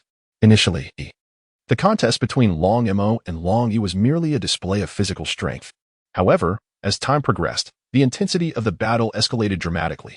From the outset, Longyi astutely sensed that Longyi's strength was relatively feeble. Thus, he deliberately feigned vulnerability, allowing Longyi to test his skills. Longyi, in turn, exerted all his might, employing every skill at his disposal, except for the spirit companion, in an attempt to deliver a decisive blow to Longyi. Yet, astonishingly, even with such fervent efforts, Longyi found himself incapable of inflicting even the slightest harm upon Longyi. In that moment, a sense of defeat welled up within Longyi, as he realized that no matter how hard he tried, he remained no match for Longyi. Desperate, he called out loudly to the others, pleading for their assistance. However, the onlookers were reluctant to exploit their numerical advantage to bully another. At that critical juncture, Longyi brazenly taunted them, exclaiming, "Look at you timid mice. Are you all too afraid to take action? What a pitiful bunch." Clearly, Longyi intended to incite these individuals, aiming to create pressure for himself. Indeed, his words acted as a match, instantly igniting the fury within the crowd. They surged forward in a collective frenzy, joining the fray with fervor. In an instant, the tides of battle shifted, and the previously arrogant Longyi found himself on the defensive. Confronted with this predicament, Longyi's demeanor shifted to one of seriousness. The martial power within him surged forth like a torrential flood, manifesting as fierce gusts of wind. These gales swept through the area, forcing those nearby to retreat in haste. Unable to approach him even a fraction, the crowd had not anticipated Longyi's formidable might. Their combined efforts indeed proved powerful, withstanding the pressure, and soon unleashed their formidable techniques upon him. Yet, Longyi was undeterred, retaliating with his wind and cloud palm technique, launching a flurry of strikes to counter the assaults from all directions. Below, Longba stood in astonishment, unable to believe that Longyi could withstand the onslaught of 30 opponents. The others were equally incredulous, their mouths agape as if they could fit 2 eggs inside. Lord Lin Hai bore an enthralled expression, glancing at Lin Yu nearby, a satisfied smile playing upon his lips as he stroked his beard. The fierce battle raged on, with exchanges continuing for several rounds. Longyi, agile and commanding, intensified his assault, his momentum becoming increasingly formidable. The remaining participants, though trembling with fear, could only grit their teeth and endure. However, in a moment of distraction, several individuals failed to evade Longyi's unparalleled palm strikes in time. With a series of dull thuds, they were sent flying like kites with severed strings, crashing heavily to the ground below, thus eliminated from the competition.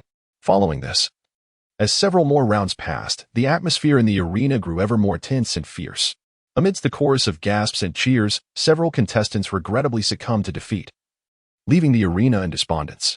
At this moment, Longyi observed the battle from the sidelines, his anger simmering within him. He was acutely aware that if this continued, the situation would inevitably turn dire for their side. Thus, without a moment's hesitation, he resolved to unleash his ultimate skill and summon his spirit companion. In an instant, an overwhelming aura erupted from Longyi, and a magnificent lion engulfed in raging flames materialized suspended in the air. Although still in its youth, this beast exuded an imposing presence and formidable might. It was the Blazing Lion. Notably, among the entire Long clan, many possessed the Blazing Lion as their spirit companion, including even the formidable Longba. This clearly attests to the incredible power of the Blazing Lion. Suddenly, a dozen more Blazing Lions appeared, their fiery bodies clawing and roaring fiercely as they charged towards Longyi. Faced with this unexpected turn of events, Longyi, who had previously held the upper hand, found himself at a disadvantage in an instant. Standing upon the high platform, Rinnegan intently observed the fierce battle below, a flicker of concern and uncertainty evident in his gaze. He turned to Longba beside him and quietly remarked, "It seems Longyi is on the brink of defeat." Given the current circumstances, he too must summon his spirit companion to turn the tide of battle. Upon hearing this, Longba revealed a bitter smile, sighing, "Alas. The issue lies in the fact that Longyi possesses no spiritual companion at all." What? He lacks a spiritual companion? Does that not imply that Longyi is merely a pure martial artist? Rinnegan's face was etched with astonishment, gazing at Longba in disbelief, as if he had just received earth-shattering news. Longba, with a look of resignation, nodded in tacit agreement. Upon receiving confirmation, Rinnegan appeared somewhat disheartened. He silently lowered his head, ceasing to speak, as if lost in contemplation. The atmosphere became eerily quiet, broken only by the resounding roars of the flame-rampant lions, echoing incessantly, as if heralding the impending conclusion of this fierce battle. Chapter 89. The True Strength of Longyi. Longyi's eyes, sharp as those of an eagle, surveyed the surroundings. He observed that every individual present wore a solemn expression, wholly absorbed, as if facing a formidable adversary. He dared not exhibit any sign of negligence. With agile movements, he reached into his cosmic bag and, in the blink of an eye, retrieved the illustrious dragon staff, grasping it firmly in his right hand. He seemed to merge with the weapon itself. In an instant, a powerful surge of spiritual energy flowed into it like an unstoppable tide. Simultaneously, Longyi's left hand began to gather strength, a faint sound of wind emanating from his palm, as he amassed formidable energy, poised to unleash the awe-inspiring storm palm when the moment was ripe. At that moment, those who had previously felt uneasy were invigorated by the presence of a spirit companion. Their gazes grew resolute, brimming with confidence, as if victory was already assured, entirely disregarding the threat posed by Longyi's dragon staff. Longyi is actually wielding a weapon. A voice erupted from the crowd, echoing throughout the arena and drawing the attention of many. Almost immediately, another voice questioned, "Could it be that Longyi had not been exerting his full strength until now?" This remark sent ripples through the audience, igniting a flurry of astonishment. It was crucial to note that Longyi was still not yet 8 years old, while his opponents were nearly 10. Such a significant age disparity. Yet Longyi managed to hold his ground and even had the capacity to draw a weapon against his enemies. This was truly unbelievable, bordering on the absurd. Even some of the older predecessors could not help but exclaim, "This little fellow is astonishingly formidable." It was only at this moment that the younger generation awoke to the implications of Longyi's age. Instantly, a wave of murmurs surged through the crowd, voices of speculation rising and falling. However, those engaged in the fierce battle on the field were wholly absorbed, paying no heed to the external clamor. They devoted themselves to commanding their spirit companions, launching a relentless offensive akin to a tempest, while Longyi had already prepared himself thoroughly for this heart-pounding clash. Gripping the dragon staff tightly, his gaze fierce, he faced the onslaught of his adversaries without flinching. He deftly sidestepped a spirit beast that lunged at him, swiftly turning to strike it on its back with his staff. As the competition progressed, Longyi's advantages became increasingly apparent. Each of his attacks flowed as seamlessly as water. His mastery of the staff evident, as if it were an extension of himself, leaving his opponents unable to react in time and forcing them into a defensive position. In a particularly thrilling moment of battle, Longyi's keen eyes and swift hands caught a prime opportunity. He leaped into the air and unleashed the dreaded storm palm. In that instant, the wind from his left hand howled like a furious gale, while the staff in his right hand surged forth with an unstoppable momentum. Reminiscent of a mighty dragon soaring through the skies, charging directly at his foes.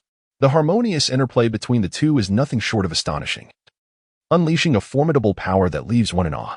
Such a fierce and unparalleled strike rendered the opponent utterly defenseless, sending them soaring through the air like a kite severed from its string, only to crash to the ground in a most disheveled manner. This sudden turn of events elicited gasps of astonishment from the onlookers, all profoundly impacted by Longyi's unfathomable strength. It is noteworthy that Longyi's palm technique is particularly effective in group combat, with the majority of the wind and cloud palms techniques designed for mass attacks. In contrast, the spiral dragon staff techniques predominantly focus on single-target assaults. Yet, it is precisely the perfect complementary relationship between these two distinctly different styles that allows for a seamless integration of offense and defense, adeptly adapting to various combat scenarios. At this moment, Longyi emerged as the true sovereign of the battlefield. Neither their inseparable spiritual companions nor themselves could withstand the extraordinary might of Longyi's strike. Before long, the spectators, akin to kites cut from their strings, began to tumble from the competition stage. At this juncture, amidst the entirety of the arena, only Longyi stood alone, proudly erect, his stature as commanding as a pine tree, exuding an air of invincibility, reminiscent of a war god descended upon the earth, radiating an aura that instilled a profound sense of trepidation. Chapter 90, an unexpected kiss. In that fleeting moment, time seemed to stand still, and the scene was engulfed in an eerie silence. The wounded youths, who had been moaning in agony, now momentarily forgot their pain, their eyes wide and mouths agape, staring in astonishment at the unfolding spectacle. The other attendees, equally struck by shock, found themselves rendered speechless, as if ensnared by a spell, rooted to the spot, afraid to even draw a breath. The air was thick with a tension so palpable it felt suffocating, as if the slightest rustle would shatter this fragile tranquility. Longba was equally astonished by the scene before him. The calm demeanor he once possessed had vanished, replaced by an expression of incredulity. His jaw nearly dropped to the ground, yet his gaze remained fixated on Longyi, unwilling to waver for even a moment, as if seeking answers from him to comprehend the unfolding events. What is this overwhelming power? Longba still could not believe it, murmuring to himself. Standing amidst the crowd, Lin-Hai resembled a towering mountain, exuding an aura of formidable strength that was impossible to ignore. His gaze was as profound as the abyss, seemingly capable of perceiving the very essence of all things in existence. At this moment, he was intently observing the events transpiring before him, contemplating inwardly. This young man is no ordinary individual. Subsequently, Lin-Hai slowly shifted his gaze towards Lin Yu's location, a satisfied smile gracing his lips. That smile radiated warmth akin to the gentle sunlight of spring, seemingly imbued with boundless solace and anticipation. Simultaneously, Lin Yu was left in a state of shock, utterly dumbfounded by the astonishing prowess displayed by Longyi. Recalling the tales Longyi had shared with her about his valiant encounters with wolf packs, she had previously dismissed them with skepticism, believing him to be exaggerating.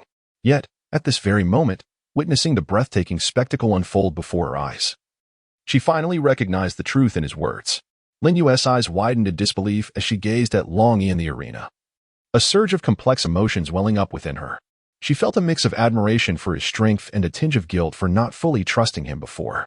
However, predominantly, there was an inexplicable thrill and excitement. She felt proud to have such a friend. Gradually regaining her composure, Lin Yu's eyes sparkled with astonishment.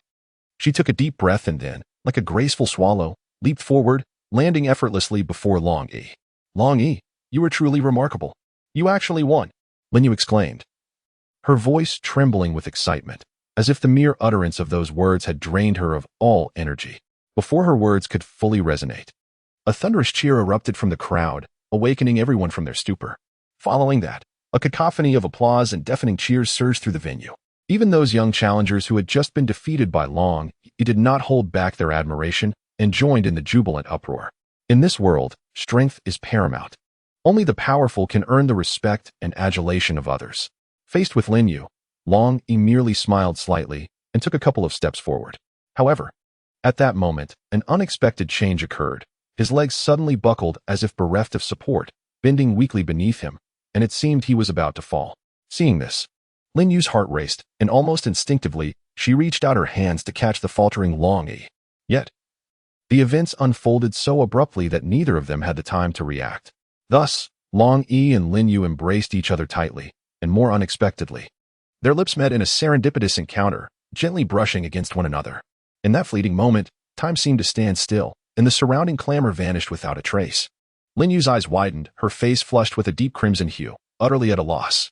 At that moment, Longyi, having exhausted his spiritual energy from the intense battle, succumbed to unconsciousness, his body collapsing weakly against Lin Yu's shoulder. Chapter 91. An incomprehensible dream as Longyi suddenly fainted to the ground. The entire scene fell into a profound silence. The onlookers gazed in astonishment, momentarily unsure of how to respond. Meanwhile, Long Ba, standing nearby, swiftly took charge and proclaimed that the fierce contest had officially concluded. His authoritative voice resonated like thunder through the air, snapping everyone back to reality. Subsequently, Long Ba promptly organized personnel to attend to those injured in the duel. Concern and worry flickered in his gaze, yet it was overshadowed by an unwavering determination and decisiveness. With a series of commands issued, numerous healers sprang into action, bustling through the crowd to commence their urgent and orderly medical interventions. Afterward, Long Ba strode with measured steps to Longyi's side. He carefully bent down, gently cradling the unconscious Longyi in his arms, as if he were holding not a person, but an extraordinarily precious treasure. His movements were exceedingly tender, as if afraid of causing Longyi any pain. Thus, Long Ba carried Longyi slowly towards his chamber.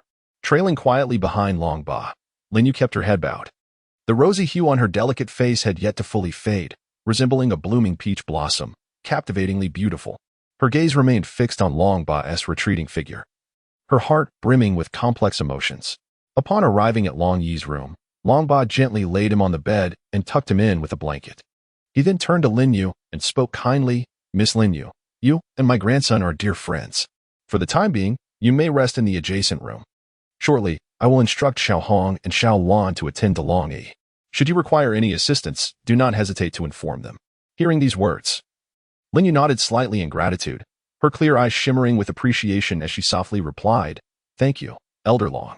With that, Long Ba turned and departed, leaving Lin Yu alone in Longyi's chamber. Lin Yu did not leave the room immediately. Instead, she quietly approached the bedside and sat down. Her gaze was intensely fixed upon Longyi's slightly pale visage, her eyes revealing boundless worry and care. Unbeknownst to her, a faint blush crept across her cheeks once more, as enchanting as the evening glow upon the horizon. Perhaps even she herself was unaware that, in this very moment, an indescribable emotion stirred deep within her heart. The unconscious Longyi had once again drifted into the realm of dreams. In this dream, he had awakened, no longer bound by the constraints of his previous state. Instead, he appeared in his true form. Standing atop a mountain peak, he gazed upon the verdant expanses and azure hills before him, where trees towered majestically, an astonishing sight he had never encountered before. Longyi descended the mountain swiftly, yet upon looking up, the summit loomed high above, and he was uncertain how he had come down so rapidly, dismissing the thought. Just as he pondered this, a shadow darted past him like lightning from above. Startled, Longyi quickly looked up, only to see the shadow vanish into the clouds, leaving no trace behind. As confusion settled in, another shadow swept overhead. This time, with quick reflexes, Longyi focused intently and discerned that the visitor was an enormous frog. Its size was truly astonishing. Before long, a deafening roar resonated from afar, as if the very earth trembled in response. Scanning the surroundings, he beheld the towering trees crashing down, swept away by a tempestuous wind that surged forth with overwhelming might. Yet, amidst this chaos, Longyi found himself untouched, as if he were an observer from another realm. Regaining his composure, he stepped forward, eager to uncover the mystery. As he drew near, what lay before him rendered Longyi utterly speechless. Two colossal frogs were fiercely engaged in a battle of magic, rather than a mere skirmish. It resembled a remarkable display of skill. The power they wielded was earth-shattering, reverberating through the cosmos. Particularly striking was their ability to manipulate an array of bizarre weapons. One wielded a massive mace that glinted ominously, while the other grasped a peculiar spear-like weapon, exuding an aura of enigma. The two combatants exchanged blows, neither yielding an inch, as the fierce duel raged on. In a moment, The world around them shifted, the atmosphere charged with tension, and the breathtaking confrontation seemed to stretch indefinitely. Suddenly, a small frog leaped close to Longyi, though small was a relative term, as this frog towered over him by twofold when compared to the combatants. The little frog gazed at Longyi as if he were a delectable treat, and sensing impending danger, Longyi prepared to flee. However, he was a moment too late.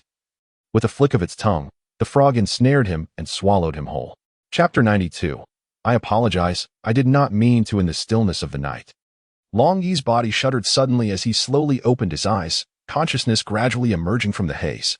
Bewildered, he surveyed his surroundings, and upon seeing the familiar sights around him, he was momentarily taken aback. It turned out he was peacefully resting on a comfortable bed. Longyi felt a resurgence of strength and vitality coursing through him, allowing his mood to relax slightly.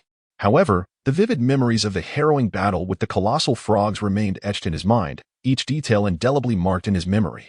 Particularly haunting was the image of the giant frog that had ultimately consumed him, leaving him with lingering trepidation. Reflecting on this, Longyi silently rejoiced that he had not truly found himself ensnared in such a perilous and inhospitable environment, forcefully interrupting his tumultuous thoughts. He flipped himself off the bed and sat upright, his gaze swiftly scanning the room until it settled upon a plate of exquisite pastries on the table. A wave of hunger surged through him, prompting him to seize a piece of pastry without hesitation and shove it into his mouth, chewing ravenously. The delightful sweetness spread across his palate, as if a refreshing spring were nourishing his long-parched soul. At that moment, Longyi paid no heed to appearances, indulging in the rare culinary feast with unabashed enthusiasm. After all, for one so ravenous, satisfying his hunger was the most pressing need. Just as he was savoring his treat, a faint sound arose from outside the door. Instantly alert, he halted his eating and listened intently. After a brief moment, he discerned that it was merely the sound of the wind, devoid of any threat. Breathing a sigh of relief, Longyi resumed his enjoyment of the pastries. Nevertheless, an unsettling sensation began to creep over him. He could not shake the feeling that a pair of eyes was watching him from the shadows. This sensation of being observed made him uncomfortable, prompting him to decide to venture outside for a closer look. Longyi gently pushed open the door, melding into the embrace of the night. With his keen senses, he scoured the courtyard for any hint of suspicious activity. Suddenly, he detected an unusual movement on the rooftop. He leapt onto the roof, only to find it devoid of any presence. Could it be that I am overthinking? Longyi murmured softly to himself. Just as he was about to turn back to his room, he sensed an oddity emanating from the adjacent chamber. Thus, he stealthily approached the room from which the sounds originated and gracefully ascended to the rooftop. Longyi cautiously lifted a piece of rubble, directing his gaze into the room. However, upon fully grasping the circumstances within, he was instantly rendered speechless, his eyes widening in astonishment. In that fleeting moment, a surge of fervor coursed through his veins, and inexplicably, the pupil of his left eye turned crimson, with two patterns resembling tadpoles emerging on the whites of his eyes. At this juncture, Longyi's vision became increasingly acute, yet he found himself unable to divert his gaze. It was revealed that he was peering into Lin Yu's private chamber. At that very moment, Lin Yu was languidly immersed in a large bath, her figure displayed unabashedly before Longyi. This sight undoubtedly struck him with immense impact, awakening his left eye in its entirety. In the realm of the demonic spirits, individuals mature at an early age, leading to early marriages and parenthood. Engagements can occur as early as 12 years old, particularly among girls who develop even sooner. Thus, Longyi found himself witnessing what he ought not to have seen. Although still in a state of partial development, he was overwhelmed nonetheless. At this moment, Longyi struggled to endure the searing sensation in his left eye, covering it with his hand as he prepared to make a hasty retreat. However, just as he stood up, he inadvertently stepped on a broken tile, producing a sharp, resonant sound. Lin Yu immediately became alert, calling out, "Who is there?" Longyi's heart raced as he disregarded everything and fled. Yet, the anomaly in his left eye rendered his movements clumsy. As he exerted force, he inadvertently shattered the rooftop beneath him, plummeting directly into Lin Yu's bathtub. The sudden splash sent water cascading everywhere, prompting Lin Yu to instinctively let out a shriek. Fortunately, there were no neighbors around Longyi's courtyard. Otherwise, it would have attracted quite a crowd. As Longyi inadvertently lost his footing and plummeted downward, his body jolted as if struck by an invisible force. In an instant, he catapulted from the bathtub, his movements as swift as lightning streaking across the night sky. Like a tempest, he surged out of Lin Yu's room, all the while fervently muttering, I'm sorry, I'm sorry. It was unintentional. His voice was rife with trepidation and unease. Meanwhile, Linyu, having just emerged from her stupor, widened her eyes in astonishment, staring agape at Longyi's receding figure. In her heart, she realized with certainty that this wretched fellow had undoubtedly witnessed her in a vulnerable state during her bath. This thought ignited a simmering anger within her, causing her to grit her teeth. Yet, for reasons unbeknownst to her, she did not erupt in rage as she typically would. Instead, images from the day's earlier events involuntarily surfaced in her mind. As she recalled these scenes, a subtle blush crept onto Linyu's cheeks, rendering them as radiant and enticing as a ripe apple. Chapter 93. The changing eyes. Long hurried back to his room, his heart racing like a wild stallion. The intense heat radiating from his left eye left him both perplexed and anxious. He barely had time to strip off his sweat-soaked clothing before rushing to the mirror, eager to discern the nature of the anomaly afflicting his left eye. As he gazed into the mirror, he was startled into a sharp intake of breath by the sight before him. His once normal left eye had transformed into a vivid crimson hue, striking and uncanny, reminiscent of a blazing flame. This sudden change rendered him momentarily paralyzed, standing dumbfounded in place. He rubbed his left eye vigorously, attempting to convince himself that it was merely an illusion, yet the harsh reality was undeniable. It was indeed as blood-red as it appeared. Soon after, he tried closing his right eye, relying solely on his left eye to perceive the world. An astonishing spectacle unfolded. His vision became extraordinarily clear. Even the most insignificant mosquito flitting by in the corner was discernible in its flight path. More wondrous still, when he cast his gaze into the distance, he could even glimpse the scenery beyond the wall. Though the range of his observation was limited, it was sufficient to leave Long in a state of astonishment. However, after the brief moment of shock, an indescribable joy surged within him. It felt as though he had stumbled upon a rare treasure, and he could hardly contain his excitement. Thus, he began peering out of the room incessantly like a child enthralled by a newfound toy. At that moment, his glance inadvertently swept across Linyu's room. Through the window, he observed Linyu preparing to change her attire. In an instant, Long realized the impropriety of his actions, instinctively shutting his eyes tightly. Yet, the curiosity and impulse within him surged like a tide, compelling him to reopen his left eye and steal another glance. Time seemed to slip away in an instant. And before he knew it, Linyu had already donned her clothing.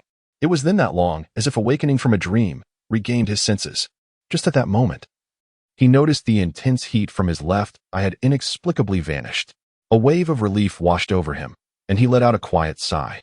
He slowly closed his eyes, attempting to calm his racing thoughts. Once his emotions had settled somewhat, Long began to concentrate on his left eye. However, after a thorough examination, he was astonished to find that the eye appeared entirely normal, without any discernible differences from its usual state. A wave of desolation surged within Longyi, as he yearned to reclaim the extraordinary sensation he had just experienced. Yet, confronted with the current predicament, he felt utterly lost, unsure of how to proceed. In that moment, a flurry of thoughts assailed him, leaving him somewhat agitated. Just as Longyi succumbed to confusion, a faint yet distinctive sound pierced the air. Although nearly imperceptible, it ignited a heightened sense of alertness within him. He swiftly opened his eyes, his gaze piercing towards the source of the sound. Simultaneously, a gentle knock echoed at his door. Without a doubt, Longyi recognized that it was Linyu. At this moment, he had yet to change his attire, his feet bare and still damp.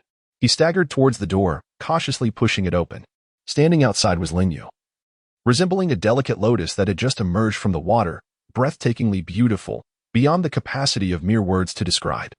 A fleeting glance was enough for Longyi to feel as if a searing force had ignited his left eye. Instinctively, he averted his gaze from Linyu's form, turning aside to invite her into the room. Linyu remained silent, stepping into the chamber with quiet grace. Observing Longyi's somewhat disheveled appearance, she felt a surge of amusement, though she bore no intention of reproach. With a calm demeanor, she stated, "What transpired tonight must remain absolutely confidential. Otherwise, I shall not easily forgive you." "I understand," Longyi replied with a nod, determination evident in his eyes. Linyu inclined her head slightly, satisfied with his response. "Well then, it is getting late. You should rest early," she said, turning to leave, leaving Longyi to ponder the path that lay ahead. Chapter 94. Longyi's reward. After Linyu departed, Longyi silently approached his wardrobe, selecting a clean and neat outfit to don. Once dressed, he sat quietly at the edge of his bed, his gaze vacant and bewildered, as his thoughts surged like a relentless tide, incessantly revisiting the peculiar phenomena regarding his eyes. From the initial realization of his unusually heightened vision to the subsequent ability to perceive details unnoticed by ordinary individuals, and finally to the recent occurrences of strange luminescence and hallucinations, every detail replayed vividly in his mind. Long began to meticulously contemplate the myriad transformations occurring within himself, striving to unveil the underlying patterns and clues. He came to realize that these changes were not mere happenstance, but were intricately linked to the enigmatic egg nestled within his spiritual field in the ominous black rod. Yet, the precise nature of this connection eluded his grasp. Concurrently, the bizarre eye that had once invaded his dreams instilled a profound sense of dread within him. Those eyes emanated a chilling aura, seemingly concealing boundless secrets and peril. Long pondered in vain why such an eye would manifest in his dreams, and why it exerted such a profound influence over him. As his reflections deepened, Long's self-awareness began to blur. He could not help but chuckle bitterly to himself, questioning, is this truly my own body? Why does it feel so foreign? As if manipulated by a formless force? At that moment, he was engulfed in confusion, anxiety, and helplessness, with the path ahead shrouded in uncertainty. The night passed in silence, and as dawn's light began to emerge, a new day quietly unfolded. Long rose early, his heart brimming with anticipation and excitement, eager to seek out his esteemed grandfather, Long Ba. When Long finally beheld Long Ba, his eyes sparkled with delight. Long Ba smiled warmly at his spirited grandson, then withdrew several translucent spirit stones, emanating a faint aura of spiritual energy from his bosom, and gently placed them in Long's hands, saying softly, "My child, this is the mysterious gift I wish to bestow upon you." Longyi widened his eyes, gazing incredulously at the few seemingly ordinary spirit stones in his hand, which were imbued with boundless mysteries. He was aware that these stones were far from commonplace. They undoubtedly held extraordinary value and significance. Yet, at this moment, what dominated his thoughts was a profound sense of confusion, unable to comprehend why his grandfather referred to them as mysterious gifts. In response to Long Yi's perplexed expression, Long Ba gently caressed his head and, with earnest gravity, explained, "My child, do not underestimate these spirit stones. They are rare treasures in this world, endowed with remarkable powers and effects. If you learn to utilize them wisely, you shall reap unexpected rewards. However, be mindful not to be overly ambitious. Progress must be gradual, lest you encounter adverse consequences." After imparting these words of wisdom, Long Ba cast a deep, affectionate glance at Long Yi, his eyes brimming with love and expectation. After Long Yi accepted the spirit stones, he returned to his chamber. Upon entering, he was greeted by the sight of Lin Yu within the room. Long Yi felt a twinge of awkwardness as he gazed at her, scratching his head as he stammered, "Good morning, Lin Yu." Seemingly oblivious to the slight embarrassment etched upon Long Yi's face, acted as if the events of the previous night had never transpired. She parted her crimson lips and inquired, "Where have you been wandering off to so early? I have been here waiting for you for quite some time." Long Yi promptly replied, "I went to my grandfather's place. He mentioned earlier that if I were to achieve first place, there would be a reward. So, I specifically went to claim it." Upon hearing this, Lin Yu's eyes momentarily glimmered with excitement, and she eagerly inquired, "Oh, what kind of reward did you receive? Please show me." Long Yi thought to himself that, given the circumstances, he might as well present the few spirit stones bestowed upon him by his grandfather. He retrieved them and offered them to Lin Yu for inspection. As Lin Yu examined them, a hint of surprise flickered across her face, yet she maintained a nonchalant demeanor, stating, "They're fairly decent, though the quantity is a tad lacking." At this moment, Long Yi's eyes widened in disbelief as he scrutinized Lin Yu, questioning, "Wait, do you actually know about these spirit stones?" Lin Yu responded casually, "Humph, your knowledge here is quite outdated. You don't even know this. These are top-grade spirit stones, and a single one is worth an astounding 100,000 low-grade spirit stones. Well, that's an immense sum. By that logic, I must be equivalent to possessing several 100,000 low-grade spirit stones." Long Yi exclaimed, unable to conceal his excitement. "Don't celebrate too soon," Lin Yu warned, her expression turning serious as she gazed at him. "Although these spirit stones indeed harbor tremendous power, given your current strength, you cannot utilize them for cultivation. The energy concentrated here is overwhelmingly vast, and you remain in a relatively weak state. Rash attempts would only lead to unbearable backlash." As she spoke, she cautiously returned the spirit stones to Long Yi, advising him to keep them well protected. However, Long Yi remained entirely enveloped in joy, seemingly disregarding Lin Yu's caution. He grasped the spirit stones tightly, feeling the surging waves of energy emanating from them. and began to contemplate how to leverage this mysterious power to swiftly elevate his cultivation level. "Thank you, Lingyu." Longyi finally regained his focus, his once dazed expression now sharpening with clarity. He took a deep breath and replied, "I will certainly exercise caution. You need not worry." At that moment, Longyi was filled with curiosity and intrigue about the individual named Lingyu. He pondered her origins, beset by numerous questions, yet he refrained from asking them outright. Thus, he chose to bury these inquiries deep within, awaiting a more opportune moment to seek answers. Changing the subject, Longyi suggested, "How about I take you out for some fun today? Yesterday was wasted." Upon hearing this, Lingyu perked up instantly, nodding eagerly. "I've been waiting for you to take me out." Longyi smiled and stepped out with Lingyu. Chapter 95. The turmoil caused by Longyi. Longyi and Lingyu strolled through the charming corners of the small town, exuding the blissful aura of a couple in love. Unbeknownst to them, one could occasionally witness Longyi gently clasping Lingyu's delicate hand, while at other moments, Lingyu affectionately linked her arm with Longyi's strong and sturdy bicep. Their intimate gestures appeared to onlookers as the epitome of a match made in heaven, as they relished their time together. News of Longyi's breathtaking contest against the younger generation of the Long family spread like wildfire, reaching every academy. Among these institutions were numerous students hailing from the Long family, who stepped forth to affirm the authenticity of the event, their unhealed scars serving as the most compelling evidence. However, what left the academies in disbelief was not the competition itself, but rather the astonishing outcome. Longyi had single-handedly triumphed over an assault from 30 adversaries, emerging victorious. This remarkable feat reverberated like a thunderclap, shaking the very souls of all who heard it. As the tale circulated widely within the academies, it inevitably reached the ears of students from other families. Many who caught wind of this news initially found it hard to believe, pondering in disbelief how such a thing could transpire. Consequently, a desire to personally gauge the strength of this enigmatic Longyi began to arise. However, when these ambitious youths communicated their intentions to their elders, they received a vastly different response. The elders, well aware of the Long family's significant standing in Donglan City and their unparalleled power, cautioned against provoking them, lest they bring calamity upon themselves.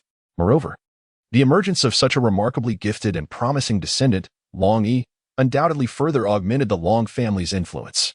Thus, rather than seek enmity, it would be wiser to cultivate a favorable relationship with them, hoping to gain future benefits or support from the Long family. Yet, not all were willing to forego the opportunity to challenge Longyi. Some impetuous youths, disregarding their elders' warnings, insisted on seeking out Longyi to prove their own prowess. However, they lacked the audacity to confront him directly at the Long family's residence. Thus, they resorted to stealthily lurking in the vicinity, patiently awaiting a chance encounter with Longyi to seek his guidance. As time quietly slipped away and night gradually fell, this group remained steadfast, refusing to depart. At long last, their perseverance bore fruit as they spotted Longyi and Lingyu returning from their outing. In an instant, they surged forth like a tidal wave, encircling Longyi in a throng. Faced with this sudden turn of events, Longyi was momentarily taken aback, his mind racing with the suspicion that he had encountered bandits brazenly committing misdeeds at his doorstep. With this thought, he immediately became alert, fully prepared for a confrontation.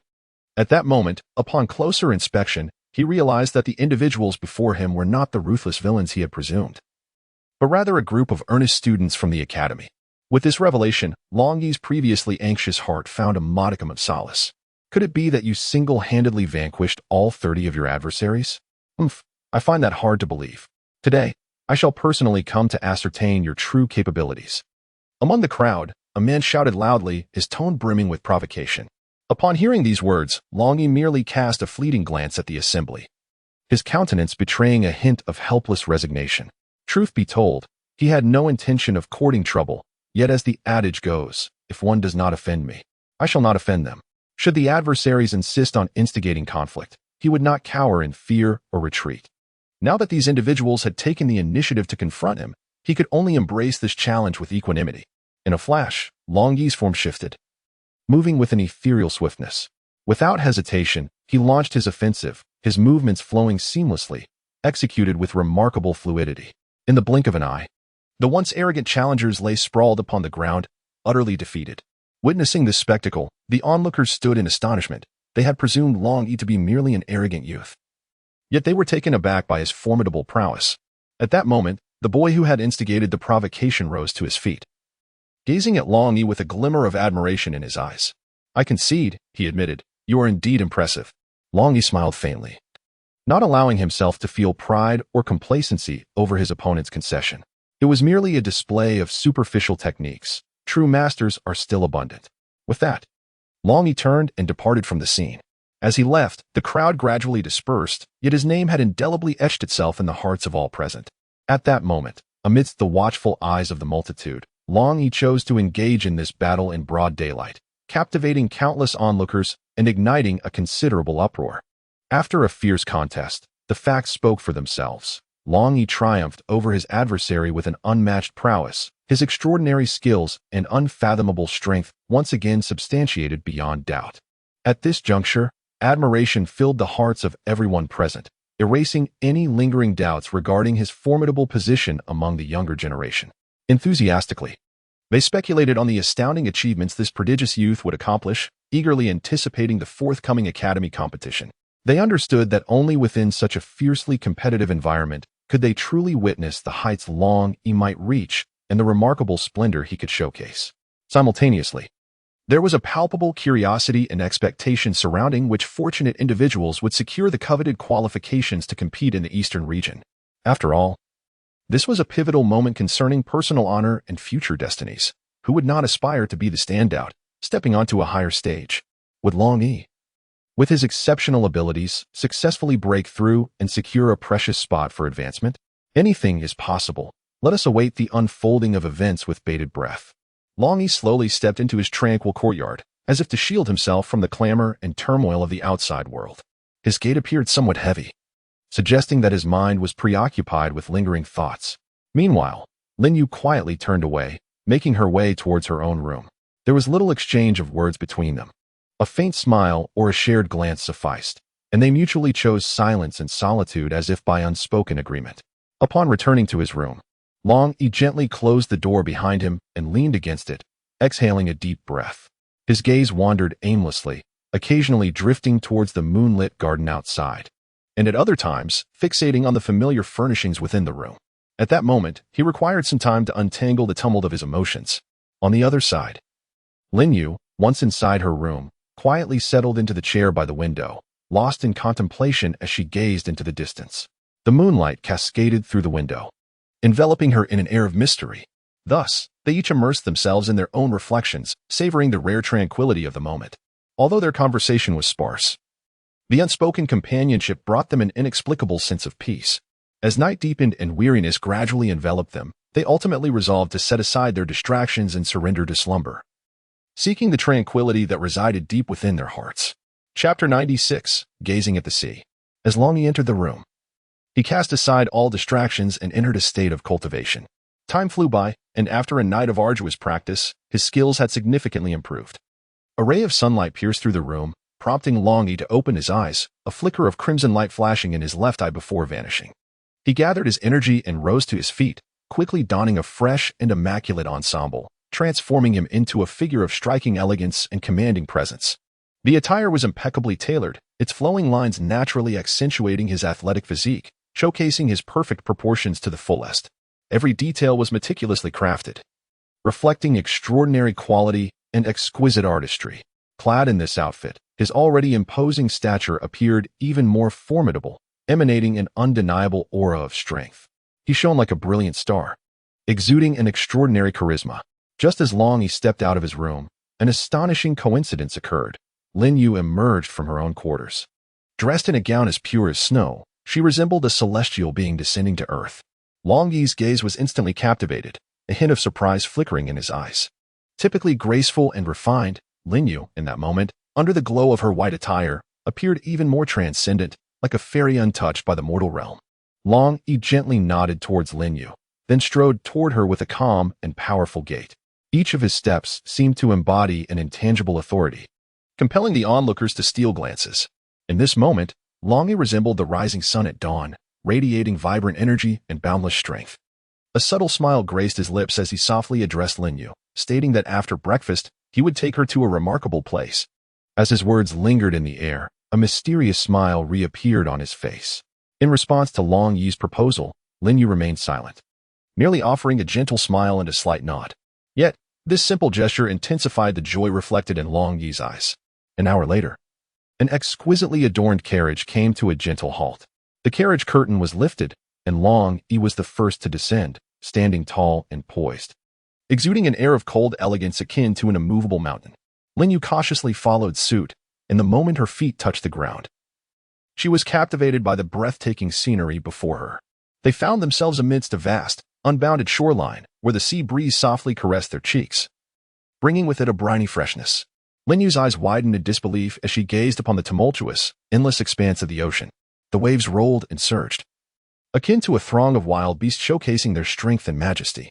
Sunlight danced upon the surface of the sea, creating shimmering reflections that were dreamlike and breathtaking. Lin Yu was utterly entranced by this magnificent seascape, as if time itself had come to a standstill. She had never imagined that such grand and awe-inspiring natural beauty existed in the world, and an indescribable sense of shock and emotion surged within her. For most, the first encounter with the ocean is a humbling experience, and in this moment, Lin Yu was no exception. Longyi stood to the side, quietly observing the look of astonishment that adorned Lin Yu's face. A subtle smile graced his lips, and a fleeting tenderness glimmered in his eyes. He knew that bringing her to this place was indeed the right decision, for it was only here that she could truly experience the most authentic and unadulterated beauty of nature. In his childhood, Longyi often visited this enchanting place. Today, he decided to bring Lin Yu along. At that moment, Longyi gently tapped Lin Yu's shoulder, rousing her from her reverie. "Do you like it here?" he inquired, his voice deep and resonant. Lin Yu came to her senses and nodded vigorously, exclaiming, "It is simply breathtaking. I can hardly believe my eyes." Longyi stood by the seaside, gazing at the tumultuous waves and the boundless expanse of the ocean. He extended his hand resolutely towards the distant horizon and softly remarked, "Every time I find myself here, confronting this vast and infinite sea, a question inevitably arises in my heart. Is there a coastline as magnificent as this one on the other side of this ocean?" His gaze was tranquil as water, devoid of sorrow or joy, as if he were merely stating an ordinary fact.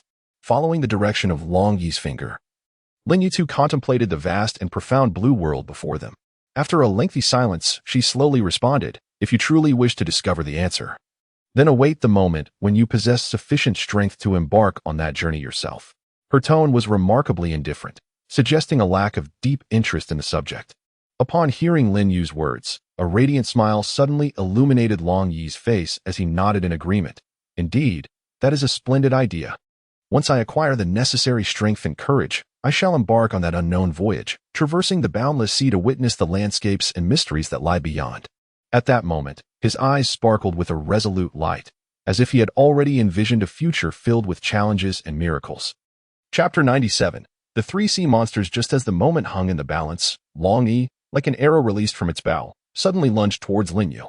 Caught completely off guard, Lin Yu was instantly knocked to the ground, bewildered and unable to comprehend what had transpired. However, Longyi did not cease his movement. Instead, he continued to roll several times due to inertia. Simultaneously, an unexpected scene unfolded before them. A grotesque creature seemingly emerged from invisibility. This monster bore a head reminiscent of a giant shrimp, with a long, slender tail that forked at the end like a finely crafted ship's rudder. It stood upright on two sturdy hind legs, while its front legs, sharp as sickles, had just launched an attack on Lin Yu. Fortunately, Longyi's quick reflexes had saved her from peril. In truth, even Longyi himself did not understand why he had acted so impulsively. It felt as though a mysterious force was guiding his actions. When he regained his senses, he found himself face to face with this fearsome creature, which was now quietly observing him and Lin Yu, its eyes revealing a gluttonous desire, as if it regarded them as two delectable morsels. Confronted with such a scenario, Longyi's heart raced. He quickly drew forth his coiling dragon staff, gripping it tightly in preparation to respond to any sudden developments and ready to retaliate. With a grave expression, Longyi earnestly instructed Lin Yu, "At the moment I make my move, you must return immediately to summon reinforcements." Aware of her limited abilities and her inability to provide substantial assistance, Lin Yu nodded resolutely in agreement. "Very well, but please exercise utmost caution." Just then, an unexpected turn of events unfolded as two fearsome and grotesque creatures emerged beside them. It was only then that Longyi realized why the previous monster had ceased its assault after its initial attack had failed. It was secretly awaiting the arrival of its companions. Recognizing the dire shift in circumstances, Longyi understood that inaction was not an option. With swift determination, he resolved to take the offensive. Channeling his full spiritual energy, he unleashed a formidable palm technique, wind rising and clouds gathering, sending a torrent of palm force surging forth like a relentless tide toward the nearest beast, driving it back several dozen paces. Without delay, Longyi wielded his staff with the agility of a dragon emerging from the sea, striking the creature with pinpoint accuracy, inflicting severe injuries that forced it to retreat in disarray. Seizing the opportunity, Longyi swiftly led Linyu to take refuge beside the carriage, evading the immediate danger. Longyi urged Linyu to enter the vehicle, and she swiftly drove away. He confronted the three monstrous beasts, engaging them in fierce combat. Longyi deftly evaded their attacks while continuously unleashing a variety of techniques in retaliation. However, the creatures were equally formidable, coordinating their efforts, which gradually wore him down. Faced with these quadrupedal fiends, whose skin was as impenetrable as stone, their scythe-like forearms glimmered with a chilling light under the sun, and their eyes blazed with a ravenous fire, drooling with putrid saliva. Longyi took a deep breath, channeling all his spiritual energy. As a soft blue glow began to swirl around his staff, symbolizing his formidable power, the beasts emitted low, resonant growls as they slowly surrounded him from three directions. Their movements synchronized and cunning, revealing them to be seasoned hunters. In an instant, the battle erupted. The beast on the left launched the first attack, its side-like forelumb slicing toward Longyi with lightning speed. Rather than retreating, Longyi advanced, brandishing his coiling dragon staff to meet the onslaught. With precision, he struck the beast's joint, producing a sharp crack. The beast howled in pain and recoiled. Meanwhile, the beast on the right seized the opportunity to launch a stealthy assault, aiming for a lethal strike from behind. Yet, Longyi seemed to possess eyes in the back of his head. He executed a powerful palm strike, infused with the force of a tempest, that struck the beast's head, sending it staggering back. The beast in the center, witnessing this, hesitated no longer. It opened its gaping maw and unleashed a corrosive venom. Longyi nimbly leaped, evading the noxious spray, and executed a sweeping strike in midair. His staff traced a luminous arc, striking the beast in the abdomen, causing it to collapse in agony. As the battle intensified, though the three beasts sustained injuries, their ferocity only escalated, and they launched reckless attacks. Longyi wielded his staff with the force of a tempest, countering each of their assaults with remarkable skill and unwavering resolve. Ultimately, after a fierce exchange, Longyi, through his superior martial prowess and indomitable will, dispatched the three beasts one by one. Before long, a brilliant light streaked across the sky, as if tearing the heavens apart, followed by a figure descending like a bolt of lightning. When this figure landed, clouds of dust erupted around it, and as the dust settled, the identity of the newcomer was revealed. To Longyi's utter astonishment, it was Lin Hai. Upon surveying the lifeless bodies of the three beasts, Lin Hai felt a heavy weight lift from his heart, exhaling a long sigh of relief. He approached Longyi swiftly, scrutinizing his condition. To his surprise, Longyi bore no visible wounds. He was merely fatigued from the excessive expenditure of spiritual energy. Lin Hai then shifted his gaze to the fallen beasts. After a thorough examination, he noted that they were all second-tier monsters. It is important to recognize that, under normal circumstances, even those who have reached the third level of martial cultivation might struggle against second-tier beasts. Yet, Longyi, who had not yet transcended to the third level, had single-handedly engaged in combat with three second-tier monsters, emerging unscathed. Such an accomplishment was truly remarkable, prompting Lin Hai to regard him with newfound respect. Lord Lin, how could such beasts be here? Longyi inquired, a hint of trepidation in his voice. I am uncertain, Lin Hai replied thoughtfully. All I know is that these creatures are sea demons, and they should not venture ashore. This matter requires investigation. At that moment, Long Ba and the city lord rushed in, urgency etched on their faces. Then, one after another, figures appeared, all of them elders from the lord's residence. Lin Hai turned to face Long Ba and the lord, speaking in a grave tone. You have arrived just in time. I suspect there may be other sea demons in the vicinity, and we must conduct a thorough search without delay. The lord promptly nodded, instructing the elders behind him to disperse and investigate the surrounding area. Longyi felt a profound admiration for Lin Hai's strength, and he silently resolved to exert greater effort in his training to become as formidable as Lin Hai.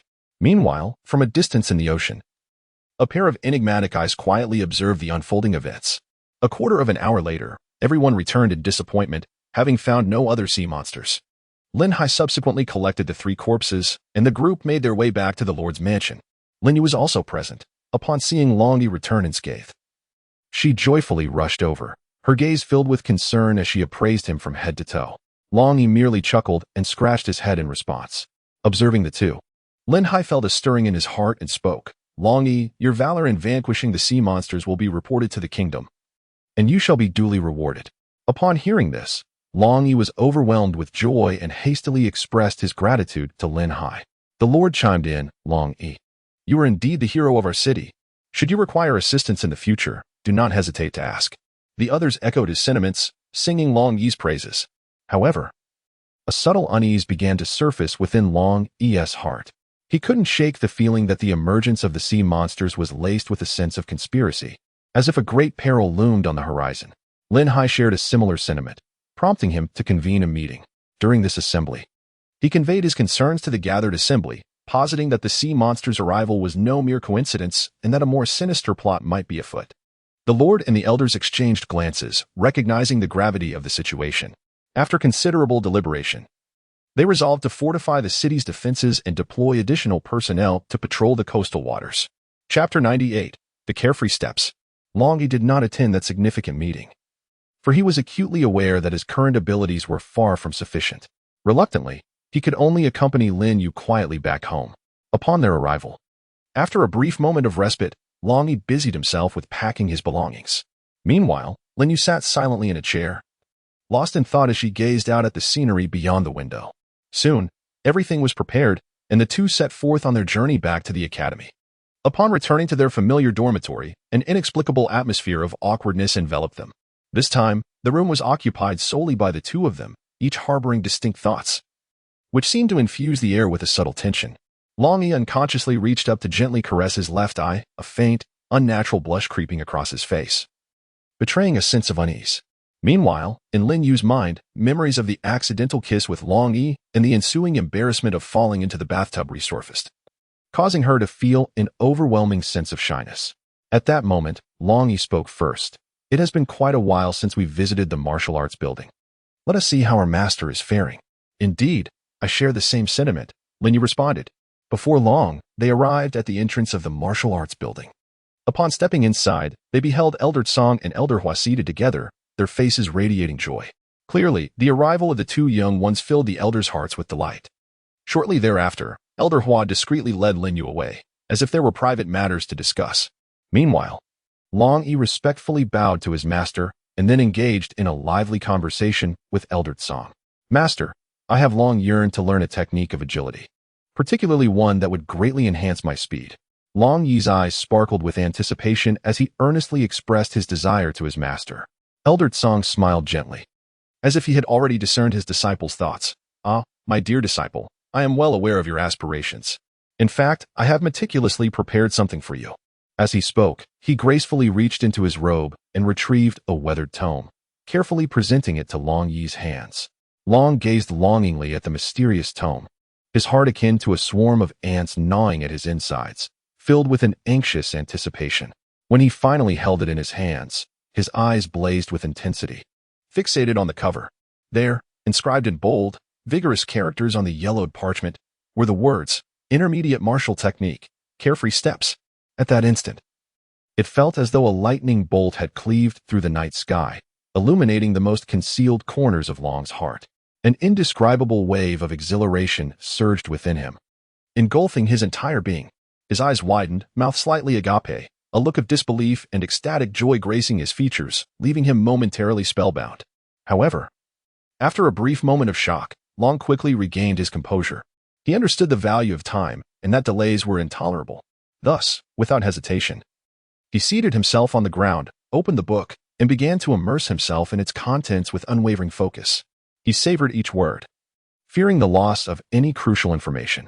As he delved deeper into the text, Long found his comprehension of the martial technique growing increasingly profound.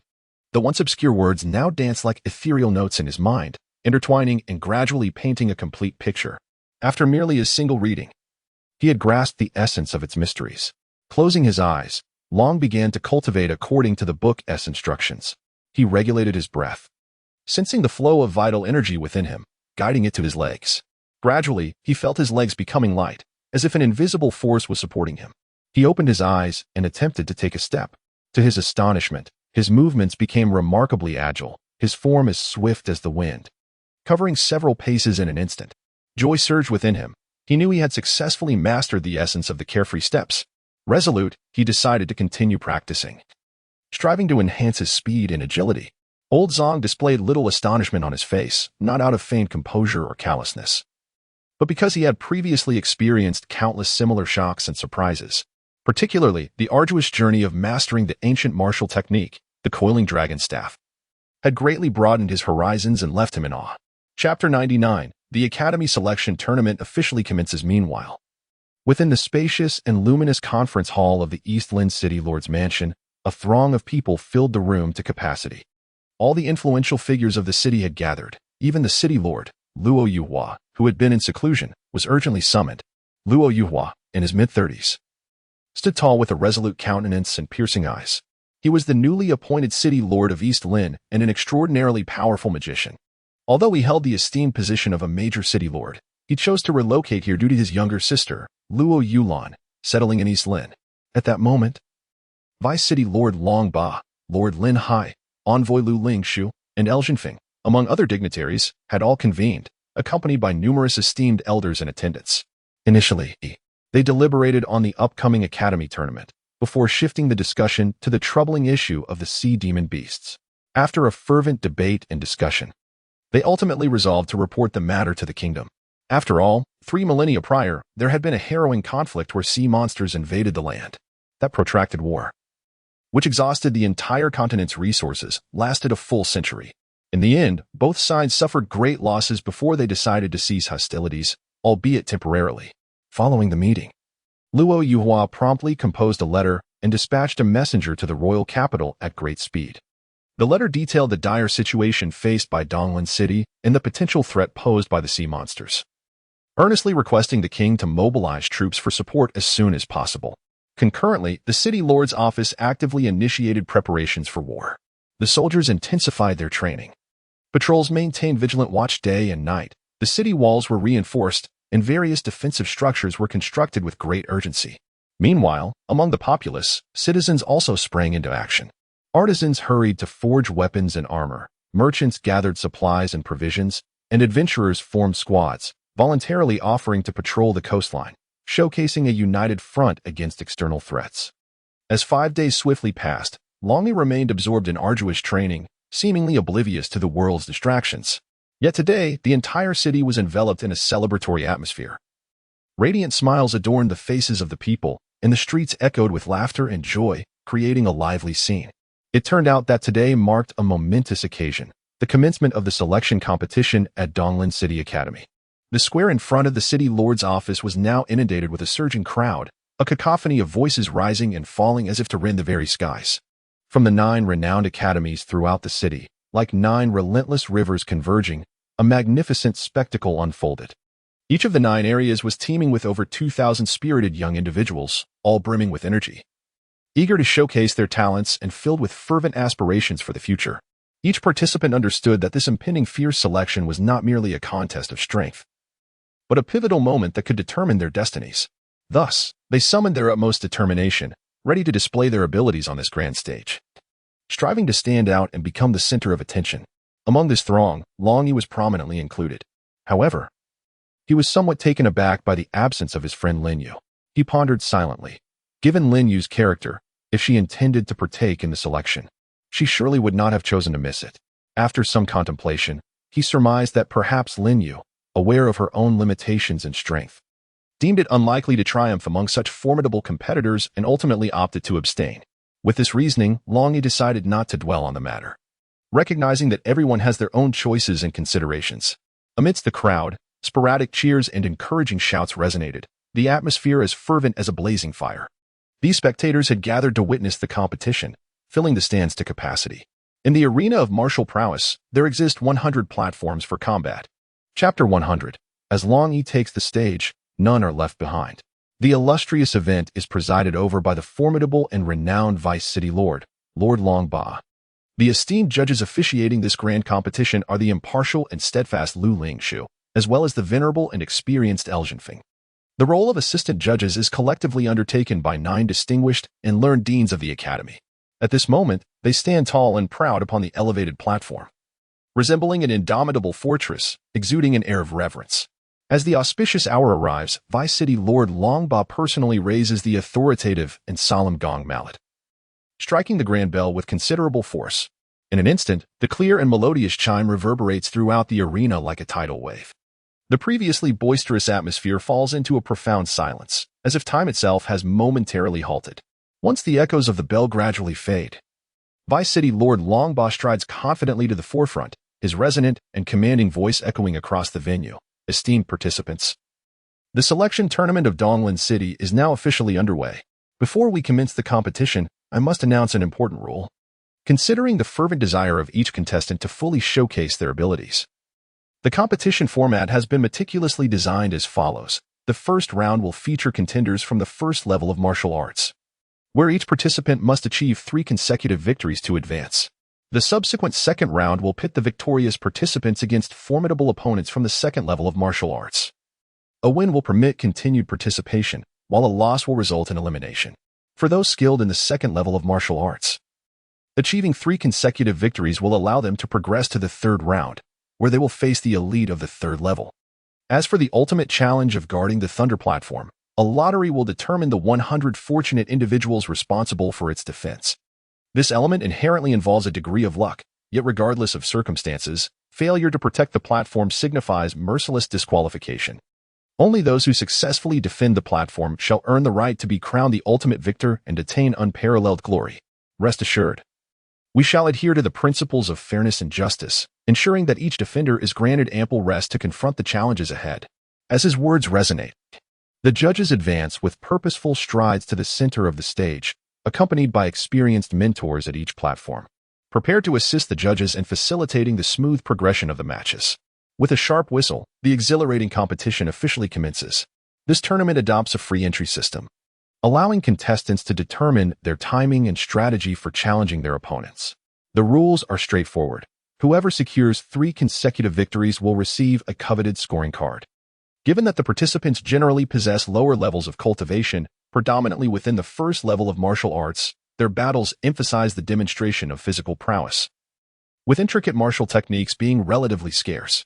Consequently, the entire scene lacked any astonishingly magnificent techniques or thrilling confrontations, rendering it somewhat mundane. Nevertheless, each competitor exerted themselves wholeheartedly, fighting valiantly, for this contest not only pertained to personal honor but also determined their advancement to the next round of more intense competition. After enduring a grueling battle that lasted over an hour, the first round finally came to a close. As anticipated, fewer than 1,000 contestants successfully navigated the challenges, earning their qualification for the second round. These fortunate individuals would now contend with formidable practitioners at the second level of martial prowess, facing the daunting task of securing 3 scoring cards, an indication of the challenges that lay ahead.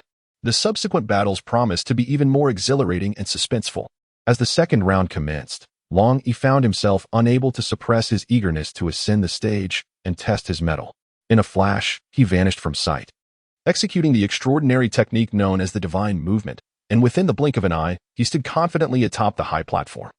His speed was so astonishingly swift that the onlookers could scarcely comprehend what had transpired. They merely felt a gust of wind rush past, and upon refocusing their gaze, they discovered an additional figure atop the stage. The mentor beside them couldn't help but be captivated, pondering to himself that this round of competition would undoubtedly be exceptionally thrilling. Meanwhile, many who had initially intended to be the first to rush onto the stage were now filled with regret.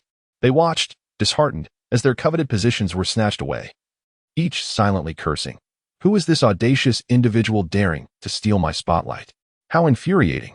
These individuals, their teeth clenched in frustration, were poised to confront the impudent figure when, as if sensing an impending shift, they simultaneously withdrew their raised feet. Without uttering a word, they swiftly darted towards one of the other 99 competition platforms, as if their feet were greased. At that moment, the mentor, who had been eagerly anticipating a breathtaking display of combat, suddenly realized that the area around him had become desolate, leaving him standing alone in a state of bewilderment. Meanwhile, Longyi stood atop the stage, Feeling a profound sense of helplessness, he had been eager to showcase his abilities, yet it seemed he wouldn't even have the opportunity to strike a blow. Observing the other competition platforms, he saw fierce battles unfolding, filled with the sounds of battle cries and cheers, creating a vibrant atmosphere. In stark contrast, the desolation surrounding him was almost comical. Chapter 101. Is this all his underlings? At that moment, the unfolding scenario on Longyi's side was keenly observed by Long Ba and others, as well as by the heads of various other academies. Everyone understood clearly that with Longyi's formidable power, he could effortlessly defeat even the experts at the third level of martial arts, let alone those present who were merely at the second level, who would dare to recklessly challenge him. However, unlike those in the arena who were well aware of Longyi's formidable prowess, the surrounding spectators were utterly perplexed, completely oblivious to the unfolding events. In no time, a tide of confusion and speculation surged forth, with whispers and murmurs filling the air, rendering the atmosphere exceedingly cacophonous. What on earth is happening? A bewildered individual inquired. I am equally uncertain, but it appears that no one dares to step into the arena, another responded, furrowing his brow. Could it be that this fellow named Longyi is truly that formidable? It seems he has instilled a sense of trepidation in so many, exclaimed a young man in astonishment. It's hard to say, but judging by the current circumstances, it appears that matters are far from straightforward, remarked an elderly man, stroking his beard thoughtfully. An informed spectator elucidated, Longyi single-handedly defeated all of the Dragon Clan's warriors at the third tier of martial arts. Word is spread to the academy, and now who would dare issue a challenge? The entire scene erupted into a frenzy, as people animatedly discussed and attempted to piece together the truth of the situation. Amidst this clamor, Longyi remained steadfast, standing there like an unyielding mountain, exuding an aura that inspired both awe and trepidation. Thus, Longyi firmly secured his position on one of the tournament platforms. As time ticked away, the second round of contests approached its conclusion. Remarkably, due to his immense strength, no one dared to challenge Longyi until the defending battle commenced. After the draw, 99 individuals ascended the stage, with Longyi already occupying one platform. As he surveyed his surroundings, he noticed that Yu Shaoqiang had also claimed a platform not far from him. Spotting Longyi, he waved enthusiastically and proclaimed, "Brother, I assure you, I have not brought shame upon you."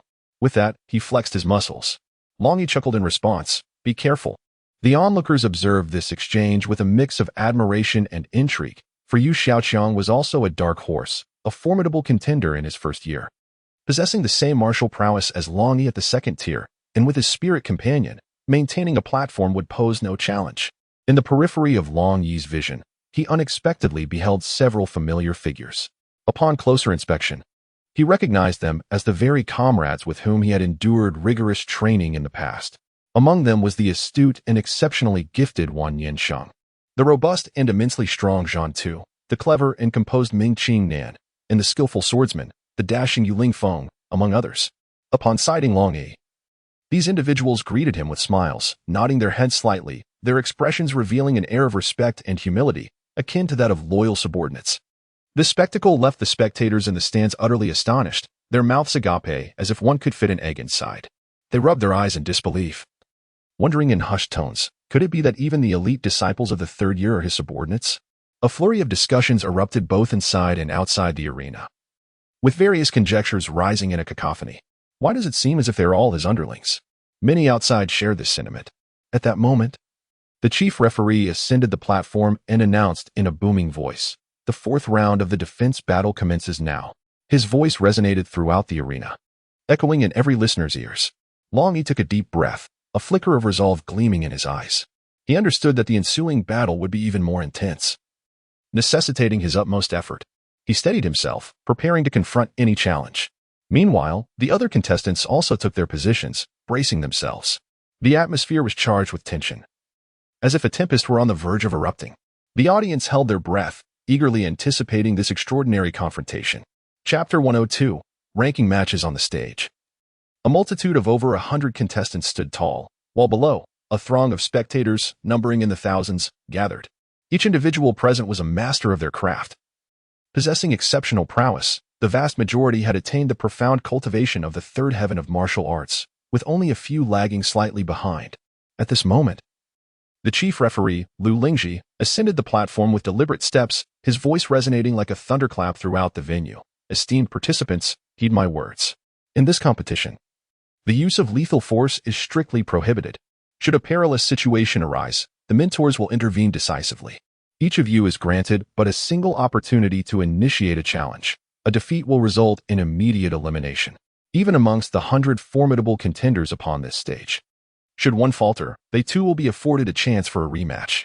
This arrangement is designed to ensure the fairness and integrity of the event. Now, please select your respective arenas for combat, and once chosen, alterations shall not be permitted. No sooner had he finished speaking than the crowd began to mobilize, swiftly selecting their preferred venues for the duel. However, to everyone's astonishment, the arena where Longyi stood was entirely devoid of challengers.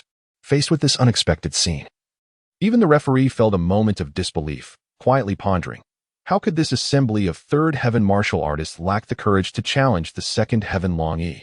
Amidst the spectators, murmurs arose, suggesting that Longyi was the grandson of the deputy city lord, and that their reluctance to challenge him stemmed from fear of Longba's influence.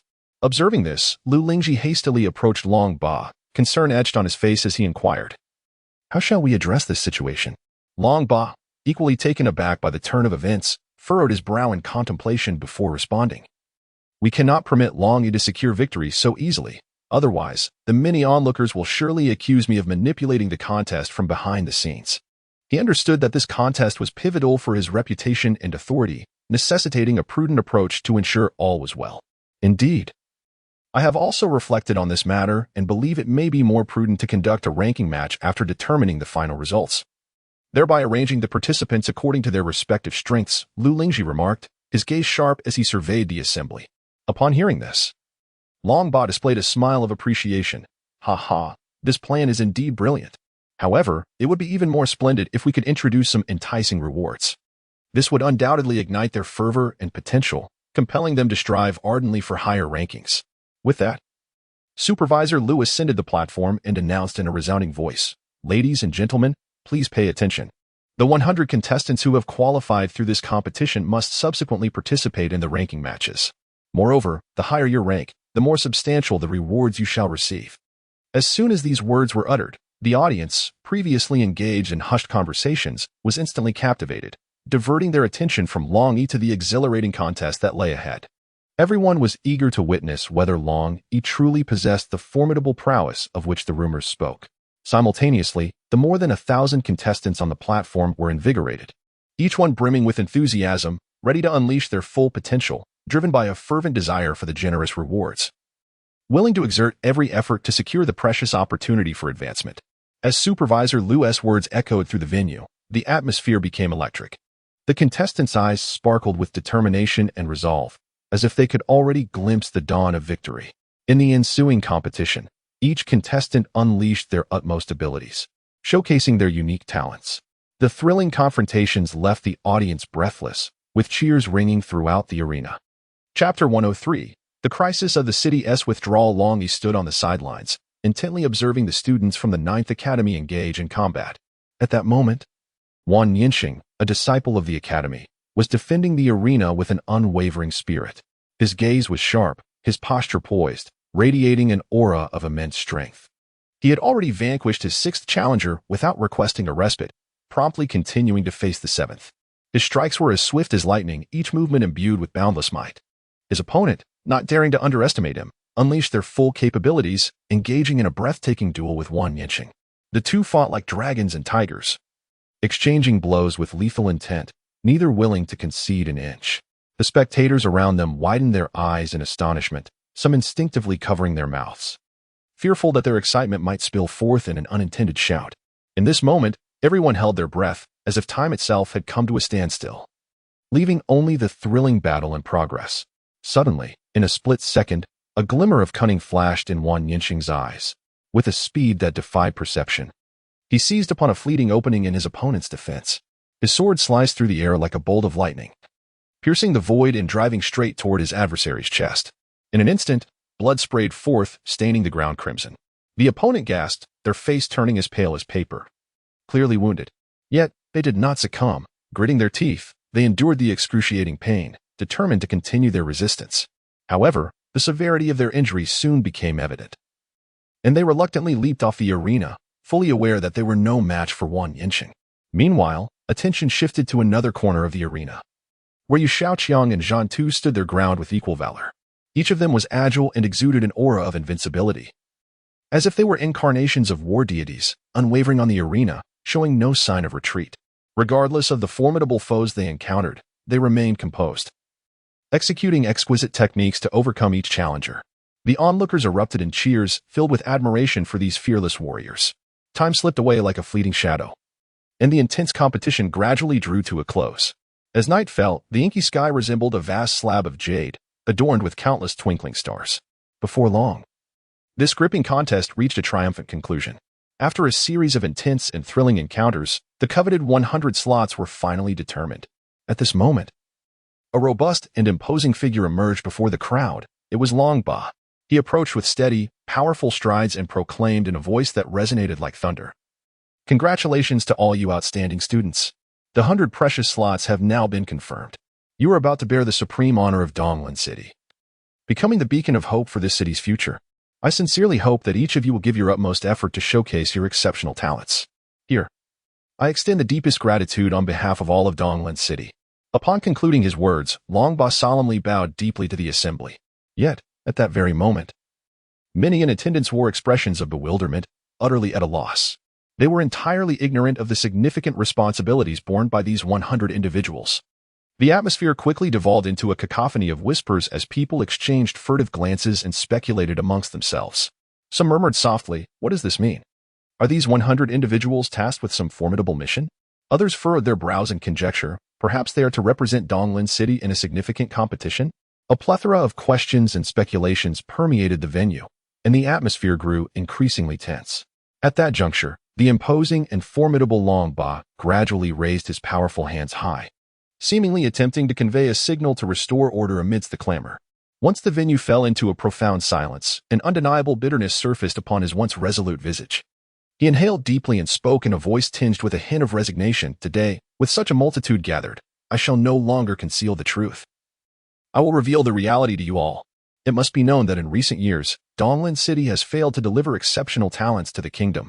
Consequently, the kingdom has issued a decree. If this year does not yield outstanding individuals to serve the kingdom, our once glorious Donglan City shall lose its independent status and be relegated to the status of an ordinary subordinate city." As these words escaped Longba's lips, the esteemed elders present were rendered speechless, their faces draining of color, eyes wide with disbelief and profound sorrow.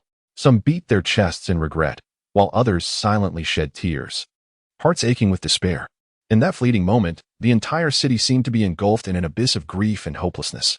The loss of the city's status would mean the cessation of royal support, rendering it increasingly difficult for the younger generation to thrive, with no opportunities for competition, thus forfeiting all prospects.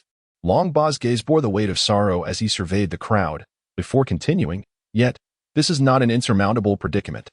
If we can select the most exceptional talents in the forthcoming selection trials and send them to the kingdom, we can preserve the status of Donglan City." His words struck like a hammer, awakening those mired in despair. A glimmer of hope began to emerge among the crowd as individuals lifted their heads, their eyes filled with resolve. "Now, I call upon all young people to actively participate in the selection trials. This is not merely for personal glory, but for the entirety of Donglan City," Longba declared, his gaze unwavering. "Let us unite our efforts and strive together for the future of Donglan City." Longba cast a sweeping gaze over the audience and proclaimed in a resounding voice, "The battle of today draws to a close, but tomorrow's ranking matches are where the true significance lies. I urge you all to give your utmost effort and showcase your true capabilities. We shall ensure your safety without fail, and our healing mages will employ the swiftest and most effective methods to mend your wounds, guaranteeing that each of you will be in peak condition to display your prowess at dawn." With a grand gesture, he officially declared the conclusion of today's events.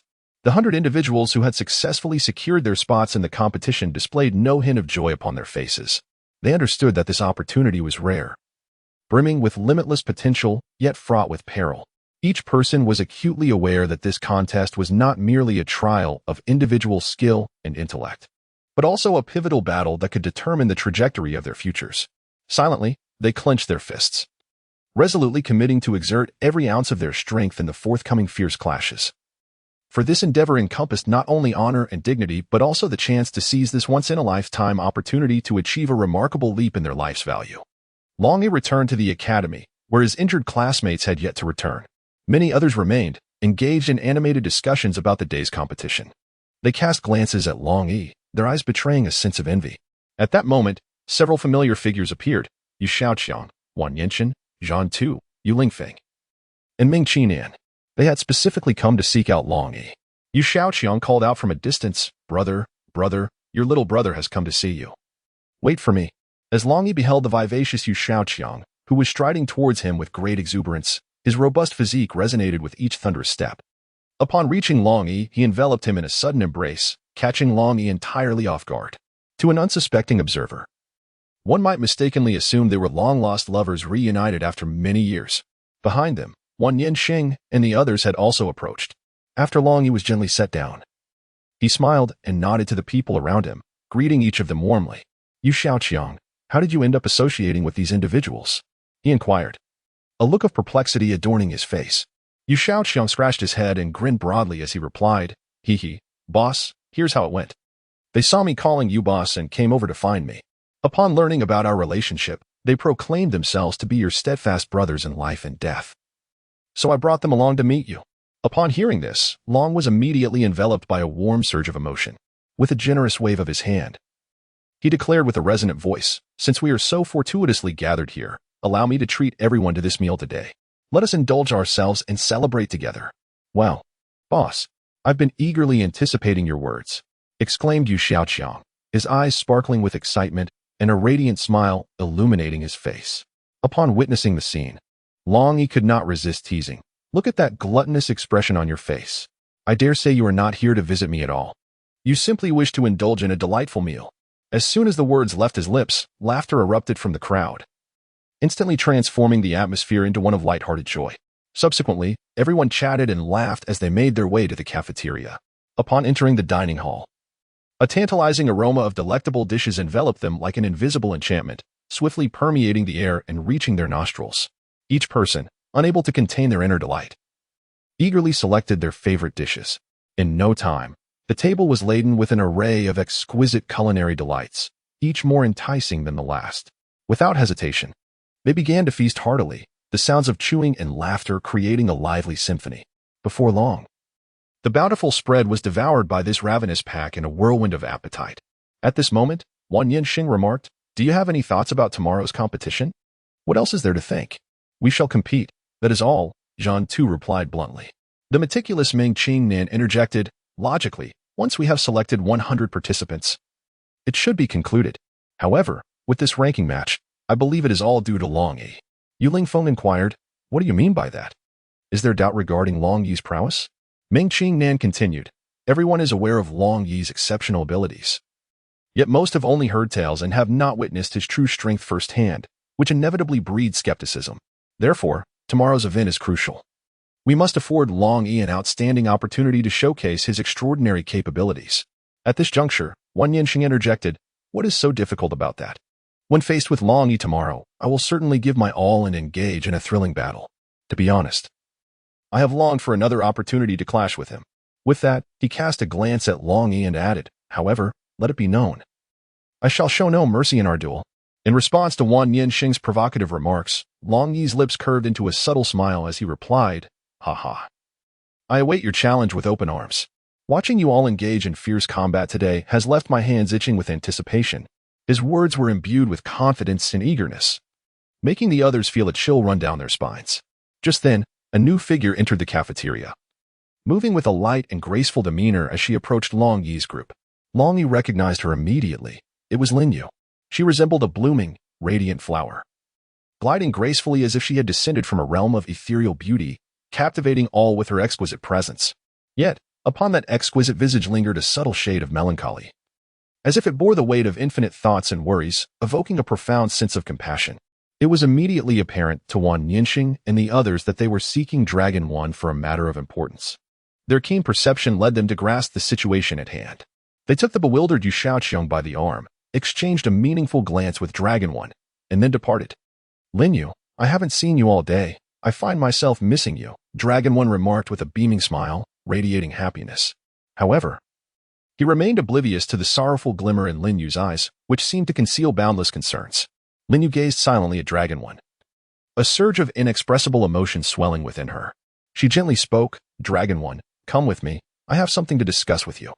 Upon hearing the unusual tone in Lin Yu's voice, Longyi immediately retracted his smile, a flicker of confusion and concern passing through his eyes. He rose to his feet and silently followed Lin Yu, his heart brimming with curiosity and unease. The two walked in silence, seemingly detached from the world around them. For reasons unknown, Lin Yu led Longyi to the back mountain, ultimately halting in front of the familiar pavilion. This place had once been a witness to their many cherished memories, yet now it was enveloped in a peculiar atmosphere. After a prolonged silence, Lin Yu finally broke the stillness, her voice calm yet resolute as she uttered, "I will leave tomorrow." The weight of her words struck Longyi like a heavy hammer, leaving him momentarily at a loss. "Leave? Where to?" he inquired, his expression darkening with displeasure and confusion, as if he were dissatisfied with the sudden appearance of this woman who was now preparing to depart. "Home," Lin Yu replied softly, her gaze revealing a sense of helplessness and sorrow, as if burdened by unspoken grievances. "How far?" Longyi pressed on, a flicker of urgency crossing his eyes, yearning for a definitive answer to prepare himself for what lay ahead. "Very far." Lin Yu lowered her head, her voice becoming subdued. She appeared reluctant to prolong the conversation. Yet the reality loomed over them. "Can you tell me where?" Longyi fixed his gaze upon Lin Yu, striving to glean some insight from her expression. However, Lin Yu shook her head, signaling her refusal. "I cannot say," she whispered, tears welling in her eyes as she fought to suppress them from cascading down her cheeks. As Longyi gazed upon Lin Yu's anguished visage, an involuntary pang of sorrow pierced his heart. He inhaled deeply, then resolutely declared, "I shall seek you out, regardless of the distance." Upon hearing these words, Lin Yu's tears cascaded forth like a torrential flood, impossible to contain any longer. She endeavored to suppress her emotions, yet her voice quivered with sorrow, choking out the words, "If fate allows, we shall meet again." Each syllable seemed to be wrenched from the depths of her soul. Having spoken, she resolutely turned away, as if striving to escape something. However, after pivoting, she halted, summoning all her strength to utter, "The sooner you grow stronger, the sooner you will see me." With that, she pressed her hands to her face, concealing her countenance as she departed, leaving Longyi in a daze, staring at her receding silhouette. Chapter 106. The awakening of a Sharingan. As Longyi gazed at Lin Yu's departing silhouette, an unbearable pain pierced his heart, akin to a cruel knife stabbing deep within him, rendering him breathless.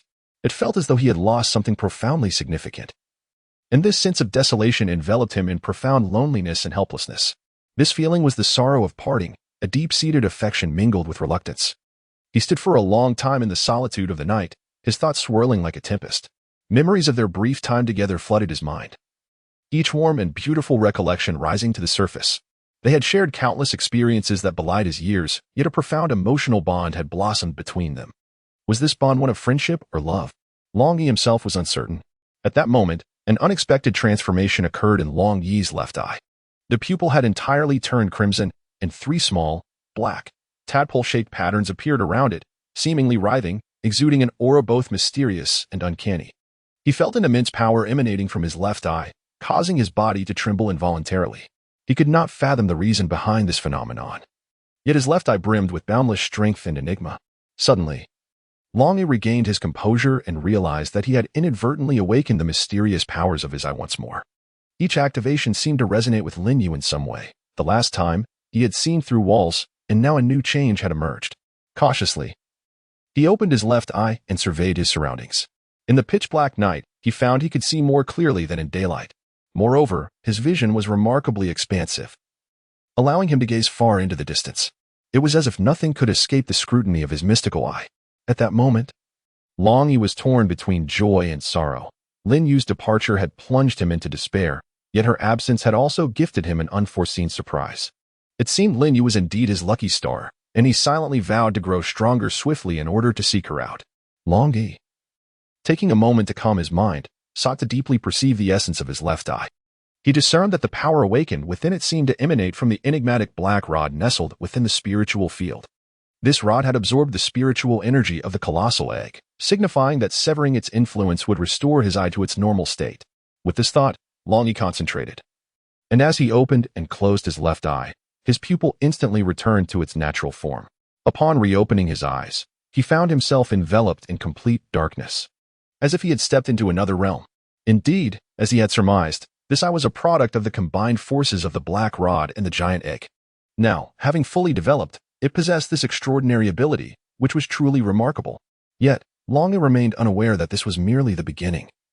The journey to fully mature this eye was still long and arduous. Longyi continued to experiment several times and, to his delight, found he could open and close this eye at will. Excitedly, he pondered the need to bestow a name upon it. As he contemplated, the term Sharingan suddenly emerged in his mind. What a splendid name, he mused to himself. How did such an idea spring forth so unexpectedly? Yet, since it had come to him, he resolved to call it the Sharingan. At that moment, an epiphany struck Longyi. When he had first perused Fengjiang, there were numerous passages he struggled to comprehend. However, upon later encountering Panlonggun, he grasped its essence with ease. Could it be that this was also a consequence of the Sharingan? If so, the capabilities of this eye were beyond imagination. With this thought, Longyi felt a surge of exhilaration, his heart brimming with anticipation. He began to wonder whether the Sharingan concealed other unknown powers. Perhaps only through relentless exploration and practice could he uncover more of its secrets. Longyi resolved to study the Sharingan diligently. He closed his right eye, concentrating intently, and directed his gaze with his left eye towards his surroundings. In the darkness, he spotted a rabbit, and to his astonishment, he observed it with remarkable clarity. Fixating his left eye upon the creature, an invisible force rendered the rabbit's gaze vacant, leaving it standing there in a daze. Longyi's heart raced. Could this be the control ability of the Sharingan? Attempting to employ his will, he commanded the rabbit to leap forward, and, to his delight, it obediently complied. Longyi was overjoyed, never having anticipated such immense power from the Sharingan. However, after the initial elation, a wave of concern washed over him. From whence did this mysterious power originate? Did it conceal greater dangers lurking beneath the surface? With these questions weighing on his mind, Longyi resolved to exercise utmost caution in wielding the Sharingan and delve deeper into its mysteries. Chapter 107. Longyi's first strike. Long understood that each time he employed his left eye, it would turn a vivid crimson, inevitably attracting the gaze of others. Thus, he was compelled to devise an ingenious method to conceal this reality.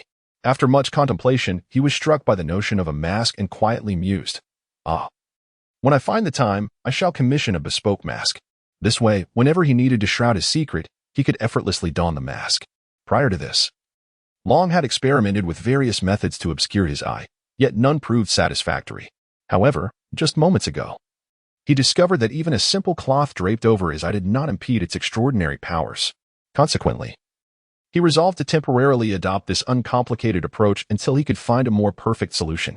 A quiet night passed, and dawn's light emerged from the east, filtering through the clouds to illuminate the earth, bringing a touch of brightness and warmth to the world.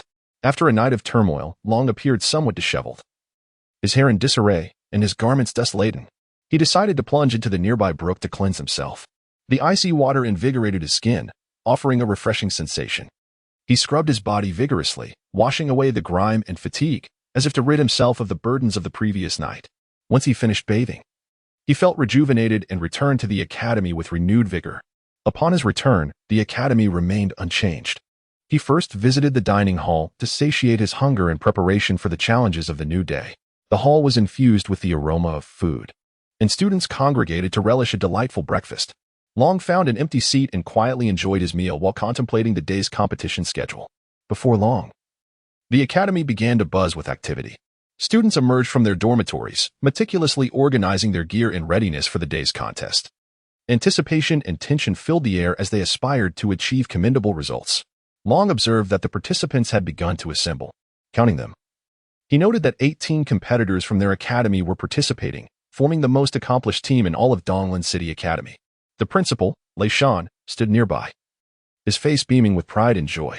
He harbored high hopes for these students, believing they would undoubtedly showcase their exceptional abilities and talents in the competition.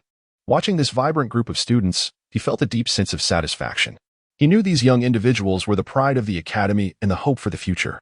He encouraged them, saying, "Students, today is your moment to demonstrate your strength. Regardless of the outcome, as long as you give your utmost effort, that is the greatest victory of all. I believe you will not disappoint the academy's expectations." The students, inspired by the principal's words, felt invigorated. They expressed their commitment to give their all in pursuit of outstanding results. Each pair of eyes sparkled with determination, reflecting confidence and resolve. In that instant, they transcended the role of ordinary students and became courageous warriors, ready to strive valiantly upon the competition stage. As the principal's words resonated, the students ascended the carriage with resolute strides, their gazes filled with anticipation and trepidation. The carriages gradually set forth, their wheels breaking the morning's tranquility as they made their way towards the martial arts arena of the Lord's estate. Longyi silently followed the procession, his mood rather somber. The reason was quite simple. Earlier that morning at the academy, he had made several attempts to catch sight of Rinnegan with his left eye. Yet her figure eluded him. Deep down, he understood that Rinnegan had undoubtedly departed the academy the previous night. This realization brought a wave of despondency. For Rinnegan held profound significance in his life. Nevertheless, Longyi endeavored to lift his spirits, reminding himself that personal emotions should not impede his performance in the impending competition. He resolved to showcase his true prowess and bring honor to the academy. Taking a deep breath, he steadied his mindset, preparing to confront the challenges ahead. Upon their arrival at the arena, a considerable crowd had already gathered around the competition grounds. 10 larger-than-usual platforms had been erected, seemingly reconstructed just the night before. An hour later, all participants had arrived. Standing in perfect formation at the center of the arena, exactly 100 individuals. At that moment, they were engaged in the drawing of lots, and by fortune, Longyi drew number 99. Just then, Longba proclaimed loudly, "The rules for this competition are as follows. It will be a one-on-one match, with the first competitor facing the second, the third against the fourth, and so on. I hereby declare the competition officially commenced." At this moment, 2 individuals occupied each of the 10 platforms. These 20 were the elite disciples from various academies, poised to engage in a fierce contest. Coincidentally, on the first platform stood Yu Xiaoqiang, who was set to clash with an opponent from another academy. Longyi stood quietly beneath the arena, intently observing Yu Xiaoqiang's match.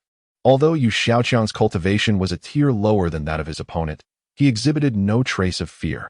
As the match commenced, he resolutely summoned his spirit companion, the earth-shattering bear. This colossal creature, brimming with immense power, sent tremors through the entire arena upon its emergence. Under Yu Xiaoqiang's command, the earth-shattering bear coordinated seamlessly with him to counter the adversary's onslaught. The clash between the two and their beast was fiercely intense, rendering it difficult to determine a victor. However, the opponent was equally tenacious, swiftly employing a peculiar technique that enveloped his body in a shroud of black mist, resembling a specter. His spirit companion was a water python. Observing this, Yu Xiaoqiang's heart sank, realizing the formidable strength of his foe. Yet, he did not falter, gritting his teeth. He engaged his opponent with unwavering determination. Amidst the fierce battle, Yu Xiaoqiang gradually discerned a flaw in his opponent's technique.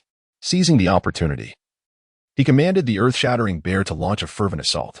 Ultimately, at a pivotal moment, Yu Xiaoqiang successfully breached his opponent's defenses, decisively claiming victory. The audience erupted in cheers, applauding Yu Xiaoqiang's remarkable performance. Longyi could not help but smile with satisfaction, knowing that Yu Xiaoqiang had proven his prowess in this match. Securing a place in the top 50, Longyi felt a sense of joy for him. Soon, the first round of matches concluded, and the next round commenced with each participant showcasing their unique abilities in a fiercely competitive atmosphere. Finally, it came to the last round, where Longyi found himself at the final battle stage. He ascended the arena slowly, facing a young man named Zhao Yang. Zhao Yang, with his robust physique and composed demeanor, was unmistakably a master. As the match began, Zhao Yang immediately displayed his formidable strength, his techniques sharp and varied, igniting a fervor within Longyi. Longyi dared not exhibit even the slightest negligence, his gaze sharpening as his entire being resonated with spiritual energy, emanating forth to form a delicate shield of ethereal power. With fists clenched tightly, he assumed a stance poised for immediate attack. Opposite him, Zhao Yang was equally aware of Longyi's formidable prowess. He refrained from initiating an assault and instead summoned his spiritual companion, a mystical tortoise. This tortoise boasted an exceptionally hard shell, glimmering with a faint luminescence. Standing atop its back, Zhao Yang seamlessly fused with the creature, resembling an indomitable fortress. The audience below was already aflame with anticipation, eager to witness Longyi's true capabilities. This was his inaugural display in the competition. They widened their eyes, fixated on Longyi, terrified of missing any exhilarating moment. The atmosphere within the arena was thick with tension and expectation. At that moment, Zhao Yang suddenly mobilized. Forming hand seals and intoning incantations, Water Dragon Bullet. A colossal dragon, composed entirely of water, surged forth from his hands, baring its teeth and claws as it lunged at Longyi. In response to this abrupt assault, Longyi merely waved his hand, unleashing a gust of energy that effortlessly dispersed the water dragon. Zhao Yang was momentarily taken aback. He had anticipated that this strike would compel his opponent to take him more seriously, yet Longyi had countered his technique with such ease, without even resorting to any martial arts. A sense of caution enveloped Zhao Yang. It was evident that this adversary was more formidable than he had presumed, and he could not afford to be complacent. Meanwhile, Longyi remained composed, seemingly unfazed by the earlier attack. His eyes, calm and steady, regarded Zhao Yang as if awaiting his next move. A slight smile graced Longyi's lips as he softly remarked, "Is this truly all your strength? If this is your best, you are sorely lacking." Before his words had fully escaped his lips, he vanished in a blink, akin to a wraith, charging toward Zhao Yang. Realizing the imminent danger, Zhao Yang hastily commanded the tortoise to execute a defensive maneuver. However, Longyi's speed was astonishing. In an instant, he breached the tortoise's defenses and stood before Zhao Yang. With a powerful kick, he struck Zhao Yang squarely in the chest. The impact sent Zhao Yang hurtling backwards for several meters, crashing heavily to the ground. A gasp erupted from the audience. No one had anticipated Longyi's overwhelming dominance. Dispatching Zhao Yang with but a single blow, Longyi refrained from further attacks, recognizing that Zhao Yang lacked the capacity to continue fighting. At that moment, the referee promptly intervened, assessing Zhao Yang's condition. "The victor of this match is Longyi," the referee announced emphatically. The spectators below began to comprehend why so many had hesitated to challenge Longyi. He was indeed extraordinary. Zhao Yang struggled to rise from the ground, laboriously straightening his posture, his gaze fixed upon Longyi, his eyes filled with a mix of resentment and resignation. Clenching his fists, he inwardly lamented, "How could I have been so effortlessly defeated?" Yet, he was acutely aware of the vast disparity in strength between himself and Longyi, rendering the outcome of the match utterly predictable. Despite his discontent, he inhaled deeply, calming the tumult within, and then bowed deeply to Longyi, signifying his concession. Simultaneously, a glimmer of gratitude flickered in his gaze, for he alone understood that Longyi had shown mercy. Longyi, in response, smiled and returned the gesture, as if everything unfolded as anticipated. Chapter 108. A flawless conclusion to the competition following another draw. The remaining 50 contestants were paired into 25 duels. As before, the participants faced each other in pairs. The battles grew increasingly intense, with many competitors fighting until utterly exhausted, ultimately being carried off the stage by the judges. This exhaustion stemmed from the exceedingly brief intermissions throughout the competition, during which each participant had expended significant energy in their previous encounters. Longyi encountered an old acquaintance, Yu Xiaoqiang. Upon taking the stage, Yu Xiaoqiang, filled with excitement, exclaimed, "Boss, I kindly ask for your guidance." Long nodded slightly and said, "Let your true abilities be revealed."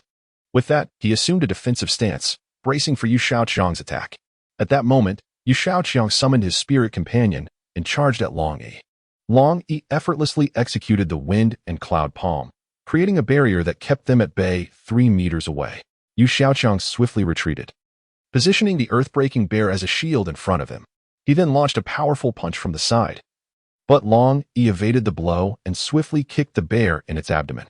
Observing this, Yu Xiaoqiang commanded the earth-breaking bear to claw at Longyi's feet. Yet Longyi countered with a forceful kick, sending the bear staggering back. Subsequently, Longyi lunged at Yu Xiaoqiang, employing the wind-rolling clouds, forcing Yu Xiaoqiang into a retreat.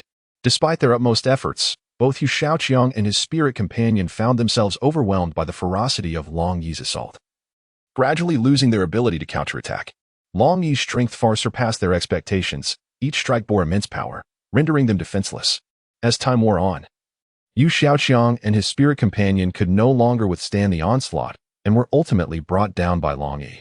With faces etched in disbelief, they gazed up at Longyi, realizing the extent of his prowess, yet never anticipating such a devastating defeat, their hearts heavy with resignation and frustration. Sensing Yu Xiaoqiang's despondency, Longyi approached to offer consolation, jesting, "Defeated by your leader, and you still refuse to accept it?"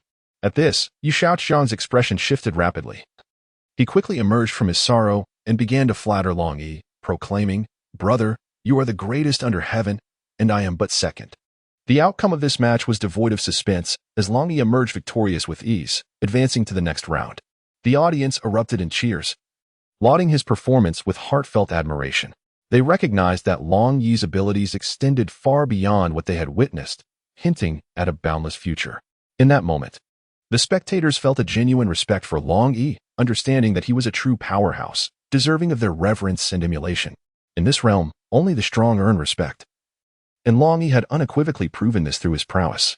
In the ensuing matches, Longyi surged forward like a relentless tide. None of his opponents could compel him to wield the dragon-slaying staff, a testament to his absolute strength. Thus, Longyi advanced to the finals, facing a female opponent named Yao Meyer. At first glance, she appeared far beyond her tender age of 10, primarily due to her precocious development. With an enchanting visage and alluring physique, particularly her prominently elevated curves, she rendered Longyi hesitant to meet her gaze. Every smile and frown from her captivated those who dared to engage, leading many to succumb before even unleashing their martial techniques. It became evident that she had mastered the art of seduction, aided by her spirit companion, the Red Fox, ensnaring both genders in her charm. At this moment, Longyi stood resolutely against her, having never encountered such a formidable adversary. A momentary lapse in attention led him to fall under her spell, leaving him disoriented as she approached him step by step.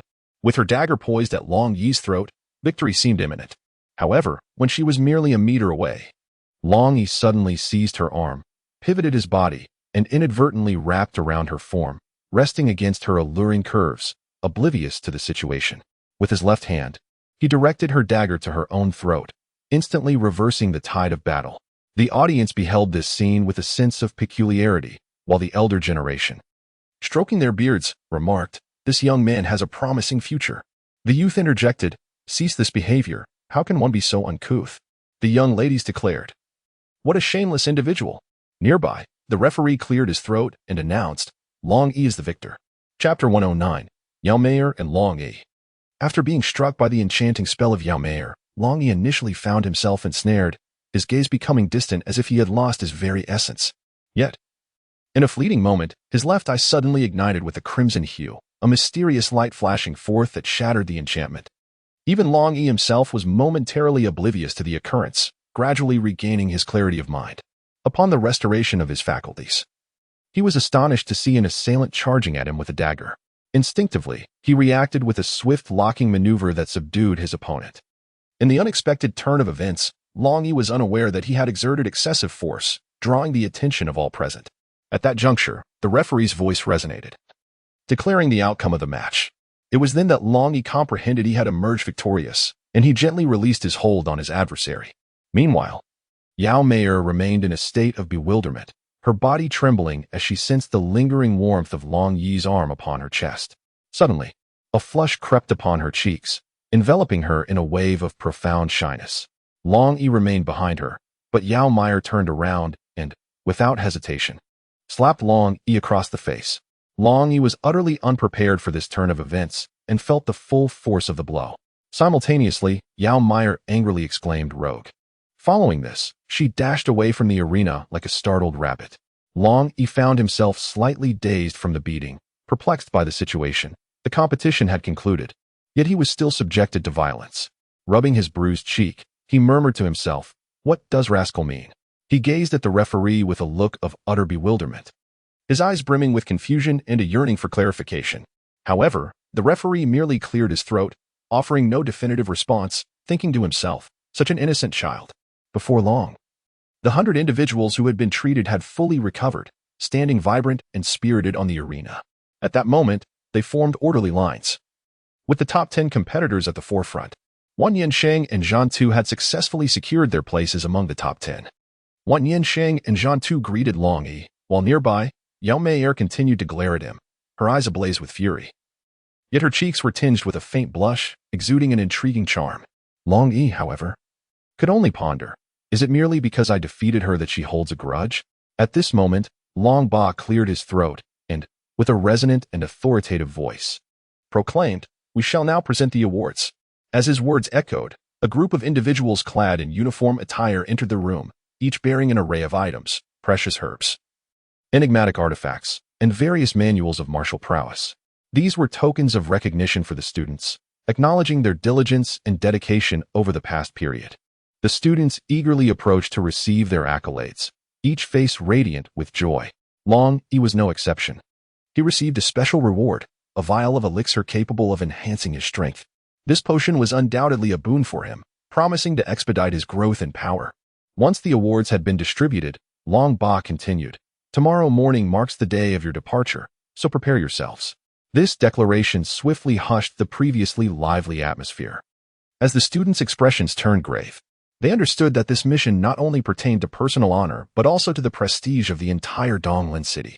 Thus, they were resolved to give their utmost effort in pursuit of excellence. Chapter 110. Longyi meets Yaomeier's mother and sister. Longyi inquired of his grandfather regarding his father's whereabouts and prepared to bid farewell to him, for this journey was uncertain in its duration, given the vast distance ahead. Upon exiting the lord's residence, Longyi sought a carriage, yet found himself amidst a throng of people, with carriages in short supply. As he searched for a suitable conveyance, a splendid and opulent carriage came to a halt beside him. The coachman addressed Longyi, saying, "Young man, allow me to take you on your journey." At first glance, Longyi perceived the coachman as an ordinary old man. However, upon closer inspection, he realized that he was a person of profound depth, whose aura bore a striking resemblance to that of a seasoned elder. Longyi politely inquired, "Sir, may I ask who you are?" A hint of caution lingered in his heart. "Young man, do not be afraid. It is I who has come on behalf of my young lady to speak with you." The old coachman replied with a calm demeanor. Longyi, filled with confusion, inquired, "Who is your young lady?" The coachman offered no response to his question, instead gesturing towards the carriage compartment. Eyeing the interior with suspicion, Longyi discerned no one present. Despite his puzzlement, he ascended into the carriage. Upon entering the compartment, his gaze was instantly illuminated. Seated within was none other than the girl who had previously regarded him with hostility. At that moment, the carriage jolted into motion, and caught unawares, Longyi, failing to take a seat, lunged forward and tumbled at her feet. The girl could not suppress a giggle, though she swiftly masked her amusement. Reverting to her indifferent demeanor, Longyi, bewildered, scrambled to his feet and seated himself opposite her. The girl fixed her gaze upon him and asked, "Do you know why I sought you out?" Longyi shook his head, indicating his lack of understanding. The girl continued, "You must be at the second level of martial arts, correct? How did you manage to unravel my charm technique, which is typically impervious even to masters of the third level?" With that, she fixed her gaze intently into Longyi's eyes, as if seeking the answer hidden within his expression. It was then that Longyi realized the reason for his momentary confusion on the arena. It was, in fact, her enchanting technique. Had it not been for the spontaneous awakening of his left eye, he might have fallen victim to her charms. Reflecting on this, he felt a surge of joy upon discovering that his left eye possessed such an extraordinary ability, and an involuntary smile crept across his face. However, this smile did not go unnoticed by Yaomeier, who interpreted it as mockery directed at her. "You." Yaomeier glared fiercely at Longyi. "Do not dare to laugh." Longyi became aware of his indiscretion and hurriedly reined in his smile, yet his heart remained secretly elated. "I did not mock you," Longyi clarified, merely reflecting on certain thoughts. "Humph. Regardless, your ability to unravel my charms must be attributed to some extraordinary means." Yaomei's tone softened slightly. Longyi hesitated for a moment, resolutely unwilling to divulge the secret of his left eye. "Perhaps it was due to the uniqueness of the cultivation technique I practice." "What kind of technique?" Yaomeier pressed on. Longyi, reluctant to reveal too much, responded, "It is a proprietary technique passed down through my family. Even if I told you, you would not comprehend it." Undeterred, she continued, "Tell me, and I shall offer you 1,000 spirit stones." Upon hearing the mention of spirit stones, Longyi's demeanor brightened considerably. Affecting a tone of reluctance, he remarked, "If I divulge this information, my grandfather would certainly break my legs." 2,000, Yaomeier added, enticing him with more spirit stones. "I assure you, I will keep it a secret, so there will be no repercussions." "Very well, I shall speak," Longyi replied, rubbing his hands as he approached Yaomeier, conveying a silent request for the spirit stones. With a roll of her eyes, Yaomeier retrieved the stones from her storage ring and handed them to Longyi. "Now, speak quickly," she urged, her impatience evident. With a serious expression, Longyi whispered, "I have cultivated a unique technique that allows me to perceive everything as resembling a pig. No matter how beautiful someone may be in my eyes, they appear as a pig. Thus, I am immune to the allure of enchantments." Yao Mei, somewhat incredulous, responded, "You aren't deceiving me, are you? How could such a technique exist? I would never deceive you. Remember, this must remain a secret. Otherwise, I shall face severe consequences from my family," Longyi replied. Afterward, he nonchalantly picked up a piece of fruit and began to eat. "Is everything settled? If so, I shall take my leave, as I still need to prepare my luggage." As he spoke, Longyi gradually began to move his feet, ready to make a swift exit. However, just as he was about to turn and depart, Yao Mei suddenly interjected, "Do you wish to purchase anything? If so, you can visit my family's Linglong pavilion. They have everything, and I could offer you a discount." She winked, her eyes sparkling with mischief. Hearing this, Longyi felt a wave of frustration wash over him. Initially, he had merely sought an excuse to escape, but inadvertently, he had dug himself into a predicament. With no other choice, he sighed inwardly, thinking, "Very well, if that is the case, I shall buy a few items and leave swiftly." Before long, the carriage came to a gentle halt. Longyi and Yao Mei disembarked, revealing before them a magnificent structure, the Linglong Pavilion. Having already heard about it from Yao Mei while on the carriage, he now beheld its grandeur firsthand, which indeed was impressive beyond words. Longyi and Yao Mei then entered the grand hall. A steward promptly approached to attend to them. Recognizing that this was the esteemed third young lady of the household, with great courtesy, he remarked, "Miss, you have arrived. Where's my sister?" Yao Mei inquired. "She is upstairs, in the company of the madam," the steward replied. "Oh, you may continue with your duties. I shall find them myself." After saying this, she turned to Longyi and added, "Come, Longyi, allow me to introduce you to my mother and sister." At this moment, Longyi felt a twinge of hesitation. Having just met today, it seemed rather peculiar to meet the family so soon. He scratched his head and offered an awkward smile, wondering if this was too abrupt. "Is it all right? We have only just met." "Oh, it's perfectly fine," Yao Mei interjected cheerfully, taking Longyi's hand. "Let us go." Longyi was led upstairs by Yao Mei, still entangled in his thoughts. However, when he beheld Yao Mei's mother and sister, all his apprehensions vanished in an instant. Yao Mei's mother was a dignified and graceful lady, while her sister was stunningly beautiful with an elegant demeanor. Upon seeing Yao Mei accompanied by Longyi, they both greeted him with warm smiles. "Longyi, allow me to introduce my mother and sister," Yao Mei said. "Good day, auntie, and greetings to you, sister." Longyi bowed respectfully. "Ah, no need for such formality," Yao Mei's mother replied with a smile. She scrutinized Longyi and continued, "So you are Longyi? Indeed. You are quite the handsome young man. I have heard you are the foremost among the younger generation of Donglan City and have even triumphed over Meyer. Truly, heroes emerge in youth. Make sure to support one another on your journey. Rest assured, auntie, we shall," Longyi responded confidently. After engaging in light conversation for a while, Yao Mei took Longyi to purchase a multitude of supplies. Yao Mei's second sister, Yi Mei, remarked to their mother, "It seems that Longyi has taken advantage of our little sister today. Aren't you going to say something about him?" Her mother chuckled and replied, "Beautiful women are drawn to heroes. I can see what is in your sister's heart. Moreover, Longyi is quite handsome. In a few years, he will undoubtedly become a striking young man." Yi Mei pouted in dissatisfaction, muttering, "Humph, that lucky fellow." Chapter 111. Departure to the Eastern Competition Zone. Longyi squandered a considerable amount of time with Yao Mei. Yet fortune smiled upon him as his father's location was not far afield. After bidding farewell to Yao Mei, he immediately dashed towards his destination. With his astonishing speed and agility, he arrived in a mere quarter of an hour. Upon locating his father, Longyi discovered him seated at the table, partaking in a meal. Without indulging in idle chatter, Longyi took a seat, picked up his utensils, and began to devour his food with great enthusiasm. Long Tian remarked, "I hear you have become quite the celebrity in Donglan City." "Not at all," Longyi replied modestly. "You are embarking on a journey tomorrow. It is your first time away from home.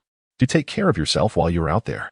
As he spoke, Long Tian produced a Qiankuan bag from his pocket and continued, "Here, take this. Be frugal with your spirit stones while you're away." Longyi felt a profound sense of paternal love swell within him. Conversations between men tend to be straightforward. "Where have you been that you smell so delightful?"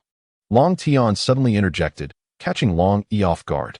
As Longyi regained his composure, he reminisced about the martial arts duel with Yao Mei. Suddenly, the details of their confrontation flooded back to him. Struck by her enchanting technique, he had felt nothing at the time. In retrospect, it was no wonder she had slapped him, branding him a rascal. Longyi's face flushed crimson as he stammered an explanation. I encountered a friend, and she accidentally spilled perfume on me. Long Tian chuckled lightly, not pressing for further details. After their meal, Longyi returned to his chamber and retrieved the Chinquan bag bestowed upon him by Long Tian, filled with an array of precious items and a wealth of spirit stones. A wave of gratitude washed over him. He recognized this as a manifestation of his father's love and expectations. He silently vowed to diligently cultivate his skills and evolve into a true powerhouse, determined not to disappoint his father.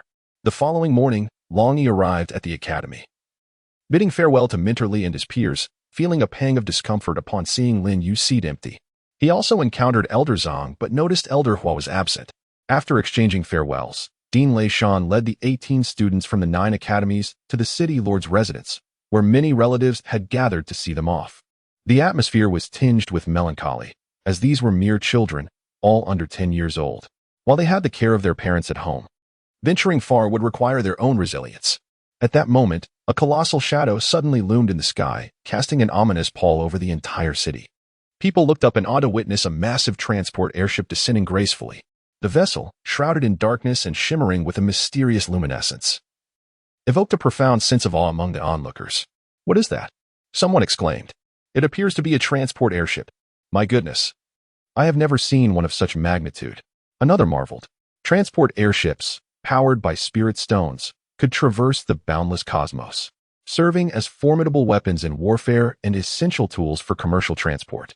Yet, for a small place like Donglin City, such advanced technology seemed a distant dream. This very airship had been brought by Lin Hai, specifically for the upcoming competition. Its arrival caused a sensation, captivating the crowd with its magnificent presence. Under the guidance of their respective deans, the students boarded the airship, marking the commencement of their journey. With the airship ascending slowly, it gradually distanced itself from the ground before accelerating. Despite the increasing speed, the passengers felt no discomfort or turbulence, exemplifying the marvels of technology that allowed for a comfortable voyage across vast distances. The interior of the airship was uniquely designed, resembling a grand pavilion, with 2 levels. Each room was meticulously crafted to evoke warmth and comfort, allowing passengers to choose according to their preferences and relish this extraordinary expedition. Longyi selected a room and quietly settled onto the floor, commencing his cultivation. He was acutely aware that this journey would require a span of 15 days to reach its destination. Although the spaceship traveled at remarkable speed, the considerable distance meant that the flight would still take a fortnight. Throughout this protracted voyage, Longyi would persist in his practice, continuously elevating his realm. Simultaneously, he eagerly anticipated the adventures and challenges that awaited him upon arrival. Longyi truly yearned to devote himself to cultivation. However, every morning, Yomea would punctually seek him out. Moreover, she would thoughtfully prepare breakfast, lunch, and dinner for him. Each dish was crafted by her own hands, presenting a delightful array of culinary creations that were nothing short of mouth-watering. Such treatment left Yu Xiaoqiang and Wan Nianxing, among others, filled with envy. What further incensed them was Yao Meier's strict prohibition against anyone entering Longyi's room. In this regard, Longyi found himself utterly helpless. As time passed, the days swiftly accumulated, and soon, 15 days had become a mere memory. On this particular day, the spaceship began to gradually decelerate, ultimately coming to a halt above a vast square.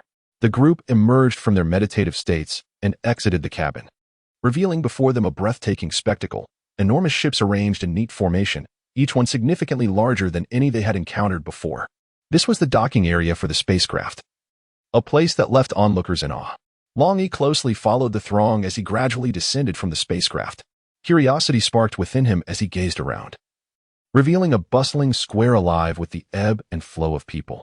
Here, contestants from various cities congregated, some huddled in small groups, murmuring softly among themselves, while others stood solitary and silent. Yet, each individual exuded an ineffable aura. Longyi observed that the strength of these individuals appeared formidable, and the overwhelming aura emanating from some of them evoked a sense of reverence within him. He inwardly lamented, "It seems this competition will be exceedingly fierce." A wave of tension surged within him, yet simultaneously he felt his fighting spirit ignited, yearning to showcase his true prowess in the impending contest. Amidst the bustling square, Longyi felt as though he had entered a realm brimming with challenges and opportunities. Taking a deep breath to steady his emotions, he strode forward with resolute steps, ready to embrace the forthcoming trials. In addition to the 100 competitors, Lin Hai, Lu Lingshu, and El Junfeng were also present. Ordinarily, such an event would warrant the attendance of the city lord, but due to the prior emergence of sea demons, he was unable to attend. Consequently, Lin Hai assumed the role on behalf of the city lord, as mandated by the kingdom. At that moment, Yu Xiaochong, bearing the banner of Donglan City, walked ahead, with Lin Hai leading the way. Reception staff from the eastern competition area approached to greet them. The venue was thronged with people from various grand cities. When the team from Donglan City made their appearance, expressions of disdain spread across the faces of the onlookers, who began to murmur amongst themselves. Can you believe Donglan City dares to compete? They haven't even managed to clear the first round in recent years. It's utterly laughable, scoffed one of the city leaders leading the charge. Another conversing with him chimed in. Indeed, it's a sheer waste of those precious 100 slots. I recall hearing that if they fail to achieve commendable results, their city will be revoked. So why does Donglan City still exist? A curious onlooker inquired. They must be devoid of suitable candidates. Just look at those two they sent out. They likely haven't even reached the 3rd level of cultivation, another remarked, pointing disdainfully at Longyi and Yu Xiaochang. Their words were not discreet. Rather, they were intended for Longyi and his companions to overhear. Upon hearing such ridicule, Longyi and his comrades' expressions darkened. They felt the weight of pressure from the other grand cities. Yet they understood that only through their own efforts could they validate their strength. Under the guidance of the reception staff, they arrived at what was termed a temporary residence. Although it resembled a dilapidated courtyard more than anything else, there were scarcely any decent houses, rendering the place rundown and austere. It could be deemed the most poorly maintained location among all the cities, even raising suspicions of deliberate malice. Lin Hai meticulously surveyed the surroundings, and a frown gradually creased his brow. However, he refrained from impulsively confronting the reception staff, choosing instead to remain silent. All the trainees focused their attention on Lin Hai, patiently awaiting his directives. At that juncture, Lin Hai surveyed the area before speaking. Do you wish to know why I did not lodge a protest against them? The crowd exchanged glances, none daring to respond readily, silently awaiting Lin Hai's next words. His voice grew resolute and resonant. You must comprehend that weakness invites disdain and oppression. This is the fundamental law of existence in our world. Therefore, you must remember the humiliation, forge ahead with unwavering courage, and find valor in recognizing your shame. Chapter 113. A surge of anger having spoken, Lin Hai departed, leaving behind 100 students. At that moment, Longyi stood forth and declared, let us tidy the courtyard. We shall cultivate here, leaving the gate ajar, and raise our flag high. If others look down upon us, we must not bow our heads. Upon hearing this, determination ignited in everyone's eyes as they rolled up their sleeves and set to work. The girls entered the rooms to clean, while others attended to the kitchen. Yao Mei, accompanied by several others, began preparing the meal. In no time, the courtyard was immaculate, and the aroma of delicious food wafted through the air. Thanks to Yao Mei's culinary skills, soon, everyone retrieved their own bowls, and under Yao Mei's distribution, each person savored the delectable dishes. At that moment, a group of uninvited guests appeared at the entrance. Their identities were easily discernible. They hailed from Nanyang City, equally reviled as Donglan City. Their attire revealed much, as the warm climate of Nanyang led its inhabitants to don light garments. Even upon their arrival, they retained their original style of dress. This group was assigned to a courtyard identical to that of Longyi and his companions. As they passed by Longyi's courtyard, the tantalizing aroma of food wafted towards them, causing them to pause, irresistibly drawn in. Upon realizing they were in Donglan City, their confidence surged. After all, Donglan City consistently ranked last each year, and thus they felt no fear. At this moment, they looked down upon Longyi and the others with disdain and provocation. One notably tall figure strode into the courtyard with an air of superiority, his gaze sweeping around the area. Then, with a derisive tone, he addressed Longyi and his companions, declaring, "This courtyard belongs to us from Nanyang City. You all must vacate immediately." However, before he could finish his sentence, a loud thud echoed as a figure was hurled out from the entrance. The crowd focused intently and recognized it to be the very same tall man. He lay sprawled on the ground, his face contorted in pain, utterly incapacitated. At that moment, Longyi, holding his bowl, appeared remarkably calm, though a glimmer of displeasure flickered in his eyes. He slowly retracted his left leg and remarked nonchalantly, "I detest it when dogs bark while I am eating." It was then revealed that the kick he had delivered had sent the towering figure sprawling. Now, the man lay there, utterly devoid of any combat capability. Groaning helplessly on the ground, he had not even caught a glimpse of how long he had executed his strike. Nor did he comprehend why he had suddenly been propelled through the air. Meanwhile, the others in Nanyang City were equally bewildered. Their leader lay there. And without uttering a word, they hoisted the giant and scurried away in dismay. Everyone cast curious glances at Longyi, who, feeling somewhat embarrassed, remarked, "I was a bit too fiery today. I shall be more cautious next time." The girls gazed at him with starry eyes, enamored by such a domineering young man. Thus, this brief interlude passed, and soon everyone resumed their training, boys in the courtyard, girls within their chambers, sitting in orderly fashion, diligently circulating their energies, each exuding a formidable presence. Time slipped by, and at last, Lin Hai returned, his face marked by a hint of concern, clutching a document that seemed to contain crucial information regarding the impending competition. The crowd gathered around him, eager for his revelations. "Listen closely." Lin Hai inhaled deeply and began, "I have just received the latest news. The competition will officially commence in 5 days. However, the specific rules have undergone some changes and will only be disclosed on the day of the event." The audience reacted with surprise and confusion. Typically, competition rules are announced in advance, allowing participants ample time to prepare. Yet this time, they would have to wait until the day of the competition to learn the regulations, leaving them feeling somewhat unprepared. How can this be? Someone could not help but inquire. Are they deliberately trying to create difficulties for us? Lin Hai shook his head, indicating his ignorance of the reasons behind this decision. Despite this, a sense of dissatisfaction and apprehension lingered among the group. After all, the uncertainty surrounding the competition rules would undoubtedly heighten the pressure and difficulty for the participants, potentially influencing their performance. Nonetheless, they understood that this was an immutable reality and could only strive to adapt and respond. "Then let us make thorough preparations," Lin Hai encouraged with a smile. "Regardless of how the rules may shift, as long as we remain calm and flexible, I believe we can achieve commendable results." The crowd nodded in agreement. Although trepidation still gnawed at their hearts, they resolved to set aside their worries and dedicate themselves wholeheartedly to the forthcoming training. No matter the challenges that lay ahead, they were determined to showcase their utmost strength and strive for victory in the competition. Chapter 114. A single blow to defeat Xiong. The next 3 days passed in tranquility, but on the 4th morning, a tumultuous event shattered this peace. Their door was forcefully kicked open, jolting those in the midst of their training awake, who immediately rose to their feet in vigilant readiness. The intruder was none other than the towering figure who had been thrown out by Longyi a few days prior. It seemed he had fully recuperated and returned to confront them once more. "All of you from Donglan City, come out," the giant bellowed arrogantly. "Last time, you ambushed me successfully. This time, let us see if you dare to face me head-on." Upon hearing the boisterous shouts of the giant, Longyi and his companions emerged from the courtyard, with Longyi taking his place at the forefront. Others from the surrounding courtyards were drawn to the commotion, and soon a considerable crowd had gathered, all eager to witness the unfolding spectacle, unwilling to miss a moment of the drama. "Boy, summon your leader quickly. I have no desire to bully you, a mere child," the giant sneered, his tone dripping with provocation as he cast a disdainful glance at Longyi. "What need have we for our leader to intervene for such a minor character like yourself? As a mere practitioner at the 2nd level of martial arts, I can easily handle you without the aid of my spirit partner," Longyi retorted deliberately, seeking to escalate the challenge. "You've got guts, boy. Dare to reveal your name?" inquired the giant. "Longyi of Donglan City," Longyi introduced himself. "Xiong heir of Nanyang City," the giant responded, revealing his own identity. Longyi was taken aback for a moment before chuckling. "Could it be that you have another bear big at home? How did you know?" Bear Heir, astonished, inquired. "I merely guessed," Longyi replied with a smile.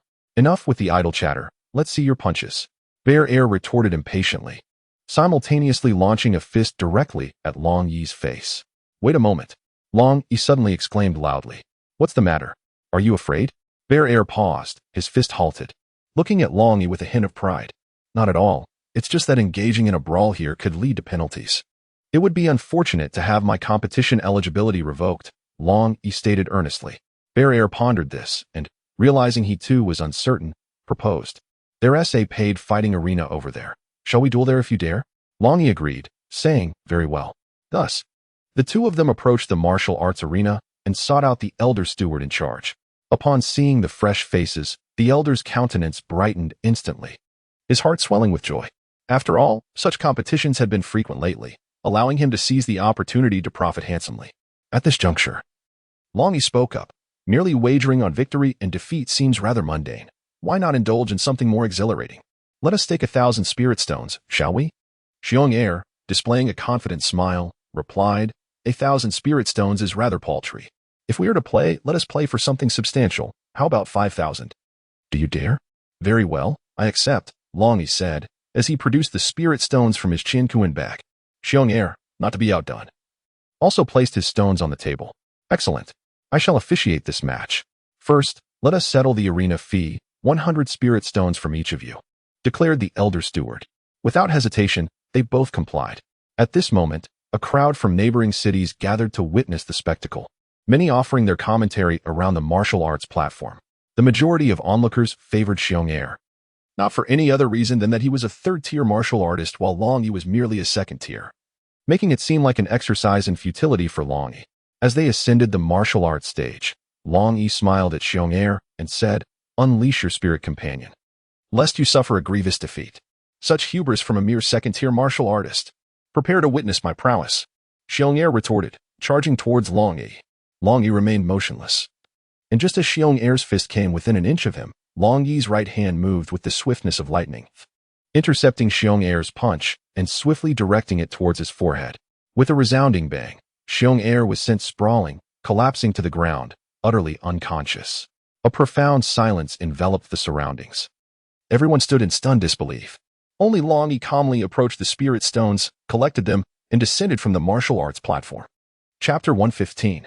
Hopes and Disappointments. Longyi approached the elder referee, a faint smile gracing his lips as he casually remarked, "Referee, please announce the results of the match." In that moment, he exuded an air of extraordinary confidence and composure, as though the entire world lay beneath his feet. This self-assuredness and serenity imbued him with an aura of grandeur that captivated onlookers, evoking a sense of admiration, as if he were a regal prince, exalted and revered. The referee, having finally regained his composure from the earlier shock, promptly raised Longyi's right hand and proclaimed loudly, "The victor is Longyi from Donglan City." This declaration resonated like a thunderous explosion, sending ripples of astonishment throughout the crowd. The audience erupted into a cacophony of whispers, fervently discussing the astonishing turn of events. Many had scarcely grasped the unfolding of the match before witnessing such a breathtaking conclusion, leaving them awash with confusion and disbelief.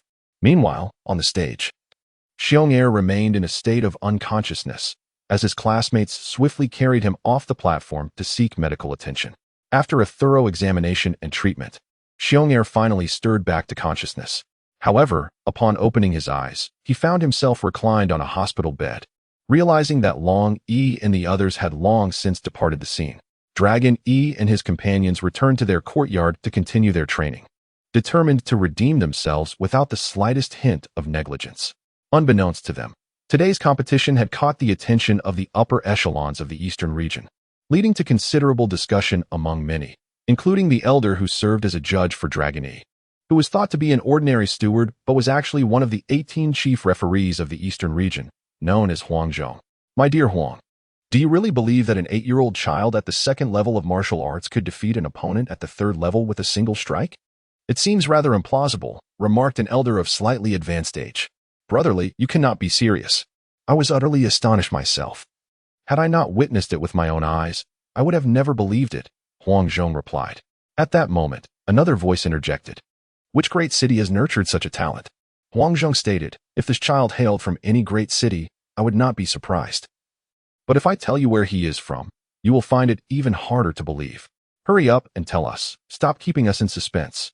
Several voices urged eagerly. Clearing his throat, Huangzhong announced, "He is from Donglan City." The mere mention of Donglan City rendered the crowd speechless. With expressions akin to seeing a ghost, disbelief etched across every face. Donglan City? How is that possible? It is notorious as a martial arts wasteland, having not produced a genius in centuries. They shook their heads, unable to accept the reality. "I suspect there is something amiss. Perhaps this young man has employed some underhanded tactics." One person voiced their skepticism. "I too find it strange. How could a child from such a small city possess such formidable strength?" Another concurred. "This situation must be thoroughly investigated. If such a talent truly exists, we cannot afford to overlook it," Huangzhong asserted with unwavering resolve. Thus, an investigation into Dragon E commenced discreetly.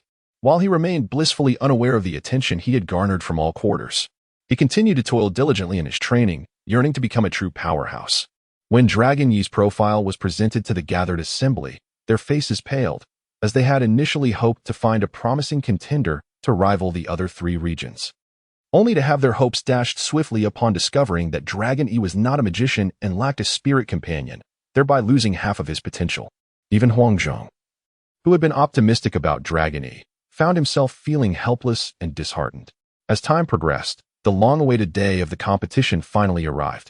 On this day, Lin Hai led the team from Donglin City with resolute steps into the grandest plaza of the eastern region. This plaza was not only vast in scale, but also equipped with comprehensive facilities, surrounded by towering stands filled to capacity. The seats were occupied by dignitaries and celebrities from various locales, all of whom possessed the wealth and status necessary to acquire such coveted tickets. It was estimated that the stands could accommodate at least 100,000 spectators, creating a sea of humanity. In the center of the plaza, 96 formations were neatly arranged, each representing a city, totaling 9,600 participants. The entire scene exuded a solemn and majestic aura. However, due to Donglin City's historically poor performance, consistently ranking at the bottom, they found themselves relegated to the last row. At that moment, 3 resounding chimes of an ancient bell rang out, heralding the commencement of the competition. An immediate hush fell over the arena.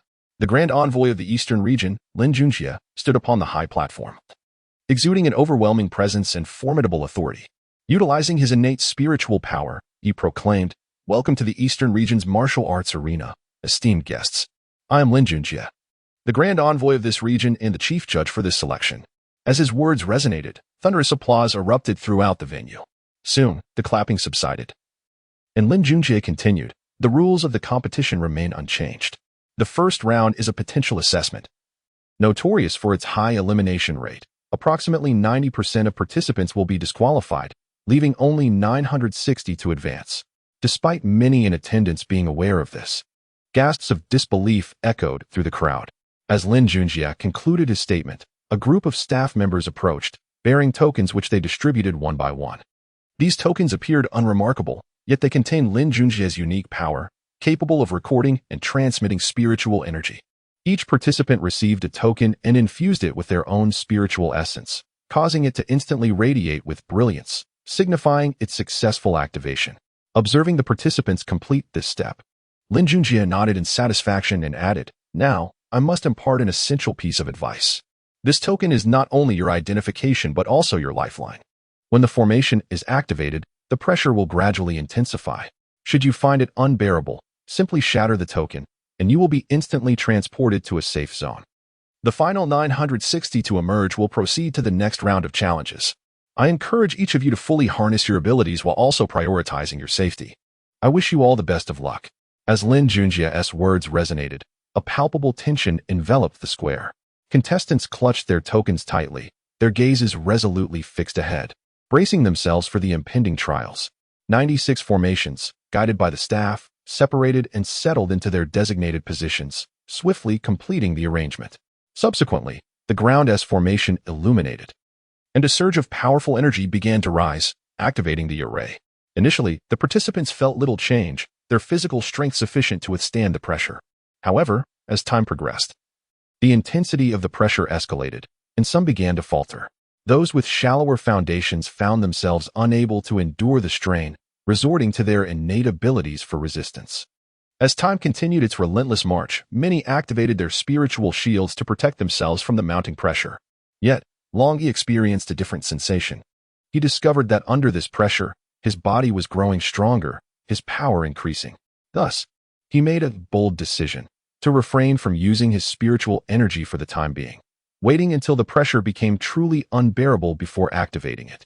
Seconds turned into minutes, and the pressure intensified, enveloping the entire arena in a tense atmosphere. Every individual on the field had activated their spiritual shields to withstand the formidable pressure. However, Longyi stood as an exception, opting not to employ any spiritual protection. Instead, he chose to confront this force with sheer physical strength. As time elapsed, blood began to seep from the corners of Longyi's mouth, yet he resolutely persevered. His gaze was steadfast and unwavering, as if to declare to the world that he would not easily concede. In the next moment, he violently expelled a mouthful of blood. A scene noticed by some keen observers outside the arena. They shook their heads in dismay, lamenting the participation of someone at the second level of martial cultivation, suggesting that their city had run out of capable contenders. These spectators were filled with sympathy and regret for Longyi, presuming his inevitable defeat in this competition. A quarter of an hour later, one contestant, having exhausted their spiritual energy, was compelled to shatter their token and teleport away, marking the first elimination. Soon after, one after another, competitors succumbed to the overwhelming pressure and were forced to depart. Yet, Longyi continued to endure. His body was already fatigued, but his will remained indomitable. Time and again, he withstood the immense strain with his own flesh and blood. Huang Zhong, standing upon the platform, scanned the arena in search of Longyi's presence. Upon witnessing Longyi's condition, a flicker of confusion ignited within him. He could not fathom why Longyi fought so desperately when surrender would have been a simpler choice. At that moment, Longyi lay prostrate on the ground, trembling uncontrollably. Yet, he persisted in expelling blood, as if striving to expel every ounce of vitality from within. The onlookers were astonished. Those who had previously sighed in pity now found themselves filled with admiration for Longyi. Just then, a surge of spiritual energy emanated from Longyi, intensifying as if a slumbering dragon was awakening. His body began to radiate a soft glow, and the surrounding atmosphere grew increasingly oppressive. Gradually, his aura swelled, resembling a towering mountain, imparting an overwhelming sense of weightiness. As time progressed, his presence grew even more formidable, akin to surging ocean waves, each crest more powerful than the last. Ultimately, his energy trembled, shattering the barrier of the third level of martial cultivation and ascending into a new realm. In that moment, Longyi underwent a qualitative transformation, exuding a powerful aura that belied his recent struggles. The bystanders could hardly believe that the individual who had just been spitting blood and appeared utterly defeated had, at this critical juncture, achieved a breakthrough in his cultivation.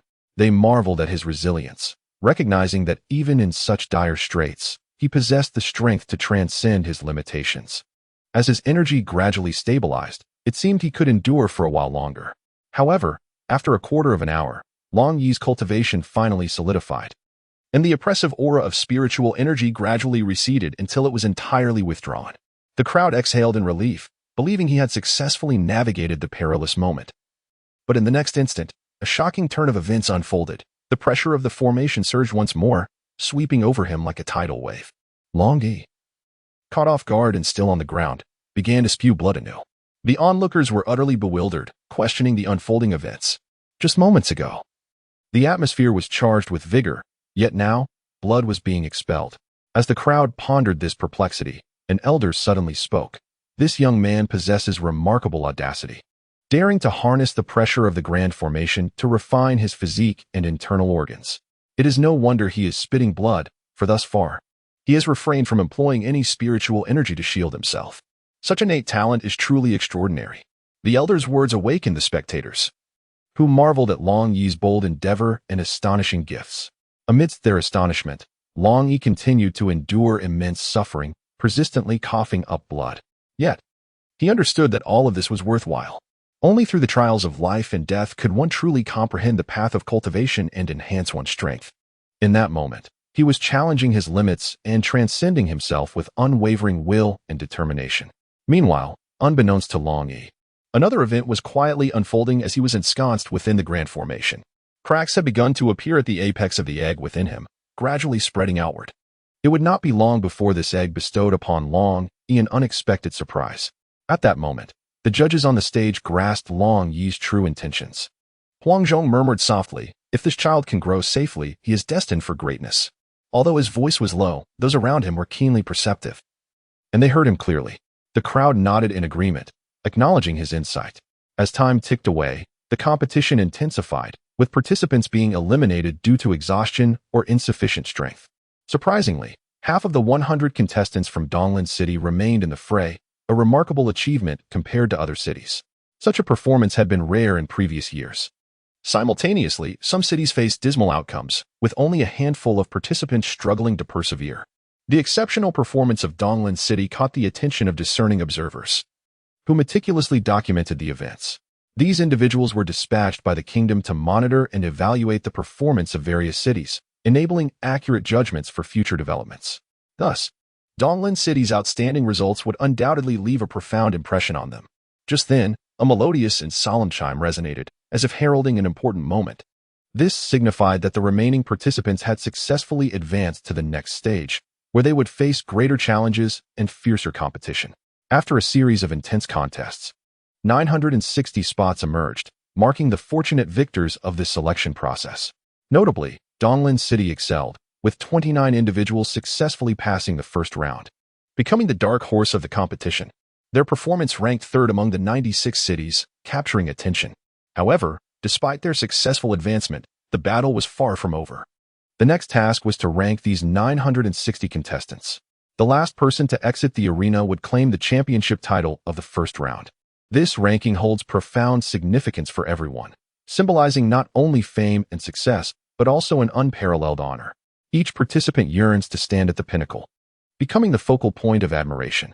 On this stage, replete with challenges and opportunities, they shall exert their utmost efforts to showcase their most formidable strength and talent. Who, then, will seize the crown of the first round? Let us await the outcome with bated breath. Chapter 118, Longyi's Might. Commanding awe in all directions as the pressure of the formation intensified, Longyi began to harness his spiritual energy to withstand it. Otherwise, the strain might prove unbearable. Every individual had reached their limits, and one by one, they were teleported out of the formation. After half an hour, only a few remained, with Longyi among them, while the others were drenched in sweat, battling to endure. However, mere minutes later, they too were expelled from the formation. Witnessing the emptiness of the arena, Longyi rose and effortlessly exited the formation. This act astonished the crowd, for while others had to be carried away upon their expulsion, Longyi navigated the formation with ease. Such prowess was indeed the subject of envy and admiration. One could not help but exclaim, the comparison between people can be disheartening. The elder overseeing the formation displayed a flicker of surprise in his eyes, yet quickly regained his composure. He deactivated the formation, announcing, "The assessment concludes here. Please take a moment to rest." A collective sigh of relief swept through the crowd as they began to converse amongst themselves. Some animatedly discussed their performances within the formation, while others lamented their inability to persist until the end. The 960 successful candidates reconvened in the plaza. Their expressions varied, some filled with anticipation, others betraying a hint of anxiety. Each harbored distinct thoughts. Some hoped to navigate the examination smoothly, while others fretted over their capacity to endure the forthcoming challenges. At this juncture, Ninjutsu, the envoy from the eastern region, stepped forward, his voice resonating clearly throughout the plaza. "Congratulations on passing the first round of assessment. You shall now face the more daunting second round, an endurance trial. Please prepare yourselves thoroughly." Pointing towards a distant mountain, he continued, "Upon that mountain lies a formidable formation, within which Tier 2 spirit beasts will emerge. While your current abilities may suffice to confront these creatures, prolonged combat will significantly test your stamina and endurance. Ultimately, only the last 200 standing will emerge victorious in this assessment." With that, Ninjutsu gestured for the staff to distribute the tokens. These tokens resembled those from before.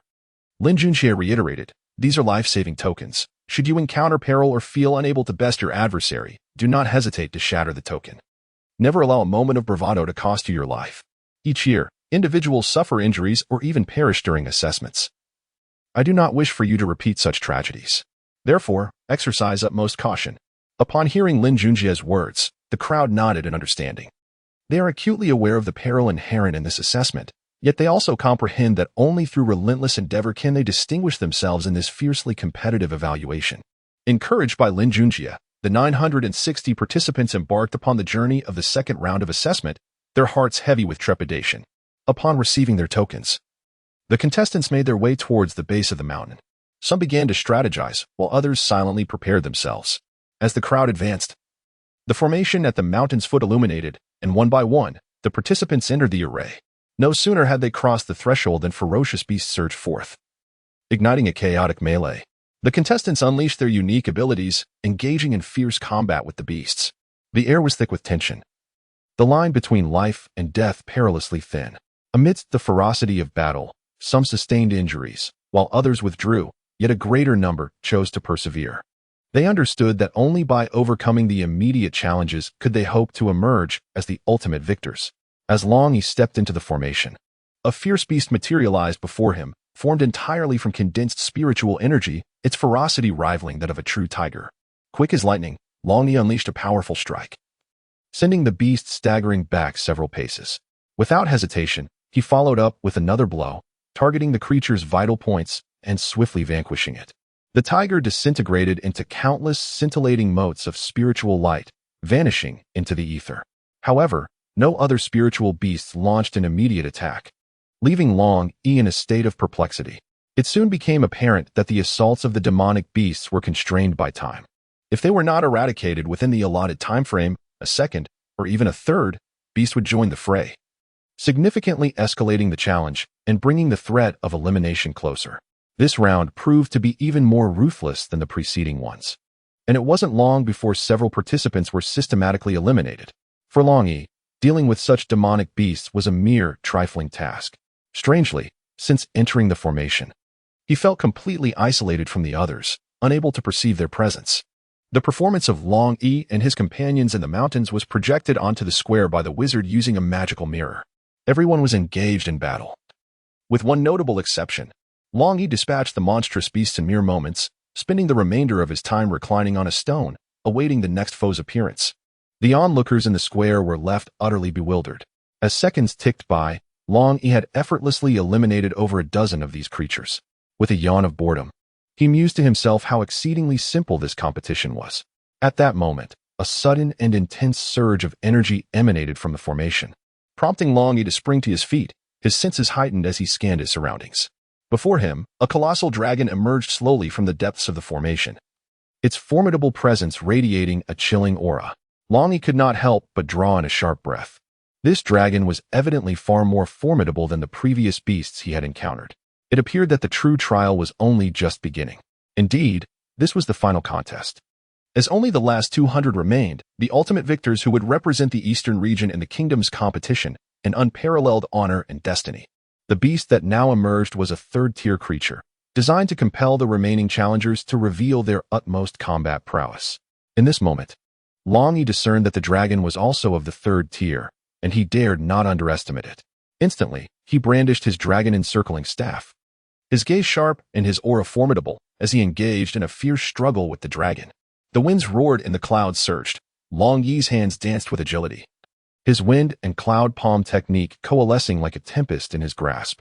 His eyes blazed with focus, locking onto the writhing dragon, and with a powerful thrust, he unleashed the wind and cloud palm, transforming it into a resplendent beam of light that struck the dragon's abdomen.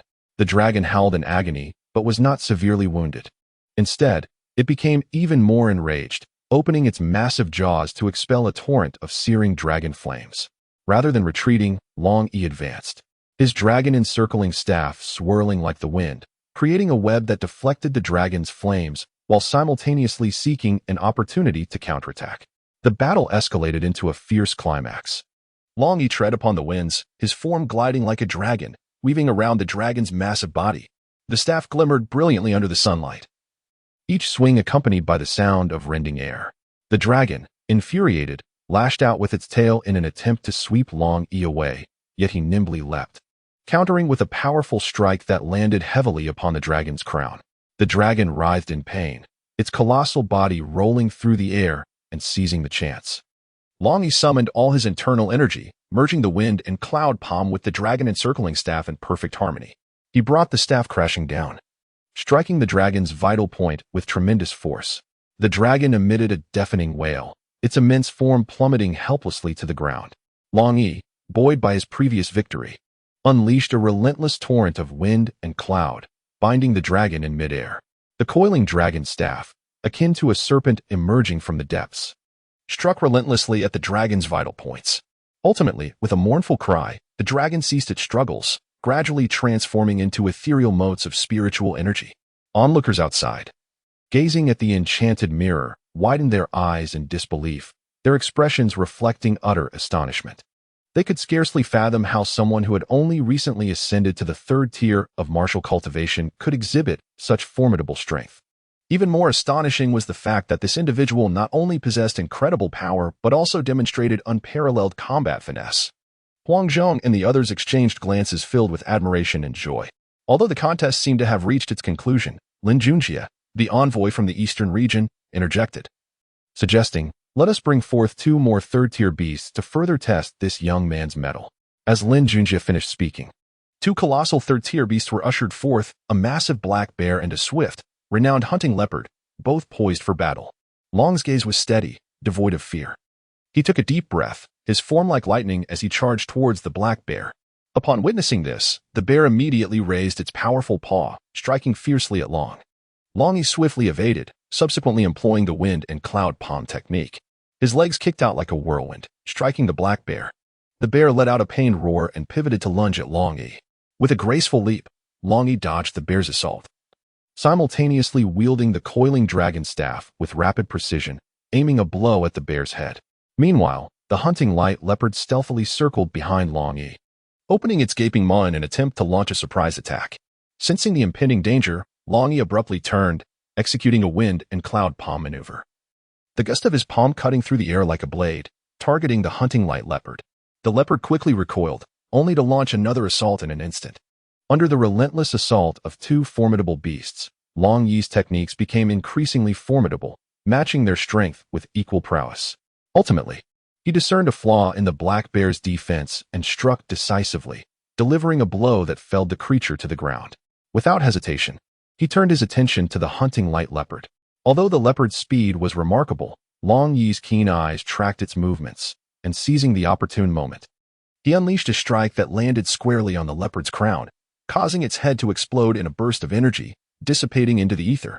With only the black bear remaining, which was poised to attack, Longyi steadied himself for a counteroffensive. However, just then, the black bear too began to fade away. Realizing that the contest had concluded, Longyi was met with the awe of those present, and Rinnegan wore a satisfied smile. This trial had allowed Longyi to fully showcase his abilities, leaving an indelible impression on all who witnessed it. Chapter 119, Rewards and Banquet. At this moment, Longyi felt a wave of fatigue wash over him, prompting him to find a quiet spot to rest and recuperate. The others seemed to understand his need for solitude and refrained from intruding. After all, he was the last to emerge from that enigmatic realm, a testament to the greater trials he had endured. As time passed, Longyi eventually rose to his feet and gradually approached the gathering. His gaze swept across the assembly, a glimmer of contentment flickering in his eyes. He was acutely aware that this group had emerged victorious, securing one of the 200 coveted positions. Longyi surveyed his surroundings and recognized several familiar faces, including Yu Meyer, Wan Yinshan, Yu Shaoqiang, Zhan Tu, Meng Qinan, and Yu Lingfeng, among others. He offered them a faint smile and a nod of greeting. However, these individuals appeared quite disheveled, bearing numerous injuries that clearly indicated they had endured intense battles. Upon returning to the plaza, they were treated by medical sorcerers, and soon, everyone's external wounds were healed. At that moment, the entire arena was enveloped in silence, with the 200 participants standing in the center. The most exhilarated among them was undoubtedly Rinnegan, the chief envoy of the eastern region. From the very beginning, he had witnessed the performances of all the contestants, his heart brimming with joy and pride, particularly for Longyi, who continually surprised him. Rinnegan made a concerted effort to suppress his inner excitement as he descended the high platform, step by step approaching the group of 200. He scrutinized each face as if he sought to etch their likenesses indelibly in his memory. Finally, he reached Longyi, gently patting him on the shoulder, his eyes sparkling with satisfaction. "Well done, young man. You from Donglan City have truly presented me with a remarkable gift." This simple statement was laden with profound meaning and sentiment.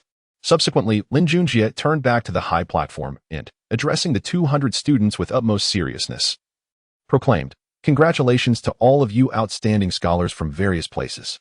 You are about to undertake the honorable responsibility of representing our eastern region in the national competition of Daunting Kingdom. Regardless of the outcomes you achieve in the forthcoming contests, you will all become the pride and heroes of our eastern region." As soon as his words fell, the venue erupted in a fervent and prolonged applause, resounding throughout the arena like thunder, lingering in the air. Each face radiated excitement and anticipation, fully aware of the rarity of this opportunity and the challenges that lay ahead. Yet, they were thoroughly prepared to embrace their moment of glory. Next came the process of registering each participant, creating special identity tokens, and tailoring uniform attire, all in preparation for the competition in Daunting Kingdom. Additionally, generous rewards were bestowed, with Longyi, who had performed the best, receiving the most, an ample storage ring containing 200,000 spirit stones. That evening, a grand banquet was held, with these 200 individuals as the focal point. Longyi sat alongside Ymir and the others, as 11 members from Donglin City successfully secured their spots, emerging as the most significant victors of this competition. Naturally, they attracted the most attention, and Lin Hai, the leader of Donglin City, was in high spirits, surrounded by a group of elderly gentlemen, toasting in celebration. What Longyi and his companions consumed was not wine, but rather a mystical fruit juice. The banquet extended into the depths of the night, and they were accommodated in the finest courtyard, which was situated to the east of the city, where 100 guests had taken residence. Each individual was bestowed with a private chamber, complete with a maidservant, a stark contrast to the dilapidated quarters they had arrived in. However, upon their return, they bore with them an individual, the esteemed Lord Lin Hai. After escorting Lord Lin Hai to his room, the others retired to their own chambers to rest. Upon returning to his room, Longyi felt a tinge of fatigue, yet his spirits were elevated. He had acquired the coveted storage ring, a treasure even rarer than the spirit stones contained within. Chapter 120, The Transformation and Anomalies of Longyi. Longyi sat cross-legged on his bed, silently engaging in his cultivation practice, meticulously attuning himself to the flow and transformation of spiritual energy within his body. Suddenly, he was astonished to realize that the speed at which he absorbed spiritual energy during this session was significantly quicker than before. This revelation filled him with uncontainable joy, prompting an immediate decision to seize the opportunity and further solidify his cultivation. Without hesitation, he retrieved 1,000 spiritual stones, intending to utilize them to enhance his prowess.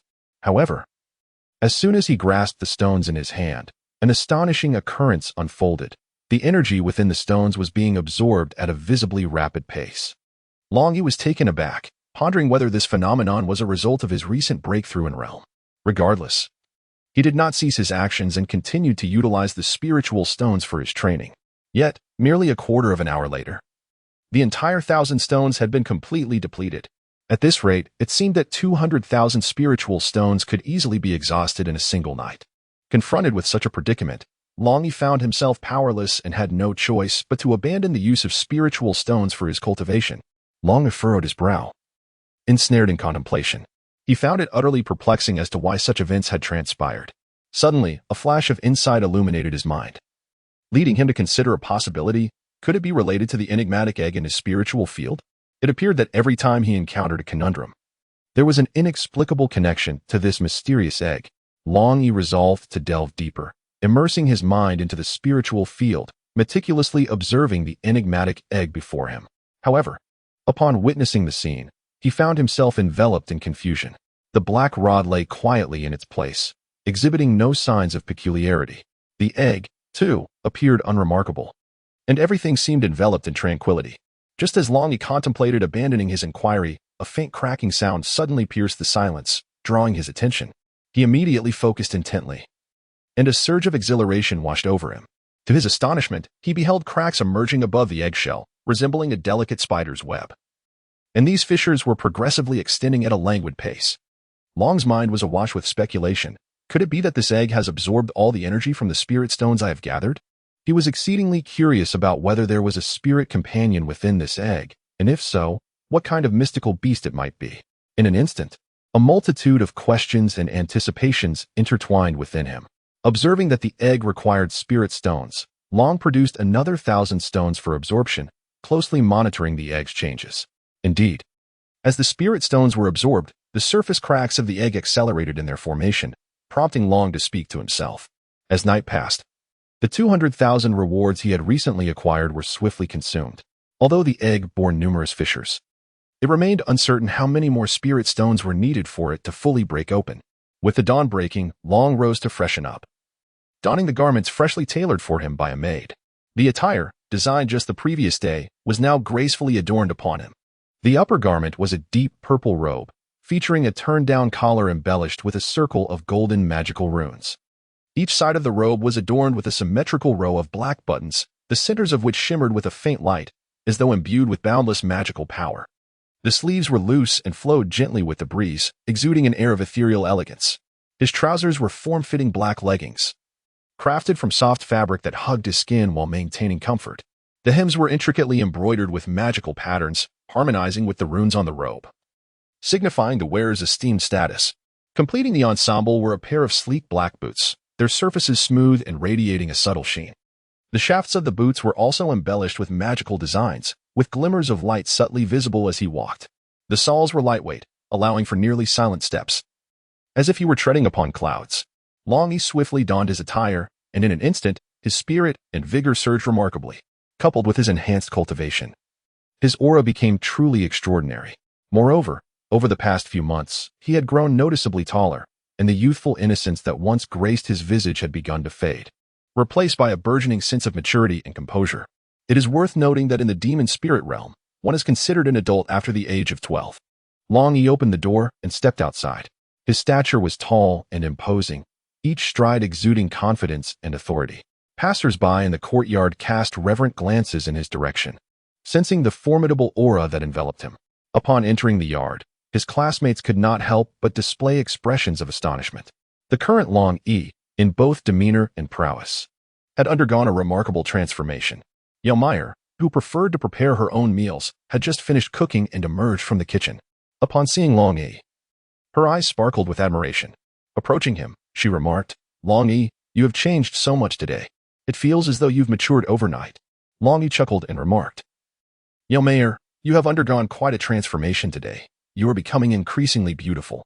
As he circled around her, his gaze bore an almost predatory intensity, making Yelmeyer feel somewhat uncomfortable. This demeanor was rather uncharacteristic of Longyi and felt unfamiliar to her. In truth, Longyi had not only changed in appearance, but his personality had also been influenced by the egg from the Lingtian field, a phenomenon that had occurred upon his initial arrival at school. The surrounding classmates were left utterly astonished. At that moment, Longyi positioned himself directly in front of Yelmeyer, extending his right hand to gently lift her chin with his index finger. Their posture was undeniably intimate, almost as though Longyi were about to press his lips against hers. Just then, he withdrew his hand as if nothing had transpired and announced, "Breakfast is ready. Let us eat." However, this entire scene appeared quite peculiar to the onlookers. In fact, Longyi's transformation was connected to the egg from the previous night, though he himself remained oblivious to this fact. The classmates regarded Longyi with curious expressions, and after a considerable pause, Yelmeyer hurriedly retreated into the kitchen, seeking to calm her flustered heart. After a while, she slowly brought the dishes to the table. Longyi sat down nonchalantly, inviting Yelmeyer and the others to join him for the meal. An unusual atmosphere enveloped the courtyard, as everyone ate with an air of caution, hesitant to make any noise. Yelmeyer, blushing, kept her gaze lowered while occasionally stealing glances at Longyi, who, as usual, devoured his food as if nothing had happened. At that moment, Linhai emerged from the room, evidently having indulged too much the previous night, as he had only just awakened. Without uttering a word, he approached the table to partake in the meal, completely devoid of his usual authoritative presence. After finishing his meal, Linhai regained his former gravitas and stated, "Today, I shall escort them back to Donglan City. Longyi, the journey ahead will be quite arduous. I wish you and your group of 11 good fortune." With that, he cast a glance at them. Just then, a knock resounded at the courtyard gate. The maid opened the door to reveal a group of individuals, among whom was none other than the special envoy from the eastern region, Ninjutsu. After exchanging greetings with Linhai, he facilitated the handover, and Longyi and his 11 companions departed with Ninjutsu, while Linhai led the remaining individuals back to Donglan City. Chapter 121. Longyi's urgent need for spirit stones. Longyi and his companions closely followed Ninjutsu as they entered a grand hall. At this moment, the hall was bustling with activity. The throng consisted of students from various academies in other cities, all of whom had distinguished themselves in this selection process. 200 outstanding scholars gathered in one place, the atmosphere charged with both excitement and tension. Ninjutsu surveyed the surroundings, his gaze sweeping over each participant before he slowly began to speak. "Esteemed colleagues, I implore you to lend me your ears. Until now, you have been rivals. However, you have now become comrades who will stand shoulder to shoulder in battle. I sincerely hope that those who have had past grievances can set aside their differences. For at this very moment, you represent not merely yourselves, but the entirety of the eastern region. For far too long, we have been suppressed by the other 3 districts, which is truly lamentable. We must showcase the strength of the eastern region in this competition." Ninjutsu proclaimed passionately. His words ignited the fervor of everyone present like the flames of a roaring fire. Let us strive together to fight for the honor of the eastern region. A surge of ambition welled up within Longyi, who clenched his fists and silently vowed to achieve remarkable results in the upcoming competition. The envoy from President Lin observed the spirited demeanor of the group with satisfaction, nodding approvingly before his gaze shifted to Longyi, his eyes sparkling with excitement. He mused inwardly that perhaps this time, it would indeed be Longyi who would elevate them to new heights. At this thought, a sinister smile crept across his face, sending chills down the spines of the students present. Soon after, the envoy arranged accommodations for them and informed them that they would need to wait for a time before proceeding to the capital, Heavenly City, of the Eastern Kingdom. During this interval, Longyi and his companions could focus on their cultivation within the eastern cities, but they were sternly warned not to venture outside, as it was for their own safety. As evening descended, the sun dipped below the horizon, casting a golden glow over the land like a delicate veil. Longyi and his companions were enjoying dinner, which was delivered by dedicated personnel, allowing each of them to select dishes according to their preferences, a treatment akin to that of royalty. Naturally, Longyi did not hold back, requesting food that would benefit his cultivation and physique. After dinner, Longyi resumed his fervent practice. However, despite his diligent efforts to absorb the surrounding spiritual energy, it did not transform into the enhancement he desired. Instead, most of the energy was being absorbed by a mysterious egg. Feeling helpless, Longyi resorted to using all the living expenses his father had given him to purchase cultivation resources. Yet, the meager supply of spirit stones was merely a drop in the bucket, far from sufficient to satisfy the egg's appetite. If this continued, he would remain stuck at the fourth heaven for 3 years, and he wondered when he would be able to seek out Linyu. A sense of urgency began to creep over him as he pondered how to acquire more spirit stones. Just as he was lost in thought, a knock at the door interrupted him. Longyi's eyes brightened with the possibility of borrowing some spirit stones from Wan Yanxing and the others. However, he quickly reconsidered, realizing they too were in need of resources for their own cultivation. Another series of knocks echoed at the door. Rising to open it, Longyi was greeted by a faint, fragrant scent wafting in. Standing at the threshold was Yao Mei, accompanied by Wan Yanxing, Zhang Tu, Meng Qing Nan, Yu Xiaochang, and Yu Lingfeng. Each was clad in a uniform attire, exuding elegance and charm. Yao Mei, dressed in women's clothing that set her apart, radiated a unique grace. Yao Mei spoke first, her voice soft. Longyi, are you free? We're planning to visit the night market and would like you to join us. With that, she shyly averted her gaze, still flustered from the morning's events. Observing the eager expressions of Yu Xiaochang and the others, Longyi nodded in agreement, saying, all right, but I've spent all my spirit stones. You all will have to cover my expenses. Laughter erupted among the group, with Yu Xiaochang responding, that's a trivial matter. As they spoke, they simultaneously exited the courtyard, engaging in lively conversation. At that moment, Longyi inquired, do you know where one can swiftly acquire spirit stones in this city? Yu Xiaochang responded, boss, do you truly lack spirit stones? Of course I do, Longyi replied earnestly. Do you think I jest? Wan Yanxing interjected.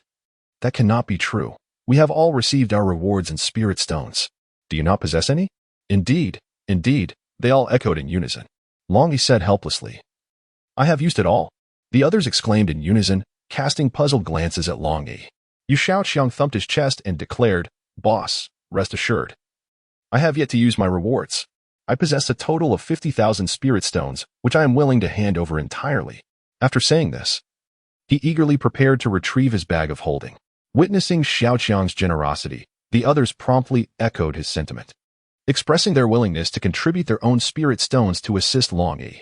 At that moment, however, Longyi stopped them, stating, I appreciate your goodwill, but these spirit stones are still far from sufficient to address our current predicament. Upon hearing this, the group fell silent, contemplating how to solve the pressing issue at hand. Just then, Zhang Tu suddenly spoke up. I know a place where we can swiftly earn spirit stones. The crowd immediately turned their attention to Zhang Tu, eager to hear what he had to say next. Zhang Tu continued, the casino. Oh no, going to the casino will lead to quicker losses. Yu Lingfeng retorted without hesitation. The others nodded in agreement, recognizing the inherent uncertainties and significant risks associated with gambling. Yet, only Longyi's eyes gleamed with a fiery light. As if a realization had dawned upon him, he suddenly recognized that the ability of his left eye was, in fact, a divine tool for cheating. If he could manage the intensity correctly, he would undoubtedly be able to amass a fortune at the casino. Longyi and his companions exited the courtyard and strolled along the street. Unbeknownst to them, a silent figure trailed behind, a person appointed by Lin Junjie for their protection. At this moment, Longyi began to search for a casino by the roadside. "Brother, are you truly going to the casino?" Yu Xiaoqiang inquired, handing his own Qinkuan bag to Longyi. As Longyi intended to venture into the casino, he borrowed Yu Xiaoqiang's spiritual stones, as he had no capital of his own. "Indeed, I shall return these spiritual stones to you," Longyi affirmed earnestly. Chapter 122, Winning a Fortune in Spiritual Stones. Long nodded slightly, then led the group into a department store. He selected an entirely new ensemble for himself and the others. Each person donned a suit of guard attire. Yet the most striking feature was the ghastly masks they wore. These masks rendered them fearsome, as if they were malevolent spirits emerging from the depths of hell. Long himself adorned the garb of a wealthy young master, his countenance partly concealed by a half-faced mask, and in his hand, he held a folding fan, exuding an aura that was both righteous and wicked. Longyi chose to don this half-mask primarily to obscure the crimson glow emanating from his left eye. This way, as they ventured towards the casino, he could more effectively conceal the transformation occurring within that eye. However, at this moment, the focal point of attention was not Longyi, but rather the enchanting figure of Yao Mei, who gracefully linked her arm with his. She possessed a voluptuous physique, a stunning visage, and lips that seemed to drip with allure. Adorned with a butterfly-shaped eye mask, she exuded an air of mystery and temptation, prompting an irresistible urge to uncover her true identity. Longyi found himself momentarily entranced by her presence. As Longyi and his companions emerged from the department store, a black-clad guardian stationed on the rooftop nearly stumbled and fell, muttering to himself, "What on earth do these rascals intend to do?" In an air of aloofness, Longyi and Yao Mei approached the entrance of the casino, capturing the attention of all present. Upon their arrival, the doorman promptly opened the door with utmost respect. Once inside, Longyi made his way directly to a gambling table and seated himself, while Yao Mei stood gracefully by his side. Instantly, the entire casino fell into a hushed silence as all eyes were drawn to the pair. Yao Mei maintained a constant smile, her beauty and allure captivating the hearts of many in attendance. Yet, none dared to entertain any intentions towards her, for it was well known that she belonged to Longyi. Long gazed at the dealer at the gaming table, his eyes betraying a hint of curiosity and excitement. A subtle smile graced his lips as he remarked, "This is my first venture into the world of leisure, and I must confess, I am utterly ignorant of this affair. I wonder what secrets lie within. Might someone be so kind as to elucidate the intricacies for me?" With that, he gently shook his head and closed the folding fan in his hand, lightly tapping it against the table, seemingly awaiting someone to explain the rules to him. At that moment, the dealer stepped forward, saying, "Young sir, allow me to enlighten you. The rules of this gambling game are, in truth, quite simple. It revolves around guessing the outcomes. We offer a variety of games, and you may choose the one that appeals to you most. Naturally, each game comes with its own odds. Should you emerge victorious, you will receive corresponding chips. If fortune does not favor you, you shall forfeit some chips. However, rest assured, young sir, our establishment prides itself on fairness and integrity, devoid of any deceitful practices." Long nodded slightly, indicating his understanding. He glanced at the pile of chips before him and declared, "I am the fortunate prince of luck. Let us dispense with the pleasantries and commence." As he spoke, he channeled his spiritual energy into his left eye, which instantaneously transformed, its pupil glowing a vivid crimson. However, the mask obscured this change from view, yet it could not hinder Longyi's piercing gaze. At that moment, the dealer began to shake the dice. And with a resounding thud, Longyi focused on the dice cup, a glimmer of confidence illuminating his eyes. He had already discerned the numbers on the dice with his keen sight. "I bet on a high roll," he declared without hesitation, pushing a substantial stack of chips into the high zone. The onlookers turned to him, some astonished at his audacity, for this was indeed a high-stakes gamble. The dealer lifted the dice cup, and true enough, it was a high roll. Longyi effortlessly claimed victory in that round. "Ha ha, it seems fortune smiles upon me," he chuckled as he gathered his winnings. Subsequently, leveraging his extraordinary sight, Longyi won 3 consecutive rounds, amassing a total of 300,000 spirit stones. Aware that excessive winnings could attract unwanted attention, he prudently decided to withdraw. He then sauntered out of the casino with Yao Mei. Outside, Wan Niansheng and others awaited, having ventured to seek other gambling establishments while waiting for Longyi's emergence. He understood the importance of not winning too much in one place to avoid trouble, thus planning to enjoy the night by winning a little at each venue. Boss, did you win? Exclaimed Yu Xiaoqiang, brimming with excitement. Longyi smiled and said, when I take the lead, all will be well. After speaking, he returned the spirit stone borrowed from the little strong. The crowd became animated, eagerly exclaiming, Longyi, you truly excel at gambling. Longyi smiled and said, of course. I am the god of gamblers. The crowd unanimously raised their thumbs in admiration, praising, Longyi, you are truly remarkable. Longyi chuckled, this is merely a trifle. Tonight, we shall reap a substantial fortune. With that, he led the group to another casino, embarking on a new round of gambling. Upon entering the new establishment, Longyi remained utterly confident. Utilizing his keen perception, he swiftly surveyed the gaming tables, arriving at a resolute conclusion. For this round, he wagered 50,000 spirit stones. The onlookers around him were tense, yet Longyi maintained an air of calm composure. As the dealer commenced the game, the outcome was, as anticipated, in Longyi's favor once again. A subtle smile graced his lips as he elegantly gathered his winnings, an action that instantly captivated the attention of everyone present. Awe and admiration radiated from the crowd as they regarded him with wide-eyed astonishment. In the subsequent rounds, Longyi employed the same strategy, relying on his astute insight and exceptional skills to accurately predict the size of the dice with each throw. However, he departed after every 3 victories. Thus, Longyi traversed through numerous casinos across the city, showcasing his unparalleled gambling prowess and effortlessly amassing great wealth. His performance left his companions in speechless wonder. They had believed they had witnessed the extent of Longyi's prowess, yet they were astounded by his extraordinary fortune. Meanwhile, those discreetly safeguarding Longyi were equally incredulous. They had never witnessed anyone conquer a casino with such ease. Ultimately, Longyi emerged from this gambling escapade with bountiful rewards, departing from the final casino laden with riches. Their figures gradually faded into the night, leaving behind an unforgettable legend. Upon returning to his residence, Longyi unhesitatingly bestowed upon Yu Xiaoqiang and the others a generous sum of 30,000 spirit stones each. Yu Xiaoqiang and the others, showing no reluctance, graciously accepted this gift. After all, Longyi's victory in the gambling match today was nothing short of magnificent, and the wealth he acquired was truly astonishing. Longyi meticulously counted the spirit stones in his possession and was astonished to discover that he still had as many as 4,700,000. This figure filled him with unrestrained joy, and his heart overflowed with elation and contentment.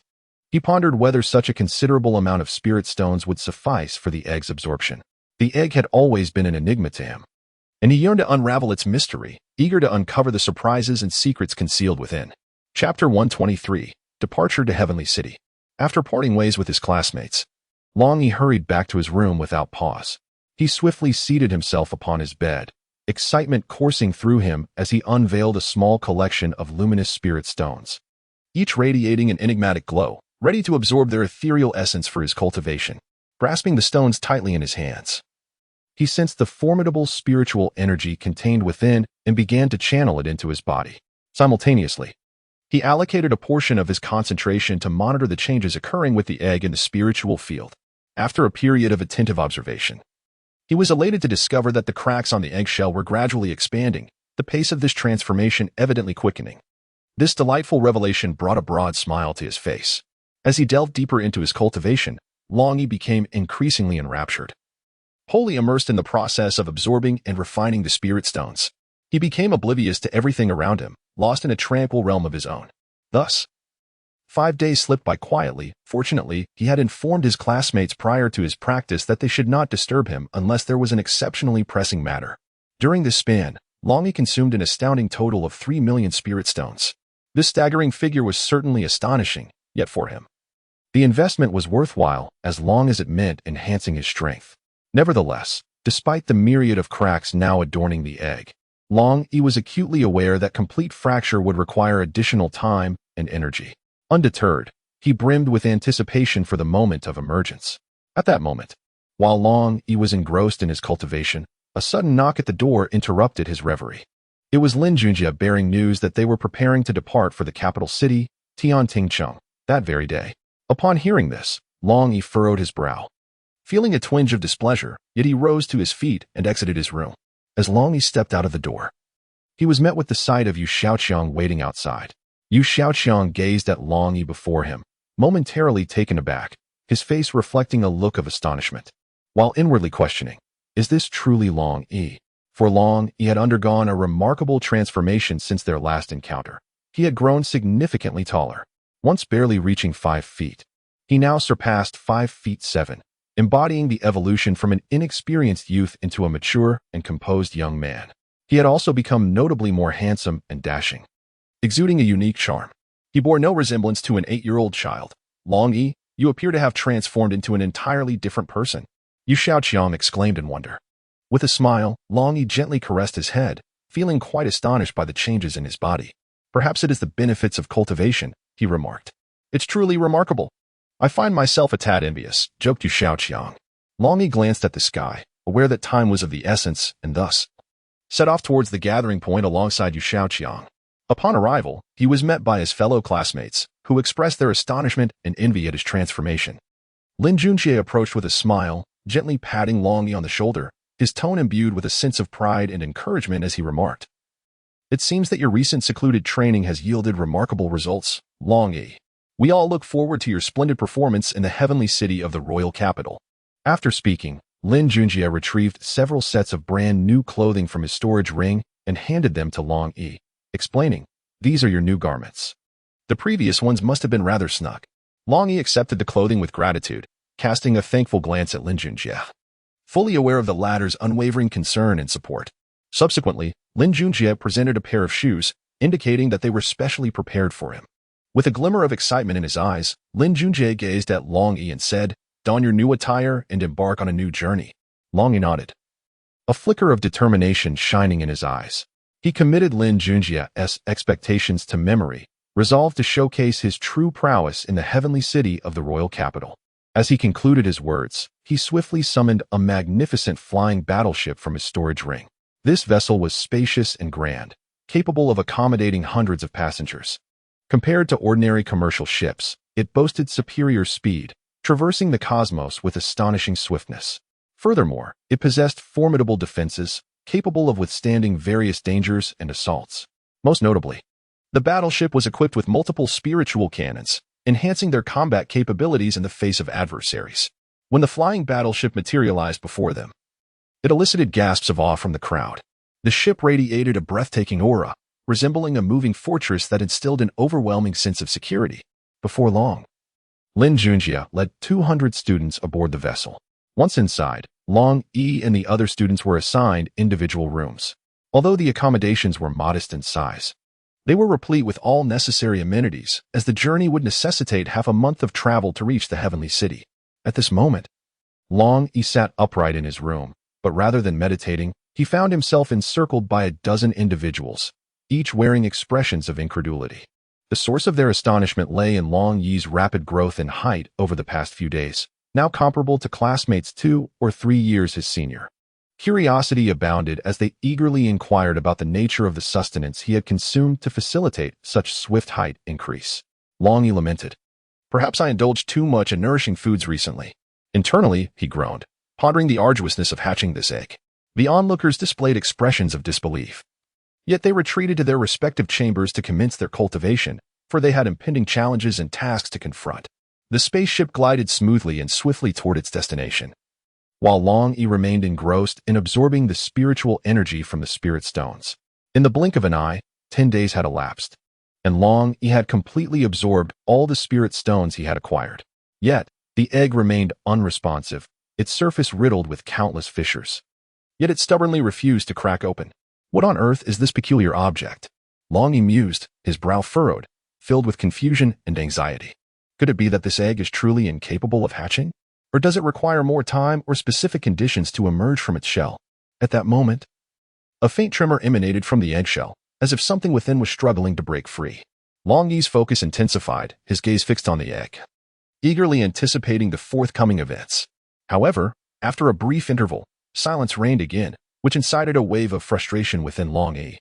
Yet simultaneously a flicker of joy surged through him. He was now certain that there was a living being inside. It must be his spiritual companion. Smile breaking across his face, he couldn't help but chuckle, imagining how startled anyone nearby would be. Chapter 124. Is this person my spiritual companion? Longyi finally ceased his arduous training. After so many days of relentless effort, he had not enjoyed a restful slumber for quite some time. Thus, he collapsed onto his bed, instantly succumbing to the embrace of sleep. In this deep slumber, he dreamed not a single dream, but rather experienced a profoundly restorative rest. Upon awakening, he felt invigorated, as if he had been reborn with a renewed vitality for life.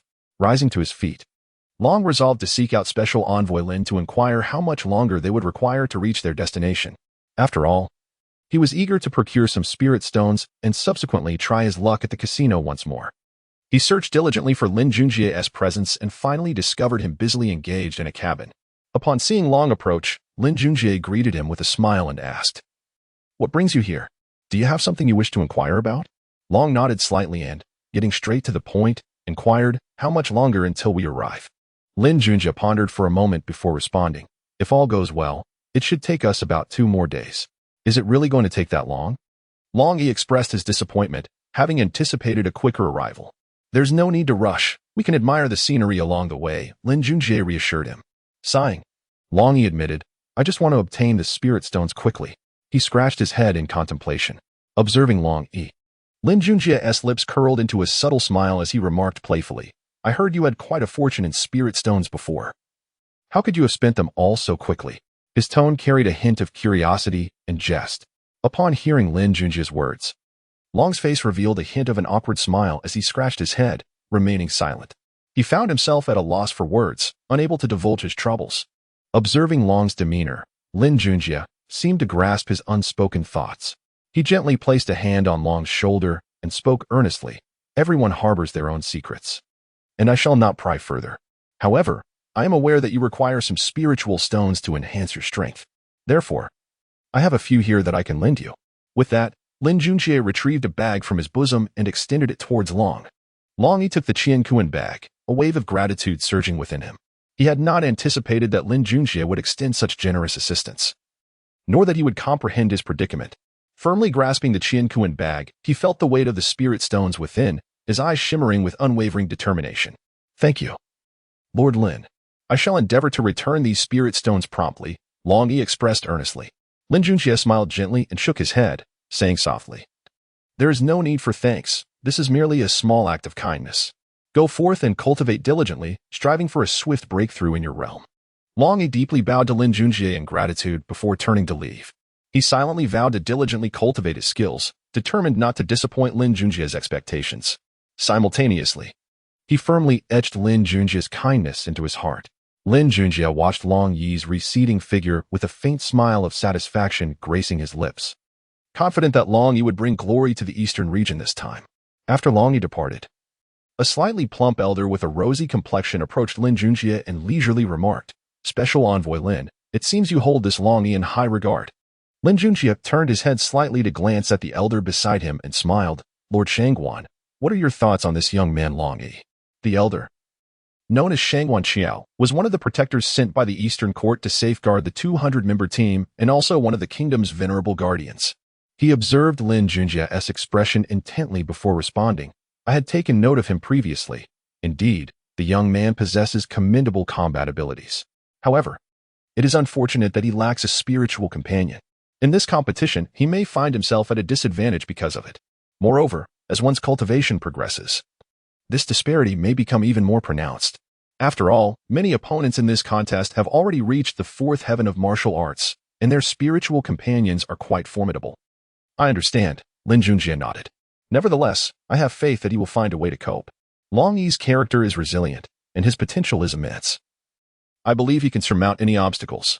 Shangguan Qiao fell silent for a moment before saying, "Let us hope so."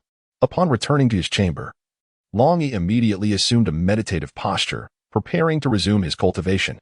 He was acutely aware of the urgency of time and the necessity to swiftly enhance his prowess. With deliberate intent, he unveiled the enigmatic egg and placed it before him, subsequently closing his eyes to channel the ethereal energy within him. He sensed a formidable force emanating from the egg, continuously flooding into his being. Simultaneously, he retrieved the 100,000 spirit stones bestowed upon him by the envoy Lin and, without a moment's hesitation, devoted them all to his cultivation. These spirit stones exuded a rich aura of spiritual energy, merging harmoniously with Longyi's internal power to create a vast vortex of energy. Longyi devoted himself wholeheartedly to absorbing the ethereal energies and vitality, ceaselessly fortifying both his corporeal form and spirit. His aura grew increasingly formidable, stirring the very air around him into a resonant hum. As time elapsed, the power within Longyi steadily amplified, yet the egg remained unresponsive. Nevertheless, he persevered, unwavering in his belief that with sufficient time and energy, the egg would undoubtedly hatch. Thus, Longyi spent an entire 2 days and nights within his chamber, scarcely resting for a moment, entirely engrossed in his cultivation and the absorption of energy from the spirit stones. At last, as dawn broke on the 3rd day, he sensed a profound tremor emanating from the egg. His focus was unwavering, his gaze fixated upon the shell, wary of missing any nuance. Cracks began to emerge on the surface, widening as if some force within sought to break free. As time progressed, the fissures multiplied, resembling a spider's web that enveloped the entire shell. Finally, a crisp sound of shattering pierced the air, and in an instant, the egg shell disintegrated. Longyi's mind was intensely focused, fixated on the imminent emergence of his spirit companion. When he beheld the scene before him, he was utterly astonished. To his disbelief, what hatched from the egg was, in fact, a human being. This revelation filled him with profound surprise and bewilderment. The individual appeared youthful, resembling a young lad, with his eyes tightly shut, seated in an ethereal lotus position. His flowing white hair cascaded down his back, imparting an air of mystique and antiquity. Even more astonishing was the dense spiritual energy that enveloped his bare form, swirling around him like wisps of fog, as if cloaking him in an enigmatic shroud. Long's eyes widened as he scrutinized the peculiar youth before him. A myriad of questions filled his mind. He pondered the origins of this boy and the mystery of his emergence from an egg. Could this individual possibly be my spiritual companion? Chapter 125, The Arrival of Jiraiya. In the depths of his heart, Longyi was engulfed in confusion, uncertain whether he should place his trust in the white-haired youth as his spiritual companion. Just then, the white-haired boy stirred suddenly. With his eyes tightly shut, he gently waved his right hand, causing the scattered eggshells around him to levitate. Subsequently, these eggshells transformed into streams of spiritual energy, which the white-haired youth began to draw into his mouth. This extraordinary spectacle left Longyi utterly astonished, his curiosity piqued by the unfolding events. As the spiritual energy was absorbed, the white-haired boy's physique began to grow rapidly, maturing significantly, reminiscent of Longyi's own recent transformation. Nevertheless, despite his growth, he retained a youthful appearance, akin to Longyi in age and looks. Moments later, the boy's tightly shut eyes flung open, and a brilliant radiance burst forth from his gaze, striking directly at Longyi's consciousness. In an instant, Longyi felt a surge of formidable power coursing through his body, resulting in a significant enhancement of his cultivation in a remarkably brief span. Overwhelmed with a mix of astonishment and joy, Longyi gazed at the white-haired youth with eyes filled with gratitude and reverence. The white-haired boy seemed to perceive Longyi's astonished expression and remarked, "There is no need for surprise.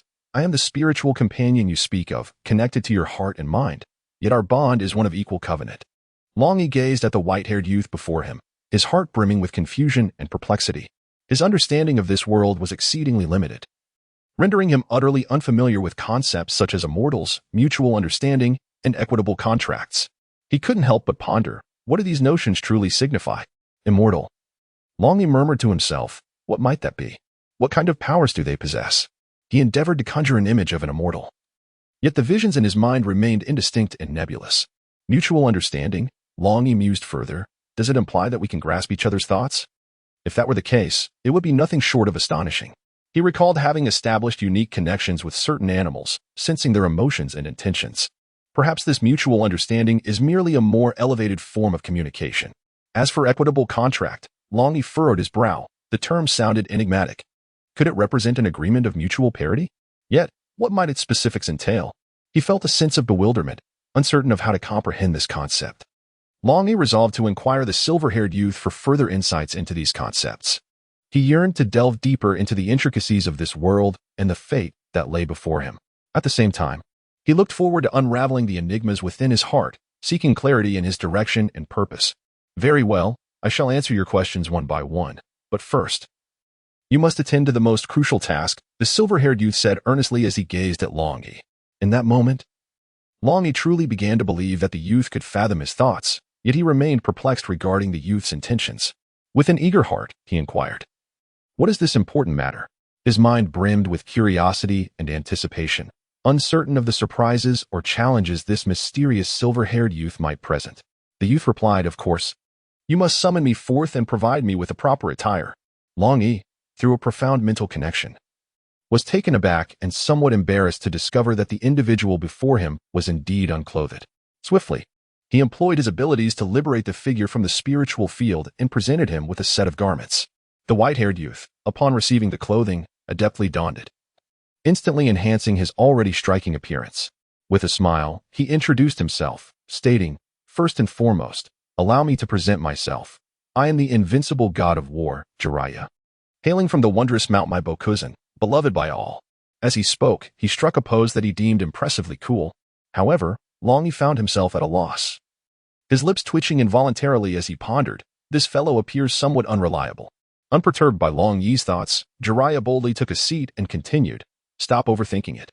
Let me enlighten you. Even while encased within the egg, I could distinctly sense everything transpiring outside. That egg is no ordinary object. It serves as a sealing barrier. When I sustained such grievous injuries, I had to heal quickly, hence the creation of this barrier. It not only prevents my immense power from inadvertently harming you, but also shields me from external disturbances during my recovery. According to your realm's terminology, your cultivation has reached the third layer of martial arts, barely capable of withstanding a fraction of my strength. Nonetheless, to err on the side of caution, I sealed away most of my power. Otherwise, we would both be doomed." Upon hearing this, Longyi's jaw nearly dropped in astonishment, his eyes widening as he queried, "How on earth did you end up inside my body?" Jiraiya shook his head in exasperation and elucidated, "It was due to your reckless summoning technique. At that moment, you unwittingly summoned me into your very being and forged an equal contract with me. Had I not been grievously wounded and on the brink of death, you would likely have been unable to summon me at all. Thus, by a twist of fate, you inadvertently saved my life. It seems that everything is predestined. There is indeed a divine design at play." Just as Longyi was preparing to respond, a sudden knocking echoed from his room's door. Before he could gather his thoughts, Jiraiya had vanished from sight, reappearing instantaneously within Longyi's spiritual field. This unexpected turn of events left Longyi in awe, prompting him to exclaim, "How is this even possible?" After all, he had not actively summoned Jiraiya, yet he could enter the spiritual field of his own accord. This clearly illustrated the advantages bestowed by their equal contract. Such a mysterious and potent ability deepened Longyi's understanding and appreciation of both Jiraiya and the power of their pact. Longyi gently pushed open the door, and before him stood a figure, Yu Xiaoqiang. A look of urgency graced Yu Xiaoqiang's face as he spoke in a hurried tone. "Longyi, time is of the essence. We are about to reach our destination, so please make the necessary preparations." Longyi nodded slightly, indicating his understanding. He then turned to arrange his belongings, all the while silently contemplating the events that might soon unfold. After a moment, Longyi briefed Jiraiya on the situation. Jiraiya furrowed his brow, pondering for a moment before earnestly advising Longyi, "Absorb more spirit stones. It will greatly benefit your cultivation." With that, he settled down in the spirit field, crossing his legs to meditate. Chapter 126, The Secrets of the Demon Spirit World. Junjie led the 200 individuals down from the flying vessel, a flash of light momentarily illuminating the scene before the ship vanished without a trace. Longyi's gaze was fixated on the now diminutive vessel in Junjie's hands, his heart brimming with curiosity and awe. He understood that such a colossal object could not merely be contained within an ordinary storage ring. It must possess a unique method to facilitate such a wondrous transformation. Longyi resolved that he would seek Junjie's guidance on this technique whenever the opportunity arose. Simultaneously, Jiraiya, observing through Longyi's perspective, was captivated by this novel world. He gazed around, meticulously examining everything in his surroundings. As a passionate writer, Jiraiya was perpetually in search of creative inspiration, and this fantastical realm undoubtedly offered him boundless imaginative potential and rich material for his work. At this moment, Longyi was gazing intently at the towering city wall that seemed to pierce the clouds. The guards atop the wall stood in perfect formation, exuding an air of gallantry. They slowly approached the city gate, beneath which hung a prominently displayed plaque, intricately carved from jade, inscribed with the three characters Tian Ting Ching. The calligraphy was both dynamic and majestic. Entering the city necessitated a stringent inspection, as the sentinels maintained a serious demeanor, meticulously scrutinizing each individual who sought entry. However, Junjie, wielding a command token, bypassed the examination and led Longyi and the others directly into the city. Longyi and his companions entered the city in an orderly fashion, with Yu Xiaoqiang proudly bearing the flag of the eastern region, which attracted considerable attention. Upon entering, Longyi observed the uniquely styled architecture flanking the streets, the shops brimming with a dazzling array of goods, and the vibrant throngs of people clad in a variety of attire, creating a lively atmosphere. Jiraiya, through Longyi's eyes, also took in the sights, filled with curiosity about everything around him. He completely forgot the matters in the shinobi world, understanding that there was no use in dwelling on them, since they were there. They might as well embrace the moment. Longyi and his companions were assigned to a grand palace, resplendent in its opulence and expansive in size. Lin Junjie instructed them to find their own rooms to rest and to avoid causing any trouble. He particularly cautioned Longyi, saying, "If you venture out to earn spirit stones, ensure you disguise yourself well." With that, he departed. Upon hearing his words, Longyi paused for a moment, pondering to himself. "You are clearly suggesting that I go to the gambling den." At this moment, Longyi was entirely preoccupied with thoughts of the enigmatic figure from the spiritual field, the somewhat unreliable Toad Sage. His mind was inundated with countless questions yearning for answers. Consequently, he swiftly sought refuge in a secluded room, firmly shutting the door behind him, hardly taking a moment to exchange words with Yomei and the others. Meanwhile, on the other side, Yu Xiaoqiang gazed at Longyi's receding silhouette and couldn't help but exclaim, "Look, look! My brother has become so formidable, yet he remains so dedicated to his cultivation." Following suit, he too found a room to begin his own training. Observing this, the others followed his lead, and soon the entire area fell into a profound silence, punctuated only by the faint sounds of breathing. Each individual was diligently striving to enhance their abilities, aspiring towards loftier realms. At that moment, Longyi summoned Jiraiya, regarding him with a wary expression. It soon became apparent that there was not a trace of spiritual energy emanating from Jiraiya, yet an indescribable sensation lingered in the air. Curiosity piqued, Longyi inquired, "What exactly is your origin?" With utmost seriousness, Jiraiya replied, "You should refer to me as Sage Jiraiya." Having said this, he nonchalantly approached a chair, seated himself, and casually picked up a spiritual fruit from the table. After taking a bite, he nodded in satisfaction, exclaiming, "The flavor is delightful." Longyi paused in astonishment and inquired with curiosity, "Jiraiya sage? Who is a sage? Is it a term for a certain level of cultivation?" Jiraiya, chewing on the flesh of the fruit, responded in a somewhat indistinct manner, "Well, it essentially means someone quite formidable. But let's set that aside. Allow me to share my circumstances with you instead. I hail from the world of ninjas, where I am indeed a formidable presence. However, due to certain unfortunate events, I was besieged by a band of despicable individuals and ultimately faced defeat. Subsequently, I inexplicably became your spirit companion, little one. Thus, we are now bound together, sharing a fate intertwined. Do keep in mind that we have entered into an equitable contract, a symbiotic pact. Should you perish, I too shall cease to exist. And vice versa. Do you comprehend this?" Upon hearing Jiraiya's words, Long remained in a state of shock for quite some time, his body frozen in place like a statue. Meanwhile, Jiraiya continued to nonchalantly enjoy the spiritual fruit in his hand, seemingly indifferent to the weight of his own statements. After a considerable interval, Long gradually regained his composure. Taking a deep breath filled with questions, and inquired, "Why do the spiritual companions of others differ from our situation?" Jiraiya smiled slightly, a glimmer of cunning flickering in his eyes, and explained, "The spiritual beasts summoned here are merely newborns, their powers relatively feeble. With your formidable strength and dominance, you can compel them to acknowledge you as their master and establish a master-servant relationship. However, our circumstances are distinct. My power far surpasses theirs, necessitating a symbiotic contract for cooperation." Long furrowed his brows and pressed further, "Are you suggesting that our spiritual companions are forcibly bound to us?" Jiraiya, taken aback, replied with a look of bewilderment, "Are you not aware? Did you not tame these spirit beasts yourselves and then seal them within your bodies?" He had initially believed that this world operated similarly to the ninja realm, where individuals acquired spirit beasts through the art of sealing. Longyi shook his head and explained, "Here, generations have possessed the ability to summon spirit beasts. As long as there is magical energy within one's body, one can call forth a spirit companion." Jiraiya furrowed his brow, pondering as he remarked, "Have you never contemplated the origins of these spirit beasts?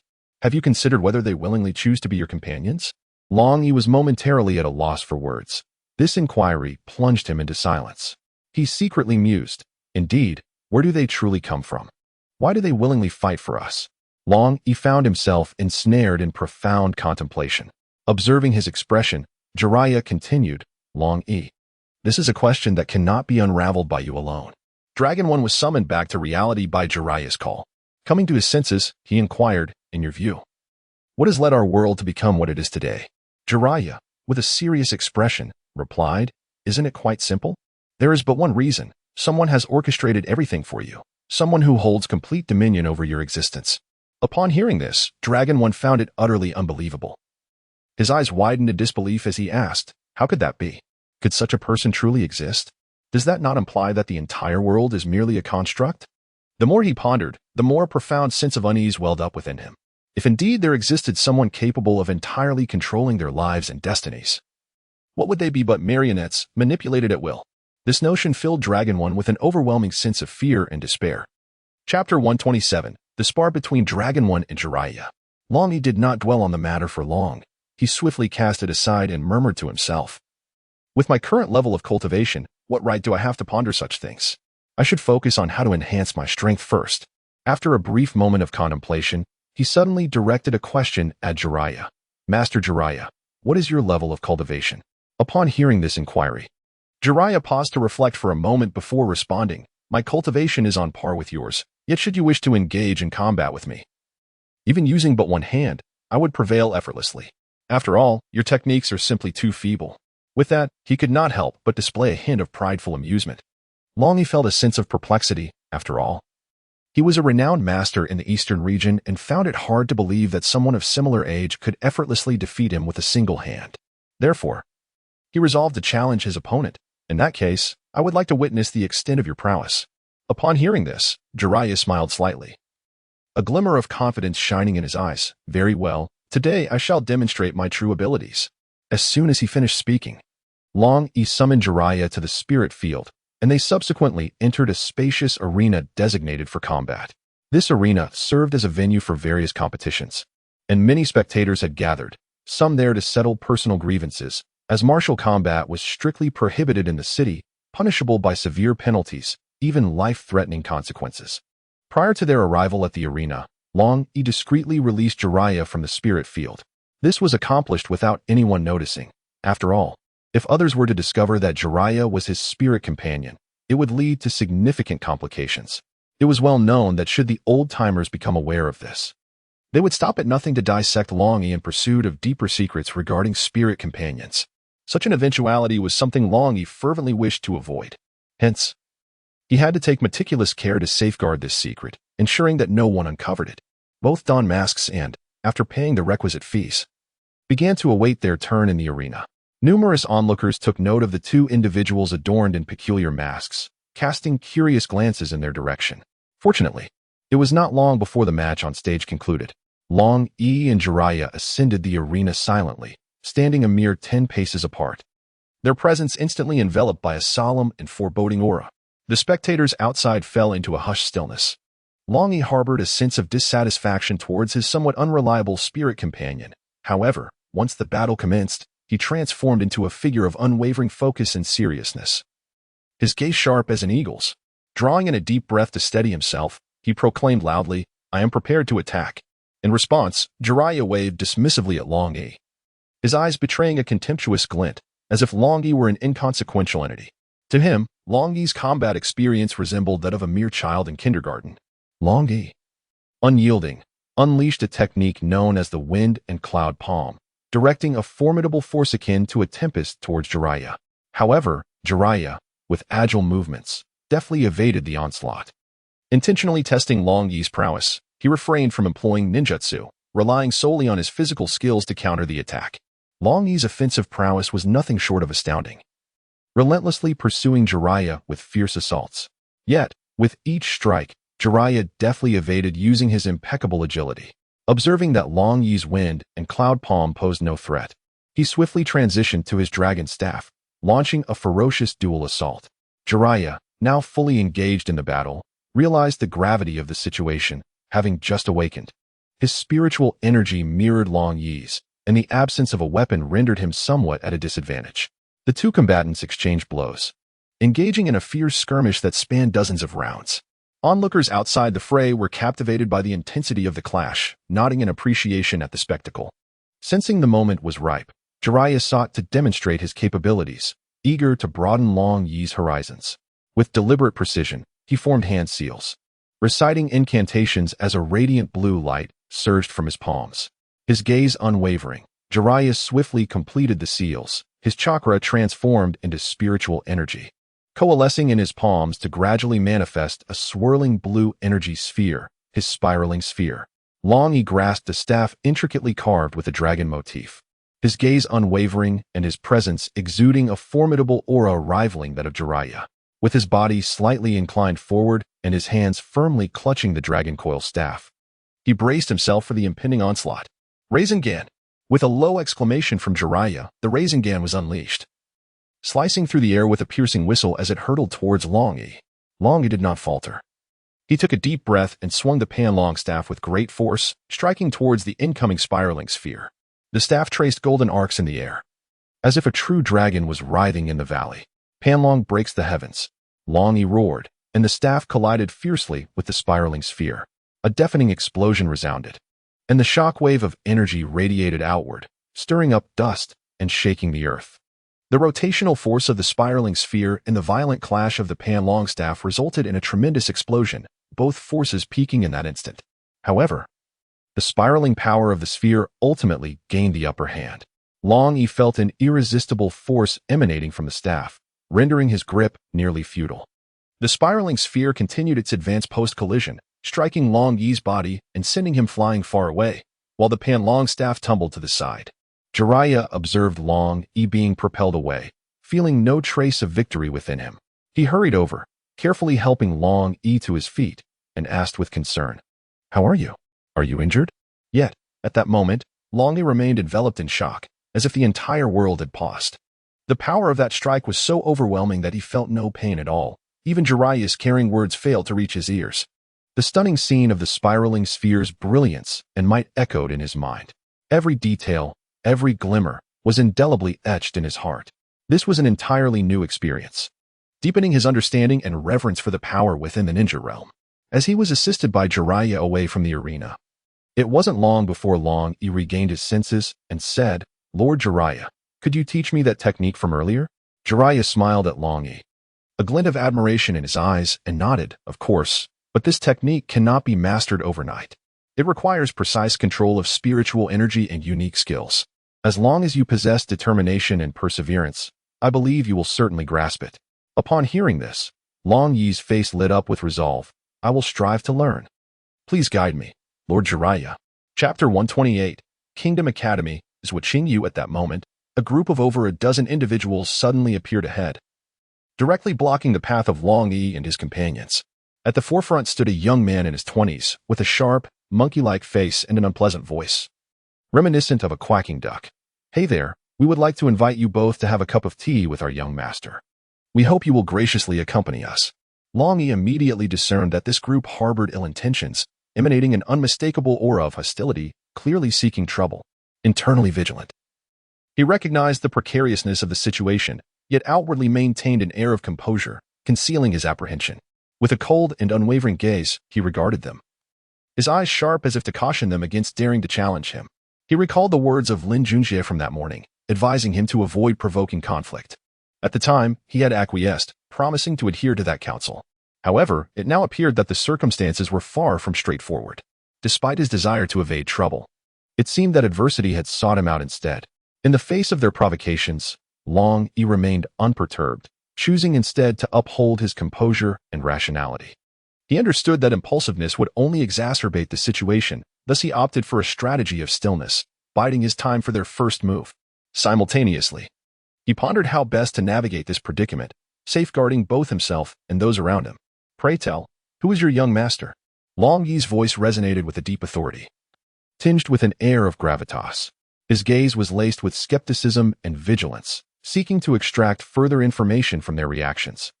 This inquiry served not only to ascertain their identity but also to probe their intentions. He hoped to glean insights into their background and motives, thereby equipping himself to confront the challenges that lay ahead. He remained in the dark regarding the reason for their visit. Even our young master's identity eludes you?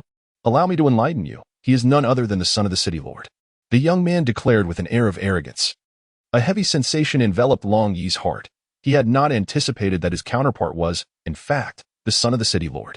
Within the city, the authority of the city lord was immense, and offending his son was no trifling matter. So, it is the son of the city lord. May I inquire as to your business here? Longyi inquired, maintaining his composure. Spare us the pleasantries. Simply accompany us. The young man retorted impatiently, waving his hand dismissively.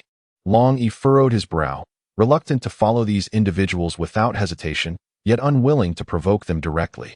As he pondered his dilemma, Zilai, standing beside him, tugged at the corner of his garment and whispered, "Why don't we go and see what they truly intend?" The dragon nodded slightly, contemplating to himself that, under these circumstances, it would be prudent to first assess the situation before making a decision. Thus, he and his companion followed the group of individuals toward a grand mansion within the city. Upon entering the estate, the dragon was astonished to discover the interior adorned with exquisite opulence, reflecting the noble status of its owner. They were ushered into a spacious hall, where a young man sat confidently in an ancient, ornate armchair, his gaze exuding arrogance and disdain. "Allow me to introduce myself. I am Zhuqingyu, a distinguished Class A student of the Royal Academy," the young man proclaimed unabashedly, cutting straight to the point. "I have little patience for circumlocution, so I shall be frank. I am quite intrigued by your magical abilities, so please state your price." His eyes fell upon Jiraiya, who wore a mask. Yet he made no effort to discern their identities, clearly regarding them with indifference. Jiraiya quietly observed the young man, pondering to himself, "Even if I were willing to teach, his aptitude may render him incapable of grasping it." He then turned to the dragon and inquired, "What do you think would be the best course of action?" "My young friend," Longyi replied without hesitation, "I shall not sell." His tone was resolute and unwavering. Upon hearing these words, the young man's expression darkened instantly, and he glared at Longyi, menacingly threatening, "Do not be ungrateful." As soon as he finished speaking, a dozen individuals surrounded them, creating an atmosphere that suggested an impending assault. Longyi surveyed his surroundings, a cold smirk escaping his lips. "What? Do you wish to resort to violence?" He discreetly channeled his energy, preparing himself for any eventuality. Zhuqingyu, observing the situation, signaled his subordinates to step back and said in a grave tone, "You are refusing my hospitality. Do you comprehend the consequences of your defiance? Do you dare to act violently in this city?" Longyi maintained his composure, responding calmly, "It seems you are unaware of my affiliation with the Royal Academy. You must be participants in this year's competition, correct?" Zhuqingyu's gaze was frigid as he regarded Longyi and Zilaiya, seemingly having grasped the dynamics of the situation. Longyi was secretly astonished, yet he had not yet responded. Zhuqingyu continued, stating that if they were willing to impart that particular spell to him, he would provide them with favorable consideration in this year's competition, with the possibility of being selected into the Royal Academy. Jiraiya and Longyi, not being foolish, immediately grasped Zhuqingyu's intentions. He was both threatening them and promising grand prospects. Should they refuse to comply, they might well fall prey to a hidden scheme. Nevertheless, Longyi remained entirely unperturbed, a slight smirk gracing his lips as he provocatively retorted, "You, a mere student, truly possess such formidable abilities? If you dare, bring it on." With that, he turned to leave.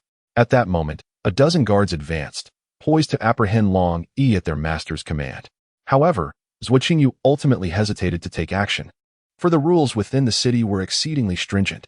In the end, he could only watch helplessly as Longyi and Jiraiya departed. After Longyi and Jiraiya departed, they were soon followed by someone along their path. Both Longyi and Jiraiya became aware of this pursuit. As they meandered through the city, an hour later, Longyi arrived at a secluded spot and concealed Jiraiya within the spiritual field. Employing the technique of carefree steps, he swiftly vanished from the location. When their pursuer arrived, he was left utterly bewildered, pondering how a living being could simply disappear. After successfully evading his pursuers, Longyi sprinted into a dense forest on the outskirts of the city. This secluded sanctuary, far removed from the clamor and chaos of urban life, imbued him with an inexplicable sense of tranquility. He resolved to pause here for a while, to rest and contemplate his next course of action. In the forest, he sought out a relatively flat area, gently seated himself, closed his eyes, and began to regulate his breath. As time passed, he gradually entered a state of serene focus, allowing the inner workings of his cultivation technique to commence autonomously.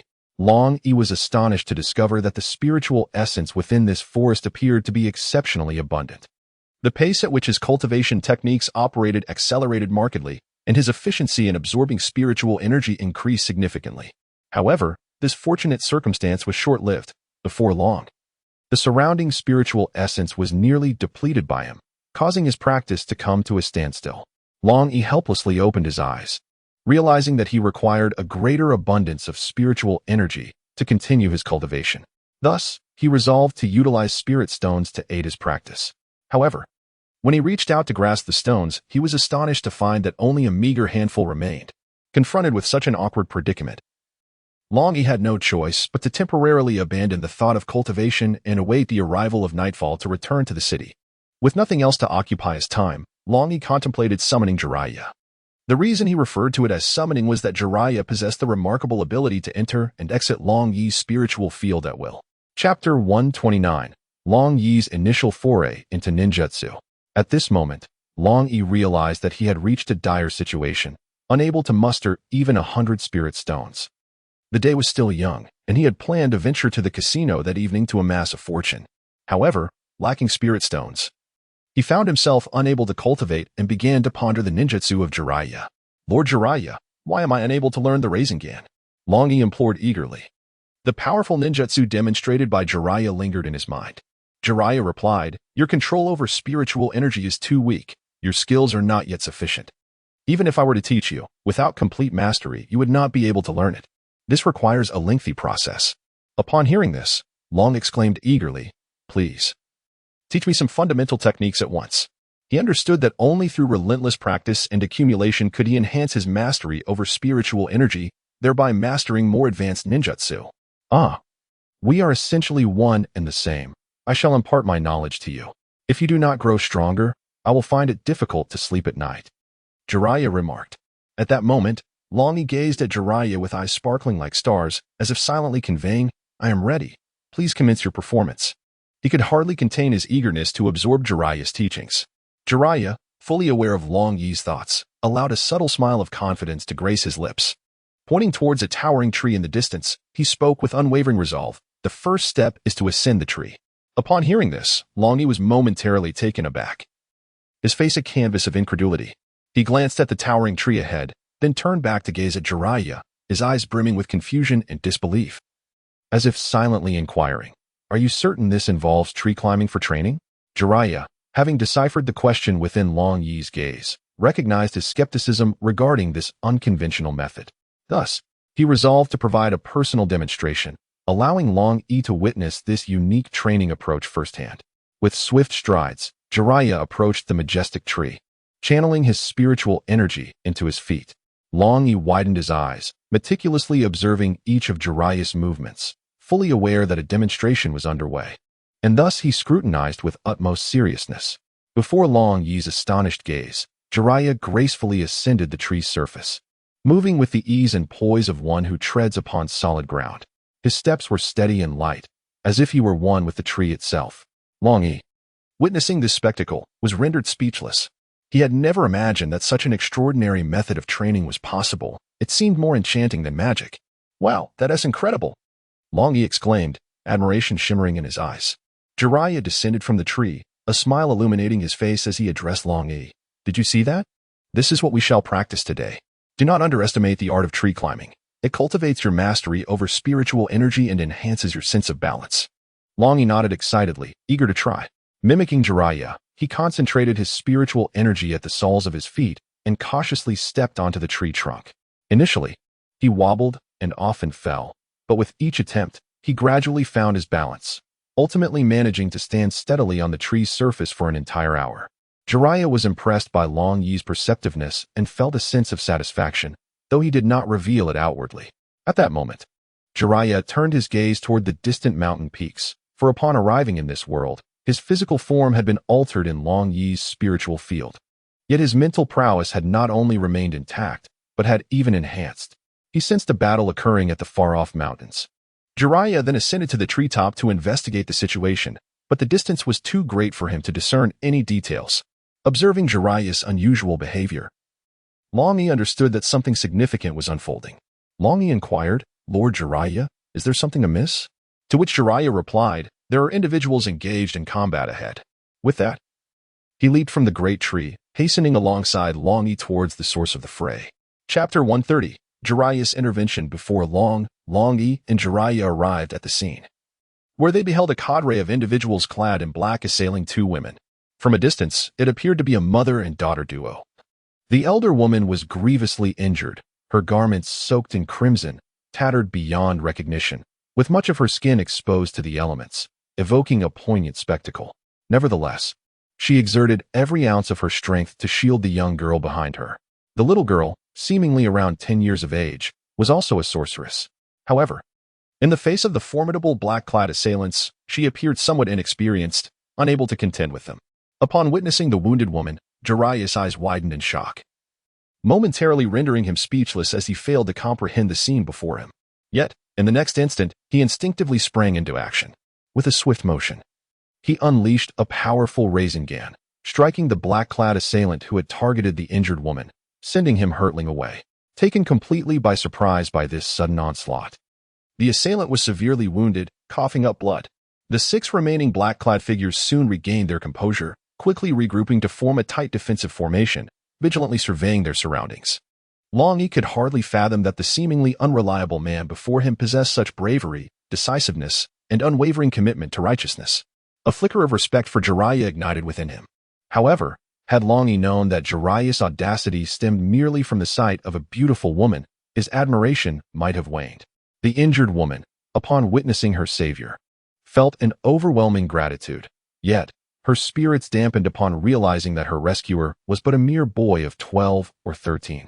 After all, the adversaries were formidable cultivators of the 6th tier, and even with one of their number severely injured by a surprise attack, 6 others remained, leaving her with little hope of survival.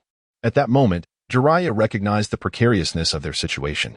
He hastily communicated with Longyi through mental energy, entrusting him with the protection of the 2 women, a task easily facilitated by their existing contract. Meanwhile, he prepared to confront the assailants. However, when the adversaries discerned that they faced only a mere child, their confidence surged anew. They swiftly encircled Jiraiya and the 2 others, while Longyi concealed himself in the shadows, firmly gripping his dragon staff, poised for action. The cloaked figures seemed intent on avoiding excessive commotion, opting not to unleash their spiritual companions. Armed with an array of weapons, they launched a silent assault, evidently aiming to conclude the skirmish swiftly. Their combined might surged forth like a torrential wave, directed at Jiraiya and his companions. Without hesitation, Jiraiya conjured a colossal Rinnegan with his right hand, successfully countering their onslaught and gradually gaining the upper hand. Simultaneously, Longyi executed his Lightfoot technique, swiftly appearing beside the 2 women. He seized them and, with remarkable speed, whisked them away from the battlefield. The women quickly grasped the situation, realizing that this sudden arrival was indeed the companion of the white-haired youth, who was striving to rescue them. Once distanced from the epicenter of conflict, the young girl hurriedly attended to the other woman's wounds, treating and bandaging her injuries. Longyi's gaze remained fixed on Jiraiya, anxiety gnawing at his heart. Sharing the same level of cultivation as Jiraiya, he felt a profound unease regarding the unfolding battle. The sheer number of adversaries, coupled with their formidable prowess, posed a significant threat, and a moment's carelessness could plunge them into peril. Chapter 131. The power of Jiraiya's ninjutsu. With a thunderous explosion, the combatants were momentarily separated, leaving the cloaked figures in disarray and shock. What kind of technique was this? They had never encountered such a spell, which had caught them utterly off guard. Realizing that this opponent was more challenging than anticipated, the black-clad assailants intensified their efforts. 6 of them formed a circle, surrounding Jiraiya, and altered their tactics. 3 would launch direct assaults while the other 3 would strike from behind. Though Jiraiya was adept in martial arts, he was aware that 2 fists could hardly contend against 4 hands. Despite his prowess, after several exchanges, he sustained a few strikes. Fortunately, his robust physique bore no significant injury. Jiraiya understood that prolonging the battle would be detrimental to him, so he leveraged his momentum to retreat, swiftly forming hand seals as he loudly proclaimed, "Ninjutsu, Hell's Swamp." As soon as the words fell, a surge of black soil suddenly emerged from the ground, rapidly spreading beneath the feet of the 7 cloaked figures. Never before had they encountered such a peculiar technique, and for a moment, they were caught off guard, becoming ensnared, their feet trapped in the earth, rendering them immobile. Alas, Their cultivation is still too feeble, their spiritual energy insufficient. I can only bind them temporarily without defeating them. Jiraiya muttered to himself.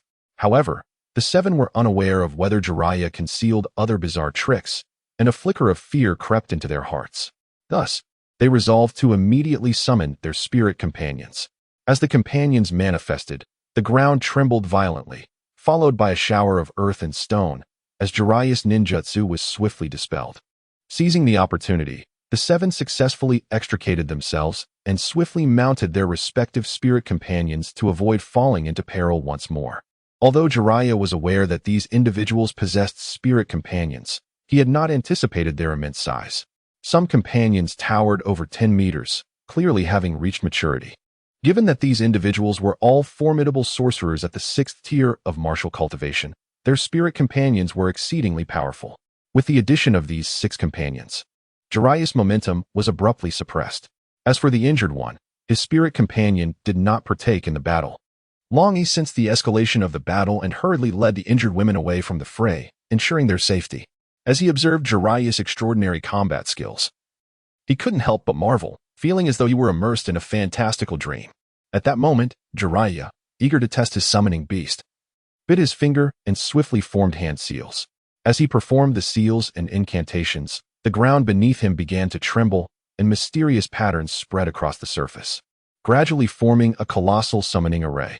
The instant the array took shape, the space around it vibrated violently, as if the earth had opened a portal to another realm. The air around Jiraiya distorted, and a powerful energy surged forth from the summoning array, accompanied by a plume of white smoke rising from the ground. Jiraiya shouted, "Ninjutsu, summoning technique," in the language of the ninja world. The black-clad figures opposite him, mistaking his actions for a formidable technique, retreated several meters. Bracing themselves for what was to come, Jiraiya, emboldened by the moment, struck a dramatic pose, but his expression faltered when he beheld the outcome of his summoning, though successful. The summoned beast was pitifully small. The 7 adversaries exchanged bewildered glances, questioning what they were witnessing. Is this a spirit companion? Why is it so diminutive? They wondered, observing the tiny frog, its tail still intact. How dare it mock us? Brothers, charge and finish this fool. One of the black-clad men bellowed in anger. At his command, one of the black-clad figures sprang into action, his blood wolf spirit companion responding in kind. The blood wolf opened its massive jaws, unleashing a torrent of searing crimson flames that surged toward Jiraiya. With a focused gaze, Jiraiya swiftly sidestepped the assault. Without hesitation, he countered with his ninjutsu to fend off the fiery onslaught. With a cold smirk, he declared, "Oh, you wish to play with fire in my presence? Allow me to demonstrate the true meaning of self-immolation." He rapidly formed hand seals once more, chanting, "Fire style, fireball jutsu." As his words fell, he expelled a barrage of blazing fireballs from his mouth, resembling a relentless barrage of artillery, creating a vast sea of flames. Wherever the fireballs landed, the ground was scorched, and the vegetation turned to ash, their destructive power undeniable. The fireballs rained down upon the 7 black-clad figures, who were caught off guard and had no time to evade. Particularly, the blood wolf and its master in the front were unable to mount any defense and were struck directly by the fireballs, emitting a woeful scream before being reduced to ash. The remaining 6 black-clad figures suffered varying degrees of fiery assaults, left in disarray and grievously wounded. "Not good, brother. We must flee." One of the black-clad men cried out in terror after being hit by the fireball. The others, witnessing the dire situation, quickly urged their spirit companions into action and scattered to escape without a moment's hesitation.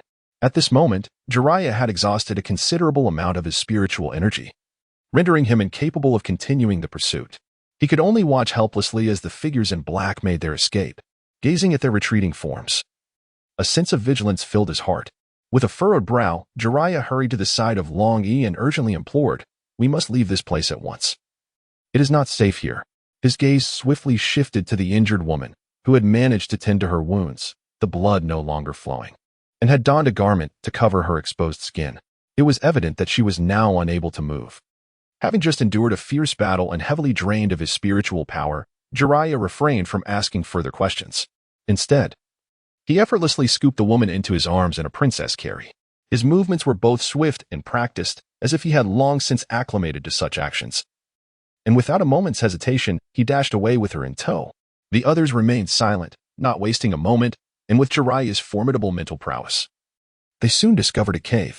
The four quickly entered the cave, and after gently placing the woman down, Jiraiya expended his last vestiges of spiritual energy to shift a massive boulder, sealing the entrance and performing a series of hand seals to fortify it. Once everything was secured, he collapsed onto the ground, panting heavily from exhaustion. The group remained mute, and after a brief respite, Jiraiya approached Longyi, stating, "Although I frightened those individuals away, they will undoubtedly return. Let us regain our strength, and may they not find us too swiftly." This statement served as both a reassurance to Longyi and a caution to the two women. Indeed, as Jiraiya had predicted, the figures returned. Seething with anger at their thwarted attempt, their frustration was compounded by their own cowardice. "Damn it, that brat has outsmarted us again." With an injured member, "They can't have gone far. Pursue them," one of the black-clad figures shouted furiously. Chapter 132, another confrontation inside the pitch-black cave. Where one could scarcely see a hand in front of their face, an oppressive atmosphere prevailed. At that moment, the little girl retrieved a luminous stone from her bosom. And instantly, a faint glow illuminated the surroundings, granting the cave a semblance of light. The injured woman, having already consumed a healing elixir, felt a marked alleviation of her injuries. The bleeding had ceased, and her spiritual energy gradually returned. With sincere gratitude, she gazed at Longyi and Jiraiya, her eyes brimming with warmth and kindness. She slowly rose to her feet and, smiling, clasped her hands in thanks, saying, "I am deeply grateful to you both for your timely assistance. Had you not appeared, I fear I would have met my demise." Upon hearing the woman's words of gratitude, Jiraiya, who had previously felt somewhat lethargic, was instantly invigorated, as if a surge of energy had coursed through him. He rushed to her side with remarkable swiftness, enthusiastically grasping her hand. "No need for thanks. It was merely a trifling effort," he replied. "I am Jiraiya, known in the martial world as the Toad Sage. May I inquire as to the name of this beautiful lady?" As he spoke, a small toad with a tail unexpectedly emerged from his sleeve, climbing onto their joined hands. Witnessing this spectacle, the atmosphere around them fell into a profound silence. The woman found Jiraiya before her somewhat peculiar and seized the opportunity to retract her hand. At that moment, the little toad's summoning time arrived, and it vanished without a trace.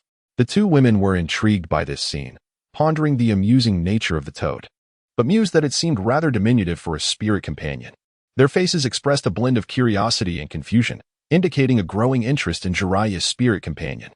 To alleviate the awkward atmosphere, Jiraiya cleared his throat a few times. The woman took a couple of steps back and approached the girl, introducing herself. "I am Cheng Yufang, and this is my student, Lin Shiyan. We are grateful to you two young gentlemen for your rescue." Jiraiya responded, "No need for thanks. Allow me to introduce myself. I am Jiraiya, and that lad is my apprentice.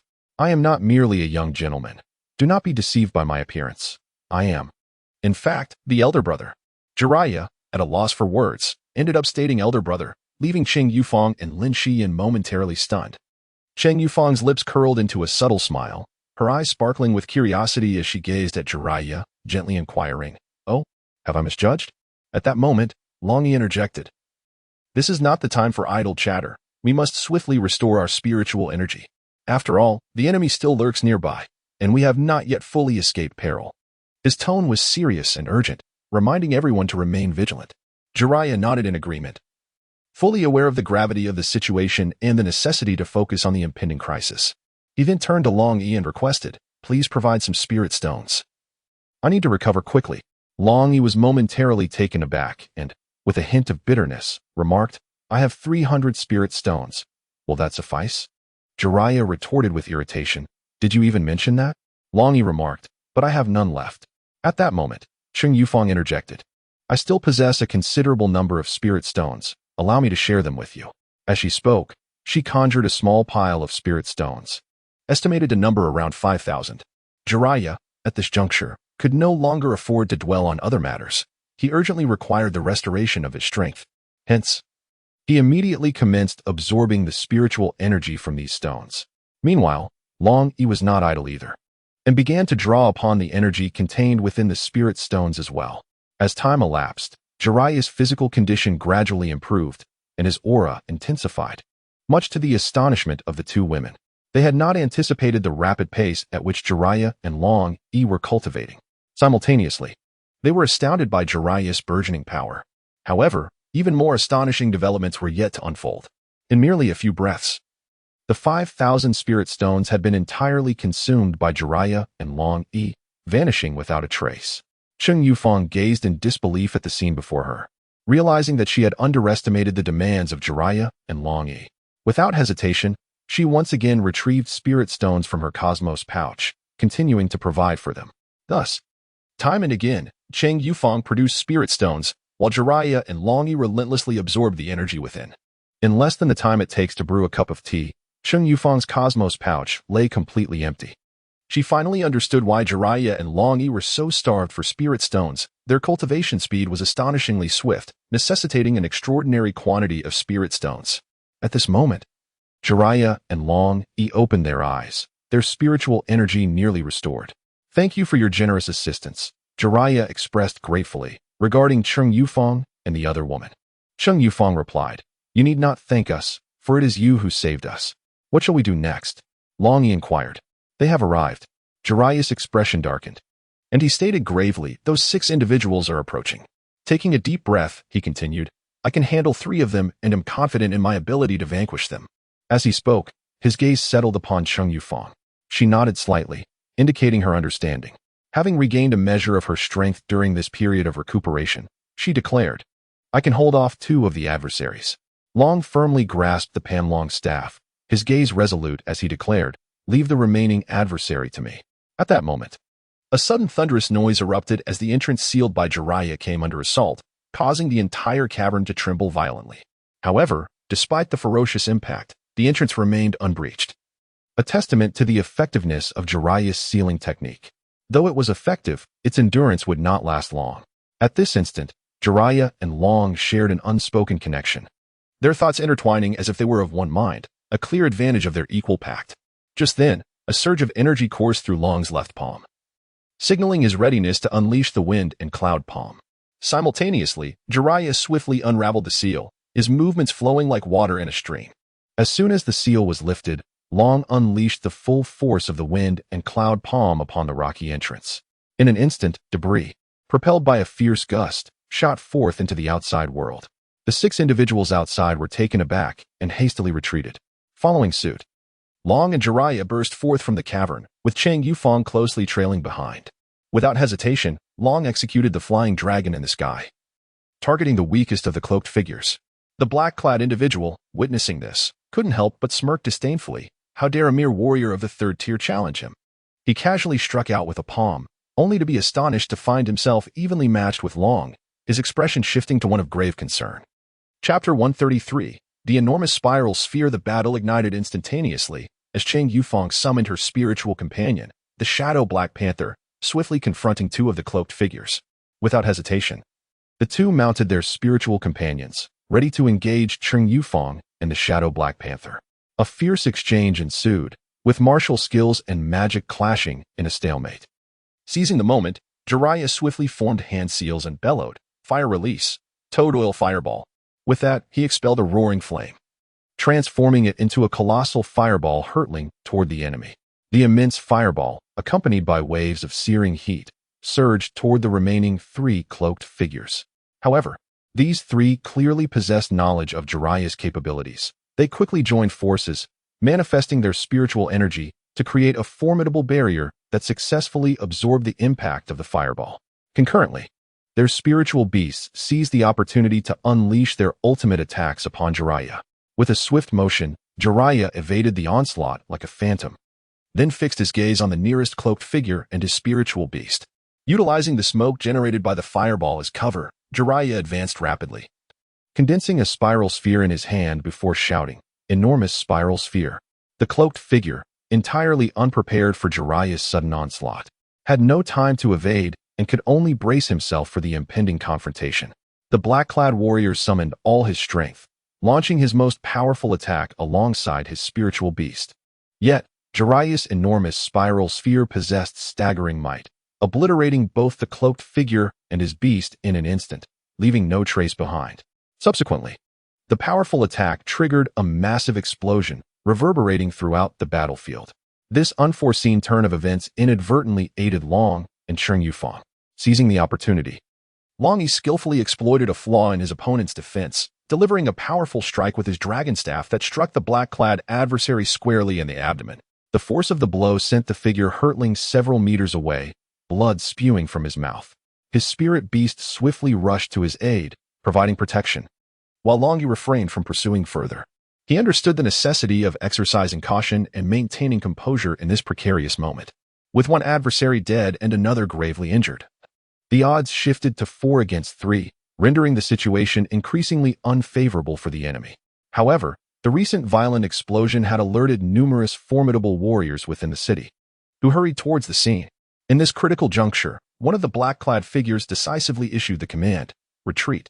Upon hearing the order, the remaining members hesitated not for an instant, swiftly mounting their respective spirit companions and fleeing the scene with astonishing speed.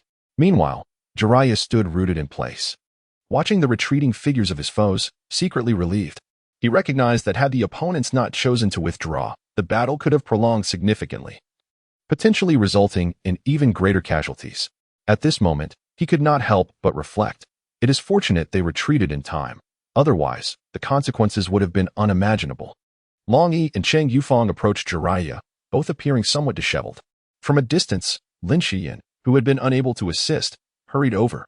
Upon seeing that everyone was safe, Jiraiya declared, "Let us depart from this place."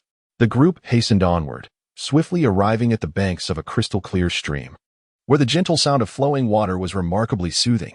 They paused to catch their breath, each taking a moment to recalibrate their spirits. Longyi tidied his hair and donned his attire meticulously, exuding an extraordinary charm. His profound gaze and upright stature rendered him utterly captivating. Jiraiya, on the other hand, displayed a commanding presence, his eyes resolute and piercing, as if capable of perceiving the very essence of all things. The two ladies were equally striking, adorned in resplendent, celestial garments that seemed to float around them ethereally. One possessed a mature allure, radiating enchanting charisma, while the other was petite and charming, resembling a delicate sprite. Time flew by, and before long, the night enveloped the entire forest. The nighttime woods were remarkably tranquil, interrupted only by the occasional chirp of insects, which brought a profound sense of comfort. At this moment, the 4 of them sat around a roaring campfire, its flames illuminating the surrounding expanse. Longyi retrieved some provisions from his dimensional pouch and shared them with the group. At this juncture, Cheng Yufang expressed her gratitude once more, saying, "Thank you both for your continued assistance." Since Jiraiya had seen Cheng Yufang adjusting her garment, his gaze had not strayed from her figure, leaving her feeling quite bashful. Jiraiya smiled warmly at Cheng Yufang, speaking in a gentle tone, "Sister Cheng, why be so formal with me? Should you need anything in the future, do not hesitate to seek my help." His eyes were tender and sincere, seemingly imbued with boundless care and affection. Cheng Yufang's cheeks flushed slightly as she offered a sweet smile, unsure of how to reciprocate Jiraiya's warmth, feeling both shy and somewhat flustered. Noticing this, Longyi cleared his throat, subtly reminding Jiraiya, "Jiraiya-sensei, we must return to the city. Let us not forget our urgent matters." His voice shattered the delicate atmosphere between the two, allowing Cheng Yufang to exhale in relief. However, Jiraiya paid little heed to Longyi's words, his thoughts wholly consumed by Cheng Yufang as he continued their conversation. To alleviate the awkwardness, Cheng Yufang took the initiative to inquire, "Little brother Longyi, you are here as participants in the city competition, are you not?" Her eyes sparkled with curiosity and anticipation, eager to glean more about their identities from Longyi. Longyi replied politely, "Indeed, we hail from the eastern region." His voice resonated with firmness and confidence, revealing a profound spirit of determination and resolve. Upon hearing this response, Cheng Yufang could not help but display a look of surprise, inquiring, "You are from the eastern region?" Clearly, she had not anticipated such an exceptional young generation emerging from the east, which piqued her interest in Longyi.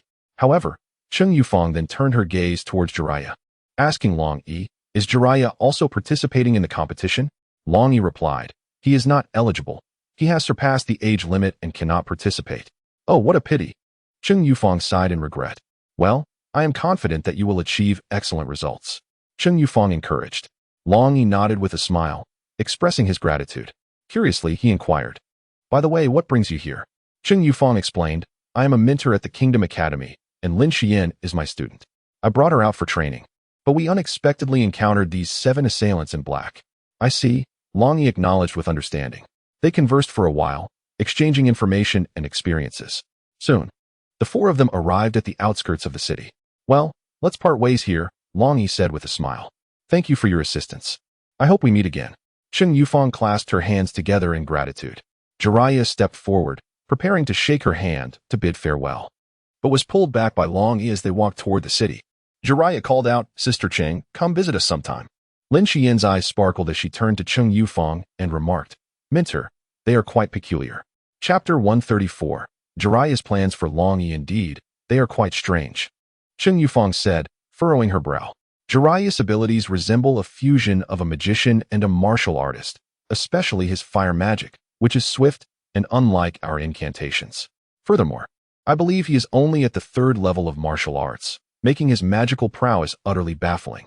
Lin Xian's eyes widened in astonishment. How could he possibly be at the 3rd level of martial arts? Isn't the minimum requirement for wielding magic the 4th level? Cheng Yufeng nodded in agreement with Lin Xian's assessment and continued, Yes. I believe the power of Jiraiya's flames could only be conjured by someone at least at the 6th level of martial arts. It is truly remarkable. At that moment, Lin Xian suddenly lowered her voice and said to Cheng Yufeng, Mentor, I find Jiraiya's gaze rather unsettling. He has been staring at your figure. Upon hearing this, Cheng Yufeng's face instantly flushed crimson. Although she was 22 years old, she had never been in a romantic relationship. Jiraiya's behavior was undeniably that of a shameless lecher. Had it not been for his repeated acts of saving her, she might have already confronted him. Yet, deep within her heart, the image of his youthful face lingered. Meanwhile, Jiraiya was grumbling to Longyi, you, my friend, not even granting me time for a proper farewell. A hint of dissatisfaction and disappointment crossed his face. Reminiscing about Cheng Yufeng brought a smile to Jiraiya's heart. Though I may be younger, your expression is quite unbearable. Let us leave it at that. Longyi said with a sense of resignation. At this moment, Longyi passed by a casino, halted his steps, and firmly grabbed Jiraiya, saying, We are out of spirit stones. Upon seeing the casino, Jiraiya immediately understood and replied, Needless to say, let's go. At this moment, Longyi donned half a mask. Jiraiya remarked, Give me a mask and provide me with some spirit stones. Longyi gazed at Jiraiya in astonishment, exclaiming, You can gamble too? Do you possess such keen vision? As he spoke, he closed his left eye momentarily and reopened it, revealing a crimson gaze. Jiraiya chuckled softly and replied, You possess the Sharingan. Naturally, I have my own. With that, Jiraiya's left eye transformed instantaneously, even swifter than Longyi's. Longyi was momentarily taken aback and remarked, This eye is known as the Sharingan. Are you familiar with it? Of course, I am well aware. It is unique to our ninja world. However, I shall not elaborate further at this moment, as we must prioritize earning spirit stones, Jiraiya replied, donning Longyi's mask upon his own face. Longyi said nothing but produced another mask for himself and handed Jiraiya 100 spirit stones. The two then entered the casino, where a throng of people jostled together amidst a cacophony of shouts and disputes. Gamblers congregated around various tables, wholly engrossed in their wagers. Their faces radiated excitement and anticipation, their eyes fixated on every movement upon the tables. Longyi surveyed his surroundings, his keen gaze searching for a suitable gambling table. Ultimately, he settled at a table where a game of dice was in progress and, without hesitation, took a seat, quickly immersing himself in the atmosphere. Meanwhile, Jiraiya opted for a different table, each embarking on their own gambling journey. According to Longyi's prior plan, they decided to win a few rounds at each table before departing, in order to avoid unnecessary complications. This strategy not only ensured a profit but also mitigated risk. After half an hour, the two successfully accomplished their objective and exited the casino with a sense of fulfillment.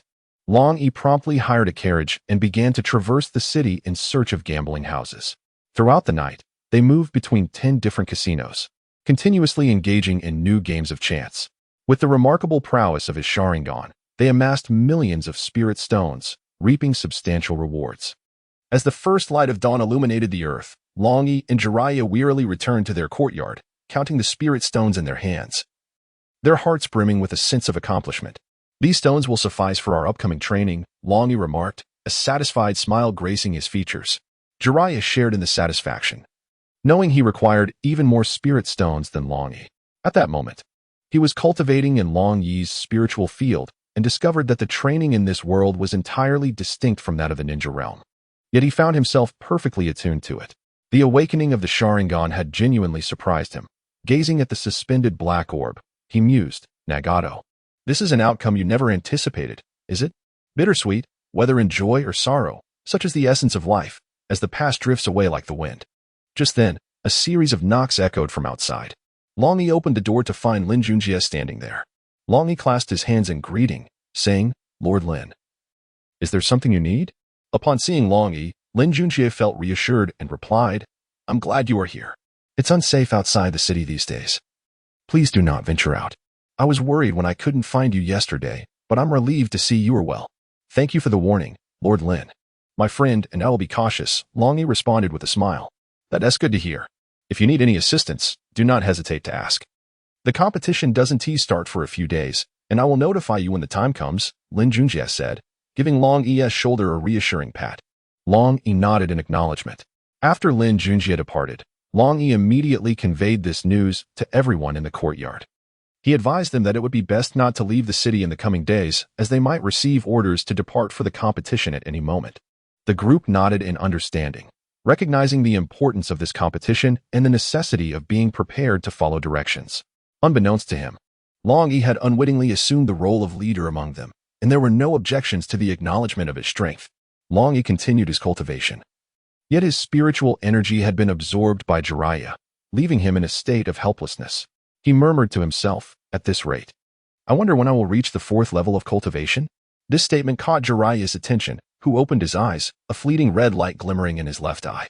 He retracted his techniques and stood up, swiftly exiting Longyi's spiritual field. Startled by Jiraiya's sudden appearance, Longyi exclaimed, Lord Jiraiya, what brings you out at this moment? I came to discuss our matters, Jiraiya replied earnestly. Longyi refrained from interrupting him. Jiraiya paused briefly before continuing, Our method of cultivation differs from that of others. In truth, I did not originally hail from your world. I underwent a transformation within your body. Thus, I require a substantial amount of spiritual stones to absorb their spiritual energy, which will facilitate my growth and recovery. Only when my body is fully restored can my spiritual energy genuinely assist you in your cultivation. At that time, your combat prowess will surpass your imagination. However, due to my presence, you are unable to practice the magic of your world and must focus solely on the ninjutsu of my realm. But do not fret. In the future, I shall impart all the ninjutsu I have mastered to you. Simultaneously, I wish to learn some of the cultivation techniques from your world, as this will aid me in accelerating my own advancement. Do you now comprehend this? Chapter 135. The joy of cultivating ninjutsu. Longyi fell silent for a moment, and suddenly his eyes gleamed with a golden light, as an uncontrollable joy surged within him. From the outset, he had never contemplated the possibility of mastering magic, yet now, with Jiraiya willing to teach him the art of ninjutsu, it was nothing short of a delightful surprise.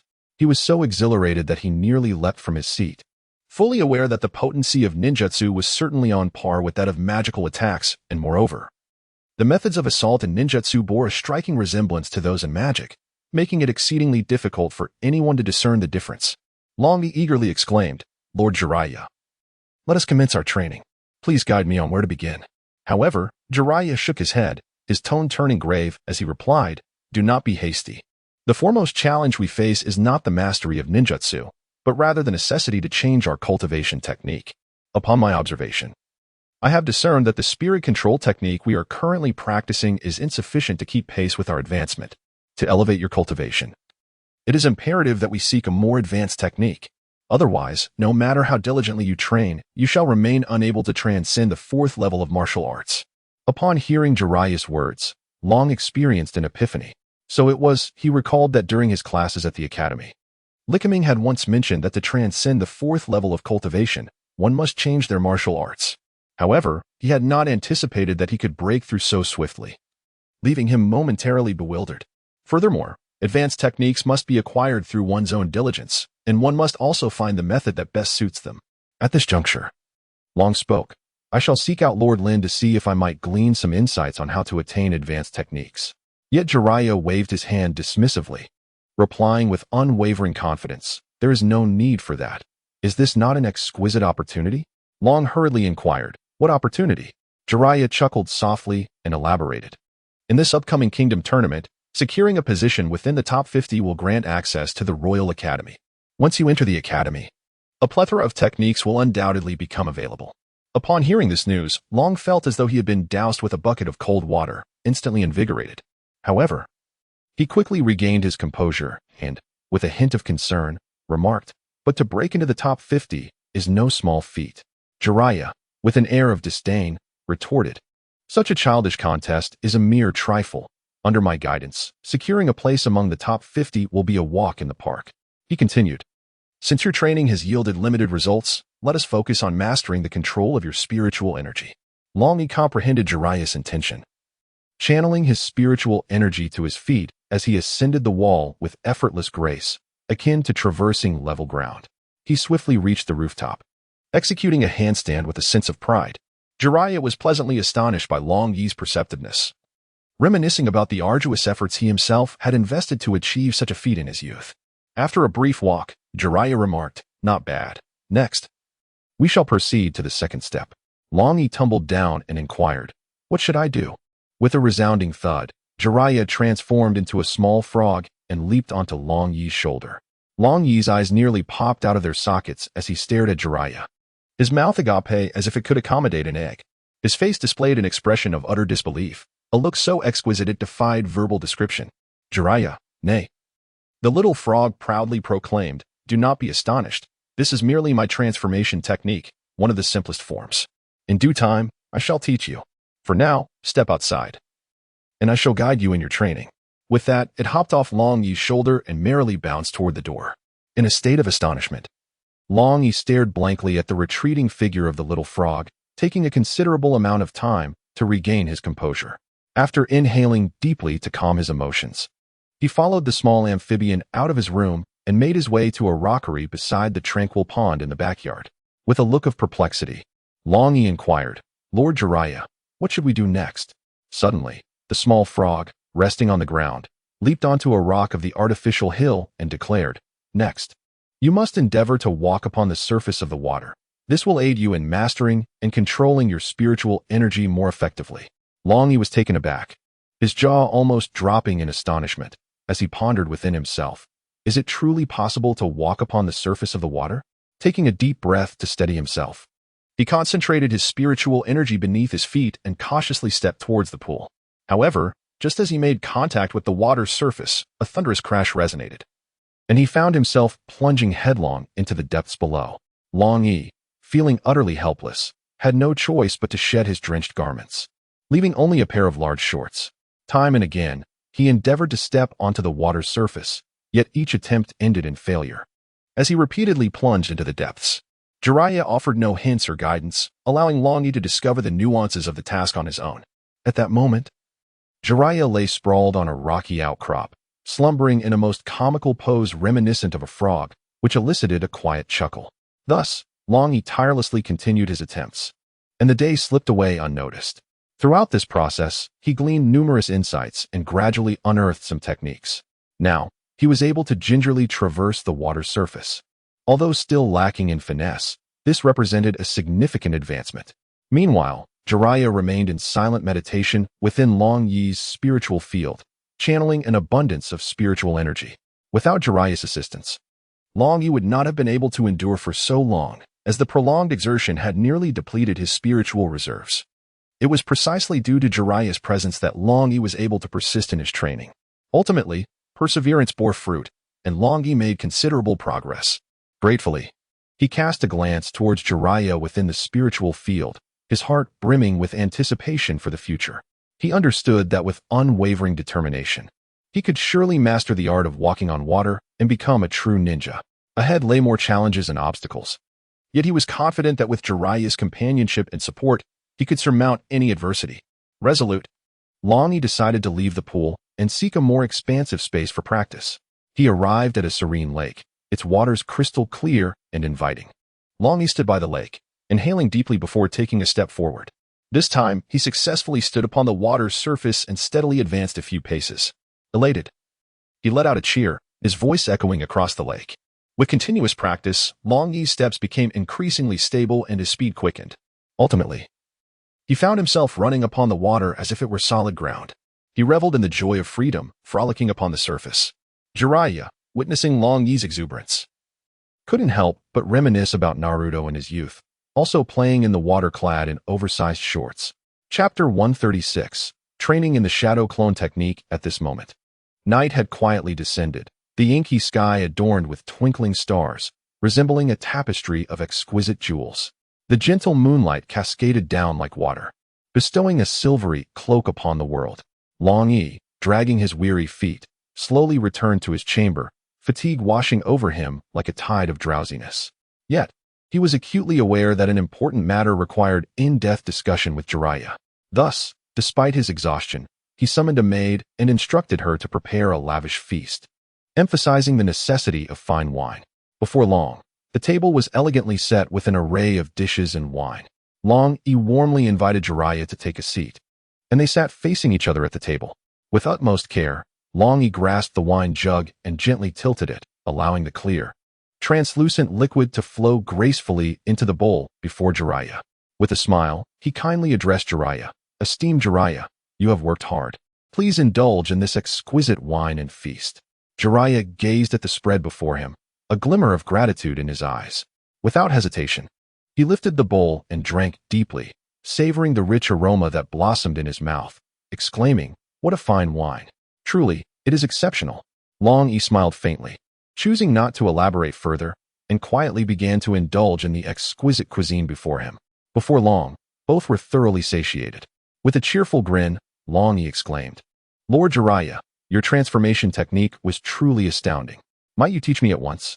In his heart, Longyi contemplated the prospect of mastering this skill, envisioning carefree visits to the casino. Jiraiya, letting out a hearty belch, chuckled. "The transformation technique is merely a child's trick, exceedingly simple. There are also the clone technique and the shadow clone technique. One of my disciples can conjure thousands of duplicates using the shadow clone technique." With that, Jiraiya formed a hand seal, and in a puff of white smoke, two identical replicas of himself materialized. Longyi was once again taken aback, his excitement swelling with each delightful surprise, yearning to master all of Jiraiya's ninjutsu immediately. Perceiving Longyi's eagerness, Jiraiya smiled and said, "I can teach you the clone technique first." He then meticulously explained the principles and hand seals of the clone technique to Longyi. Overjoyed, Longyi immediately commenced his training. Longyi devoted himself entirely to practicing the shadow clone technique as instructed by Jiraiya. However, his initial attempts were met with failure.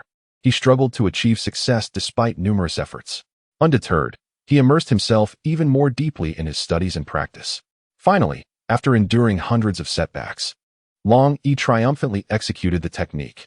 Overwhelmed with excitement, he gazed at the additional clone beside him, his face beaming with pride. Observing this, Jiraiya nodded in approval, though internally he marveled at Longyi's talent. He then remarked, "While the shadow clone technique may not seem particularly useful, it is essential to master it. Only by mastering this ninjutsu can one progress to the more advanced technique of the shadow clone." In an instant, Long felt invigorated, his eyes sparkling with anticipation as he gazed at Jiraiya, akin to a man beholding an unparalleled beauty. However, the shadow clone technique was not as easily mastered as the basic clone technique. It demanded a greater command of spiritual energy and precise hand-sealing skills. Once learned, the clones would possess combat prowess equal to that of the user, contingent upon the sufficiency of one's spiritual energy, Jiraiya stated with a grave demeanor. Long nodded, his eyes glimmering with unwavering determination. "I shall certainly strive to master it." In the days that followed, Long devoted himself wholeheartedly to the cultivation of the shadow clone technique. He practiced tirelessly, day and night, meticulously refining each gesture and rhythm. At last, 3 days later, on a bright and breezy morning, Long successfully executed the shadow clone technique. As he beheld the numerous clones materializing beside him, a profound sense of accomplishment swelled within him. Jiraiya smiled and patted Long's shoulder, commending him. "Well done. However, this is merely the beginning. The true path of a ninja is long and requires relentless effort and perseverance." Longyi was acutely aware of this fact and resolved to become an exceptional ninja, mastering more formidable jutsu. Eagerly, he inquired, "Lord Jiraiya, might you teach me other powerful techniques next?" After a moment of contemplation, Jiraiya acquiesced to Longyi's request, deciding to impart a more advanced transformation technique. "Now, I shall instruct you in the transformation jutsu, which follows the shadow clone technique. It possesses offensive capabilities and can be exceedingly useful at times," Jiraiya remarked. a mischievous grin emerging on his face. For what he was about to teach Long, it was not merely an ordinary transformation technique, but rather the alluring technique conceived by Naruto in his youth. Although this technique might appear somewhat comical, it harbors unexpectedly formidable power and utility.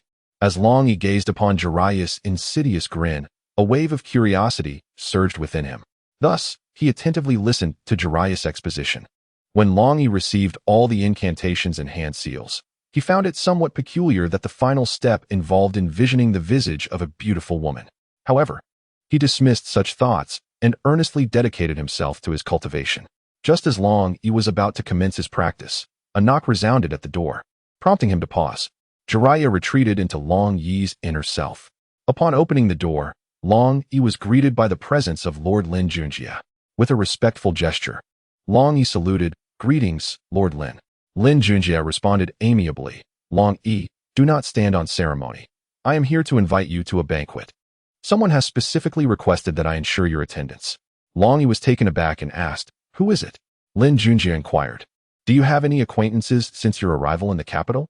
Longyi pondered for a moment and suddenly recalled the two women, Cheng Yufeng and Lin Xiyan.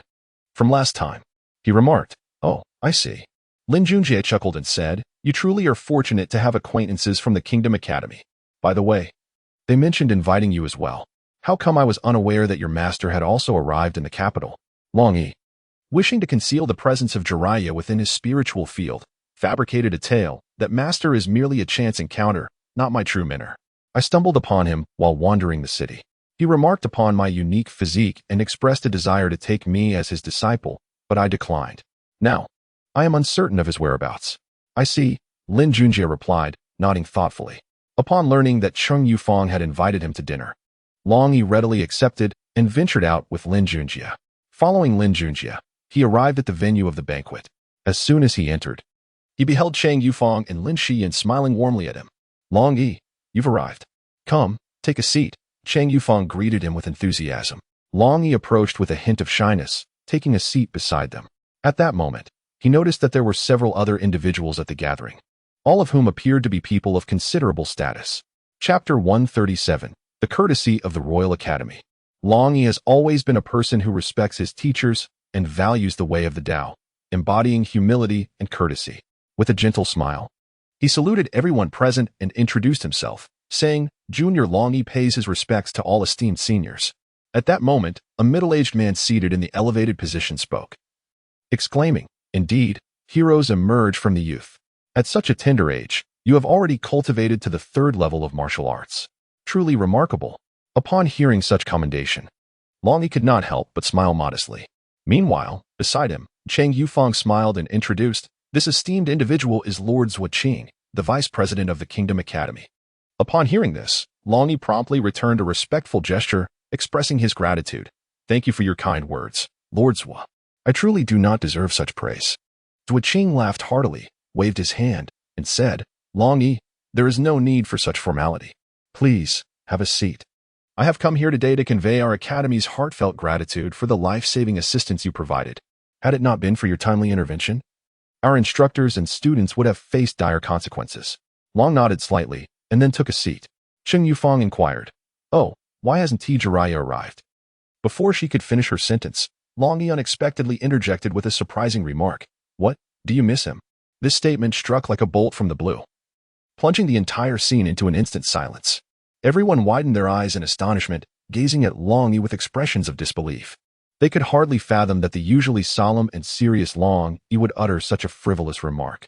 Long was momentarily taken aback, and so was Cheng Yufeng.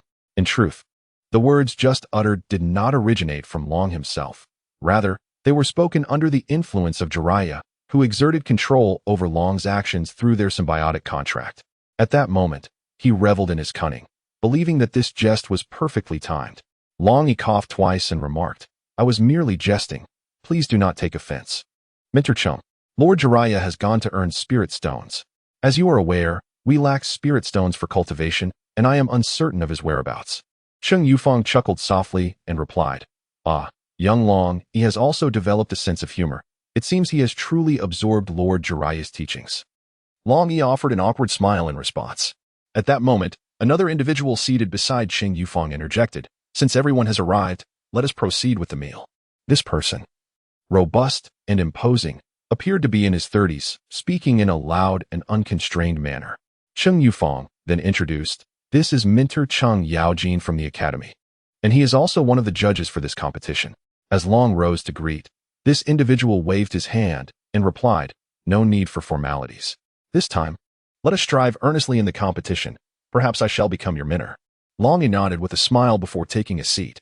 A beautiful woman sitting opposite interjected, "Cheng Daxiong, with your bear-like appearance, how could you possibly teach someone as delicate and handsome as Longyi? Longyi, if you manage to enter the academy and join my class, you'll find it filled with many beautiful ladies." Longyi smiled and nodded.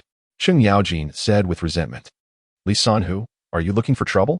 Cheng Yufeng then introduced, "This is also a mentor, named Li Jiahui, nicknamed Li Sanhu, a mentor in medical magic. He and I often do not see eye to eye." Longyi couldn't help but marvel at the undeniable rivalry between these two individuals. Nevertheless, he found the scene quite amusing, as each of the mentors displayed their own distinctive personality and style. "Well, today is a day to express gratitude towards Longyi, so I shall refrain from saying too much," remarked Vice Dean Zhuqing with a smile. He was acutely aware of Longyi's pragmatic nature, which prompted him to bypass unnecessary pleasantries and delve straight into the matter at hand. Turning to Longyi, he added with a warm smile, "Longyi, in appreciation for your heroic rescue of Minter Cheng and the others, we have prepared some small gifts for you, and we hope you will find them delightful."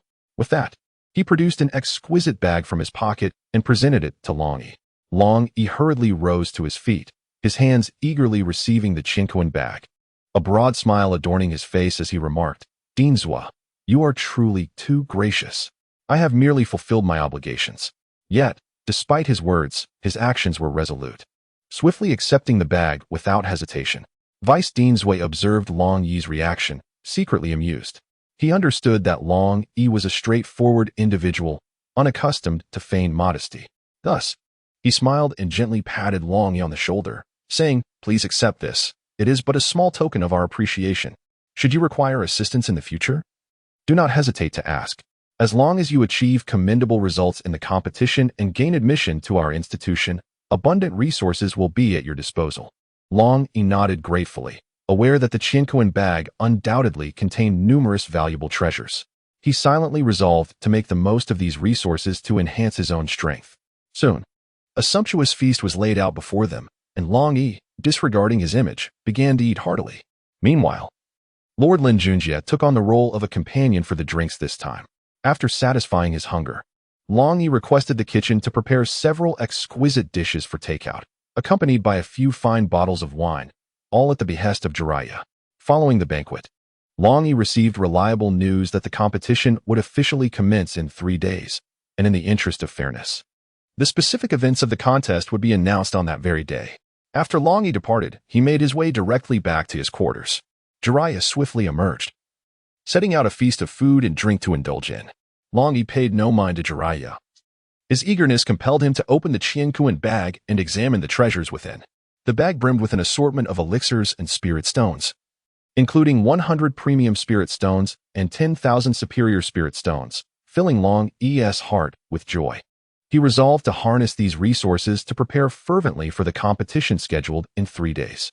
In the ensuing 2 days, Longyi chose to seclude himself.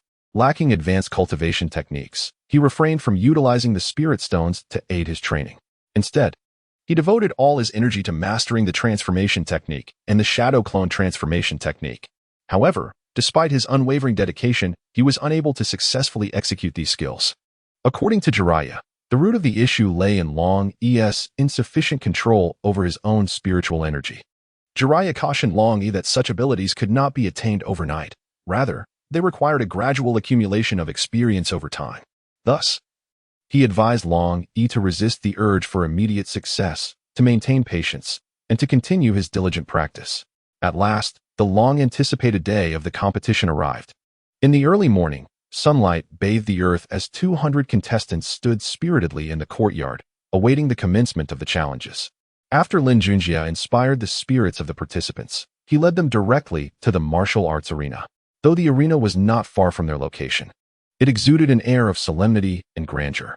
Surrounding the arena was a throng of spectators, buzzing with excitement and anticipation to witness the talents of these young prodigies. Rows of armored soldiers stood sentinel around the arena, their demeanor serious and imposing, upholding order and leaving a pathway for entry and exit. On either side of this passage stood soldiers wielding long spears, their presence majestic and dignified, instilling a sense of gravitas. At the forefront of the arena loomed a grand platform, upon which a myriad of distinguished figures had gathered. Each person emanated an extraordinary aura, some adorned in resplendent attire, others clad in battle armor, each showcasing their unique charm. Some bore warm smiles, exuding approachability, while others maintained solemn expressions that commanded respect. Chapter 138, the grand entrance ceremony within this expansive arena, a magnificent and awe-inspiring scene gradually unfolded. At the center of the vast square stood an imposing and majestic platform, shimmering with mysterious and radiant light, as if it were a conduit to the source of power connecting heaven and earth. Below the platform, the crowd observed intently, yet the atmosphere remained remarkably orderly. Among the most striking figures were the powerful sorcerers, garbed in elaborate magical robes, wielding wands that shimmered with strange luminescence, and radiating an aura of formidable spiritual energy. Standing alongside the sorcerers were the highly skilled martial artists, each possessing an upright posture and well-defined musculature, exuding an air of fierce dominance. Some of these martial artists brandished colossal swords, their blades glistening with a cold light. Others gripped long spears, their tips gleaming sharply. And some bore massive axes, with edges as sharp as frost. Their presence evokes an indomitable strength and an unwavering courage to forge ahead. Beyond these exceptionally skilled predecessors, a vibrant cohort of the younger generation thrives in the vicinity. With curious eyes sparkling with aspirations and desires for the future, these youth, though still nascent in ability, exhibit a resolute gaze and spirited determination, suggesting that, given time, they will undoubtedly emerge as the backbone of the new generation in the Eastern Court Kingdom.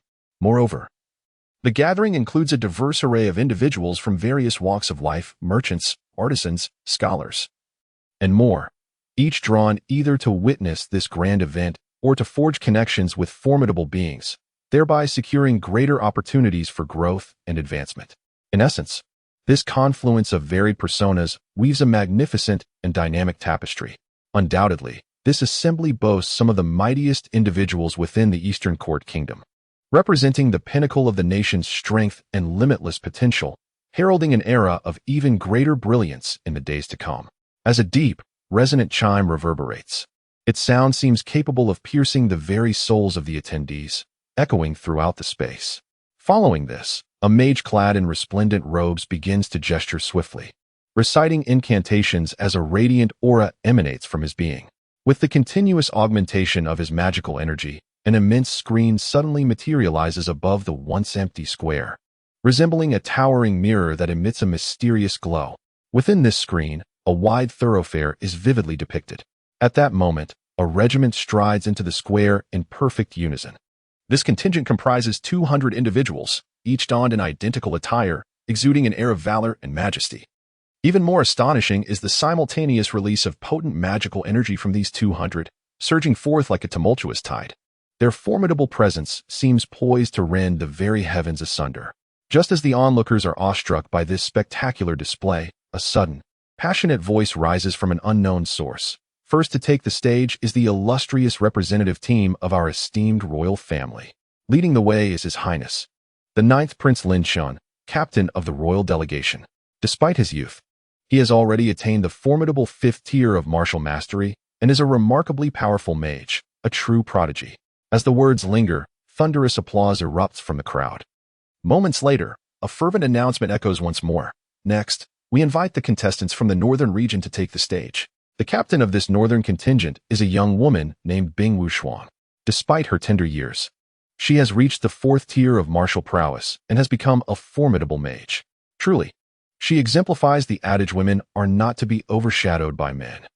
It is indeed rare to encounter such achievements among men, let alone in a woman. This competition promises to be a spectacular showcase, leaving all in eager anticipation. Outside the arena, a fervent round of applause erupted. The resounding voices, akin to the mighty tolling of a great bell, reverberated thrice throughout the entire venue. The next competitors stepping forth are the athletes hailing from the western region. Their captain, known as Tushir Kwang, possesses the formidable prowess of the fourth tier of martial arts, and is also a powerful sorcerer, standing tall and robust. Tu Shikuang looms like an immovable mountain in the arena. His broad, muscular shoulders seem capable of bearing immense burdens, while his solid chest resembles an indomitable fortress. From a distance, one can sense the overwhelming aura of strength emanating from him, undeniably signaling that he is no ordinary contender, but a true paragon among the remarkable. The applause continued to resonate, though lacking the earlier exuberance. The commentator's voice rose again. Next to grace the stage are the contestants from the southern region, led by the captain named Sinmate, who too has reached the fourth tier of martial arts and is a sorcerer. His dark, lithe skin appears as if kissed by the sun, radiating a healthy and captivating sheen. Though not exceptionally tall, his physique exudes a remarkable vigor, as if he could unleash astonishing power at any moment. With this, the audience once more erupted into applause. The stirring and elevated commentary rang out like the echo of a great bell across the expansive arena. Dear spectators, direct your attention here. Soon to appear are the competitors from the eastern region, led by none other than Longyi. This young captain is truly extraordinary, having already ascended to the third tier of martial arts at the tender age of 8, showcasing his exceptional talent and strength on the path of martial prowess. Boldly raising the banner for the eastern region, let us eagerly await the splendid performance this prodigious youth will bring to us. As the words settled, an immediate silence enveloped the venue, devoid of thunderous applause or exhilarating cheers. Every gaze instinctively turned towards the handsome figure of Longyi on the large screen. The atmosphere felt somewhat awkward, a palpable tension hanging in the air. However, unlike the others, the young women were seemingly enchanted, their eyes fixated on the screen, shimmering with fervor and infatuation. The allure of Longyi was undeniable, his exquisitely chiseled features, captivating eyes, straight and noble nose, and the slight upward curl of his lips radiated an irresistible magnetism, as if he had stepped out from the pages of a comic. He was so impeccably perfect that it seemed almost beyond belief. Chapter 139. The competition begins. Shortly thereafter, a resonant voice, akin to the striking of a great bell, echoed once more. Let us welcome General Chu Feng, the national guardian of the Eastern Court, to the stage to preside over the opening address of this grand competition. As the words reached the air, the audience erupted into a thunderous applause and cheers, the fervent atmosphere seemingly breaking through the heavens, resounding endlessly.